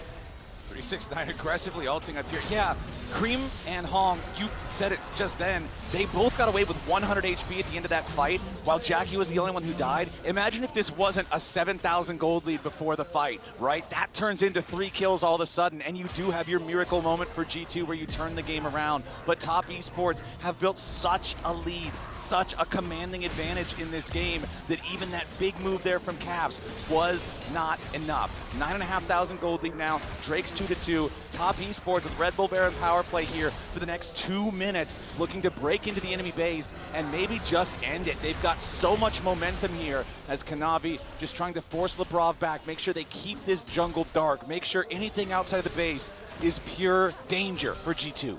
Kanavi is legendary, both in the game and out of game. And here we go. Broken Blade is about to drop, but he does manage to get himself away there with the ulti. All the way back into the fountain with the Scion means a suspicious lack of front line for G2. So no way to defend the mid lane inhibitor before it falls. Top Esports going to take that lane first and now put their attention up towards the top side, as G2 brings all 5 men up here to try to defend it. Meanwhile, Kanavi in the enemy jungle, stealing away the big red buff. Post Baron giving it to everybody on the team. Jackie, defensive ulti there on the Yunara, making sure that he doesn't get caught out by Skewmon. Here comes your TP from 369, and now it's the bottom lane, your next target. Pillar there onto Skewmon, but not a whole lot else to get from that one. Jackie Love still in ulti form for a little bit longer, as the bottom lane inhibitor does die. And Top Esports are going to continue their push now with 2 enemy inhibitors down. The next wave is marching down the top lane, but it's not there quite just yet. Kanavi's going to hop on out to the enemy jungle. There's a Sun Disc in mid, but it doesn't matter a whole lot. They've still got the Baron for another 30 seconds. Broken Blade wants to stop this. G2 does not want to have a 3 inhibitor game on their hands. I love that Kanavi is having fun with them. He keeps channeling his Hex Gates right in front of people, daring them to stop him, taking it out, just walking back in, trundling around, as he does. Skewmon defensive ult trying to stay alive as Top Esports moves forward. Caps goes in for the shuffle. He finds Jackie Love, but where's the follow-up damage? Jackie dies, but so does Caps. 369 in the middle of everybody, still staying alive, and they finally kill him off. Broken Blade trying to get away. Redemption coming down, but it ain't gonna heal him in time. It's 3 dead on the G2 side, but they managed to take out the enemy top laner and AD carry at the same time. Can Skewmon and Hans Sama continue to defend against Cream, against Hong, and against Kanavi alongside the 2 lanes of super minions? Hong and Cream are putting the pressure onto the Nexus turrets. Meanwhile, Kanavi takes down the remaining inhibitor turret to guarantee G2 are trapped in the base for the next 3 minutes until mid lane inhibitor respawns. Yeah, triple inhibs is really hard to come back from. They will look to farm the minions though, Flowers, because those super minions will be flooding into the base. So TES, they can take a quick little breather here, go back and spend a lot of the money that they accrued out on the Rift first, and then return to finish the job, because the inhibs will be down for a while, the super minions will be flooding in, and just keeps up that constant pressure on G2 inside the base, kind of pinning them there. Luckily for G2, since the dragons were split, there's not an imminent threat of Dragon Soul. Yeah. But TES, honestly, I don't think that they have to do that to win anyway. They can just return with the pressure, and you just go into the base, keep applying the pressure while the super minions come, and you just close in on them slowly and finish the job before you have to do any more objectives anyway. Honestly, this has been a really clean game from Top Esports. Very. I am seriously impressed with the way that they have played this out, considering their reputation at the past few international events, considering the expectation that a lot of people would have of them potentially having a throw here. There has been no such thing. TES now on the verge of winning their first game here at Worlds 2025. Caps wanted to go after Jackie again. Didn't quite get him this time, and that should mean the end of the game. Nexus turrets both about to die. 3-6-9 under a little bit of pressure. Here's the Brav Charms up. Hong, they get that kill at least. Scumon's going to drop dead next, though, as the Brav and Broken Blade head back into the fountain. And the remaining 4 players on Top Esports are not going to let them leave. It's Top Esports coming out swinging 22-7. They'll take down G2. That's why you need to fear Top Esports. That right there. Beautiful stuff from them. Kanavi ends 9-0-6 on the Trundle. Great game plan here from Top Esports. Great execution in game as well. All right, Dracos, I'm sorry, my friend. Desk, what do we think of that one? I mean, you don't have to apologize, bro. I got nothing to pretend about. We got absolutely cooked in that game. G2 taking out the LEC. The despair sitting in, but all I could do is laugh. Kanavi, masterclass of an early game. How'd you guys feel about it?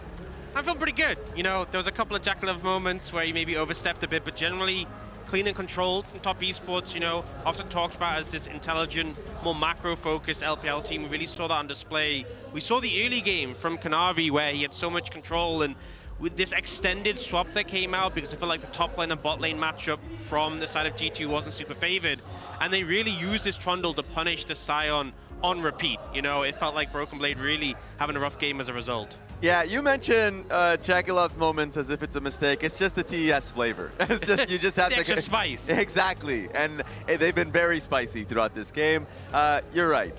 You got to see the lane swap come through from G2. They intentionally wanted to play it out to dodge the lanes, so they could not really have the lead, like fall into a deficit early. Yeah. They fell into a deficit early. I feel like draft analysis is always the easy way out, but it does feel especially valid in this context when you look at, hey, what are their last 2 picks going to do? Ooh, vanilla ice cream, baby. That's what we say. What is the rest of our map doing? We're lane swapping into 2 losing matchups. It's a tough sell for me, and I feel like G2 at least have clear takeaways to help prepare for the next game. Yeah, and whenever I see drafts like these, because I've seen it in the past where you go like Scion or Gragas or whatever in like first pick, and then you just slam Zyra immediately, you just recognize it's like, okay, we just believe that laning phase doesn't matter. We just want to play for team fights. We're gonna get outranged. They could pick any composition they want, and a lot of the times that happens with struggling teams. In this case, G2 is a very strong team. They're always incredibly flexible when we see teams from the West. They're the teams that's the most flexible in terms of picks. So that was very weird to me that they locked themselves in that early like that. So draft for sure is going to be a big question mark for them on that. But then, of course, yeah, as the game went on, Kanavi, the dive bot lane, turned into a lot. It turned into a lot, and also it turned into, I mean, this Otacon play, we saw G2 going all in on the Aatrox. But before we can get there, I think we do really have to highlight some of what you mentioned already, which is, look, ultimately just in a super impressive early game coming out from Kanavi. Scumon struggling to find that impact. We talked about him as a key player, but it didn't really happen here. I think the thing is, when you go for this swap, you're going to fall behind, right? They knew the lane matchups were poor, so they were happy to fall behind a bit, but the pressure was really put down. You're getting plates picked up. They're going for these dives, and it really felt like it was a struggle to answer back in return. The execution, very crisp from Top Esports. Ultimately, yeah, we look back across this one, Broken Blade really the one who was focused down. Kanavi, yeah. You have the perfect setup for the Trundle angle here, right? You have a winning lane in a weird situation where he's playing against the normal 2v2 bottom lane. It just makes the Trundle dives feel effortless, and then post level 6, that's a squishy Scion. Exactly, and so I constantly looked topside to see if they were going to get anything off of the plays, off the swap, and it wasn't happening. But also, that Otacon fight, that Aatrox moment was ridiculous. Iconic. Look, yes, we have to say it, right? This coming in, they tried to burst through. They tried to get that Sundered Sky damage down. They just couldn't get through that health bar. Wait a second. Oh, that's a wrong clip. Production! Oh, whoa. Production! Yeah, no, guys, this isn't. Look away, no, same players, I guess. Same players. What? You know? No, that was 7 years ago. Surely history won't repeat itself. Oh, Dracos? The more things Does it still change. hit? Yes, it's still. Why is JackeyLove always here to witness this moment? It doesn't matter the nameplates around him. It's G2. JackeyLove isn't even a part of it. It doesn't even matter. They're just like moths to a flame. Yeah. You know those little electric fly swatters? Like that is G2 with this Aatrox. They're like, I have to all in this guy. We must kill him. It is deep in my soul. It is a organizational problem. Because the nameplates, I don't know if you noticed, completely different. Yeah. We've identified an organizational problem. And as much flack as we want to give to TES about sometimes frequently choking, G2 and Aatrox frequently a problem. A consistent theme, a recurring theme, it would seem. Maybe they were inspired by the music video, of course, being able to relive that moment. Honestly, as a callback, it was very nice to see. Yeah. For those of us who have followed LoL Esports for a while, I enjoyed it very much. Did you enjoy it, Ralph? I enjoyed it. Yeah, I mean, credit to TES. We spent a lot of time talking about how they might disappoint us, but today that is not the case. They played like absolute demons. Yeah, it was good play. It was impressive, and I think based on the domestic play, this is what we expect. And I'm hoping they continue this sort of level of play going forwards. It's a strong start to the Swiss, especially a matchup where a lot of people were saying it could go either way. I think estimations where G2 is an opponent who could have taken them down. This looked so controlled and crisp.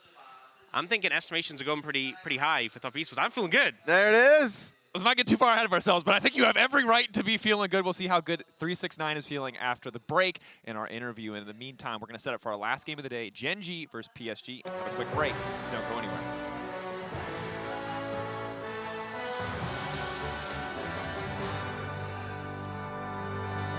He's got to be careful because he's in World Ender, but he's got no flash. Everybody from G2 piling in on 369. The Aatrox won't die fast enough. Steric's gauge pops to keep him alive. Broken Blade is already down.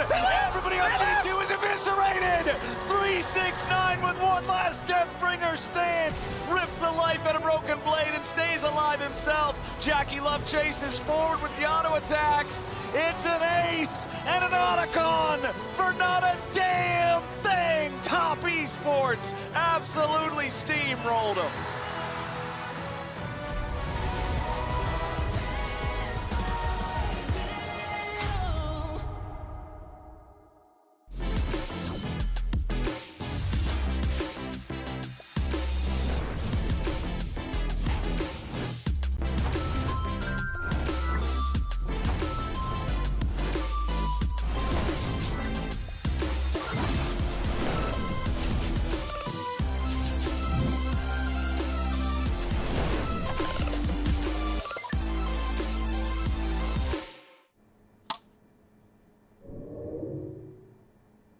Red Bull gives you wings.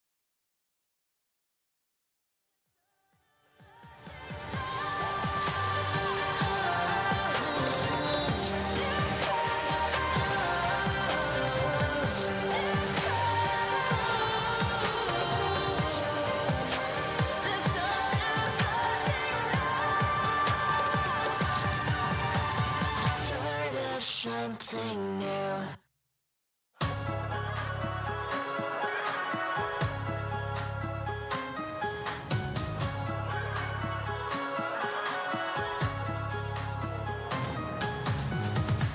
Pulse starts to race, can't slow it down. The ringing in your ears has gotten too loud. Take a deep breath, try to slow things down. Wish it away, but it's too late now. I am the storm. I am the storm.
TES take the first game of the tournament in a revenge match against G2 Esports, and I have 369 with me and Wendy to talk about that victory. Thank you so much for joining me. You beat a team that 3-0'd you last time you faced off against them at MSI. How important was it for you today to beat G2 so convincingly? 那首先恭喜你们获得这场比赛的胜利，特别是面对 G2 嘛，他们之前在 MSI 是有3-0带走你们的，但是这一次面对到他们如此干净利落的赢下比赛的胜利，有什么重要性或者它的意义呢？就觉得世界赛的第一站的话，对我们士气帮助还蛮大的，然后大家会更自信一点。 So I believe always, in the international stage, especially for World Championship, the first game is always the most crucial one because it actually can build our confidence and the morale, the aura for the team. So it helps a lot. Now, talking about you and Kanavi, you said in a recent interview that you guys don't need to communicate that much because you've been playing together for so long. How do you know that you're always going to be on the same page? 那可能在最近的采访当中，你有提到，可能很多时候你和卡纳维彼此之间都不太需要来怎么样去沟通，然后就能够有很好的配合和默契。所以说也想问一下，你觉得你们为什么能够确保你们能够很多时候都在步调一致，然后一起来进行游戏？因为我们两个平时训练的时候会说话说的比较多，然后就因为在一起也比较久了嘛，然后就打的比较久了，然后磨合的也比较久了，就不太需要什么沟通吧，就。 说的简单的他就懂。 So to be honest, in the actual practice or in our daily practice, we really talk a lot, communicate a lot together with Kanavi, and we played as a teammate for such a long time, so we kind of build the synergy, the coordination. So actually on the stage, we don't need to say that much. Only a simple word, we can know each other what we're going to do for the next step. Absolutely amazing to see. Now, Top Esports is back here at Worlds on the international stage, and you said that teams should be afraid of you. I know that historically, it doesn't always go well for Top Esports on the international stage. What makes you sure that this time around is going to be different for you?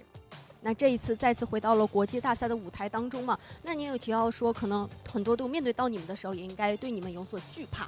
然后，但是可能之前很多时候你们在国际赛事当中的表现可能没有那么尽如人意，所以说你觉得你们怎么样能够确保这一次会是你们的舞台？就我们现在也是很团结嘛，然后我们训练的都特别努力吧，大家都很用心，我觉得这次会不一样的。 So I feel like for the team, we really build a very good teamwork. We try to make sure we're on the same page, and also we just put 100% effort into everyday practicing. So I feel like because of that, we can have a good result. The result will come naturally. All right, wishing you the best of luck, and Shishe, thank you so much for the interview. Thank you. Wendy, thank you so much for the translation. Over to you guys.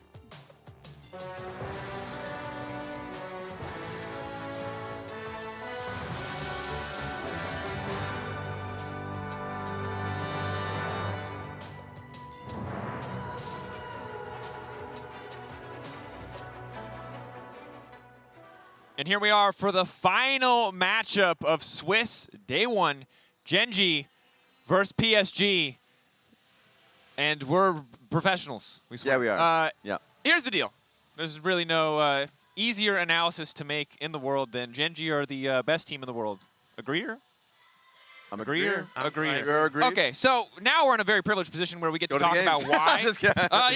Over to casters. But there's so many historic names. There's so many faces on this Genji roster that I think are worth talking about. And obviously they've been incredibly dominant. But I want to know specifically for you, Ox, who you want to highlight as we kind of head into the early days of the tournament. No doubt they'll make a deep run. We'll have time to talk about everyone. But who do you want to focus in on? Yeah, so for me, someone who I think has really stood out this year is Keen, specifically because, especially with the introduction of Fearless, I think with a lot of top laners, you look at them and they can be exceptional on carries and maybe really good on tanks. So exceptional on tanks, maybe really good on carries, or maybe less. But with Keen, he is so exceptional on both tanks and carries. I think he's one of the players who can seamlessly switch between them and the role he fills on the team, and especially when you have such good players in the mid and AD carry role with Ruler and with Chovy, it's the fact he can play any role for the team. Coach Kim has even said that Keen is a coach's dream with the flexibility he has, and with Fearless in particular, it feels like there's no limit to what he can do for this team. If you want him on a carry,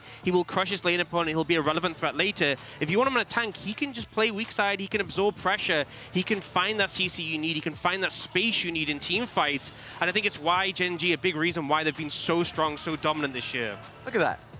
Very rarely do you have a top laner that actually plays everything at the highest level. And that is what Keen is. As a player throughout his entire career, the question mark is what would he be like on a good team, on a great team? He's gone on a great team, and you can see how talented he is, how effective he is as a top laner, and that is something that you really can't take away from him. So Keen, amazing. So yes, you can go across the lineup and you can find every player that can be the ones to carry the game, but he can be like, okay, I'll take a back seat. That's completely fine. And I think having someone so consistent, so flexible, especially in Fearless for Gen G, is a huge boon, right? This is a team that we've known for so long has had the necessary talent to take those big steps. Pays out, Ruler in, more consistently. You get Keen on the top side, more flexibility, more consistency. Consistency is the name of the game for Gen G. You can see how dominant they are domestically. It has transitioned into MSIs now. We still need to see them pull it off at Worlds, but of course, the finals, very far away. I want to talk about the opposite side. It's a bit of nostalgia, right? It is the Flash Wolves reunion. If you are not an unk like the rest of us, that might not make any sense to you. You might remember them exclusively as PSG or PSG Talon, but this is the OGs of what was once the LMS, a team that kind of defied all expectations over many, many tournaments, known at one point as the Korean Killers, Maple, Betty, Sword Art, Stake, so many different names, 3 of them coming together on this PSG Talon lineup. And I mean, it's just insane to see. I guess, I mean, at this point, the LCP is 2-0, and they've done it off of, like, incredibly young players. But these guys, it's Unk Central, right? going back to what has made them successful in the past. Talk about Gamania Bears. Yeah, how far back? Unk. Oh, my God, 80 years old much. They're ancient, 28, 28, and 25. They're oh, man, yeah. Their backs are cracking. They need, like... But it's crazy because, again, Maple's been around for so long. This is just a guy who's been playing for almost the entirety of League of Legends' existence. Yeah, and I have a bone to pick with him, because didn't he retire last year? He did! It was supposed to be his last dance! Yeah. I think I did an interview with him being like, this is your last tournament. Talk to me about it. To be fair, Def did the same thing, and we all kind of let it slide, but he did win a tournament. Yes. Maple did also say that this is his... He is retiring after this one. He did say he's got military service, so this is his last the last year. And if he goes, when he goes, we will be sad to miss him. But today in this matchup, I think it's safe to say Gen G are the heavy favorites, and we're just going to have to see if they can live up to the expectations of the region. Fair? Very fair, very fair. And I mean, and for Gen G, you already saw the earlier graphic, 2 international titles. It was the back-to-back MSI championship. And for a team that's perceived to be the best in the world at the moment, you have to win the world championships. So a lot of pressure on the team, and they want to be able to make it happen. This is the first step. Yep, we'll have to see if they can show that level of dominance today against PSG as we send it over to Flowers and Kobe for the final game of the day. Thank you, gentlemen. That is correct. It's time for our 8th game of 8 here on day 1, main stage, Worlds 2025. They're talking about how Maple and Betty and Karsa have been playing the game for a long time. They've faced many challenges, many obstacles along that long road. And let me tell you, brother, this one is a straight hill up. Gen G are tough. This is a large obstacle that they are facing in front of them. Flowers, yeah, let's be honest. I mean, you're jet lagged, I'm jet lagged. We're about to see a beatdown. This is going to be a real tough battle for PSG. Yeah, I mean, PSG, you know, they started the split 0-8 and then went on an 8-0 run and have kind of been able to cobble, you know, something together with Karsa, Maple, and Betty and the Flash Wolves reunion. But in the face of Gen G, it does seem like just the most amazing, daunting task ahead of them. So let's see if they can, you know, show us something interesting. Maybe off of some jungle focus here for Karsa. Okay. If they can try and draft some real winning lanes and play for pushing lanes early, and then play to Karsa to go, you know, like I don't know, fight Canyon or invade Canyon or you know, something there, because that's maybe the one thing. I'm a huge Canyon fan, but he's been a little bit asleep recently for Gen G. So honestly, I want to see I do want to see Canyon come up with a really big game and have a big entrance here into Worlds, and Gen G really put an emphatic stomp. But let's see what PSG can do about it. Well, so here's the problem with that, Mr. Kobe, is even if Canyon hasn't been making as many plays, as many big highlight reels as he has in the past, Gen G have this new dude called Duro, and Duro is kind of the hotness right now. They bring him on. The new hotness. Yeah. There's not these, you know, super sky high expectations for him when they first bring him on, but he has shown up really big for this team. He can play these crazy carry kick champs. He has a nasty blitz crank. They can trust him in clutch moments to be the guy to make things happen, and turns out he does. Yeah, and he's got a great story. I love too, where even Arnold, who we talked about, the CEO, was like, posted an interview, and he was like, "Yeah, we are so happy with how it has turned out with Duro. Like, this goes beyond even their own expectations. He has just turned out so good to be such an amazing pickup for Gen G. And if he's the new hotness, then he's also laning with the old hotness, Ruler. Yeah, who is it's pretty hot down here in the bot lane. Really hot right now. So yeah, let's see what they can do. It's a best of one Flowers. So bot lane, hot lane. Let's have bot lane, hot lane. Let's have some fun here. Best of one, Gen G versus PSG. Will this be a shocker? It would. I feel like this would be. This would have to be one of the biggest upsets of all time if PSG wins it. Even if it's just best of one, right? Like, obviously, you know, best of 5 upsets are bigger than best of 1 upsets, but this would be massive for PSG to win here. We do have Yunara, Renekton, Ryze banned out by Gen G. PSG getting rid of the Azir, the Orianna, and the Xin Zhao. It is a first pick Wukong for Gen G. Hey, not Jarvan. I still swear by Jarvan. I swear Jarvan is really good. I mean, Jarvan pairs well with Rumble, the spicy hot pot combo. We are in China, but let's see about the hovers here. Karsa with the shout outs. PSG, what will they cook along with the Rumble here? Okay, fine. We've seen this before. Yep, the point and click. Another good combination with it. Early Wukong though for Gen G. Let's see what kind of team fight they can kind of build around this. And Bessa takeaway. Oh man, Gen G is just building a full go in and beat them to death comp. Wukong to start it off, hit the Cyclone, and Bessa follows it up, throws you up into the air. Oh, what's that? A big circle on the ground right beneath me? Turns out there's Galio. Whoever these guys go after is dead. Dead. It definitely is an aggressive look, a nice dive look here for Gen G. Ooh, I actually love that into this, though. If you're going to dive us, let's throw down the Swain.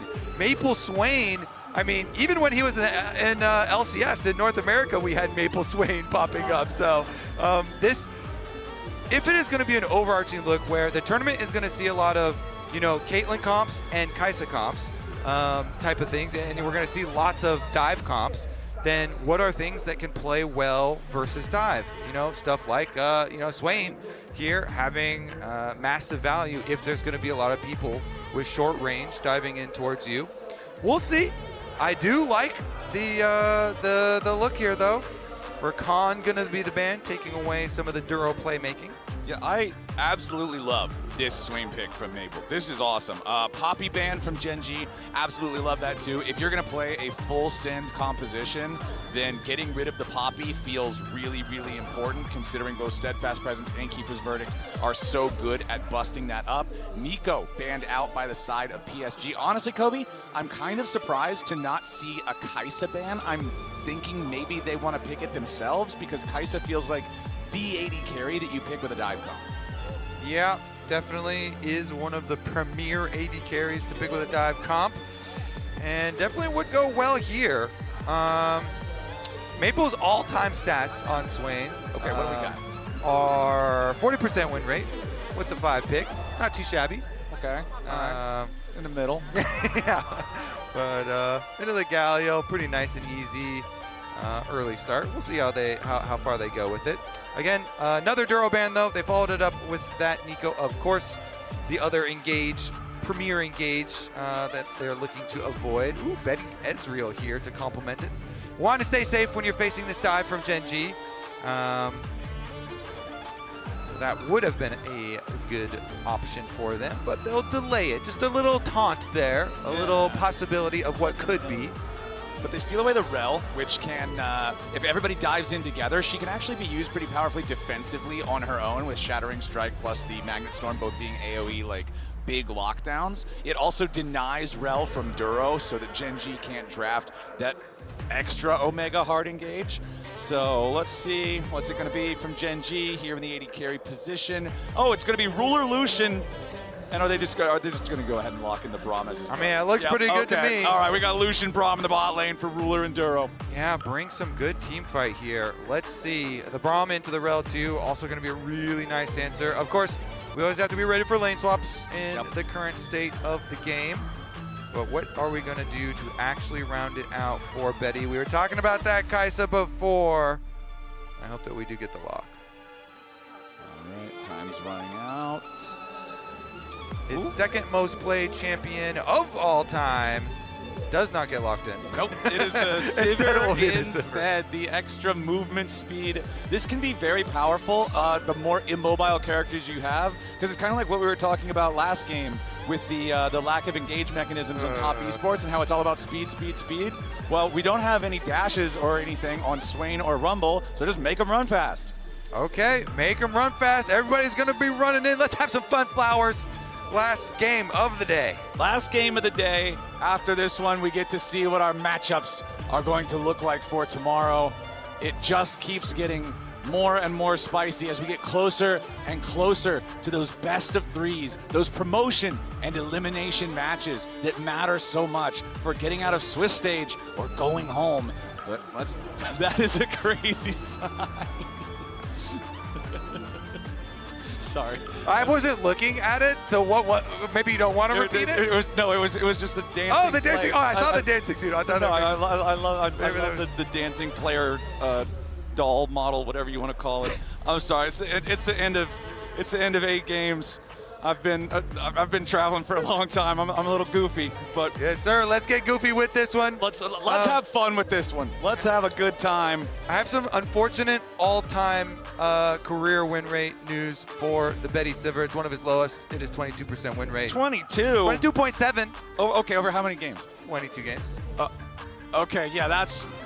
Okay. It does have a low win rate currently, but it could improve. Right, exactly. That just means that you can add more points now. Okay. All right. The Flash Wolves Revival. Maple, Karsa, Betty. These guys on Flash Wolves, the analyst that was talking about, used to be known as the Korean Killers. It is a very long time ago, but their record versus Korean teams was very good. At a time, it was really hard, still is very hard, to have good records versus Korean teams.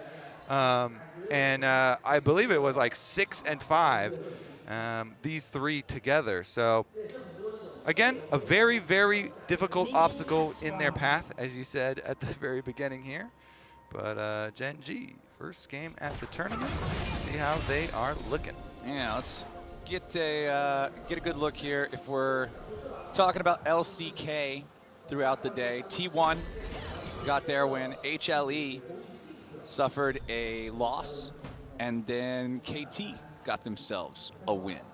So that means they're 2 for 3 so far. Gen G, if they win math here, checks out. Nice, quick math, bro. At this point, I'm a little bit worried that I would miss that one. So they're currently at a 66% win rate as a region on day 1. They could get to 75 if they win this one. There's a +9. We're gonna make a YouTube series of classes with Flowers. Yeah, I got First one's gonna be math. Got some arithmetic for everybody. Okay, bottom lane, just pretty standard. I got a question. Okay, what you got? What is 100 Thieves win rate versus BLG at Worlds 2025? 100%. Hell 100%. Yeah. Just maybe that'll give you some energy, baby. Yeah, there you go. There we go. Reminder about that one happened earlier. Anyways, achieving the level 2 early on the bottom lane are Ruler and Duro, so they get to push up with their Lucian Braum combo. Again, the Sivir here looking to farm up. Sivir always looking to farm up here and clear the wave. Focus on that. Remain safe. Keep your good economy. And both junglers will be pathing down towards that side too. Maybe we'll get the crossover. Karsa just go for the top side Scuttle Crab instead. Okay, mid lane, Maple's got that early push. Remember when you're watching Swain lane, one thing that you can always do to help yourself with your never move is you wait until he's next to the range minions and then you throw it at the minions, since when it pops, it lollipops a little bit and it'll still grab the guy, then you can get an extra proc of your passive pull for extra HP. Stacking up that HP I think is going to be very important this game, Kobe. There's a lot of damage on that enemy team. And Gen G, if you let them get ahead, they are not exactly going to give you many opportunities back into the game. No, they are not. Let's see, though. We talk about the Swain and looking to be beefy, looking to absorb engages. That is critical role here versus a lot of the short range that Gen G are showing. So Maple will be kind of a centerpiece, but Karsa has been the one to look at recently, and he is doing like we were expecting, just crossing to the top side Scuttle Crab, since his bottom lane is the Silver lane that's getting pushed in. Yeah, getting pushed in and now getting ganked. Kane immediately just jumping in there as soon as he gets the opportunity, because the big deal is the solo lanes. Oh, hold on, Kane's in some danger. Hey. PSG are going in for the first blood. Kane, it's first blood over to PSG. Tony Karsa's the guy to watch. He goes over here for the gank. They disrespect Aj's Rumble so heavily there. Keen gets chased down the lane, flashed on. Karsa, Q flashes to hit it. They find the first blood. Flowers, are the Flash Wolves revived here? The Flash Wolves are howling. They're getting it going here with the first blood. Okay. Let's see what they can do here. Yeah, I mean, he knows this is jungle timer. They are done with their full clear, so Rumble is walking right up. Aja here, really nicely done from him. Brutal damage early, and Karsa's able to finish it, uses the flash. Yes, let's go! I love the excitement. I absolutely love it. And I feel like you've got to have that kind of energy when you're this level of underdog. Like, every small win is a big win when you're up against, like, Gen G. 100%. All right, so teleport used for Maple to get back to lane. Same here for Chovy. That thing's going pretty evenly. It's the side lanes that are undergoing the swap at the moment. Yep. And Aja is going to go back onto the top side. So see Betty just collecting the rest of the farm down here. Sivir trying to catch back up. Yeah, she's got a lot of way to go, because the solo lanes, what I was going to say before the gank happened, are pretty even on farm, but the bottom lane was an early big advantage for Ruler and Duro with the laning power of that Lucian Braum, and I feel like PSG just really wanted to get Betty out of that type of situation, because it's so frustrating to just passively lose your lane like that. PSG going to be able to get this dragon, and the swap on the top side for Gen G. They're going to get their push in towards the Rumble. Again, Aja doesn't have flash either, so he's going to actually get the call here. Woody's going to go roam up there, and they're going to swap over. The reinforcements are about 15 seconds away, and Rumble has ultimate now. Easy peasy wave management. They'll swap and answer, so everything fairly calm then. I feel like Equalizer is just one of those best wave management tools in the game, since you can cast it from such a long distance away. You can walk halfway back to the second tier turret in your lane, just drop the thing underneath the turret, clear everybody out, you're fine. Karsa takes a quick little smack in the head from Canyon here, as Keen and Chovy also hanging out. We've got level 6 on both the solo laners from Gen G. Same thing though for PSG's side. We are going to full send for a Scuttle Crab. This is the name of the game right now. Duro joins up, only level 5 on the Braum. Karsa's coming around for the Crab, but the public execution comes in from Keen. Gen G, they're ready to go in after the enemy jungler. Heroic entrance comes smashing down. Karsa's getting away just barely. Canyon down to 300 HP. It's going to be another kill coming in, but this one goes over to Gen G. They keep Canyon alive. The Wukong survives, and they take out both PSG solo laners. Nice little attack here from Gen G. Keen goes straight for Karsa. He Mbessa ults the bottom side, pushes the Vi completely out, and then the other side also won. Canyon here focusing on the Scuttle Crab. Galio ult creates the space, and Canyon gets his level 6 critically off of that Scuttle Crab. And that level 6 is such a game changer. That gives him the ultimate to take down Maple. It allows Canyon to survive. The critical Scuttle Crab here actually being such a difference maker. The crab that broke the early game. I mean, it honestly is. It is. I'm saying it in a stupid, like, over-the-top way, but I do actually mean it. The crab, I agree with you. It made all the difference. Canyon, he is back. The crab. Crab down, level 6 acquired. You know, props to Keen for, you know, he ulted Karsa and kept him out of the fight, kept him away from that crab. Too. Exactly. So And we're the all jungler crab can't steal gamers crab. here. Yeah. We are all. We're both junglers. We know the importance of the crab. Okay? Chovy trying to just keep the pressure on Maple here. The Void Grubs have spawned. Considering the fight that we got over a Scuttle Crab, I'm expecting us to get a fight for Void Grubs. And right now, it's Gen G first over to the objective pit. Ruler and Duro still have control over the top lane wave. 86 farm to 68. So still maintaining an advantage here for Ruler's Lucian compared to his counterpart, as Canyon just going to be left with the remaining Grubs after they've already secured the first one. Chovy knows he's got some waves to get back to. Yeah, those grubbies, the payment will be popcorn chicken. All of the chickens belong to Karsa. Not a great trade, but see what Chovy is added on top. Ooh, over the wall though. Karsa ready to try to make a move onto Chovy's Galio, but nice shielded Durant taunt into the flash over the wall. Makes it so easy for the Galio to walk away when you have phase rush. It's just that simple. Interesting. Canyon's got a few more seconds left on his ultimate, so Wukong could make a pass as well. And Canyon was kind of deciding which way to go. Now he's finally opted here to go complement this large built-up wave that Ruler and Duro have. So that wave is going to get denied a lot. Those minions dying as Betty's pretty far away. Okay, it's on the Canyon minion now, so they're going to deny the Canyon at least. And since Canyon, the Wukong, is also here, the minions are dying. All that PSG can do is cry. This is so much to lose. Ruler's gonna drop the culling now just to further force them back. Defensive on the hunt from Betty and Woody. Meanwhile, back in the mid lane, Chovy's gonna be the target here yet again, trying to get himself away as the Swain ulti is used. Karsa tanks the turret and Maple gets the kill. So PSG, they're going to find a kill on the Gen G mid laner, but at the cost of 500 minions and the tier 1 turret dying in the top lane, as Ruler is about to get an absolutely massive paycheck. Yeah, that is a lot of denied minions on the top side, a lot of value there. Karsa and Maple, though, back together, and they actually do punish Chovy for the earlier flash that they burned off of him after the Raptors steal. So, you know, getting something at least back for themselves, Flowers. Exactly. That's what you tell Betty. You're like, yo, Betty, I know it's really tough watching all that value just go into the dirt on top side. Hey, buddy, we got this guy. You got a kill. Right, you're getting something, right? And that's Betty's like, all right, great.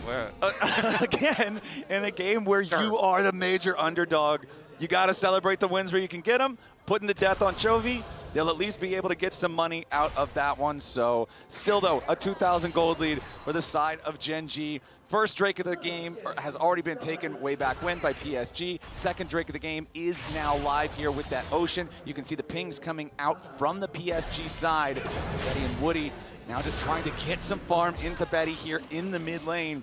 86 to 116. It's a plus 30 for Ruler. He is 75% of the team's gold advantage. Yeah, that's a strong Ruler, all right. A Ruler in the mid lane on the Lucian. They do get the priority. They use that priority and rotate over to the Dragon. And honestly, I don't think PSG are even considering the idea. No, if Lucian is there, you don't care. That's the name of the game here for PSG. You do not want to fight if this guy is having anything to do with it. Ruler's Lucian is going to absolutely demolish the scales, not just tip them. He is going to destroy one side of them in any of these fights he's a part of. Yeah, I mean, that's the really fun part about Lucian is when you do get into this stage in the mid lane, you just have full control over it, and you're just unleashing poke combination after combination on your opponents, culling, keeping up that pressure, pushing wave after wave. Helps to be super rich. Yeah. True for a lot of things in life. Yeah, you know what? People say money doesn't buy happiness, but split? I think they're not spending their money right. It buys an Essence Reaver at like 9 minutes. Yeah, that makes me pretty happy. Duro's not very happy right now as he gets cooked a little bit there by the Flame Spitter, but he has minions to jump to and stand behind, so he will not drop. Zeal purchased for Ruler as well, working towards his rapid fire cannon, and then your combos get even more fun. Watching the world's best Lucian players play Lucian is always such a treat, as PSG, Karsa and Woody coming down to help Maple, going in after Keen, public execution, defensively trying to get away. He has the shield, but it does not shield enough. The feat of warfare is claimed by PSG, Kobe. Dry lies Swain, baby. Yeah, can't get away from those slows. Canyon trying to wrap around, and Betty, I think, is actually going to be okay kind of watching, but turret plate money will be mined by Ruler and Duro here. So they get the Raptors, they get the turret plate, and they actually get a taunt. Probably too deep to stick around, but yeah. I mean, it is another nice kill for PSG, taking down Keen. They got their target on this Mbessa. Another one, they're trying to defend their red here. Now they do not want to let Canyon try to steal this away, but unfortunately, Wukong Q Smite is a very potent combination for taking away buffs or stealing objectives or whatever you want to do with it, especially with that Trinity Force already fully completed. The burst is just crazy, considering neither one of the junglers has their fully evolved Smite yet. Yeah, big bonk right there is going to be the difference maker. And let's see if the Maple Swain comp here for PSG gets to do much. Betty is up to his Essence Reaver at the moment, but Ruler is still so far ahead in the individual matchup. Sivir is basically just on minion cleanup duty, and Keen is the target, Flowers. Okay, once again, they're just full sending the same play over and over, and it's over working. and over, it ends up working. It's similar to what we saw Top Esports doing in the last game, killing Broken Blade over and over. They're doing it to Keen over and over. Yeah, it's just that this game, the other parts of Gen G are rich and still making money. Don't worry about that. We're comparing one lane. Yeah. Right? Yeah. Okay, so that is an avenue, a good avenue for money though, and continuing to focus it. So it's gonna be, wait a second, on their reset. Okay, Keen's just gonna go back top lane. That is a fairly long and open lane already, but shouldn't be too much more pain in his future. Ruler now, oh, it's not a rapid fire cannon. Okay, we're going Navori. This is the maximum APM Lucian item. Falling on Betty. Takes him down to about 40%. Yeah, that's what I thought you were talking about when you started talking about fun and Lucian play. Because I feel like this is the most fun item. Oh, yeah. I just always normally expect like rapid fire cannon for quick trades and stuff like that, but yeah. But this is for repeated trades, and then Infinity Edge on top gets to be juicy. But PSG, with this gold that they're getting off of Keen, maybe they will be able to craft their team fight here with all of their AoE. Okay. Duro just blocking anybody on PSG from stepping forward. Rip Arrow down to 3,000. Karsa wants a piece? Nope, there is no piece to be had. The whole cake goes over to Gen G. And now they are ready to use that whenever they possibly need to. Duro steps forward. He's going to get bursted down before he can defend anything. Now Canyon's going into the back, but he's already been exhausted. There's not a lot of damage there. Betty back over the wall, but Woody is already dead. Chovy takes the kill. It's a 1-for-1. Ruler off to the side, separated from the rest of his team for now. Maple still here on the front line. Swain ulti still going. Still ticking.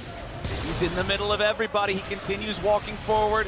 Canyon and Keen and Chovy all got to scatter. PSG, they end up having the momentum at the end of the fight. Yeah, I mean, they burst down Duro immediately. He's not able to go Unbreakable to survive. PSG, going 1-for-1 at the moment, and then a little, couldn't decide whether to continue or not. Chovy flashes there, so no Galio flash, and PSG are going to use, well, Maple's actually going top right now.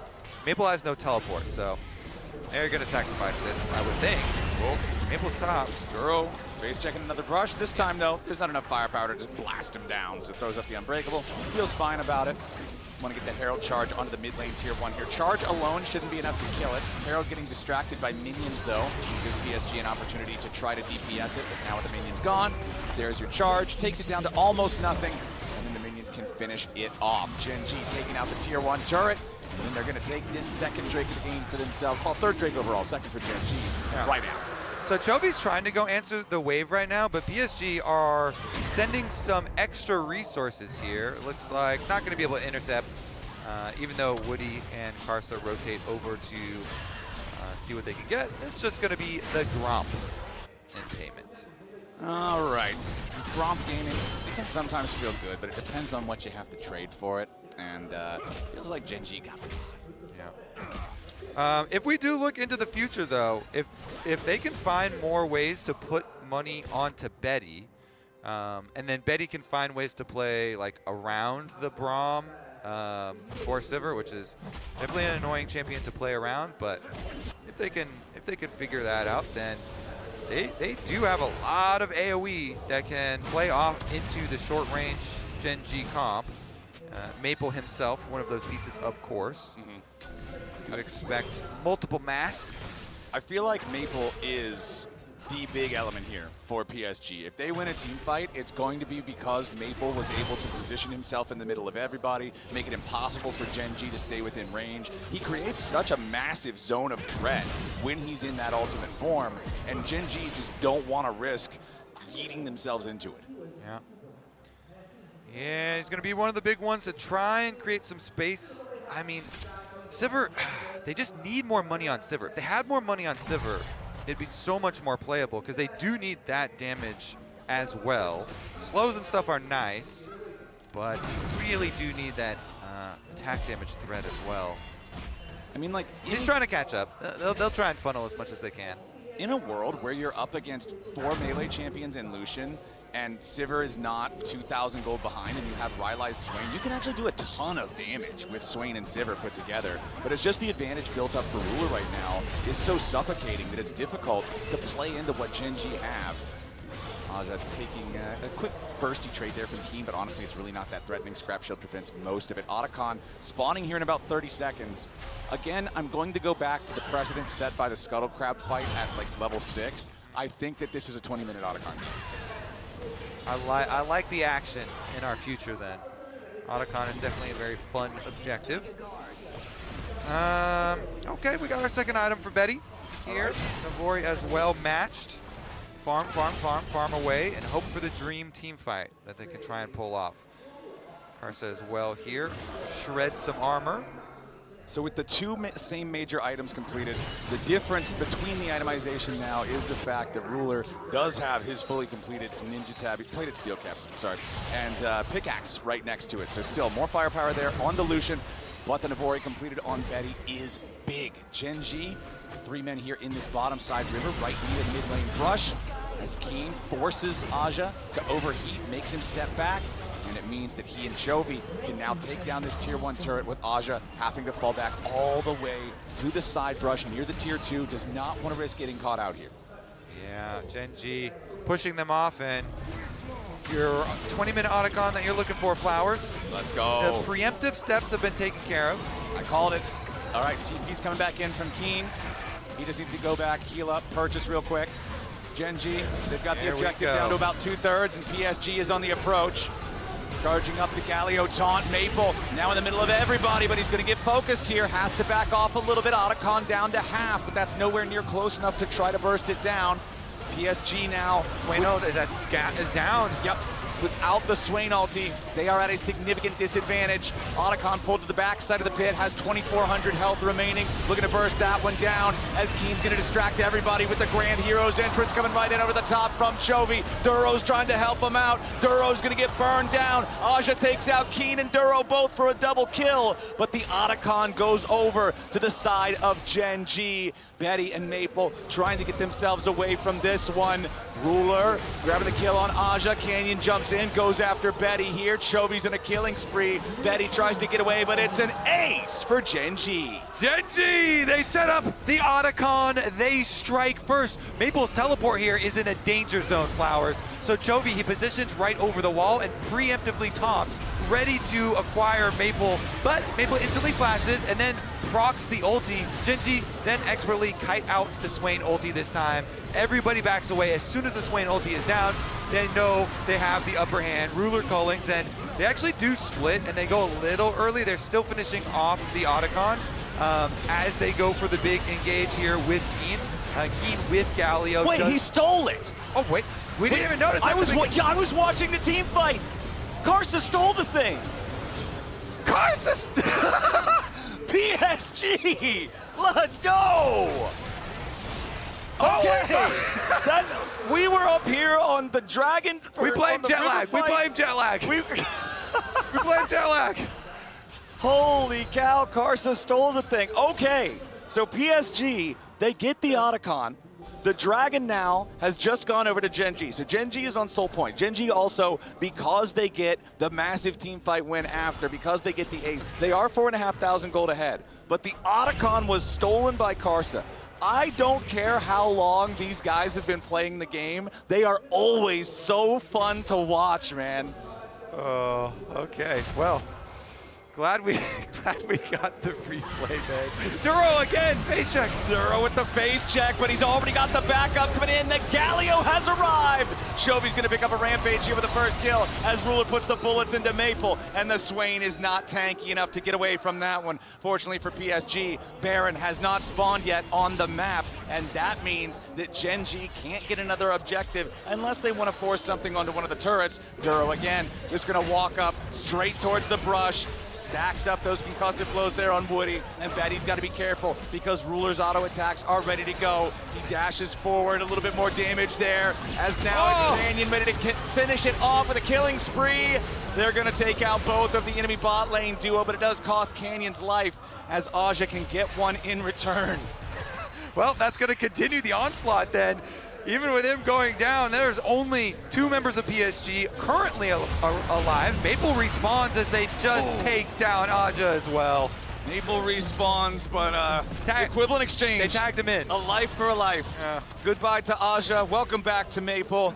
As now Duro and Ruler just going to steal away this enemy red buff. We have about 30 seconds until Baron spawns, so if Gen G want to take this, go for a reset, and then prepare to take that one. Yeah. It might signal the beginning of the end for the game. The kills continue for Gen G, as do the objectives with all the tower destruction afterwards, really carrying a lot of the gold increase here for them. And let's get right back to it then, Flowers. With all this extra money and Baron spawning soon, I think we will continue with the next force. Set up around that Baron, arrives in a couple seconds, get your vision down. Duro can go ahead and face check again in 7 seconds. Chobi's ultimate cooldown is coming up very quickly here. So they'll have that ready, and just go set up all your vision around the Baron, clear out this red quadrant of the jungle, and then try and draw them in. And honestly, despite the fact that I think pretty much everyone had Gen G heavily favored in this head-to-head, I've really liked the plays that we've seen PSG try to set up, right? Like the constant diving and playmaking on Keen, the constant trying to force these fights or make these picks happen, even though Gen G still has the lead. Well, that's what we expected. But PSG have made it a bloody one, and they've made it fun to watch. Yeah, and we even got a vintage Karsa steal. You know, Karsa coming back to PSG, Maple coming back to PSG. Let's see the rest of the fight. They're not done quite yet. Gen G may be closing in, though. Karsa jumps right in over the wall, finds Keen, and does not want anything to do with the rest of that fight as Canyon wraps around the back of the jungle here.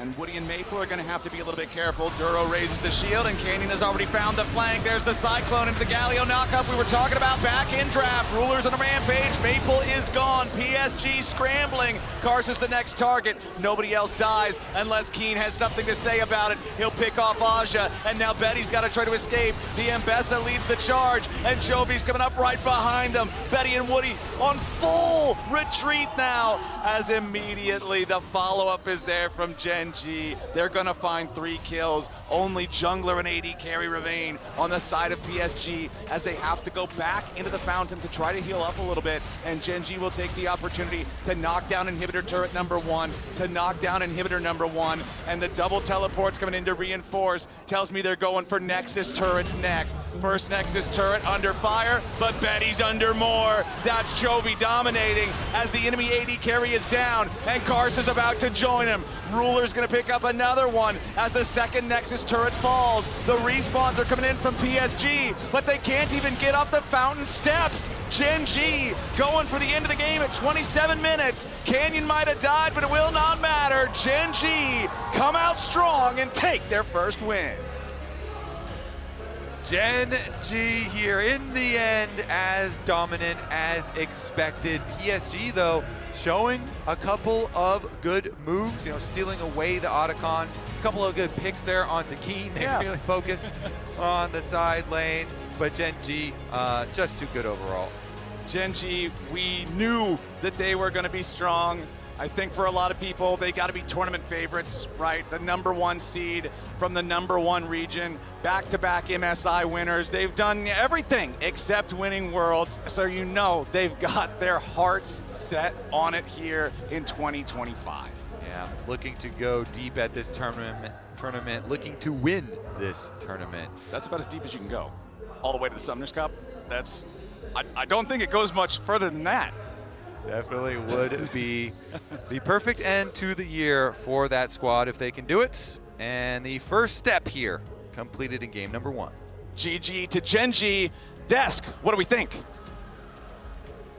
I can tell you guys are sleepy. That's what I think.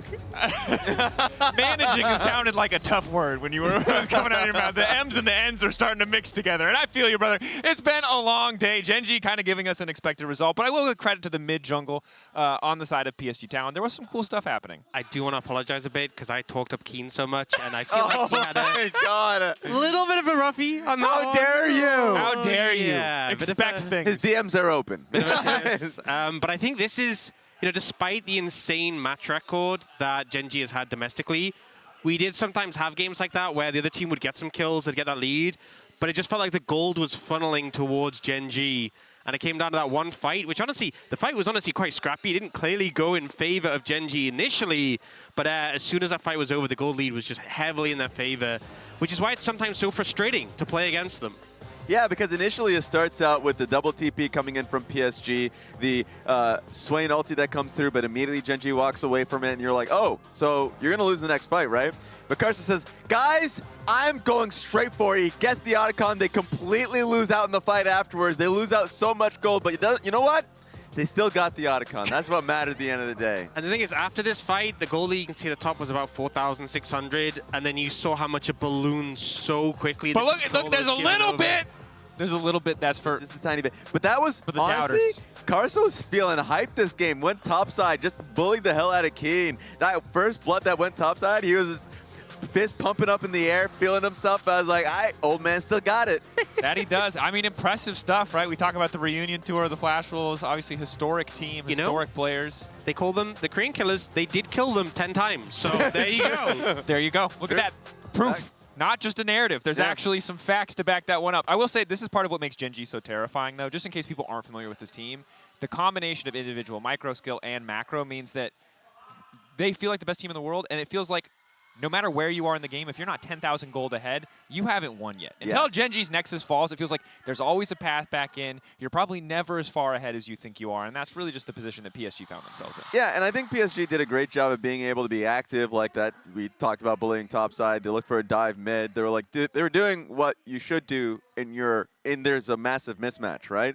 But it always felt like, to your point, Gen G's like, okay, they made this action. They don't have members on the opposite side of the map. We're going to make something happen. And they were getting more and more and more. So, like, even though watching the play, if you have your brain off, you're like, PSG looks like they have a lead. Look up, goal deficit. Damn. Well, sucks. We'll get them next time. Yeah, I mean, I think it's still the sort of proactivity you want to see from a team going up against Gen G, because I think if you try and play it slow and passive, you're never winning from that. Yeah. But I think maybe just a bit more awareness and thinking, okay, we got kills. How do we translate this? What are Gen G getting in return? It's a hard task, though. We always knew this was a bit of a mismatch coming in, and I at least think that they had a good effort, a good swing at it. A good look, right? And I like to see that mid-jungle synergy coming out. I like to see those individual levels, because oftentimes a lot of these games can be decided. If your team doesn't have that like peerless macro, you just snowball those leads. And a lot of teams aren't ready to contend with that, can't keep a cool head and slow a game down. So while it might not have worked against a team the caliber of Gen G, I think as you drop into that 0-1 bracket, you're not feeling too bad. Just reminded me of like the T1 series yesterday, where it's like, okay, the Otacon play happened. they cleaned you up. Okay, let's see if there's any way in which PSG can kind of. No, actually, they're getting dove underneath their second turret. Now the third turret. The game is gonna end. Like once they have a tangible lead with the composition they have, they just really bully you. So definitely don't want to find yourself in a deficit with them. But that's the most simplest way you could put it. They will snowball the hell out of the game. Don't be behind. Yeah, that's a good note. Don't be Great behind note. the play in gold in any way. You're not gonna ever come The back. draft. Yeah. That's a lot of pressure. You have to be behind a little bit at some point against most teams, and it seems like Gen.G, the thing we like to say way too many times is, give him an inch, he'll take a mile. But it's especially apt here. I will say, though, as we kind of wait and we are getting closer, of course, to the group draw to figure out what our 1-0 bracket and our 0-1 bracket will look like, we do have a chance to reflect more on the day. And I want to know what stood out to you guys, whether it's meta trends, regional performance. Don't bring up EU. Stop. Like, we could talk about it so many times. EU sucked. Guys, it is what it is. We sucked. Tomorrow's another day. Today was a terrible day. Look, you can punch down if you want to. I'll respect it. But I'm hoping to impart some knowledge onto the viewers other than haha LEC bad. I want to talk about 100 Thieves. Mr. Positivity. That's actually, I'd love to hear that. I mean, especially given the context where, there was some issues with River coming over, I feel like expectations were really low for this team. And there was big concerns they wouldn't perform to the level that we saw from them domestically.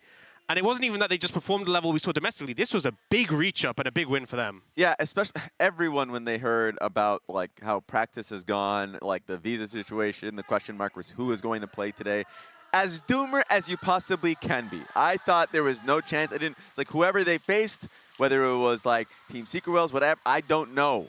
I thought they were going to lose. So it was nice to be able to see that. Good Look, stuff from them. also respect to the bottom lane as well. Obviously, mid-jungle did a lot of work. I was really skeptical the second I saw that Caitlyn Elise locked in for Elkanon. I was like, okay, it's over. It wasn't over. They survived. They did a great job. I'm excited to see what else they can do. But we've talked a lot about it. We weren't able to speak to Doku earlier in the day, but we do now have the interview ready for you because, look, they made the upset happen against BLG. We need to know what Dokla had to say in the Verizon postgame interview.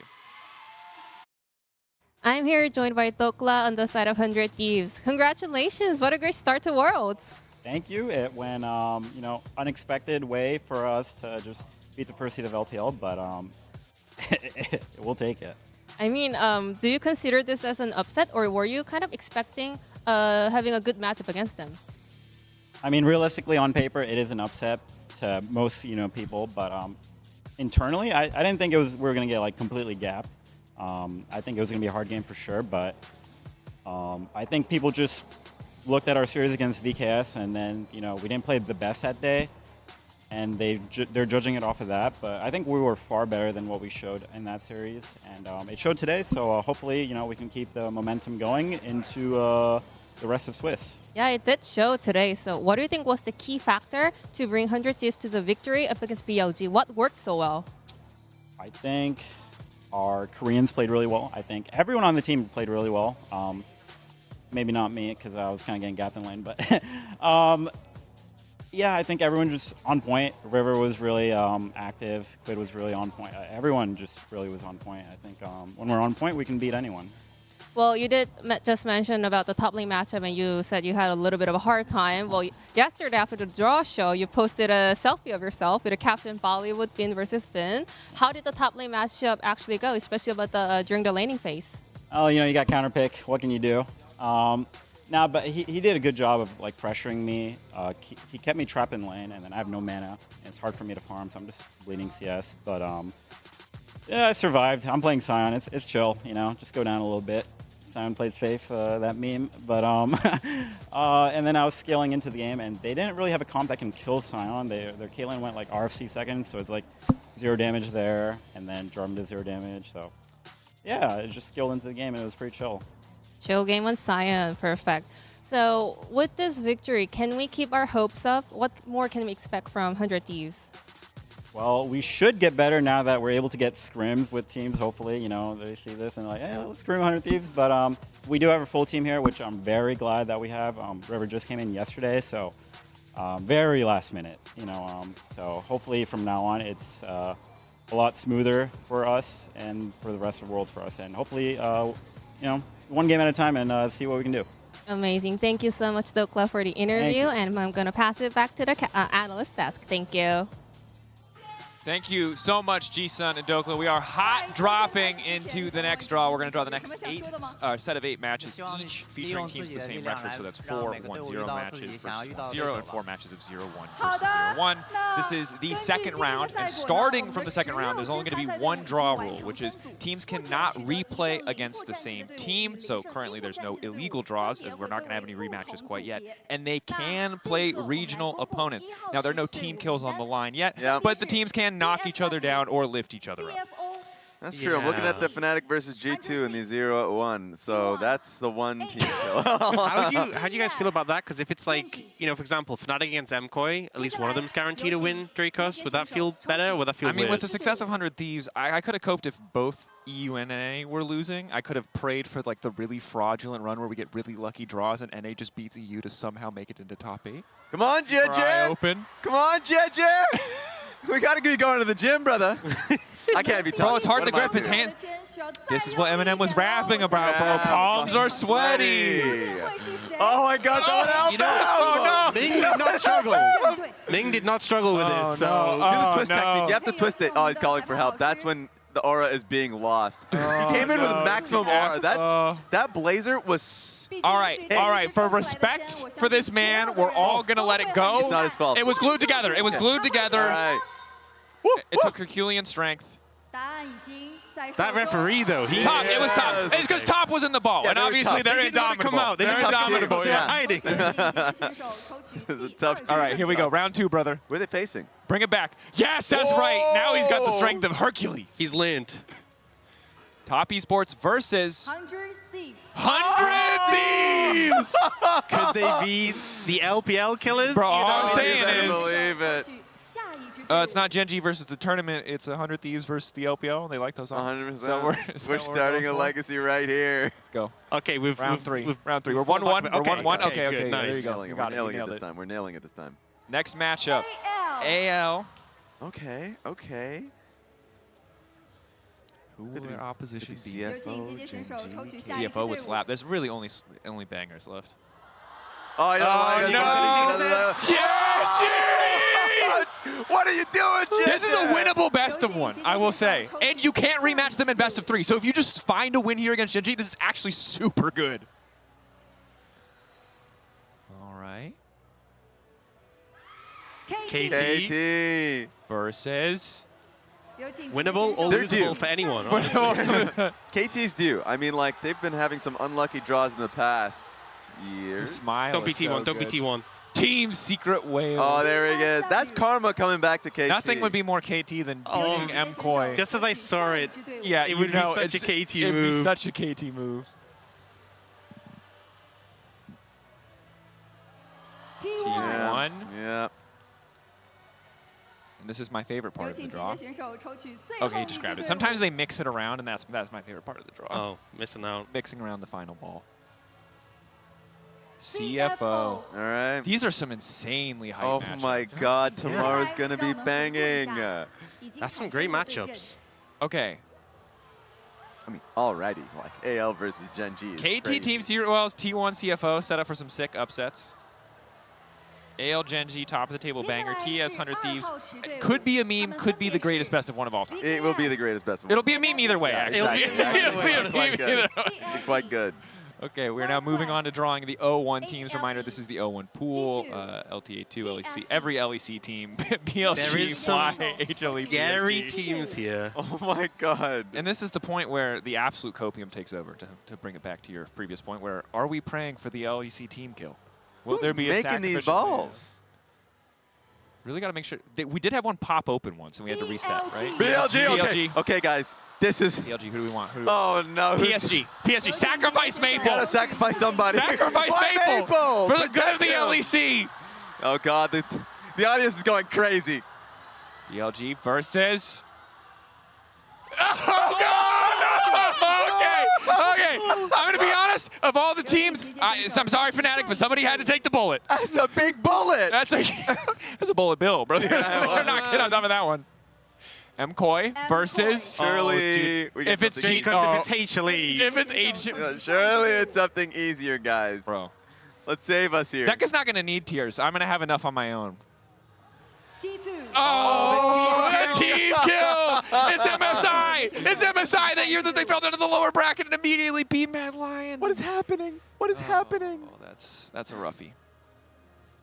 Okay. PSG. I'm going to be honest, I would have taken any other team kill angle. Yeah. FlyQuest, anyone? Can we get a FlyQuest here? PSG versus FlyQuest? That's what you want? You want the I would handout? want that. Let's give it to That's that. not fair. That's disrespectful to Carson. It's not. Yeah, it's completely disrespectful. It's completely. They played a great game. I'm just saying there's some.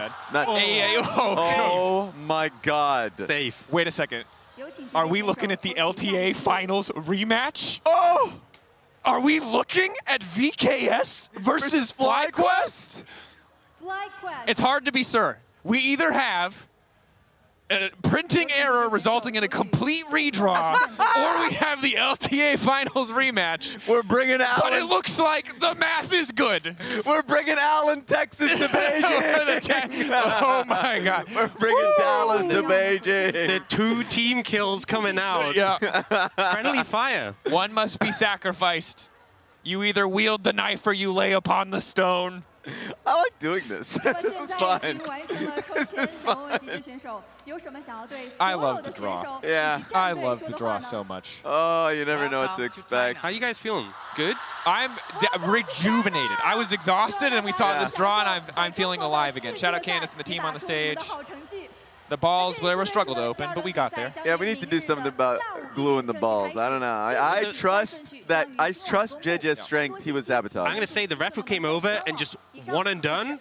Impressive. Yeah. Impressive. We got to chalk them up, you know, like they're bouldering. Quick reminder, though, you're looking at the bracket. That's great. That is not the confirmed schedule. LoL Esports is the place to go. We will, of course, get that confirmed schedule up for you all as quickly as humanly possible. These are the confirmed matchups. The order in which they will be played still remains to be decided, but of course, you can expect some pretty rapid updates there, as we are going to be playing them tomorrow. True.